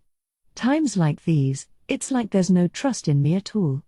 Chloe and Ryota were giving me concerned looks as well. I really needed to show them my full skills. Please, kids, just leave this to me. I'm not stupid enough to take on a fight I can't win. Indeed. My master is invincible. Perhaps not the winner of every battle, but invincible. True enough, Ranga. I'd never beat Milim in a million years. You heard him. That's a core fundamental you need to learn first, before anything else. How to gauge your opponent. I began to prepare. If I retained my current childlike form, that opened the possibility that I'd blow my cover. Thus, I thought it best to disguise myself. Transforming using my slime-based cell structure would make me only about a child's size, maybe 4¼ feet, if that. So I decided to bust out my black mist, for the first time in a while, and take an adult form. It'd make my line of sight higher, but my perceptions were based on magic sense anyway, so it wouldn't affect me in battle. Instantly changing into the fancy kimono Shuna had prepared for me, I completed the transformation on the spot. "Ah," Ryota said, stunned into silence. "No way," exclaimed Alice. "Whoa," Kenya shouted, eyes sparkling. "Wow, Mr. Rimuru, that's so cool," Chloe concluded. "You can do anything, can't you?" Gale said as he rolled his eyes.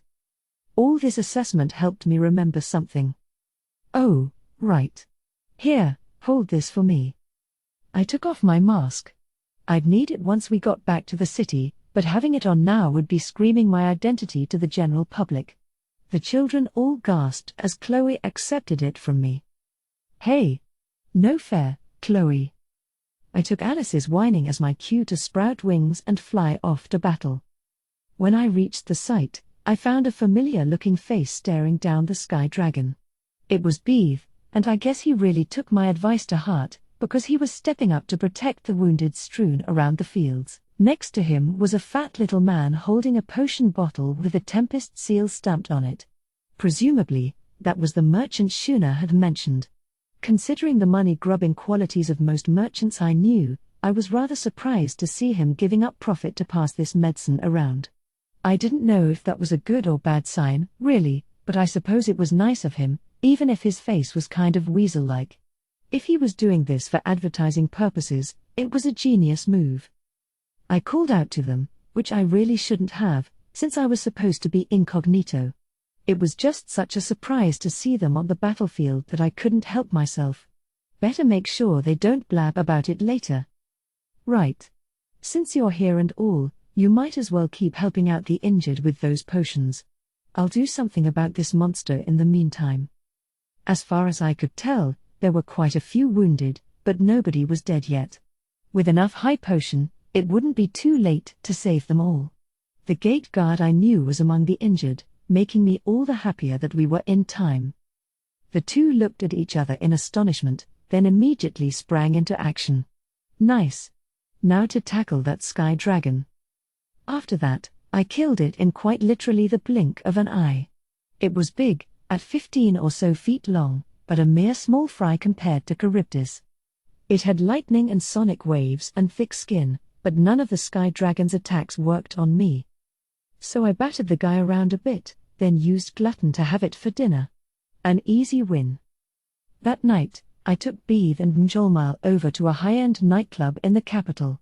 As high-end as it was, the hostesses there sure gave the dwarven gang at the Night Butterfly a run for their money.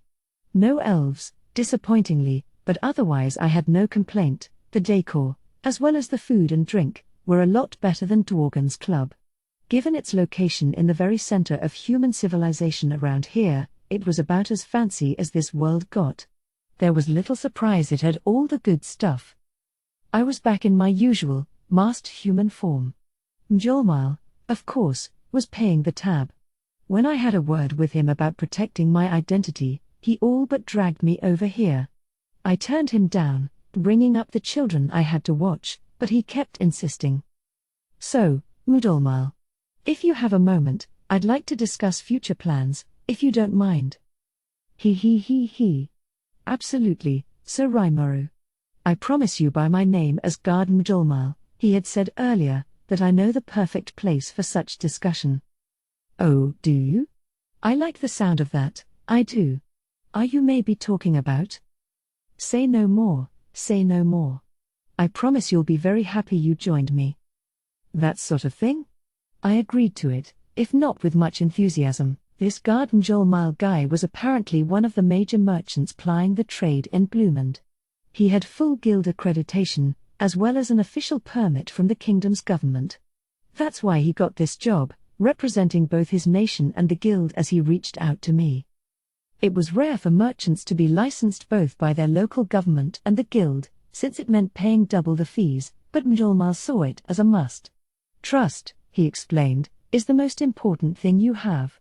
He might be a short, fat, ferret-like kind of guy, but he still had it in him to show a little authenticity. Like any good merchant, nothing escaped his attention, and he seemed to be dealing in quite a wide range of business. He was the president, boss, really, of Blumund's main marketplace, and he was also something of a loan shark, lending at high interest rates. Beeth was one of his clients on that front. This bodyguard job was part of paying him back. Being able to boss around someone like Beeth, who had muscle and wasn't afraid to use it, definitely said something about how in control he always was. Apparently, he even held sway over a few members of the nobility who turned to him for loans when they were down on their luck.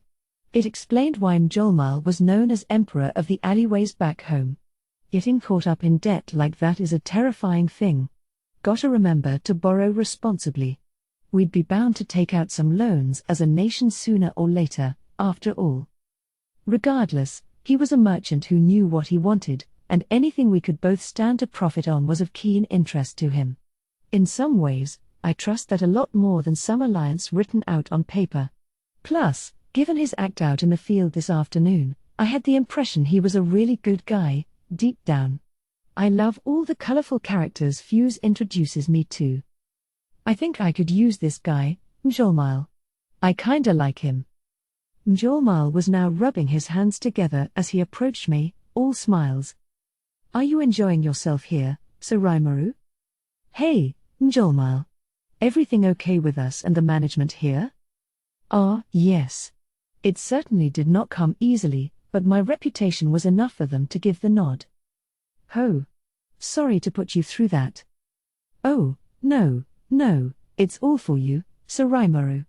Not a problem at all. I had given Mjolnir kind of a tall order. He had successfully reserved the entire club for us, having anyone we didn't know kicked out.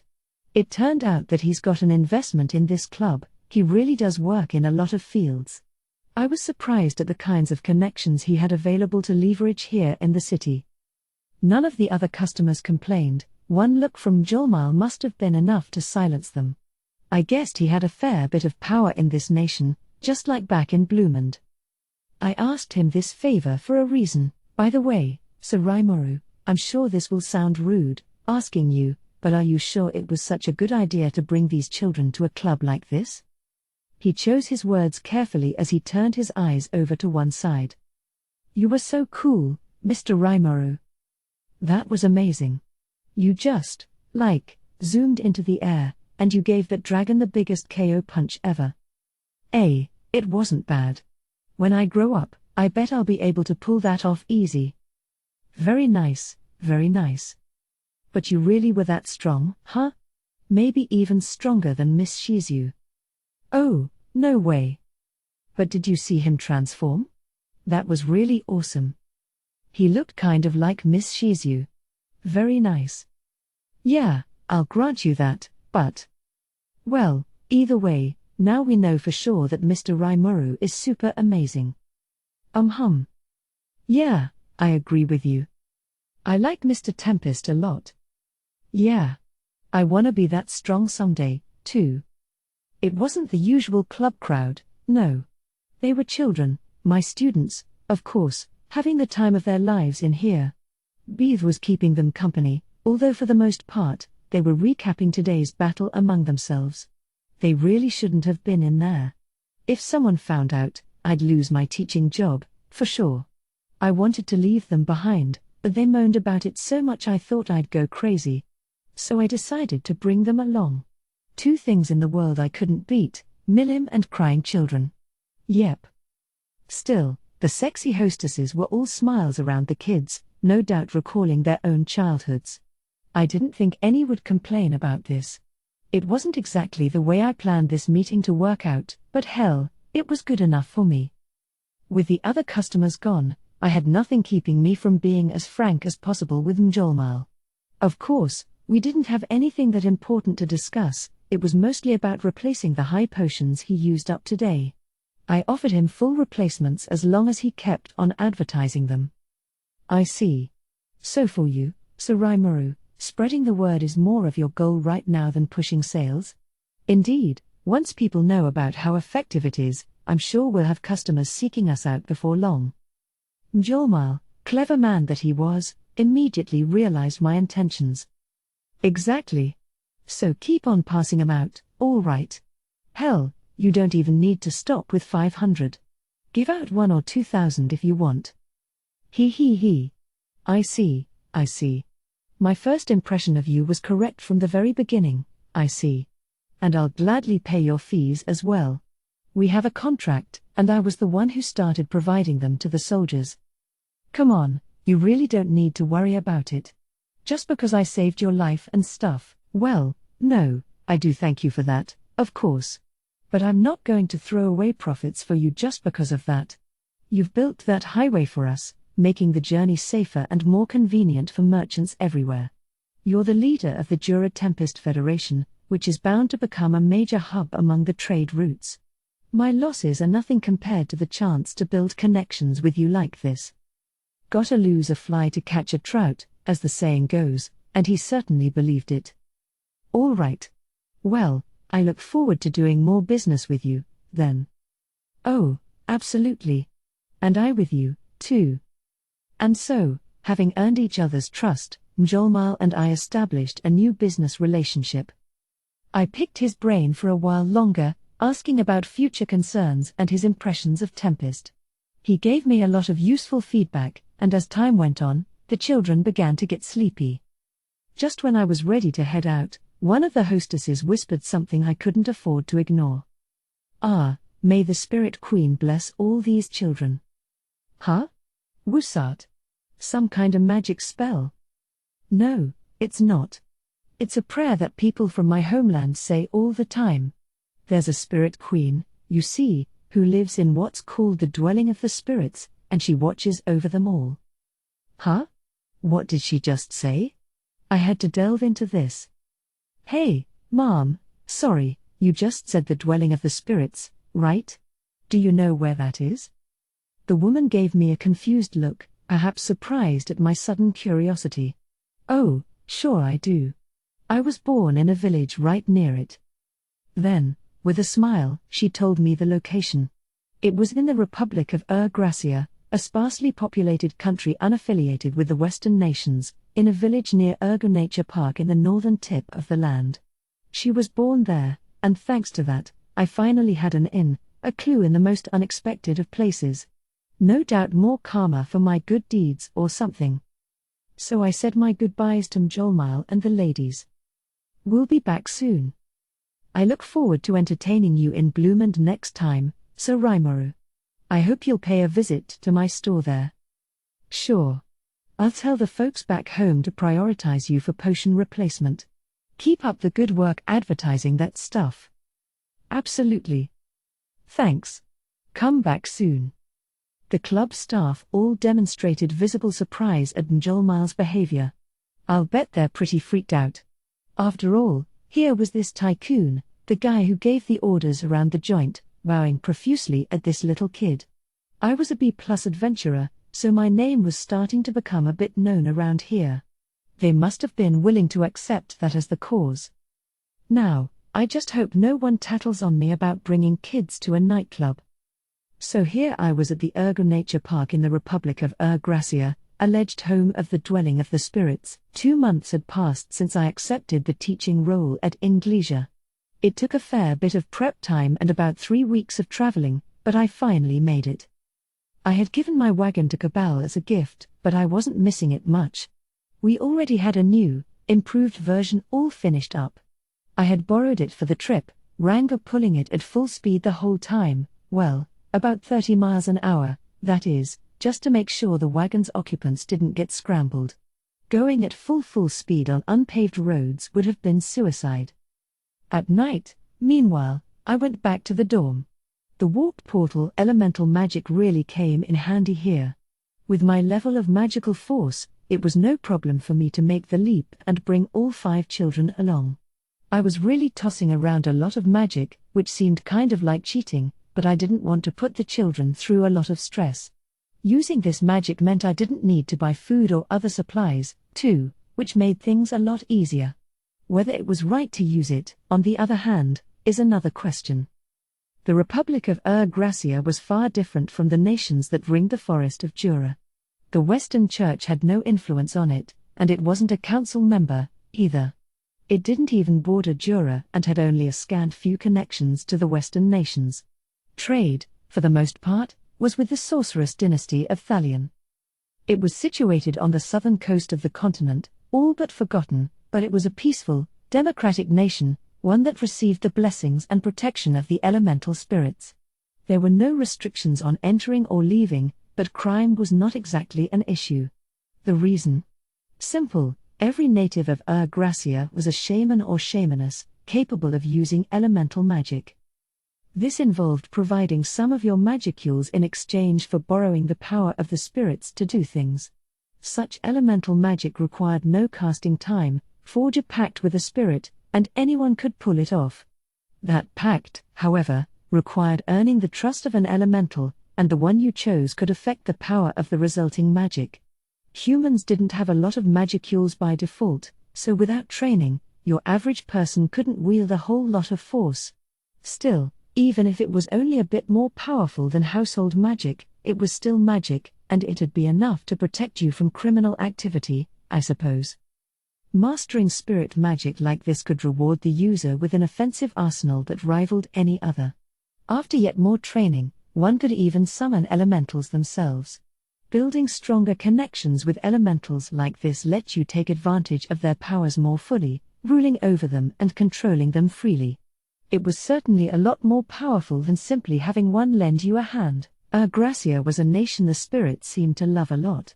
As a result, legal custom called for a pact-themed ceremony held for everyone at the end of their 10th year of age. This ceremony, once completed, qualified you as a citizen of the country and was also the reason why literally everyone was a shaman. Anyone who failed to forge a pact with an elemental was exiled from the nation at the age of 20, losing all rights as a citizen, but with all the many spirits out there, it was rare to be completely unable to find one to partner with.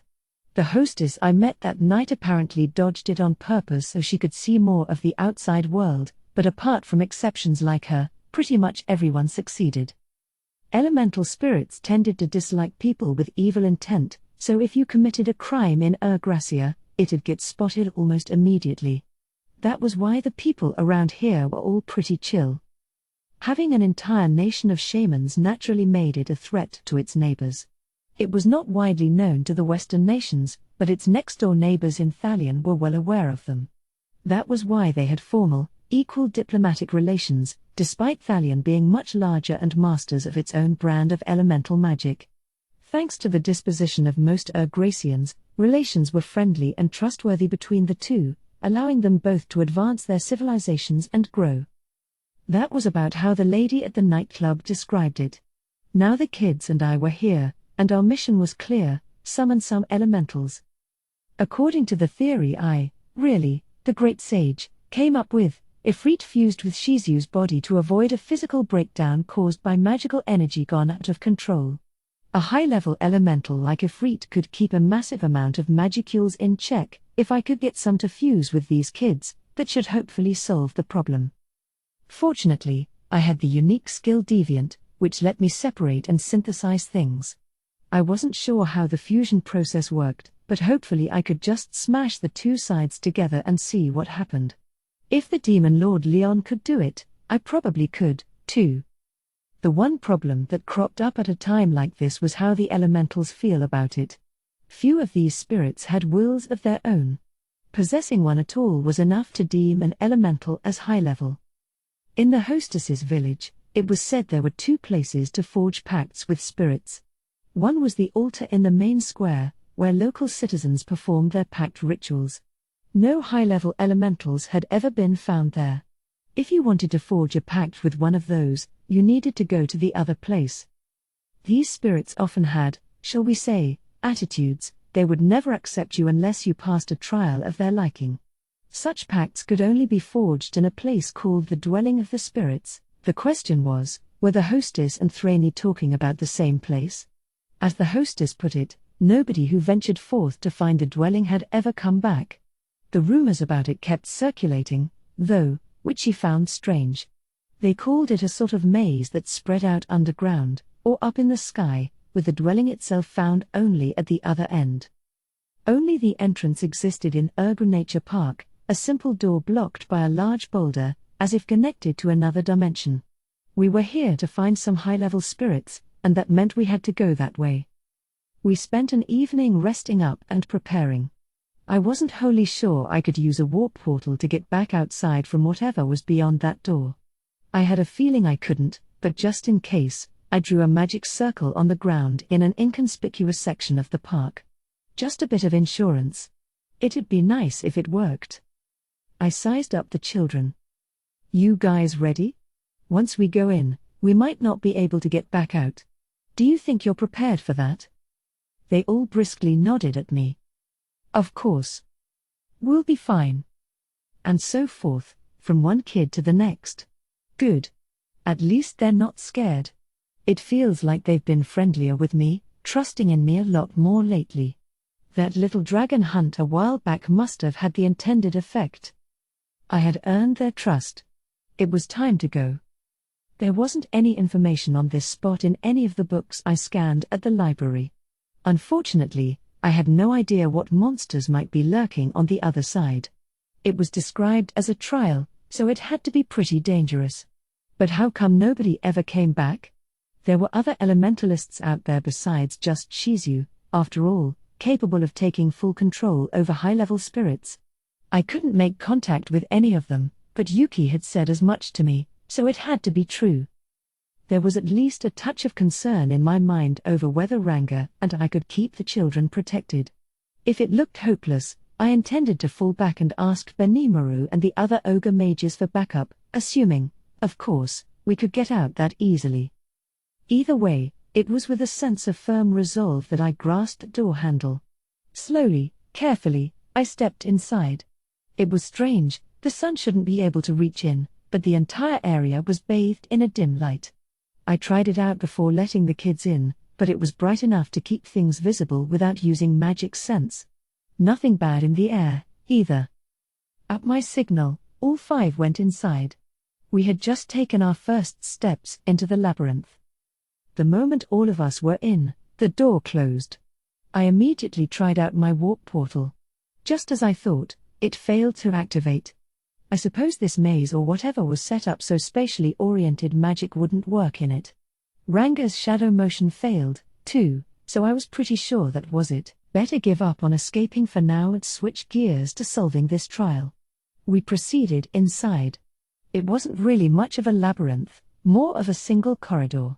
Nothing you can really get lost in, I thought as we carefully pressed forward. Dot. Good thing my brain's got a map function.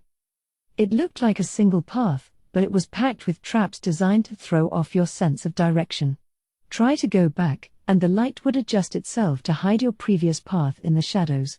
Even going forward, a path that looked completely plain would be hiding branching paths at the outer edge of the light. Yep. It sure was a labyrinth, one a regular human's directional skills would never work inside. You might not even be able to go back, for that matter. Pretty scary setup they got here. Just then. Oh dear, oh dear, oh dear. He noticed. Oh, my. Tee-hee-hee-hee-hee. Suddenly, voices echoed in my mind. A very powerful form of telepathy? You bore us, guest. Be more scared for us. Be more frightened for us. They babbled on at me. I saw Kenya and Ryota look around searchingly. They could all hear the same voices, no doubt. Chloe hung on to my clothing, refusing to let go. Alice was acting defiant, but she, too, was staying right by me. Gale had his sword out, seeking to keep everyone safe. His job as the oldest, I suppose. It was the sword I gave him, a child-size one I asked Kurobe to forge for me. Small but made of pure magisteel and capable of changing its shape to match the wielder's habits. I was hoping he wouldn't have to use it, but... Good, good. Be more afraid. That's it, that's it. It's too boring otherwise. Now I know where it's coming from. All this selfish chatter was getting on my nerves. Hey, do you guys live here? Are you elementals? We're here on a mission. We need to talk to some high-level elementals. If you don't mind, could you lead us forward instead of getting in our way? I figured I'd give it a try. How would they respond to it? Ah ha ha ha ha ha. Ee hee hee hee. What a funny thing to say. Interesting. More so than being surprised. More so than being scared. Good, good. Let me tell him. But. Before that, another pathway of light appeared in the corridor in front of us. Apparently, we were being invited. We had to go. The path of light was no problem to walk on. Proceeding across it, we found ourselves in a large, open chamber that housed a big standing statue, a giant of steel looming over us. Let me explain the rules of the trial, a telepathic voice boomed. As it did, the eyes on the giant statue glowed red. What is it with creepy monsters all having eyes that glow red like that? I don't know why that thought struck me, but it did. Whoa, wait. By trial, do you mean I gotta beat this statue thing? Uh-huh. Yep. You got it. Well, that's easy. Shall I? No, Ranga. I'll do it. You stand guard for them. I stepped forward. It was my job to deal with the worst. And if we had to run for it, I wanted Ranga in healthy shape. Doing this by yourself? Too much confidence is a dangerous thing. They were worried about me. I sure wasn't too concerned. I ran analyze and assess on the statue in front of me. And I almost choked. It was nuts. A golem, built in magisteel from head to toe, with enough magical energy to put it beyond A rank. Stronger than the sky dragon I beat earlier. It was nearly 10 feet tall, looking dignified and massive. I'd have to guess it weighed over 30 tons. Simply falling on me would be a strike I'd have trouble dealing with. I had resist melee attack, sure, but it wouldn't help much if I got squashed flat as a pancake. As I racked my brain figuring out what to do, the statue shuddered. I immediately sped up my thought process, following its moves. It went nimbly, quickly, like a master swordsman. At that size and with this speed, it was an incredibly dangerous foe. It could bump into me, and I'd look like the victim of an especially gruesome highway accident. You call this a trial? Hey. What's with this guy? This isn't any kind of trial at all. You're trying to kill me. The elementals erupted in laughter. Tee hee hee hee hee. Yes, we are, exactly. Think you can win. Were these really elementals? Because they seemed downright evil to me. Plus, that attitude, treating me like a baby. They were really starting to piss me off. Like, really. The rage from the pit of my stomach made me start to get for real serious about this, a rarity for me. Hoo boy. Can't let that happen. I need to retain my dignity around these kids. I never got angry about much, something they already knew. I was a role model for them, and I needed to show that losing your cool was a negative. Right. Deep breaths. I retained my composure and tried to look as casual as possible as I took a battle stance. No need to go crazy here. Just don't let it hit me, and I'll be fine. The statue's pretty fast, but I'm much faster. I'm a guy who can break the speed of sound, even. But just running all day wouldn't get me closer to beating it. I had a feeling dark thunder wouldn't work on it. It was steel, after all. The electricity would just get sent to the ground. A few spells from the magic books I poured through seemed like they had potential, but they were too large-scale in effect to be suitable. Water blade and magic fireballs wouldn't be enough to break through the statue's armor, either. Hacking at it with a sword would be pointless. I'd chip the blade long before I'd ever cut through. I might even break it, which would suck. Like, seriously, A giant walking hunk of magisteel? Cut me a break. A golem made out of the hardest metal on the planet, moving this flexibly. There were so few weak points, I didn't know where to begin. Only one thing left I can think of. Burn the thing down. Burn it, but keep the flames limited to reduce any collateral damage.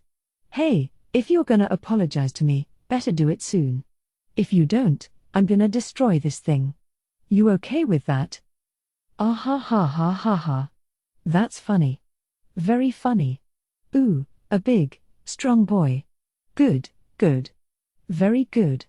Let's see if you can. HNNNNNG. Come on. I'm a grown-up. I'm fine.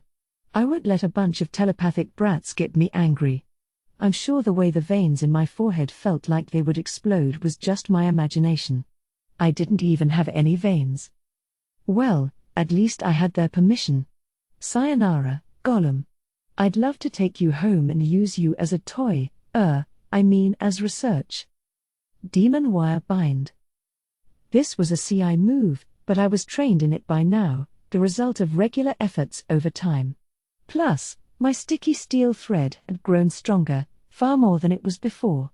It was a cinch to wrap it around the statue and keep it from moving. No way? I cannot believe it. The elemental colossus? Then an ebony darkness covered the statue. Ignoring the surprised elementals, I launched a hellflare at it. Again, a move I mastered from Benimaru. Focusing my concentration to a razor's edge, I kept its range as small as possible. Such focus wasn't necessary if I was just using it normally, but defining a specific range required full control over a massive amount of magicules. A dome about 10 feet in radius, a size so compact not even Benimaru could conjure it, covered the statue. Even this was something I could only pull off with the help of the Great Sage. There was a massive foom sound, and when the dark dome disappeared, nothing remained.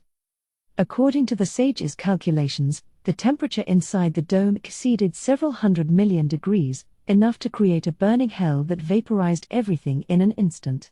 Even my own cancel temperature would be worthless against that.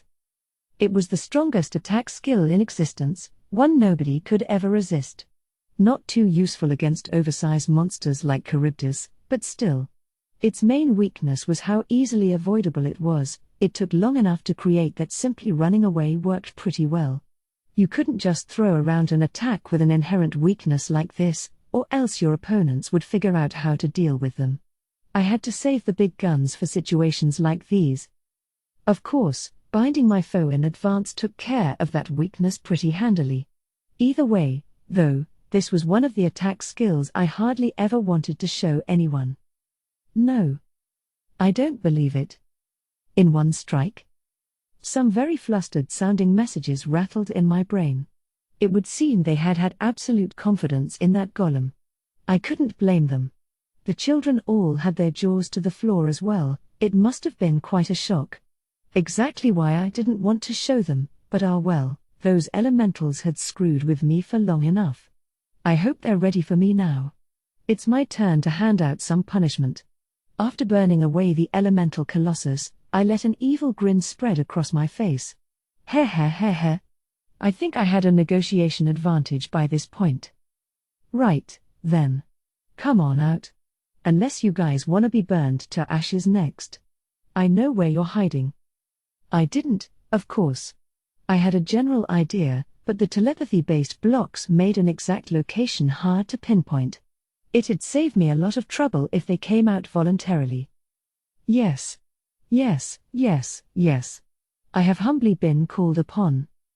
What then flew out was a cute little girl, looking a bit like a posable doll with dragonflies' wings attached. Not a dwarf, but more like a fairy tale sprite. Her hair, a mix of gold-based green and black, was braided, and she wore a flared dress with white and green patterns over a black background.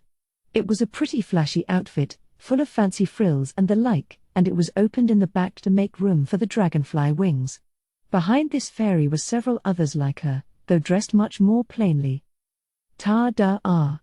Behold, for I am the Maz. Ahem. It sounded like she just tripped over her words in a script. Should I poke fun at her for that? I guess they're so used to telepathic speech that her vocal cords are out of practice. You all right? She waved a hand to dismiss the question. Behold, for I am the majestic Ramirez of the Labyrinth, one of the 10 great demon lords. Bow down before me. Then she cocked her head at me, like she was king of the world. I had no idea how she kept pushing my buttons like this. I think someone here needs a karate chop. Ow. What was that for? You scared me. She dodged it. Darn. That's mean, isn't it? Isn't it? Can we beat him up? Can we beat him up? But he beat our elemental colossus. We can't. We can't. He'll kill us. Oh, shut up. Besides, you're cheating. Why doesn't spirit control work on you? I haven't seen someone as tuned out as you in ages. They were certainly working themselves into a lather over me. My unconscious resistance to spirit control or whatever it was might have been the cause of a lot of their anger right there. But that's not the only reason. I had the sense they wanted dearly to deceive me about something. No way this little pixie was a demon lord. Why were they telling such an obvious lie to trick me? Or were they still making fun of me? If you're gonna lie to my face, you really ought to come up with a better story. How could a little kid fairy like you be a demon lord? I'm not a kid. You really are rude. And what am I, exactly, if I'm not a demon lord? Huh? You're that dumb? I have a real demon lord as a friend, you know. Her name's Milim. That's how I know you're making that up. You're so weak, it's not even worth comparing you to, you're so stupid. Stupid. A big stupid man. Ramirez had to pause a moment to catch her breath after all that shouting. She continued on. Listen, you, she growled. You know what they call Milim? They call her the most ridiculous demon lord in the universe. She tries to solve every problem she runs into with her fists. It's pretty rude comparing someone so ridiculous with sweet lil old me, don't you think? Because if you don't understand that, we're gonna have problems, mister. Besides, aren't you a little messed in the head anyway? Like, what's with that attack? It's crazy. And dangerous, too. Don't you need to combine a bunch of special skills together to create something like that?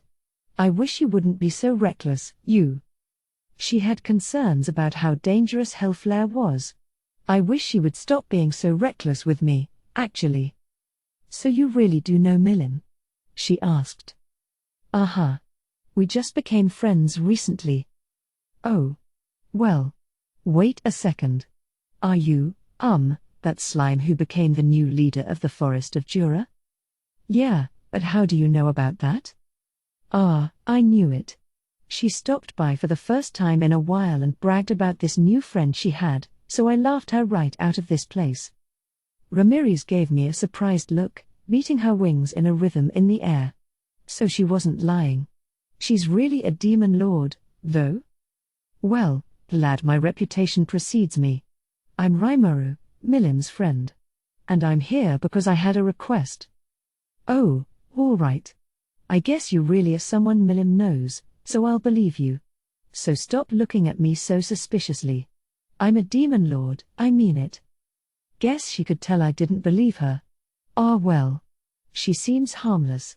Might as well accept her story for now. I decided to relax and hear her out with a calm mind. For some reason, I was the one providing tea and food. She had been calling me a guest for a while now, but doesn't it usually work the other way around? Whatever.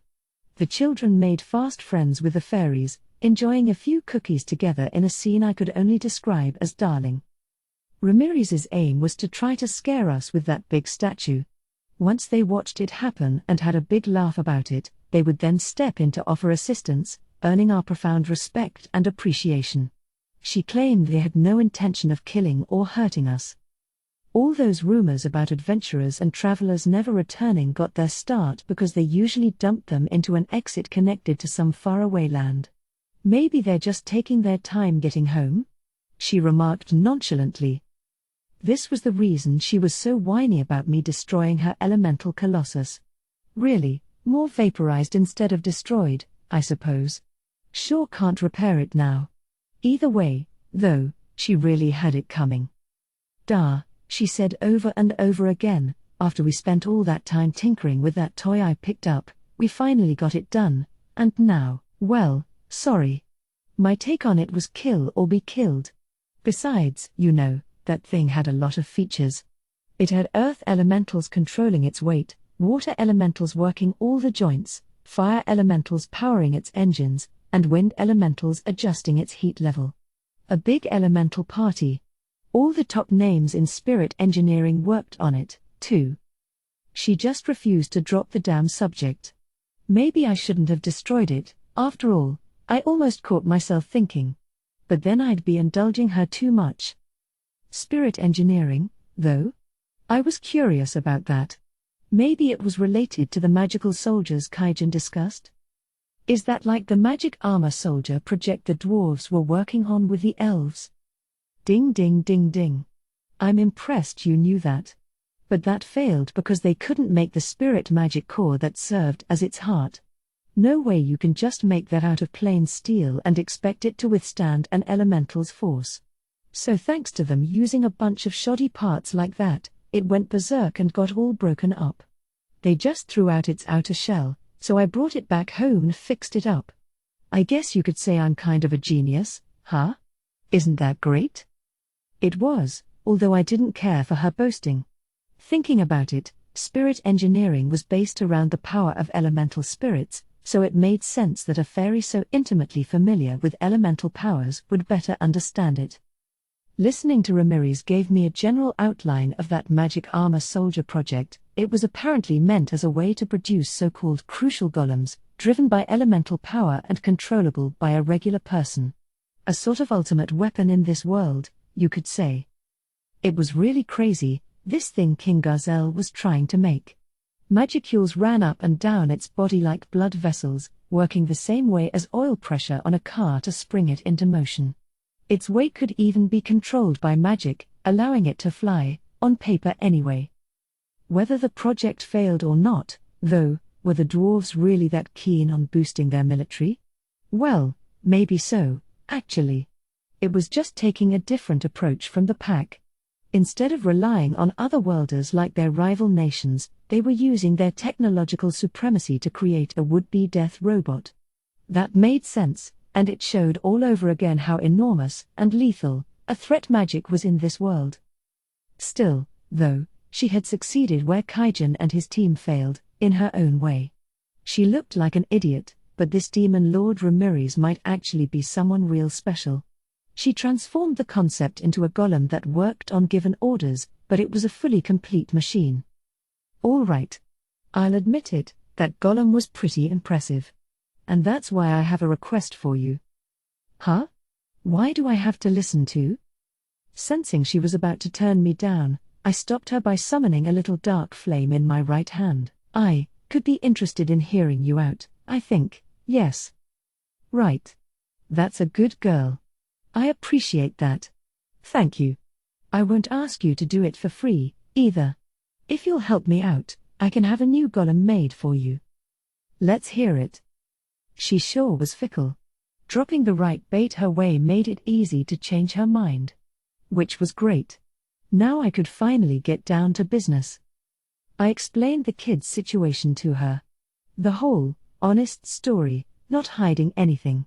The children meekly listened. So that's why we're here. We want to go to the dwelling of the spirits that lies beyond here.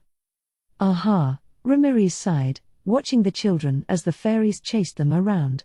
These kids have been through a lot, huh? They have, haven't they? I drew closer to drive my point across. That's why I want to introduce them to the Spirit Queen. We've got to get some high-level elementals on our side. Oh, didn't I tell you? The Spirit Queen's me. I'm it. Huh? This was rather sudden. I'm not really in the mood for jokes. How rude. It's not a joke at all. It's real. So this fairy calling herself a demon lord was now claiming to be the queen of all elementals? Look, why is a demon lord working as the Spirit Queen? It's the other way around. I, the Spirit Queen, went to the dark side and got demoted to Demon Lord. Now that's her story? I couldn't expect much from this stupid kid, but if she claimed to be the Spirit Queen, I had to hear her out. In that case, I continued, wondering if it was really okay to do this, I want to summon some high-level elementals. Can you help me with that? Right. Now I remember. Someone else who came here and made it past the trial. Oh. Leon. That was Leon. And then, he had the nerve to up and become a demon lord, too. Can you believe that? An ex-human doing that? I could KO him in one punch, you know. Easy. I mean it. This was obviously a lie. You could see it in the way her eyes darted around. But enough about Ramirez. Let's go back to Leon for a second. He was here? She didn't exactly answer my question, but I couldn't let that topic slide, either. Keeping my cool, I asked her for more details, and here's what she told me. Leon, as a human child, paid a visit. For whatever reason, Ramirez's spirit control didn't work on him. In fact, he almost brought her under his thrall, which made her panic. She was gifted in elemental-oriented illusory magic, but none of it managed to fool Leon. So, her options exhausted, she listened to his tale. And you were the same, too, but if my illusory magic doesn't work, I'm done, you know. I don't have anything else to throw at him, right? It means that sweet, helpless, little old me has nothing to defend herself with. That's why I made that elemental colossus for a little extra muscle, right? And here I thought I could get back at all those mean demon lords who laughed at me. Here we go again. I told you, I can make you another one. He. I'm looking forward to it. Nothing like a little bait to steer this simple-minded girl back on topic. So anyway, I wound up helping Leon out a bit. Utterly defeated, this non-demon Lord Leon forced her to cooperate. He was apparently seeking information on something and asked her to summon an ancient high-level elemental who would know about it. Then, surprisingly enough, he forged a pact with the spirit. Now that certainly startled me. That was a light elemental, practically my right-hand man around here, and it just sidled right up to Leon. It recognized him as its master and popped right into his body. Having little other choice, Ramirez officially named Leon a hero and offered him the divine protection of the spirits. Wait a second. Why did someone who was named a hero become a demon lord? Who knows? Maybe he fell to the dark side, too. Following in my footsteps, you know? I doubted that, but I didn't mention it.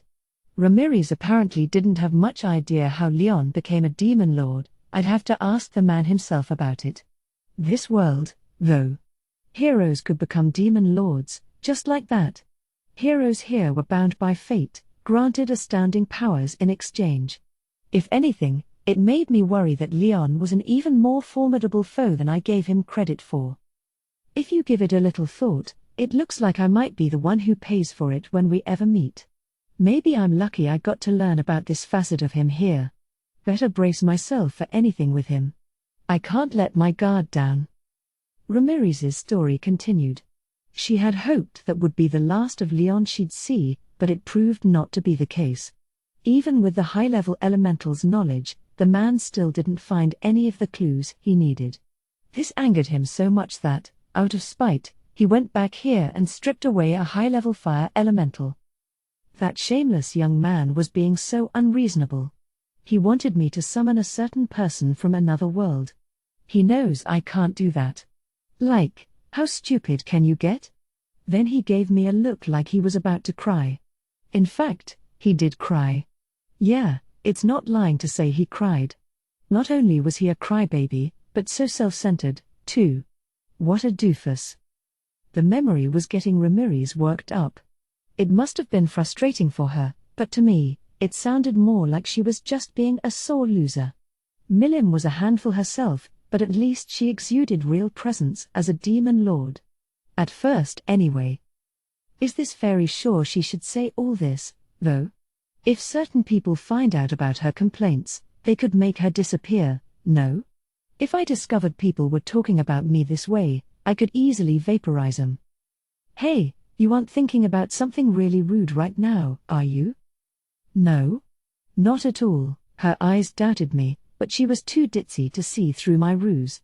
I could see why she was on alert, though. I wanted her to summon some high-level elementals, and she was no doubt worried she'd be repeating mistakes from the past.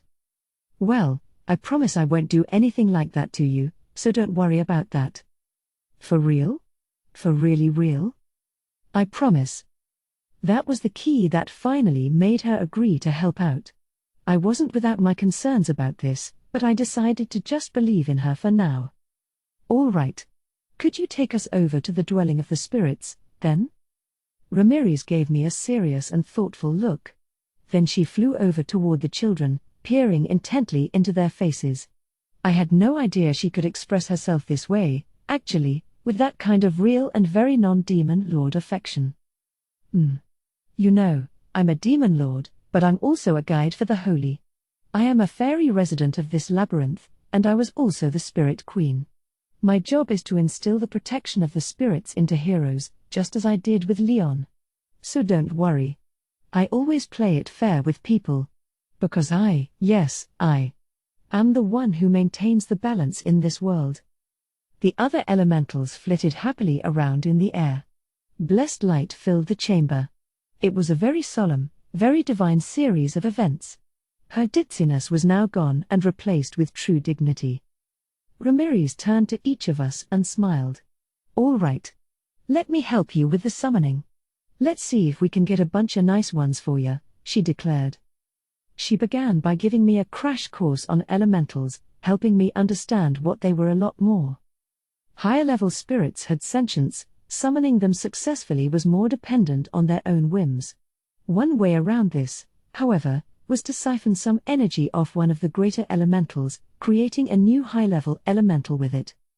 So, if you can't call for one, you can just have a new one made?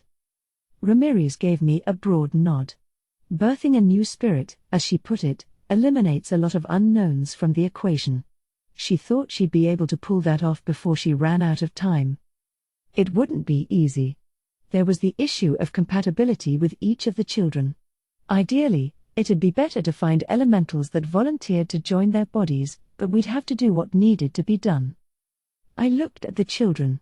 They all returned my gaze with firm looks. You guys okay with this? Yeah. It was a stupid question. Now, we just have to try it out and believe. Chapter 7, Rescued Souls. We changed locations to the dwelling of the spirits, located in the deepest part of the labyrinth. No matter how this turned out, my only role in it was keeping the kids safe. We had Ramirez on our side, and for all her weirdness, she was still the ex-spirit queen. She was quite a far cry from the stately noblewoman Thraney described her as, but I was sure it'd all work out. Probably. It turned out Ramirez knew about Thraney, because the fairy's mind was passed down with every incarnation of her body. Oh, she's still doing good? She asked. She was such a cute little spirit, back in the day. She theorized that when she was demoted to fairy, Thraney was impacted by the fallout and became a dryad. It sounded like a true enough story to me. As a fairy, Ramirez gave birth to a replicated version of herself whenever her rising magical force reached its limit. This was a new Ramirez of sorts, one who retained all the thoughts of the previous one. Apparently, through this process, the grown children could retain more magic force than their parents, but until fully matured, the child was actually weaker. This made her the only demon lord with a family tree, one filled with a constant cycle of evolution and retrogression. There was no need for this generational nonsense in the past, but post-emotion, she wound up reborn as a fairy, which, as she whined about at length, was not as useful a body to work with.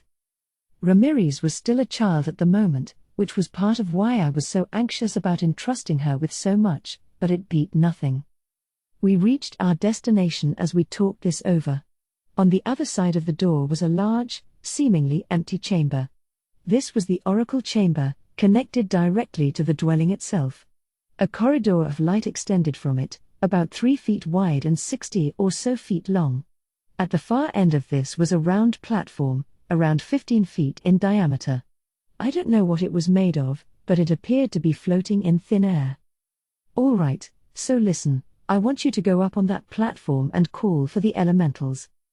What should we say, exactly? Oh, anything's fine. Like, help me.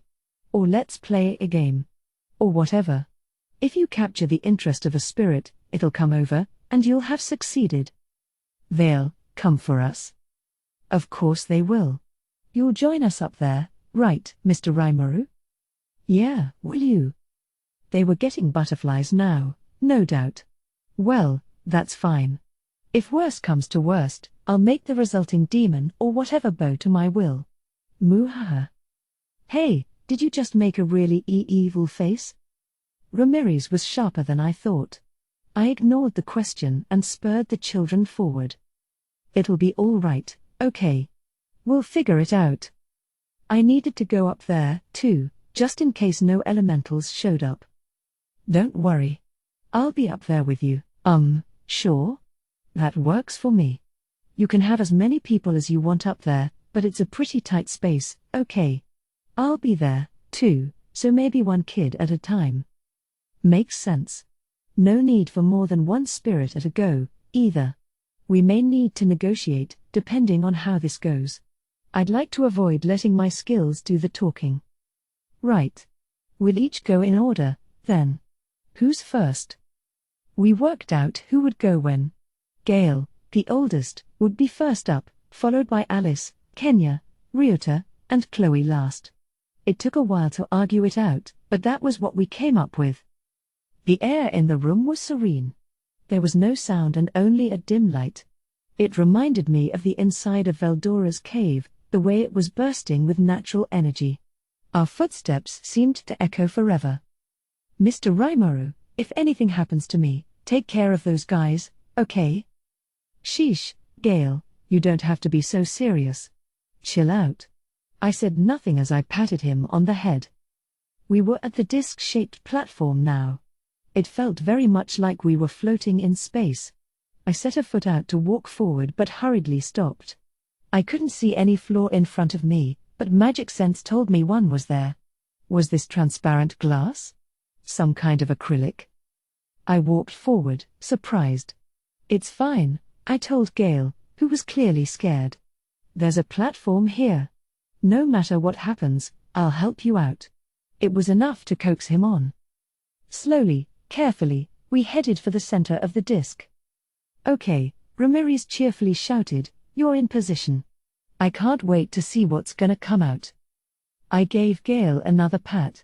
He closed his eyes and began to pray, taking a knee as he offered what tribute he could to the gods. I crossed my arms and watched. A little time passed. Eventually, little particles of light began to float down from the heavens, like a light snow. I couldn't feel any sense of strength or will from it.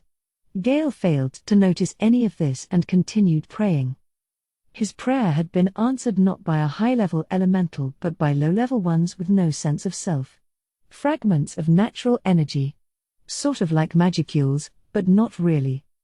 If you piled enough of these together, would they gain free will and become a high-level spirit? Or even if they didn't will it, they might still spread out, form into a whole again, and turn into some kind of elemental. Despite the small spirits in the air, we saw no further changes. It seemed no high-level creature was there to answer Gale's call. I knew this wasn't going to be easy. There was no guarantee a great spirit was even present, no matter how much you begged for one. So we'd just create a new one. If these small spirits were pieces from a bigger one that Gale had snipped off for himself, then gathering them together should make it evolve into a full elemental. Question. Would you like to use Glutton to consume these and synthesize a spirit? Yes. No. Keep praying, Gale. I wasted no time consuming the spirits, whoa. What are you doing up there? Just shut up and watch me. I've got an idea. Keeping my mind tranquil, I launched the Great Sage. It accepted my request and began crunching the numbers at high speed, instantly providing the best response and beginning the synthesis. Report. The unique skill deviant has completed synthesizing a high-level spirit. Its element is Earth. Analyzing Efreet's self-will data and creating an auxiliary pseudo-personality. Successful. Adding. Would you like to synthesize the pseudo-high-level spirit, Earth, with Gail Gibson? Yes. No. I placed a hand on Gail's head and thought yes. With that order, the pseudo-high-level spirit, Earth, the great sage created safely merged with Gail, beginning to serve its purpose. I ran analyze and assess on him, hopes high. The rampant energy running out of control within him had neatly subsided, the pseudo-spirit had brought it perfectly under control. It seemed to go very well. Soon, he'd be able to control that berserk energy to some extent, and as he grew, he'd gradually gain new abilities. This worked.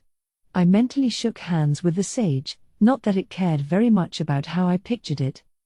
Okay, it's all over. Great job. This had all happened in the space of several seconds. Gale, still nervously praying, didn't seem to feel any different. He looked up at me blankly. Then he gave me a strong nod.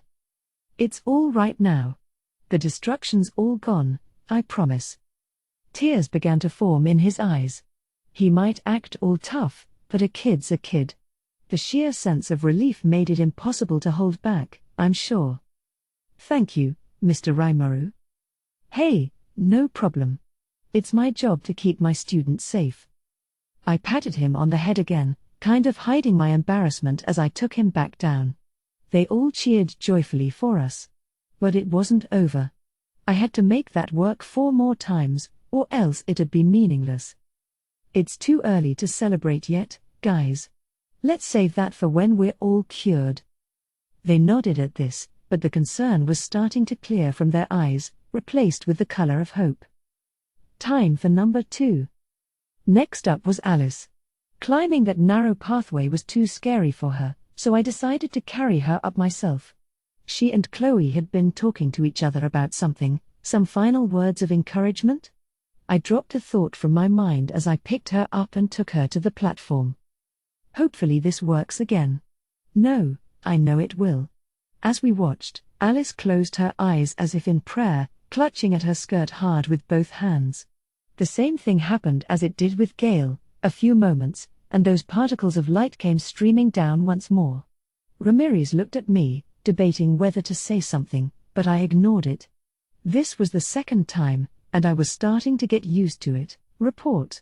The unique skill deviant has completed synthesizing a high-level spirit. Its element is air. Creating pseudo-high-level spirit, air, successful. Also, through analysis and assessment of the air element, shadow motion has evolved into spatial motion. Would you like to synthesize the pseudo-high-level spirit, air, with Alice Rondo? Yes. No. Looks like Alice attracted an air elemental. Consuming, analyzing, and assessing it also enhanced one of my own skills. That was an unexpected event. Spatial motion sounded pretty useful, so I was all for this. The synthesis process finished up without incident. I picked her up off the floor. You did great, Alice. It's all right now. She gave me a happy smile, then kissed me on the cheek. Talk about precocious. Getting affection from a 9-year-old made me happy, yeah, but also unhappy. Well, okay, happier than anything. I'm a gentleman, not a perv, let's set the record straight. Thanks a bunch. I patted her head as I took her back down.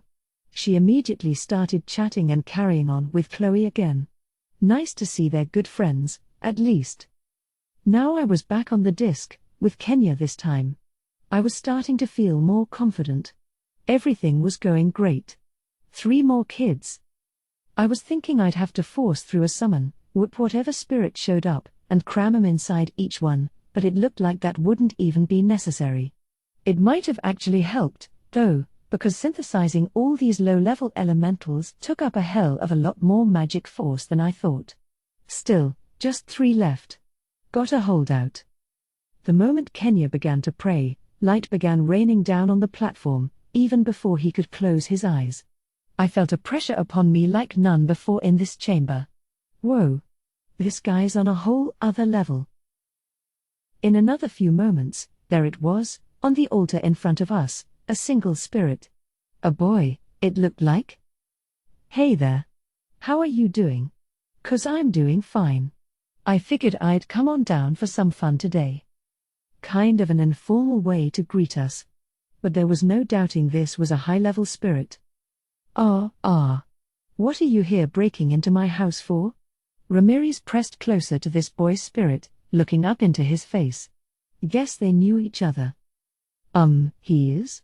I asked. Before Ramirez could introduce us, the boy answered. "Oh yeah. Hey. I'm a light elemental. Unlike that evil fairy who let the monsters take her down, I'm a totally pure bastion of light." Kenya had summoned a high-level light elemental. That kid had talent. We talked for a while, and as the elemental put it, Kenya had the right attributes he was looking for. So yeah, I figured I'd come on down and help Ken here out. Light and dark elementals were typically classified as the highest of the high, as top level as spirits got, but having this chill kid here hanging with us certainly made that difficult to picture. They were also tasked with the important role of selecting heroes and granting them their protection. It was those heroic elements inside a person's body that allowed them to serve either a light or dark elemental. As Milim put it, simply calling yourself a hero was considered both forbidden and extremely arrogant. Maybe Masayuki, that hero I heard about in Inglesia, went through an approval process like this. Or did he? It didn't seem that way to me. I had a hunch he was just trying to look cool. But now was no time to be thinking about that. I hadn't even met the dude, no point worrying about him. So I'll keep Ken here safe until he's grown. And between you and me, he might even wind up becoming a hero someday. That observation snapped me out of my reverie. Kenya, a hero? Wow. Another big surprise. But as I stood there flabbergasted, the light elemental helped himself and whizzed right into Kenya's body.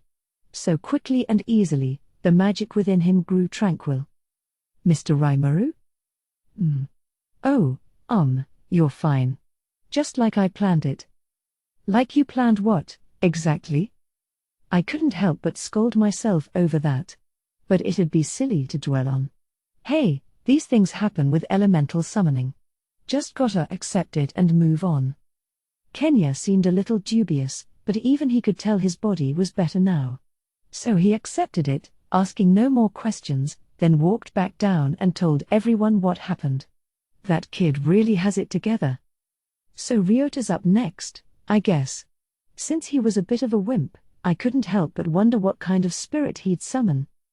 He made it up the walkway by himself, albeit quivering a little, so he certainly seemed ready enough for this. This being number 4, we were now used to the routine, and I had him start to pray without further comment. Let's see what happens. This time, the light just didn't seem to want to come out for us. Growing impatient, I began to consider whether I should summon a high-level spirit for him. But just then, walls of blue and green light began to fall from above, tracing a spiral in the heavens. I guess two forces were fighting over which one would reach out to him, but neither were high-level, so I immediately consumed them without further deliberation. Time was of the essence. Starting up Analyze and Assess, I found their elements were water and wind. Which would be a better fit for Ryota? Let's ask the sage. Report. The unique skill deviant has completed synthesizing 2 high-level spirits. Their elements are water and wind. Creating pseudo-high-level spirit, water/wind, successful. Also, analysis and assessment of all 5 elements of earth, water, fire, wind, and air successful. Obtaining quantum control. Failed. Would you like to synthesize the pseudo-high-level spirit, water/wind, with Ryota Sakaguchi? Yes. No. Thinking yes, I executed the synthesis. Pseudo-high-level spirit, water/wind, meant this had 2 elements, although the amount of magical energy was the same as Gale's and Alice's. Kenya had actually seen his energy boosted, but thanks to the light elemental's power, it was being controlled perfectly, so it was no problem for him. Regardless of the results, Ryota was now all fixed up, and that just left the last one. I gotta say, Though I had pretended to not hear that, but what the heck was quantum control? That sounded like one mean skill. I couldn't even guess at what I could use it for. I would think maybe I can do this, or it'd be nice if I could do that, then gain effects that sort of did it, and those were my skills, in a way. Whenever I wanted some result, the sage would make it happen in real space for me. But I had to be able to picture it. If I didn't understand something myself, the sage had nothing to work with. Maybe that was why the skill evolve failed. On the other hand, if I really wanted something, that meant I always had a chance of making it happen. Chloe, the final child, was a bit scared as well, so I lifted her up onto the disc. She seemed to appreciate it. I couldn't believe she was scared at first, actually. "Why, you know what, Mr. Rimuru?" she whispered in my ear, cheeks blushing hard. I love you. Well, me too. But I wish you could have said that at least 8 years from now, and preferably more like 10. Or how about telling me that back when I was still a living human being? Man, poor me. A single loner, unable to find a partner before I passed on. But that led directly to me obtaining the Great Sage, the unique skill to end all unique skills. So we're even, maybe? I had my doubts. Either way, that was cute of her. Children can be so honest like that. It's too late for me now, but I guess it's true, you need to enjoy love while you're still in school. Don't let those middle school nerves get in the way. But this was not the time to talk about this. Chloe's sudden confession threw me off my game a little. So what kind of spirit would be greeting her? This is it. Brace yourself. Just like all the others, Chloe began to pray. That's when things changed. How should I put it? I suppose it was something like the sky falling down. With an intense gust of air pressure and a strikingly vivid aura, a beautiful woman appeared. Her hair was long, shiny, and a darkish shade of silver, radiating light throughout the chamber. The energy, the sheer force of existence, was like no elemental spirit I knew. But she didn't have a physical form? Received. This is a spiritual body, the same form of existence as a high-level elemental. Unusually high energy levels detected. Maximum limit not calculable. There it was again. Not calculable. The second time, after Milim, as the Great Sage explained, there were 3 types of topological forms in the world: astral bodies, the weakest form that surrounds the soul; spiritual bodies, which can form a base upon which to build one's internal force; and material bodies, those directly connected with this world. The human body is the combination of all 3 forms. A high-level elemental is nothing more than a mass of energy that gains sentience. In other words, it uses the heart protected by its astral body to control its spiritual one, you could say. This also applied to draconic races like Veldora, but in his case, he not only had a spiritual body, but he had a material one made from matter in the local area that he could freely control.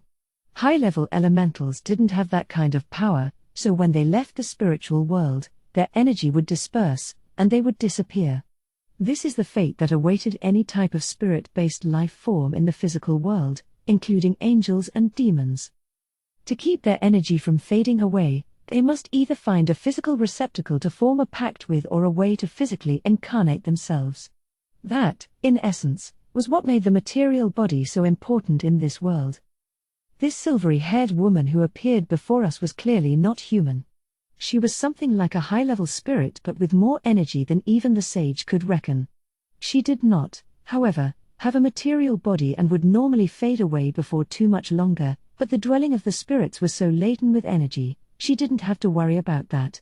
Her sheer force made even high-level spirits look like pushovers. She eyed me up and down. Then, out of nowhere, she hugged me and gave me a kiss. Unfortunately, I didn't feel it, her being all ghost-like and everything. A major shame. With a beauty like this, even if she's just a ghost, wait, that's not the problem. What the heck is she? The pretty woman with the dark silver hair looked at me, disappointed, then reached out to touch Chloe's body. Before she could. Stop. You can't do that. I'm not gonna let you do what you want with her. Ramirez, who had been simply watching everything until now, suddenly spoke up. Spreading both hands in the air, she went into an attack stance. The relaxed expression on her face was gone, now she was dead serious. "Hey! What are you talking about?" "Shut up. That woman's bad news. Can't you tell?" "How should I know? What's so bad about her?" Even as we yelled at each other, the woman kept moving, and instilling herself within Chloe. There was simply no time to stop her. Even Ramirez, as prepared as she was for battle, could do nothing. It's too late. I'm outta here. Don't blame me for anything that happens." Ramirez had her cheeks puffed out in obvious annoyance. In a panic, I ran analyze and assess on Chloe, but all that energy there a moment ago was now completely gone. I didn't see the problem. Her body was stable now, and the threat of magicules going out of control was no more. Simply, gone. She blinked a few times in confusion, equally surprised. "What was that just now?" Ramirez didn't try to answer. Chloe's eyes fully opened. She turned to me, then to her, then to me again. She didn't know what was going on, and I sure as hell didn't. I asked the fairy once more. "I don't know," she whined. "I don't know a lot of the details, either, but that woman was probably born in the future. Something kind of like an elemental from the future. I can't really believe it, but finding a home inside that kid maybe ensures it has someplace for herself to be born. I just don't know. But you saw how much power she had. If something like that gets born in the future, I think it's gonna be bad news. Maybe she's being protected by the great spirit of time?" Hearing all this only made it more confusing. I was clueless, so I decided to stop trying to make sense of it.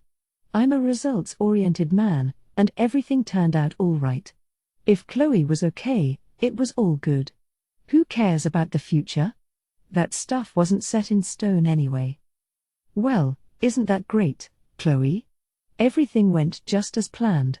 Now you aren't in any danger, either." I picked her up. "Did it really go as planned?" "Ugh. Hit me where it hurts, why don't you? Kenya was a lot more cooperative when I tried that on him." "Why yeah. Of course." Chloe finally rewarded me with a smile. Ramirez sighed in resignation as she watched us. "Well, all right. The moment she went into that girl, it was all out of my hands anyway." She turned her back to us. "Hey, what's the big deal?" I asked as we went back down to the others. That last one was kind of a surprise, but we're all doing just fine. One way or the other, it was a big success for everyone involved. So thanks. You helped save these kids' lives. Once they were all back together, I had them all give their thanks to Ramirez. "Thank you very much." It's fine. She turned red in the face, fanning herself as she flitted around. "This is a demon lord? I wonder what's going on with this world sometimes." The other fairies flew around the chamber with her, making for a pretty fantastic sight. Even bratty as she was, that demon lord was still pretty cute when she smiled. It was, it seemed, a little celebratory dance for the children. And it worked, kindling a warm contentment in all our hearts. Soon, a natural smile spread across the children's faces. I had promised to save them, and at that very moment, I had fulfilled that oath. With that relief behind us, we decided to head back to the academy. "Ramirez, I could never repay you enough." "Well, see you round." I turned to leave, but before I could. Wait, what? Ramirez sounded half beside herself with panic as she called after me. She sure could make a racket when she felt like it. "Wait, you," she wailed as she tugged at my collar, half strangling me, not that I needed to breathe. "Don't you think you're forgetting something?" "Oh, what? What are you gonna gripe at me about this time?" "I'm not griping. Remember. The thing you promised." "The thing? What's this girl talking about?" "Oh? Don't tell me you forgot already. You said if I helped you, you'd get a new golem for me." So you really did forget?" "Oh, No, don't be silly, Ramirez. Who do you think I am, huh? Of course I remembered my promise. I did. That bait I dangled in front of her while I gave her the hard sell. Well, I helped you out, and I want some help back for it. If positive vibes are all you have for me now, then fine, but you did make a promise, and you'll live up to it, right? Right? I let her whine as I crafted some of the magisteel in my stomach, molding it like clay. It was a tremendous waste of good material, but I didn't have anything else to work with. Working from memory to recreate the robot's humanoid form, I wordlessly handed it over to her. Yeah, sorry about that. How about this, then? It was the magisteel robot I promised her, a golem. Hey, wait, It was just under a foot tall, much like Ramirez herself. Taking it like a little girl with a doll, she wavered in the air, finding it too unwieldy to carry. Right, so that's that. My promise fulfilled, I set off to leave, only to be stopped by Ramirez wailing like that same little girl. Are you seriously going to break your promise? What? I gave you that golem you wanted. No. Not this. I mean, it does look pretty neat, but not this. You broke my elemental colossus, and I don't have anything to guard this place anymore. Until you make me something that can protect me, I'm never gonna let you out of here. She was in tears by the end of it, threatening me with a life spent forever lost in the labyrinth. Oh, no worries about that. I just learned spatial motion, so I can get out of here anytime I want. I was definitely not expecting this end result, but good thing I picked up that skill just now. Wait. I mean, really, I'm in big trouble here. I'm still a child, remember? All weak and innocent and stuff. So come on. I'm in deep here. Do something about it. Now the tears were pouring out like raindrops. Being around a demon lord like this was making my head hurt. This was trouble, though. I could just tell her you deserve everything you got. And teleport off, but I did kind of destroy her property. Plus, I was withering under the stares these kids were giving me. I guess they thought I was just bullying this weak little fairy. Why did I have to vaporize that thing into thin air? I mean, honestly speaking, I didn't think I applied that much force to it. Magisteel was really resistant to magical forces, and it was one of the hardest metals out there. But like any other metal, it had a melting point. One I thought was so high, I kind of overdid it. The sage acted like it was no big deal, so I thought it'd be fine, but now look what happened. It was the first time I'd used a shrunken-down version of Hellflare in actual combat, and I failed to adjust it correctly. I won't be using that very much at all, really, but I better turn it down a little next time. So how to replace that golem? Oh, man. Look, it's gonna be hard to reproduce something that big, alright? I don't need it to be that big. Just something that's strong enough to protect me. That's all I need. Right. Ramirez was willing to compromise, now we were getting somewhere. I had a fair amount of magisteel left, but I didn't want to waste a bunch of it in here. The elemental colossus was entirely magisteel on the surface, so I'd have to use quite a lot to ever reproduce it. But, strength is all she wants, huh? Maybe I could make a human-size mannequin, instill a spirit in it, and... Hang on, didn't I have some magic along those lines? Understood. Searched for creation, golem magic. It is possible to execute. A golem's strength is dependent on the strength of its materials and the elemental spirit or demon it is instilled with. Iron, stone, wood, and clay are the most common materials. Its external shape may be changed depending on the image in the caster's mind. After creating the body form with your materials, the installation and final forming can begin then. Once your conditions are met, you may activate the process by thinking of it. That's the sage for you. It had discovered creation magic for me, a level above the inscription magic I had before, and instantly retrieved it from the vast archive of magic tomes I had leafed through. As magic went, it was relatively simple. I learned Summon Demon back at my guild examination, letting me easily conjure up a demon. Let's go with that, Even if I called forth an elemental, I figured it'd be a pain to control. An elemental's spiritual connection with its caster was very important, but with a demon, as long as you paid the price, it'd do anything for you. Plus, for a protection job like this, I'd need nothing but high-level elementals, or else it wouldn't work. Non-conscious elementals were no use, so I decided to instill the golem with a demon. You might think they could rebel against being used like this, but that never really happened. A summoning was a sort of contract, and they never betrayed their summoner, assuming the right circumstances, of course. If you asked for more than you did when you originally forged the pact, it ended right there. That, and if the conditions were too unreasonable, it also automatically cancelled the contract. Demons were all business that way, so trust was important. Just because someone was a demon didn't mean they were all evil, after all. Anyway, I now had a plan in mind. Let's make the core body with magisteel, install a demon inside, and craft that golem. I was pretty sure I could build something far stronger than your average run-of-the-mill, A-ranked monster. All right. I'll help you, all right? So stop carrying on like that, Rami. I'm gonna make this crazy strong guardian for you, so no complaining, okay? In exchange, would you be able to teach me spirit engineering? Kaijin and Vesta would be interested in that elemental colossus as well. We could probably have them work together back in town to reproduce it. That, I wouldn't mind providing the materials for. In exchange, though, let's get Ramirez the guardian she needs. That's fine, but you aren't trying to trick me again, are you? Man, oh man. Her mistrust ran deep. Why couldn't she just believe in people a little more?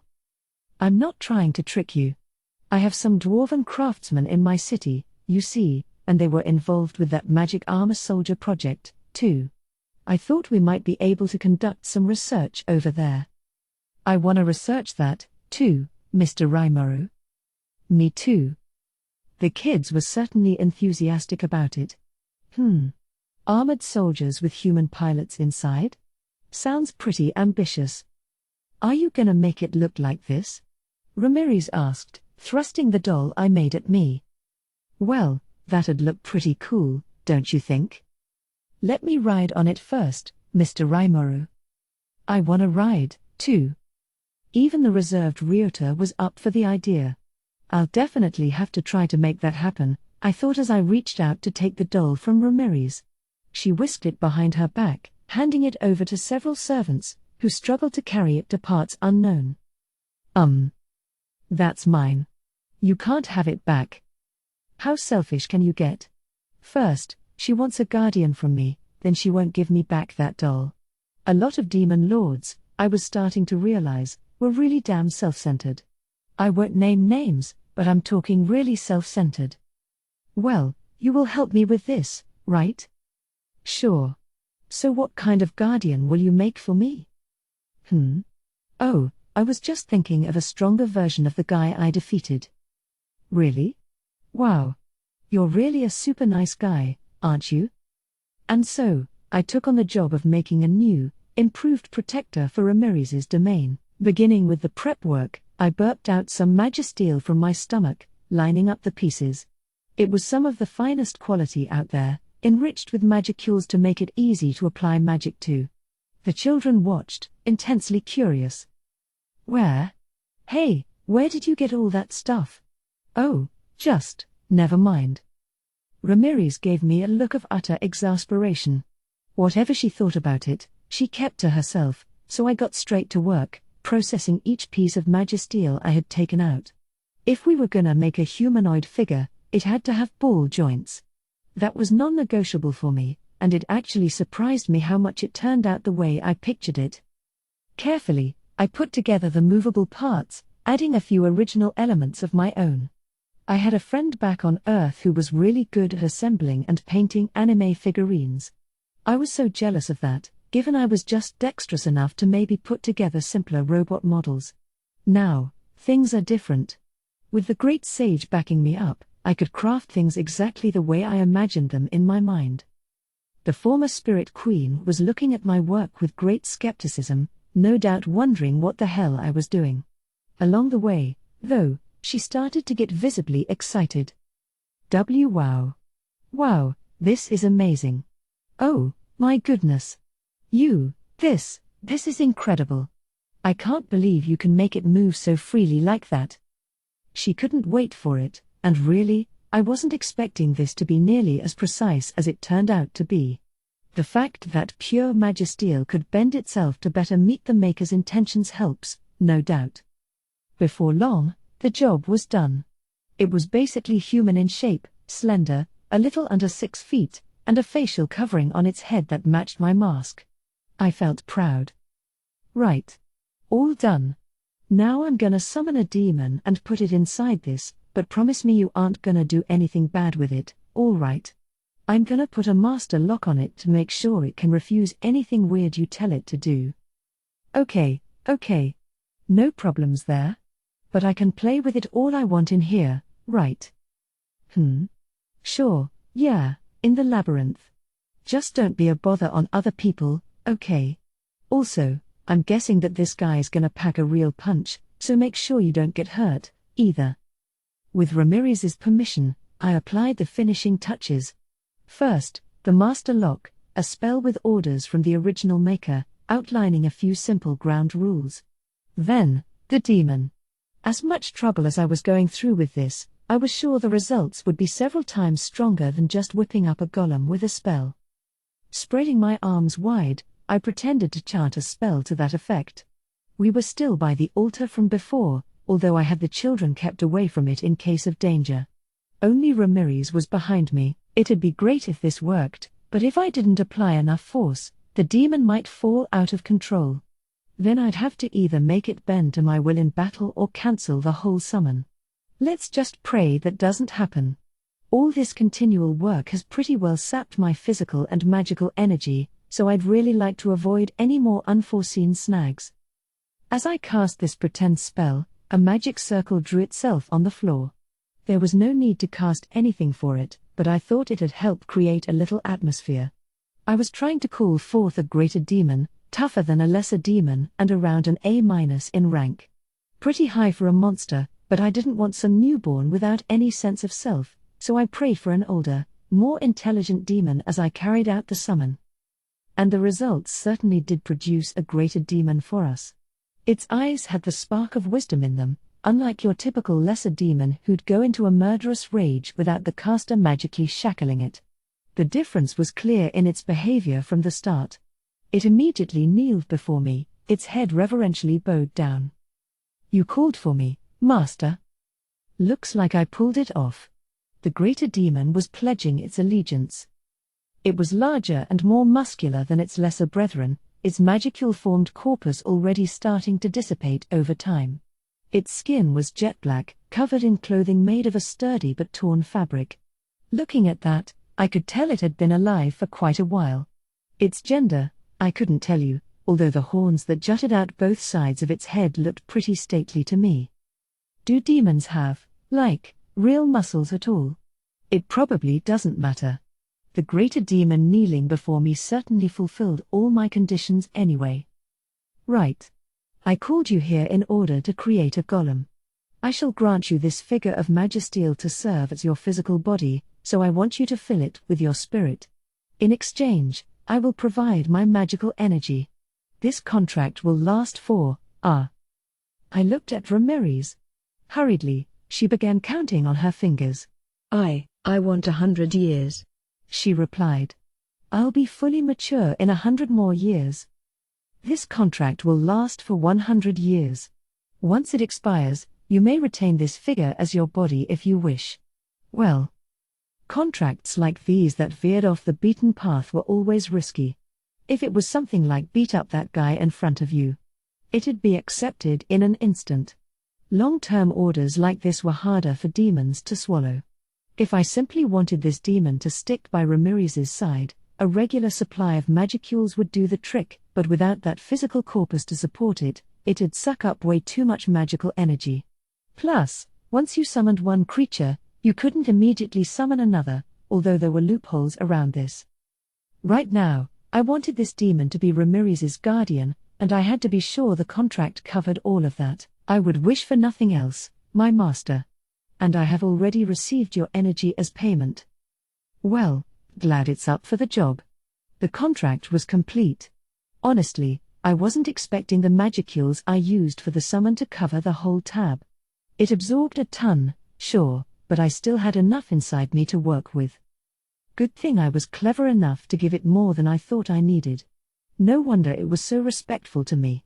With the right pact, it wasn't a problem, but if you summoned someone with a measly pittance of magicules and asked the world of the creature, you might wind up killed on the spot.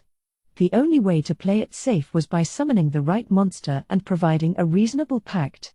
Something to keep in mind. Anyway, we now had an agreement. This guy didn't appear to have a short temper or violent streak, he seemed calm and wise to me. I was just glad I got exactly the kind of demon I ordered. I was sure he wouldn't have a problem with the master lock, either. Continuing on, I instilled the magisteel figure with the demon's magical corpus, incarnating it, you could say. The figure was actually a step down from the greater demon size-wise, but it seemed to fit the guy perfectly. It voluntarily did away with its magic-driven body, fully fusing itself with the new metal one. Then it did a few exercises to get used to the thing. No problems, apparently. I was the one who designed the mask on the figure, but the moment the demon took over, the expression took on a more, dare I say, evil bent. Funny. This is wonderful, it said, the mask now betraying surprise and joy. I would expect nothing less from you, master. I thought that moving this body would require expending magic force to transform the joints themselves, but with this, I am completely free to move. The perfect body for me to occupy. Well, I'm glad it likes it.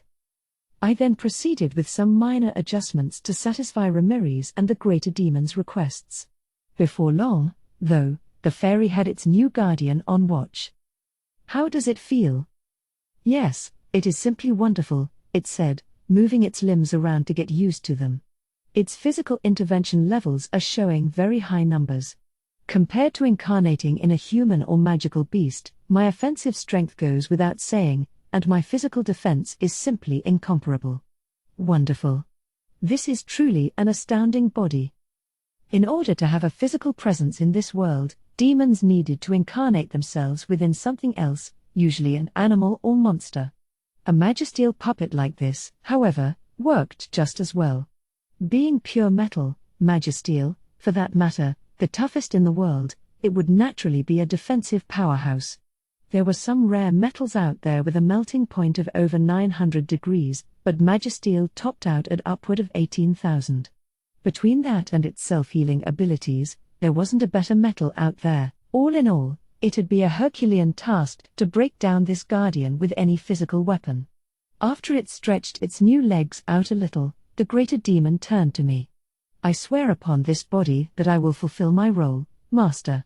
Once my pact to serve as that fairy's guardian expires in 100 years, I hope you will let me work under you. That's rather sudden, isn't it? And 100 years from now. I'm not sure I'll even be alive then. Maybe his loyalties will switch to Ramirez by then, you never know. She is a demon lord, after all. Well, sure, if I'm still around. Ha ha ha. Don't be silly. There is no way someone like you, master, will be dead in a century. If you promise me that, I will not demand any further reward. How long was my life expectancy here anyway? I hadn't thought about it much. I guess I'll die when I die. You never know when some random dude will knife you on the street. Glad it likes me, though. I guess I'm just naturally attractive to monsters. In which case, it'd be kind of inconvenient not to give it a name. I had about half my magicules left, and judging by previous naming experience, higher-level monsters would take a massive amount. That would certainly include a greater demon at A- rank, maybe even A in this new incarnation. Named, it'd surpass even that, no doubt. Ah well. Perfect. In that case, from today forward, you may call yourself Beretta. May you remain ever loyal to Ramirez and myself. I want to see your best effort. That was a nice bit of inspiration, I thought. Something about the golem's form reminded me of the beautiful lines of that famous family of firearms. And whoop, there's that familiar draining feeling again. I barely held out against it this time. The fuel gauge got dangerously close to this bum just made off with nearly a third of my magicules. Geez. It's gonna be a real powerhouse now. With its new name, Beretta began to evolve. Spreading out from each of its ball joints, its chest, head, hips, arms, and legs connected together, the surface now covered by a skin-like membrane. It looked practically human, although the membrane's transparent color made the internal structure look all the more fetching. The face remained the same as my mask. The long, jet-black hair was now a radiant shade of silver. It was a sort of demon golem, with a beauty I could only call bizarre. Once the transformation ended, the body was fully covered, the eyes in the mask glowing red. It was all over. So what kind of skills did it pick up from me? Beretta stood up, then bowed deeply. I am Beretta, the Arch-Golem, and I am ready to carry out my received orders. It was a rather strange figure, with a mask for a face and nothing underneath. A golem of destruction. It turned to Ramirez, then saluted. Lady Ramirez. Your wish is my command. Allow me to protect you, she nodded briskly, almost overcome by it all. Yeah, she stammered, trying to retain some of her dignity. Sure thing. I'll be counting on you. Velp. That ought to suffice as an elemental colossus replacement. Probably about twice as strong in battle, too. Now I had kept my promise to Ramirez, even if I got a little carried away and made an even stronger guardian than I meant to. Once I started making the figure, Ramirez kept yapping to me about how I should do this and add that. It annoyed me so much that I suppose I got a little too heated. Beretta's magic force helped boost its offense a lot as well, though, so in terms of strength, I was sure she's satisfied. I went through the trouble of crafting it, so I'd like to hope it helps her out a bit. Though, to be honest, I didn't even want to imagine Beretta fighting for keeps in combat. The kids wound up falling asleep while I was assembling that golem, finally released from a long period of anxiety and fear. Being freed of all the stress they'd put up with must have made them totally at ease. They were sleeping peacefully, with Ranga serving as a pillow. I didn't need sleep, but with kids, that's part of the job description. Sleep well and grow up strong. Let's wait for them to wake up, I thought as I decided to rest a bit myself. The next morning, once their energy was restored, I took the kids out of the dwelling of the spirits. They all had elementals within them, their lives were no longer in danger. I had answered Shizu's wish beyond her death, and all our problems were behind us. Now, I thought, at least, I can go back to Tempest in peace. Upon leaving the maze, I used my new spatial motion extra skill to bring the kids back with me to Inglesia. Connecting two fields of physical space together required several minutes of work, but it let you revisit any location you've been to before, making it pretty helpful. I also picked up the magic ring I dropped off outside as an escape route. I didn't need it to execute spatial motion, so I stored it in my stomach, as much as I doubted I'd ever use it again. Once back at the academy, I immediately made contact with Yuki, reporting on the results of our journey and going in depth on the children's futures. I had considered taking them in for good, but I also thought children like them really needed the right learning environment to thrive in. We had this academy here, filled with talented teachers. They could receive both a basic education and magic in the same place. Thus, we decided they would remain here at the academy to learn. Seeing my magic for themselves must have convinced them how useful it was. They did cry, however, when I told them I was leaving. I promised I'd attend all their graduations, and of course, they were eager to welcome me. Really, they'd be fine now. Their magical energy levels were now restricted to a little above the average, allowing them to live normal lives. Even someone with magical assessment skills wouldn't notice what's going on inside them. It was a topic I also discussed with Yuki a bit. Once a nation's abandoned a child, he reasoned, I doubt they'll try to take them back again. That's a violation of international law, and it'd also make them enemies of the Free Guild. You think maybe we could have them earn their adventurers' cards and become guild members? Perhaps we could, yes, if they want to. Sure. They'll have time to think about it as students. That they will. They were still children, but in this world, you were considered grown up at age 15. It wouldn't be long until they were all that age, qualified to join the Free Guild. They'd get to do whatever they want, living in pure, unrestricted freedom. Yuki also pressed me several times on how I solved their problems, but that was a secret. He assumed the children were just normal kids now, and I was fine with that. Their surging magicules were actually being neutralized by elementals, but I didn't see the need to tell anyone about that. That really could make them the targets of rogue players worldwide, setting off wholly new problems for them. The children had already been assigned new schedules and teachers. My role in their education was more or less over. They had undergone basic combat training, as well as gotten used to speaking with their pseudo-elementals. In between, we went out on picnics, with Cabal's team stopping by for fun sometimes. Potion sales, meanwhile, were going well. When I finally visited Njolmal in Blumund, I received a hero's welcome. He had the profits he wanted, and I was happy with that, too. And every time I came back to Tempest, I saw more and more adventurers taking advantage of our lodging. It was turning into a lively place. I'd better get back for good soon, before some other huge problem reared its ugly head. The time had come to go home. It was the day of my departure. You're leaving, Mr. Rimuru? You can't make him wait any longer, Chloe. No, but But. Chloe was about to cry. I wasn't feeling much better myself, but, I could pop on over any time I want with spatial motion. This wasn't the end. Ha ha ha. You're such a crybaby, Chloe. Here, how about something to cheer you up? I removed the mask I had on and gave it to her. The mask of magic resistance, a memento of Shizu's that was broken once before I repaired it.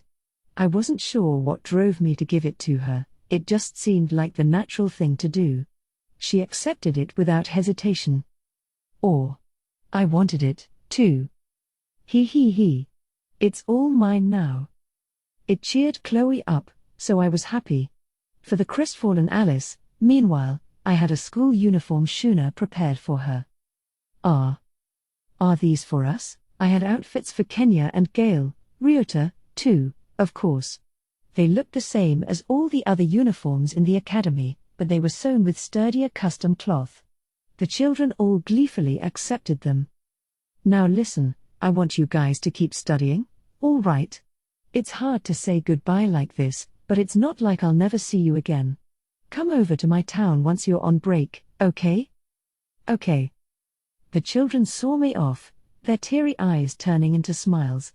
I left the Englesian capital while the smiles were still fresh on their faces. It seemed like a short trip to human lands, but it wound up extending for quite a while. It was tough going, but I'd built some bonds I could never replace, not for anything in the world. Getting to interact with children like that again, as a slime, was something I never could have dreamed of.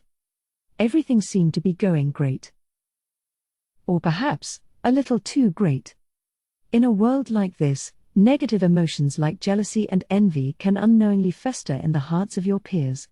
I had intended to be careful in all my actions, lest I become the target of such feelings. But as they say, garbage in, garbage out. The great sage had astounding predictive skills, but if I gave it the wrong questions, it'd give me the wrong answers. If Tempest grew prosperous, that meant somebody was going to lose out in the backlash. I instinctively knew that, of course, but I didn't think it would happen at a scale or speed beyond my expectations. During my time as a slime here, I had my own small ambitions. To live among the humans I looked up to. To make contact with other worlders. I had made that happen, and now, in my new homeland of Tempest, I was building the foundation for even greater developments. In a way, I had already succeeded, and in another, I had failed. I was just a regular person, I didn't understand much about government or politics. About the cold egoism and Machiavellianism that often reigns. Now, fate was making changes at an ever more rapid pace, forcing me to settle upon my future direction. The days of peace were drawing to a close, days of war were beginning. Epilogue, a monster's natural enemy. Taking my leave of Yuki and the children, I had reached the outskirts of the city. Away from the gaze of others, I figured I could use spatial motion to return home without further delay. I thought so anyway, but for some reason, the skill wouldn't activate. What's going on? Report. You are covered in a long-range barrier. Any spatial intervention skills targeted for beyond the barrier are forbidden. Huh? I didn't like the sound of that. In a way, I felt in more danger than I ever had before. When Milim attacked us, she didn't really have any intention of killing anyone. I wasn't overwhelmed with a sense of danger. Now, that sense was sounding its loudest alarms yet. My suspicions were confirmed when I saw CI appear before me, badly wounded. Sir Rimuru, you must flee at once. This replication of CI must have expended all its strength coming here. The body was already starting to fade into thin air. What happened? Enemies, sir. More powerful than I could ever imagine. And then, he disappeared. I was sure his original body was okay, but these replications were supposed to be on the same level as the original strength-wise, weren't they? Did he fall into a trap or something? I called for Ranga from my shadow.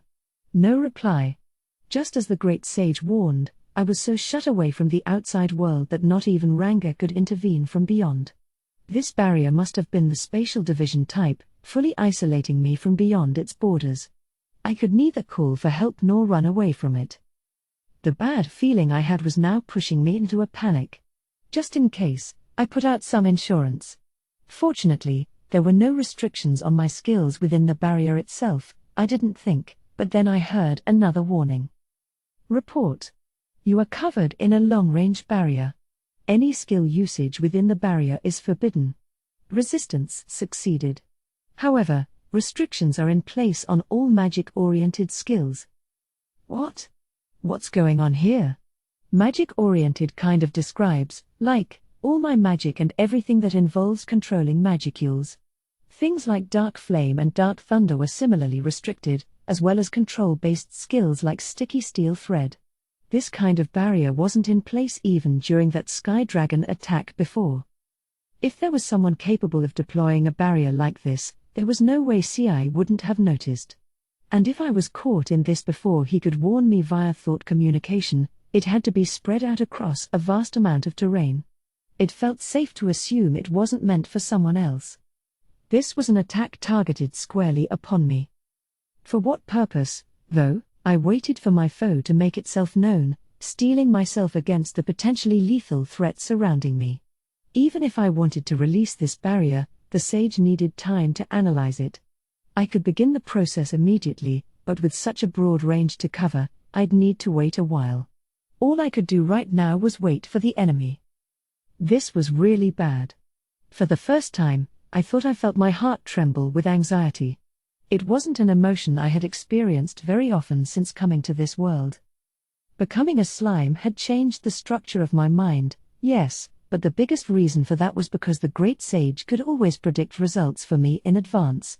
Whenever I thought about doing something, it'd give me a general idea of how the plan would work out. That was what allowed me to fearlessly confront powerful-looking monsters. They might have looked strong, but the predictions, the odds, were already in my mind. On the other hand, if I knew for a fact that I couldn't beat a foe, that wasn't anything to strike anxiety in me. If I couldn't win, I could just run. And if I couldn't run, I could at least try for a parting shot before I got struck down. This time, though, I was dealing with an unknown. I had nothing to make a prediction on, but I knew the enemy was out for blood. I didn't know if I could win, and I couldn't escape. I had no idea about their numbers. It had to be several people launching this long-range barrier, but Sense Heat Source told me that only one was approaching. The magicules had seemed to disappear from within this barrier. Magic sense wasn't working.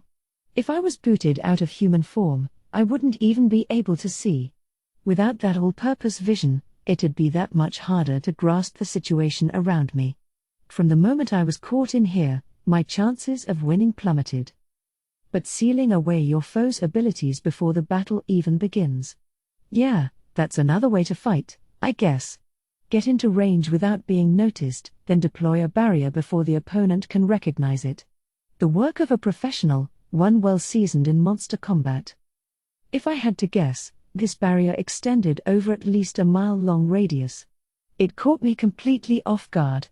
I had to marvel at how well planned it was. Time passed slowly. Hello. I suppose this is the first time we met? It'll be goodbye before long, though. With that greeting, a woman appeared, right in front of me, alone. And with enormous self-confidence. She was maybe 20, maybe not quite there yet, and her frighteningly cold eyes contained the shine of a deep intelligence. The beauty to her countenance made the ice in her gaze even more striking. I didn't remember meeting her, but there was something familiar about the sight. Her shiny, beautiful black hair was cut above the shoulders, combed down and back on the right side and flowing down the left, not quite hiding her eyes. On that almost hidden left eye, there was a monocle, perhaps just a fashion item, because she quickly removed it and put it in a pocket. Her clothing was chiefly white, loose, easy to move in, and reminiscent of business attire. Her legs, visible underneath her short skirt, were long, thin, and covered in black stockings. The rest of her was covered in a robe of pure white, like something a cleric would wear. There was a cross symbol on the front of her collar, indicating she held a high position in the Western Holy Church. This was a paladin, a church-ordained guardian of law and order, and a sworn enemy of all monsters. I suppose it is, yes. What is it that you want from me? My name's Rimuru, but perhaps you have me confused with someone else? It was pointless, but I thought I'd check anyway. She was obviously gunning for me. I doubted this was mistaken identity, but if it was, I definitely didn't want to get killed over it. You certainly are polite, for the Lord of the Monster Nation. No, there's no mistake. Your town, you know. It's a bother to us. So we've decided to crush it. That's why we can't have you going home quite yet. Do you understand me? There was no evil sneer with these words. It was plain, emotionless fact, just not the kind I was too interested in accepting. Plus, they knew I was running Tempest? What the heck? Why are you calling me a monster at all, much less a monster lord? I'm just a regular adventurer, as you can see. Oh, playing dumb? Well, it won't work. We have an informant. I won't tell you who, but that's how we received word. We have eyes, you know, all over Inglesia. You'd best keep your own eyes open, there's no telling who may be watching. An informant? I couldn't imagine who. I had an eye out for people tailing me, any skill-based teleport, I executed with the utmost caution. I didn't get it, but I could tell that she was pretty sure about it. And about killing me. This is really bad. She was armed with nothing but the rapier dangling from her hip. There was no armor, but she seemed totally at ease. No one else was in the area, no indication that the person or persons who built the barrier would be swooping in to assist. They had this perfect trap for killing me, but it was only one of them? Or was that how strong this woman was? There was no time to think. If she was telling the truth, there was a force out there trying to destroy Tempest. If they'd already started attacking, I didn't have any time to sit here idly. Which nation was it? Or a demon lord? No, not one of those. The Western Holy Church would never associate with monsters. We were bordered by Dworgen, Farmus, Blumund, and Thalion. I could cut Dworgen and Blumund out of that, which left 2 countries. Thalion wouldn't make much sense, there wasn't a path built to there yet, so their armies would have to go through another country first. See, I would have spotted that right off. That made the kingdom of Farmus my primary suspect. Assuming Farmus had an army raised, it'd take at least 2 weeks to march to Tempest. They'd need to find roads wide enough for their forces, which meant a long, circuitous route. Even if they advanced without rest, it'd take 10 days. However, this world had something called Legion magic, which if used efficiently enough, could easily cut that time down. I couldn't assume anything, but there was no time to waver now. So I guess you won't believe me when I say you got the wrong guy. No. I already heard the monster lord's name was Rimuru. Oh. Well, great. She knew me by name. So are you ready? No, I swiftly replied as the woman motioned to unsheath her rapier, but could you at least tell me your name first? The stunning woman gave me a bemused look. Since when were monsters interested in names? It didn't matter to me, so I forgot to tell you. She smiled faintly. In that case, I am Hinata Sakaguchi, captain of the chief knights of the Holy Imperial Guard, the faithful servants of Luminous in the Holy Empire of Lubelius. I am glad to make your acquaintance, although I fear it will be a very short one. Aha. So this is Hinata Sakaguchi. Hinata? I heard you were leader of the Paladins, but you're running Lubelius's Imperial Guard, too. You were aware of that? Not that it pleases me to be known among monsters. But yes, I am the holder of both positions, although it is meaningless. I serve Luminous, not the mortal Holy Emperor. She then drew her rapier, a clear sign that the conversation was over. The grip was decorated with 7 small jewels, its blade a light shade of silver that was covered by the faint, rainbow-like glint of magical force. I had heard she was kind of an extreme rationalist when it came to reaching her goals, but if so, she was kind of botching the endgame. Going out to defeat her foe single-handed. If she wanted to be sure about this, she should have brought enough manpower to make it a slam dunk. I gotta hand it to her info-gathering skills, though, knowing all about the Jura Tempest Federation and me. But I still didn't like this. Hinata was ready to go, but it kinda pained me to fight a former student of Shizu's. Could we talk this out a little, maybe? I took out my own sword, readying it, but still gave that another shot. Wait a minute. There's something I'd like to tell you, and then something I'd like to talk to you about. I care not for the words of monsters, she coldly replied as she jabbed at me with lightning-fast force. I could just barely keep up with it. If my nervous system weren't directly connected to my brain, that would have broken skin. Sucks that they took magic sense from me. No, wait. You're Japanese, aren't you? Me too. Shizu asked me too. I'm a little surprised you dodged that. I suppose you really are the monster who killed my teacher, but revenge will be mine soon. And a monster being Japanese? Miss Shizu asking a favor of you? How ridiculous. Don't make me laugh. Not too interested in believing me, then. Or really, in having any sort of conversation. But I had one more idea. No, really, I'm from Japan. It's just that I died over there and got reborn as a slime here, greater than. I said this in our native language. Hinata's got to believe me. But her voice sounded colder than ever. So you speak Japanese. Just as I thought you would. There is no need for any more of this act. Instead of believing me, she acted as if I just added more fuel to her anger. What did she mean just as I thought you would? Does whoever leaked word about me to Hinata know I was Japanese? Because only a handful of people did, or did she think I could speak Japanese because I claimed to be from there? Or was she just told that I killed Shizu and inferred that I must have known about other worlds and learned Japanese? That's not just blind guesswork. That's more calculated by. You really want to go through with this? I asked. You by yourself? Even if she was an otherworlder and paladin, I still had demon lord class combat strength. My skills were dulled, but there's no way I could lose to a human like Hinata. That, at least, was my thought. Oh, now you make me laugh. You think you can win? Inside this barrier? She smiled a light, bewitching grin as she whispered the question. The next moment, a rainbow of colors shot out from the tip of her rapier, a supersonic slash.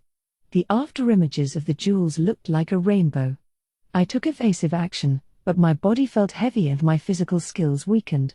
Too slow to react, I took 3 or so hits from her slashes. Whoa, really?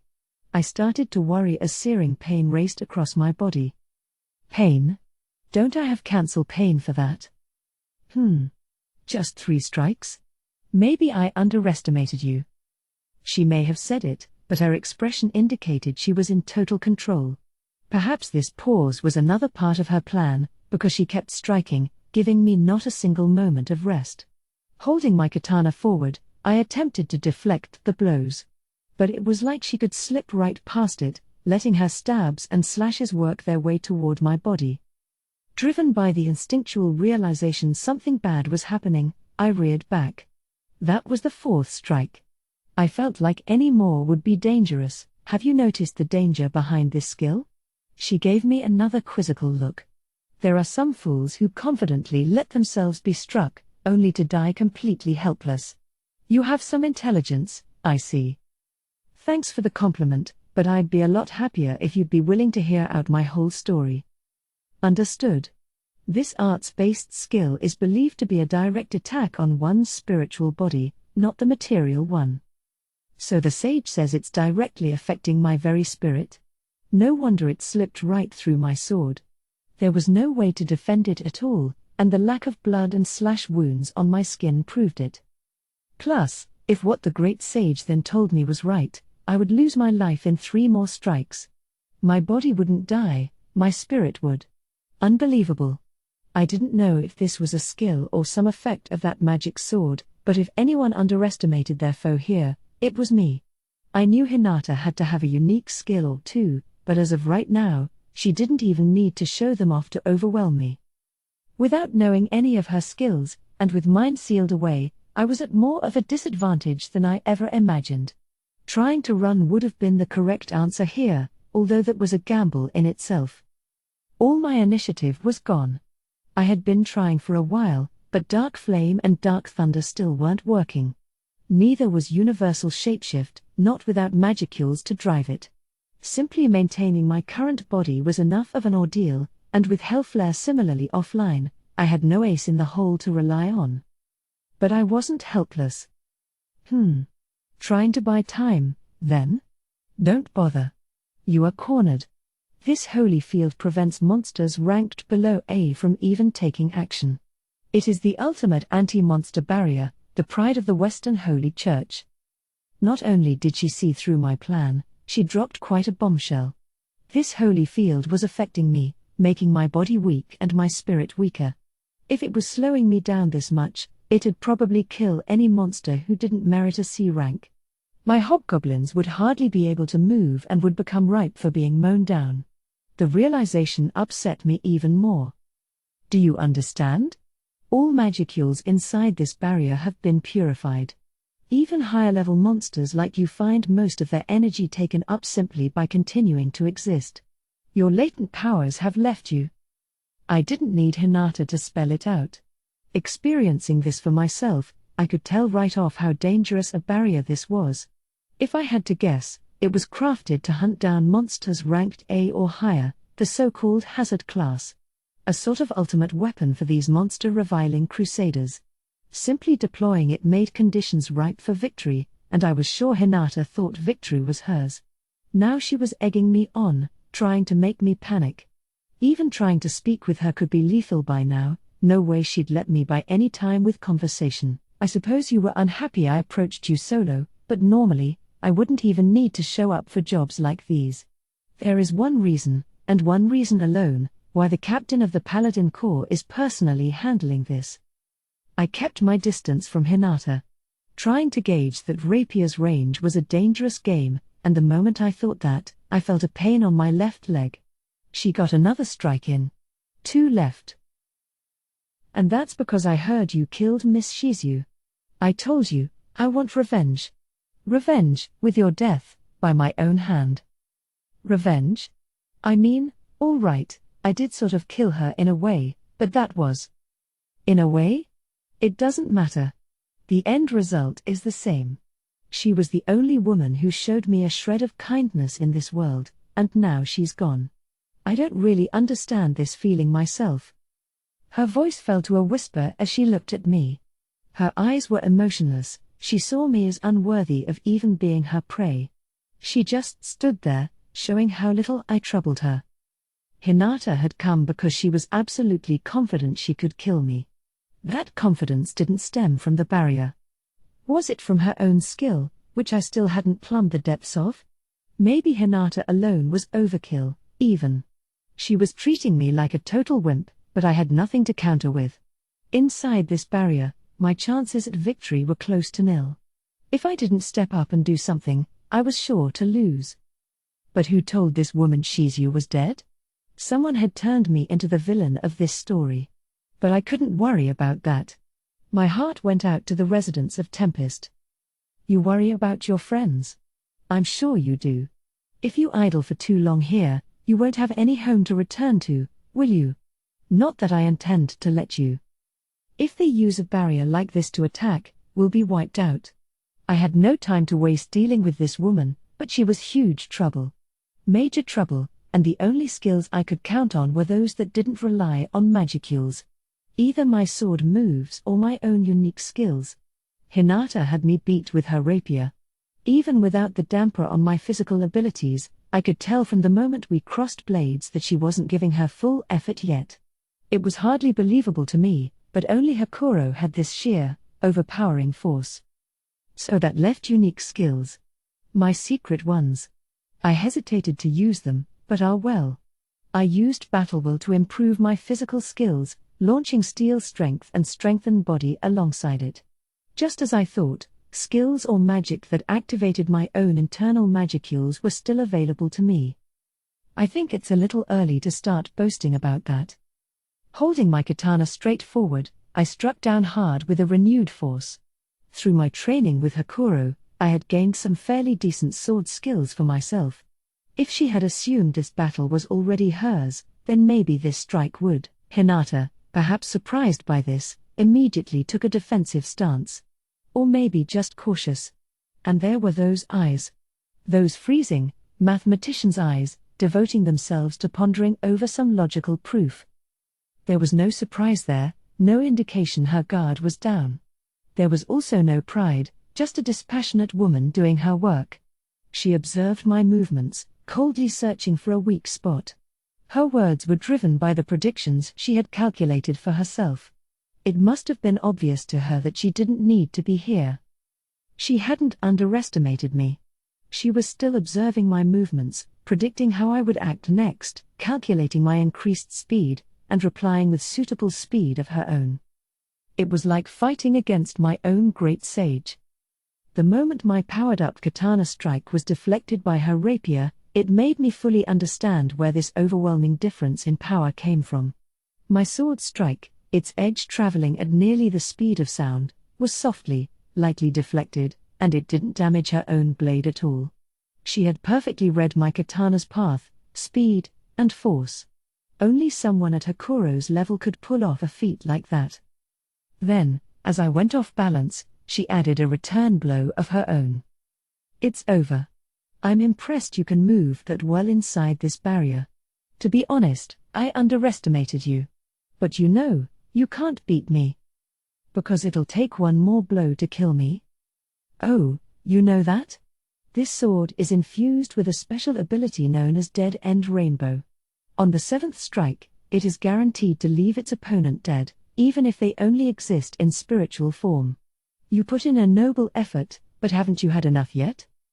I had thought I could manage something here, even without my skills.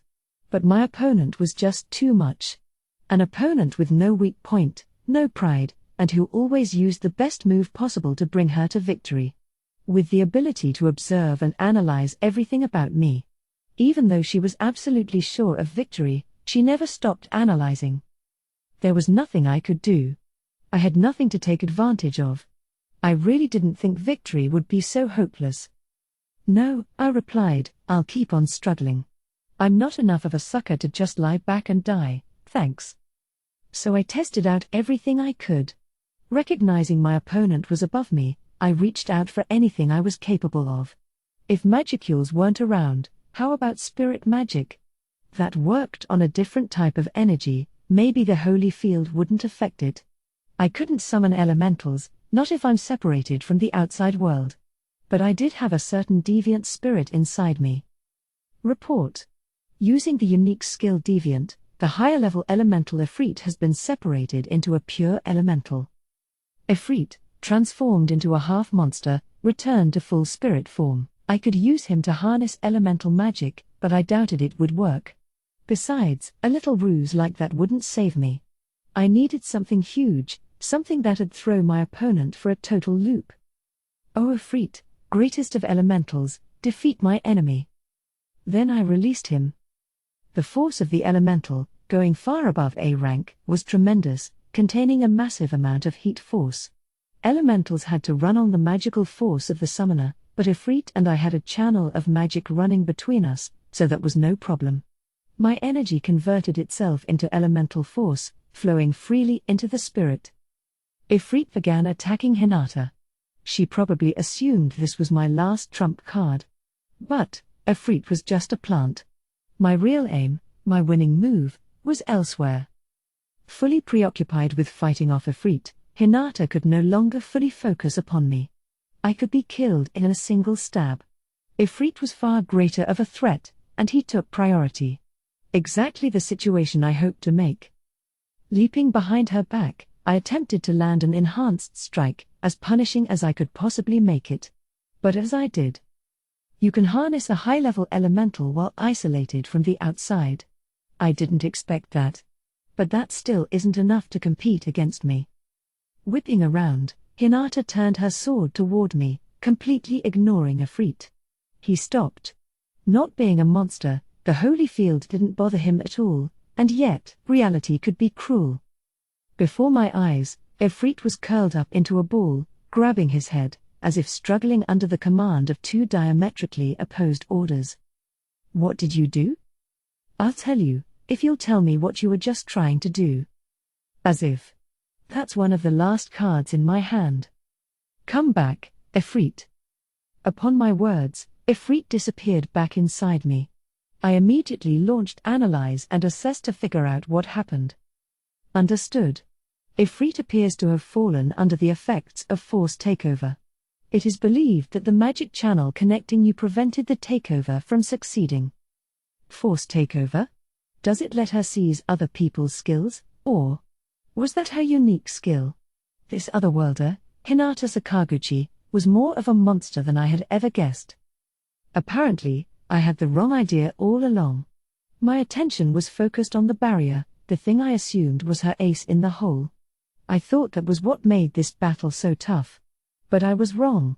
That was just a prop to distract my attention. Looking at Hinata, I saw an affectionate smile on her face.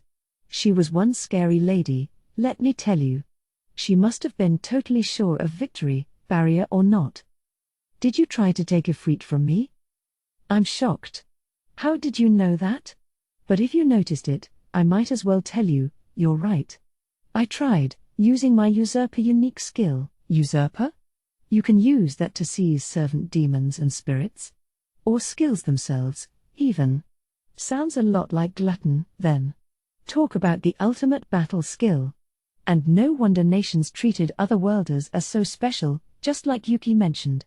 If you're fighting an otherworlder, you have to assume they've got some kind of unique on hand. The way they decide to use it serves as the key to the entire duel.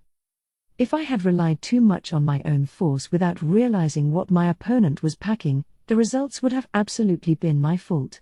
Now I saw why Hinata never took pride in herself, constantly observing and analyzing me.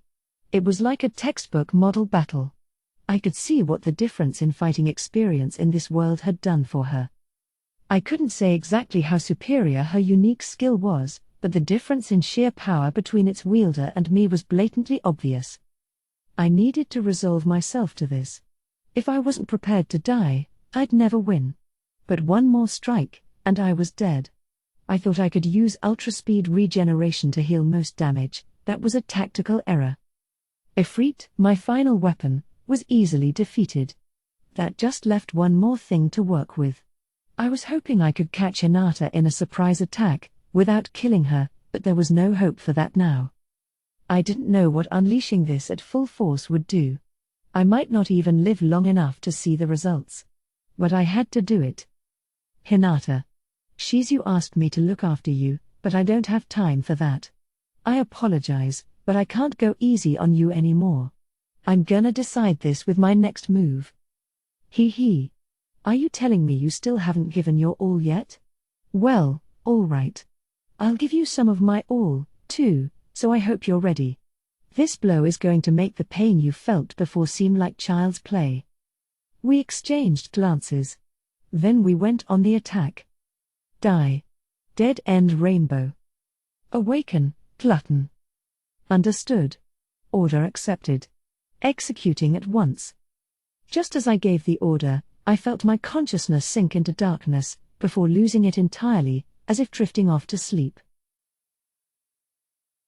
Afterword. Nice to see you again. That time I got reincarnated as a slime is now on its 4th volume. I know I say this every time, but I couldn't have done it with all of your support. Thank you very much. So I'm here writing another afterword, but writing these causes me a lot of grief each time. To be honest, I don't know what to say. As a result, this time I think I'll share a conversation that I had with Mr. I, my editor, back when we agreed to put 2 of these books out within a month of each other. A lot of you might already know this, but Volume 5 will go on sale in May, a month after this volume comes out in Japan. Note that there may be some very mild spoilers ahead. The time was mid-October of last year, right when we completed the rough draft and revisions to Volume 3. We were all taking a breather. Say, Fuse, around when do you think we'll be able to get Volume 4 on sale? Well, what time frame works for you? I've already got January and February booked up, so maybe around March. In that case, when should I have a manuscript ready? The end of December should keep us on schedule. December? My brain made several quick calculations regarding whether or not I could get 1 volume done between November and December, but... well, I'm also in the middle of writing a spin-off volume that I'd like to prioritize, so that might be a little tricky. So I had them wait. At the same time, though, I realized the manga version was set to launch sometime in the spring. If I could get a book out in the same month, that'd help with advertising the series, right? Right. Actually, I have an idea.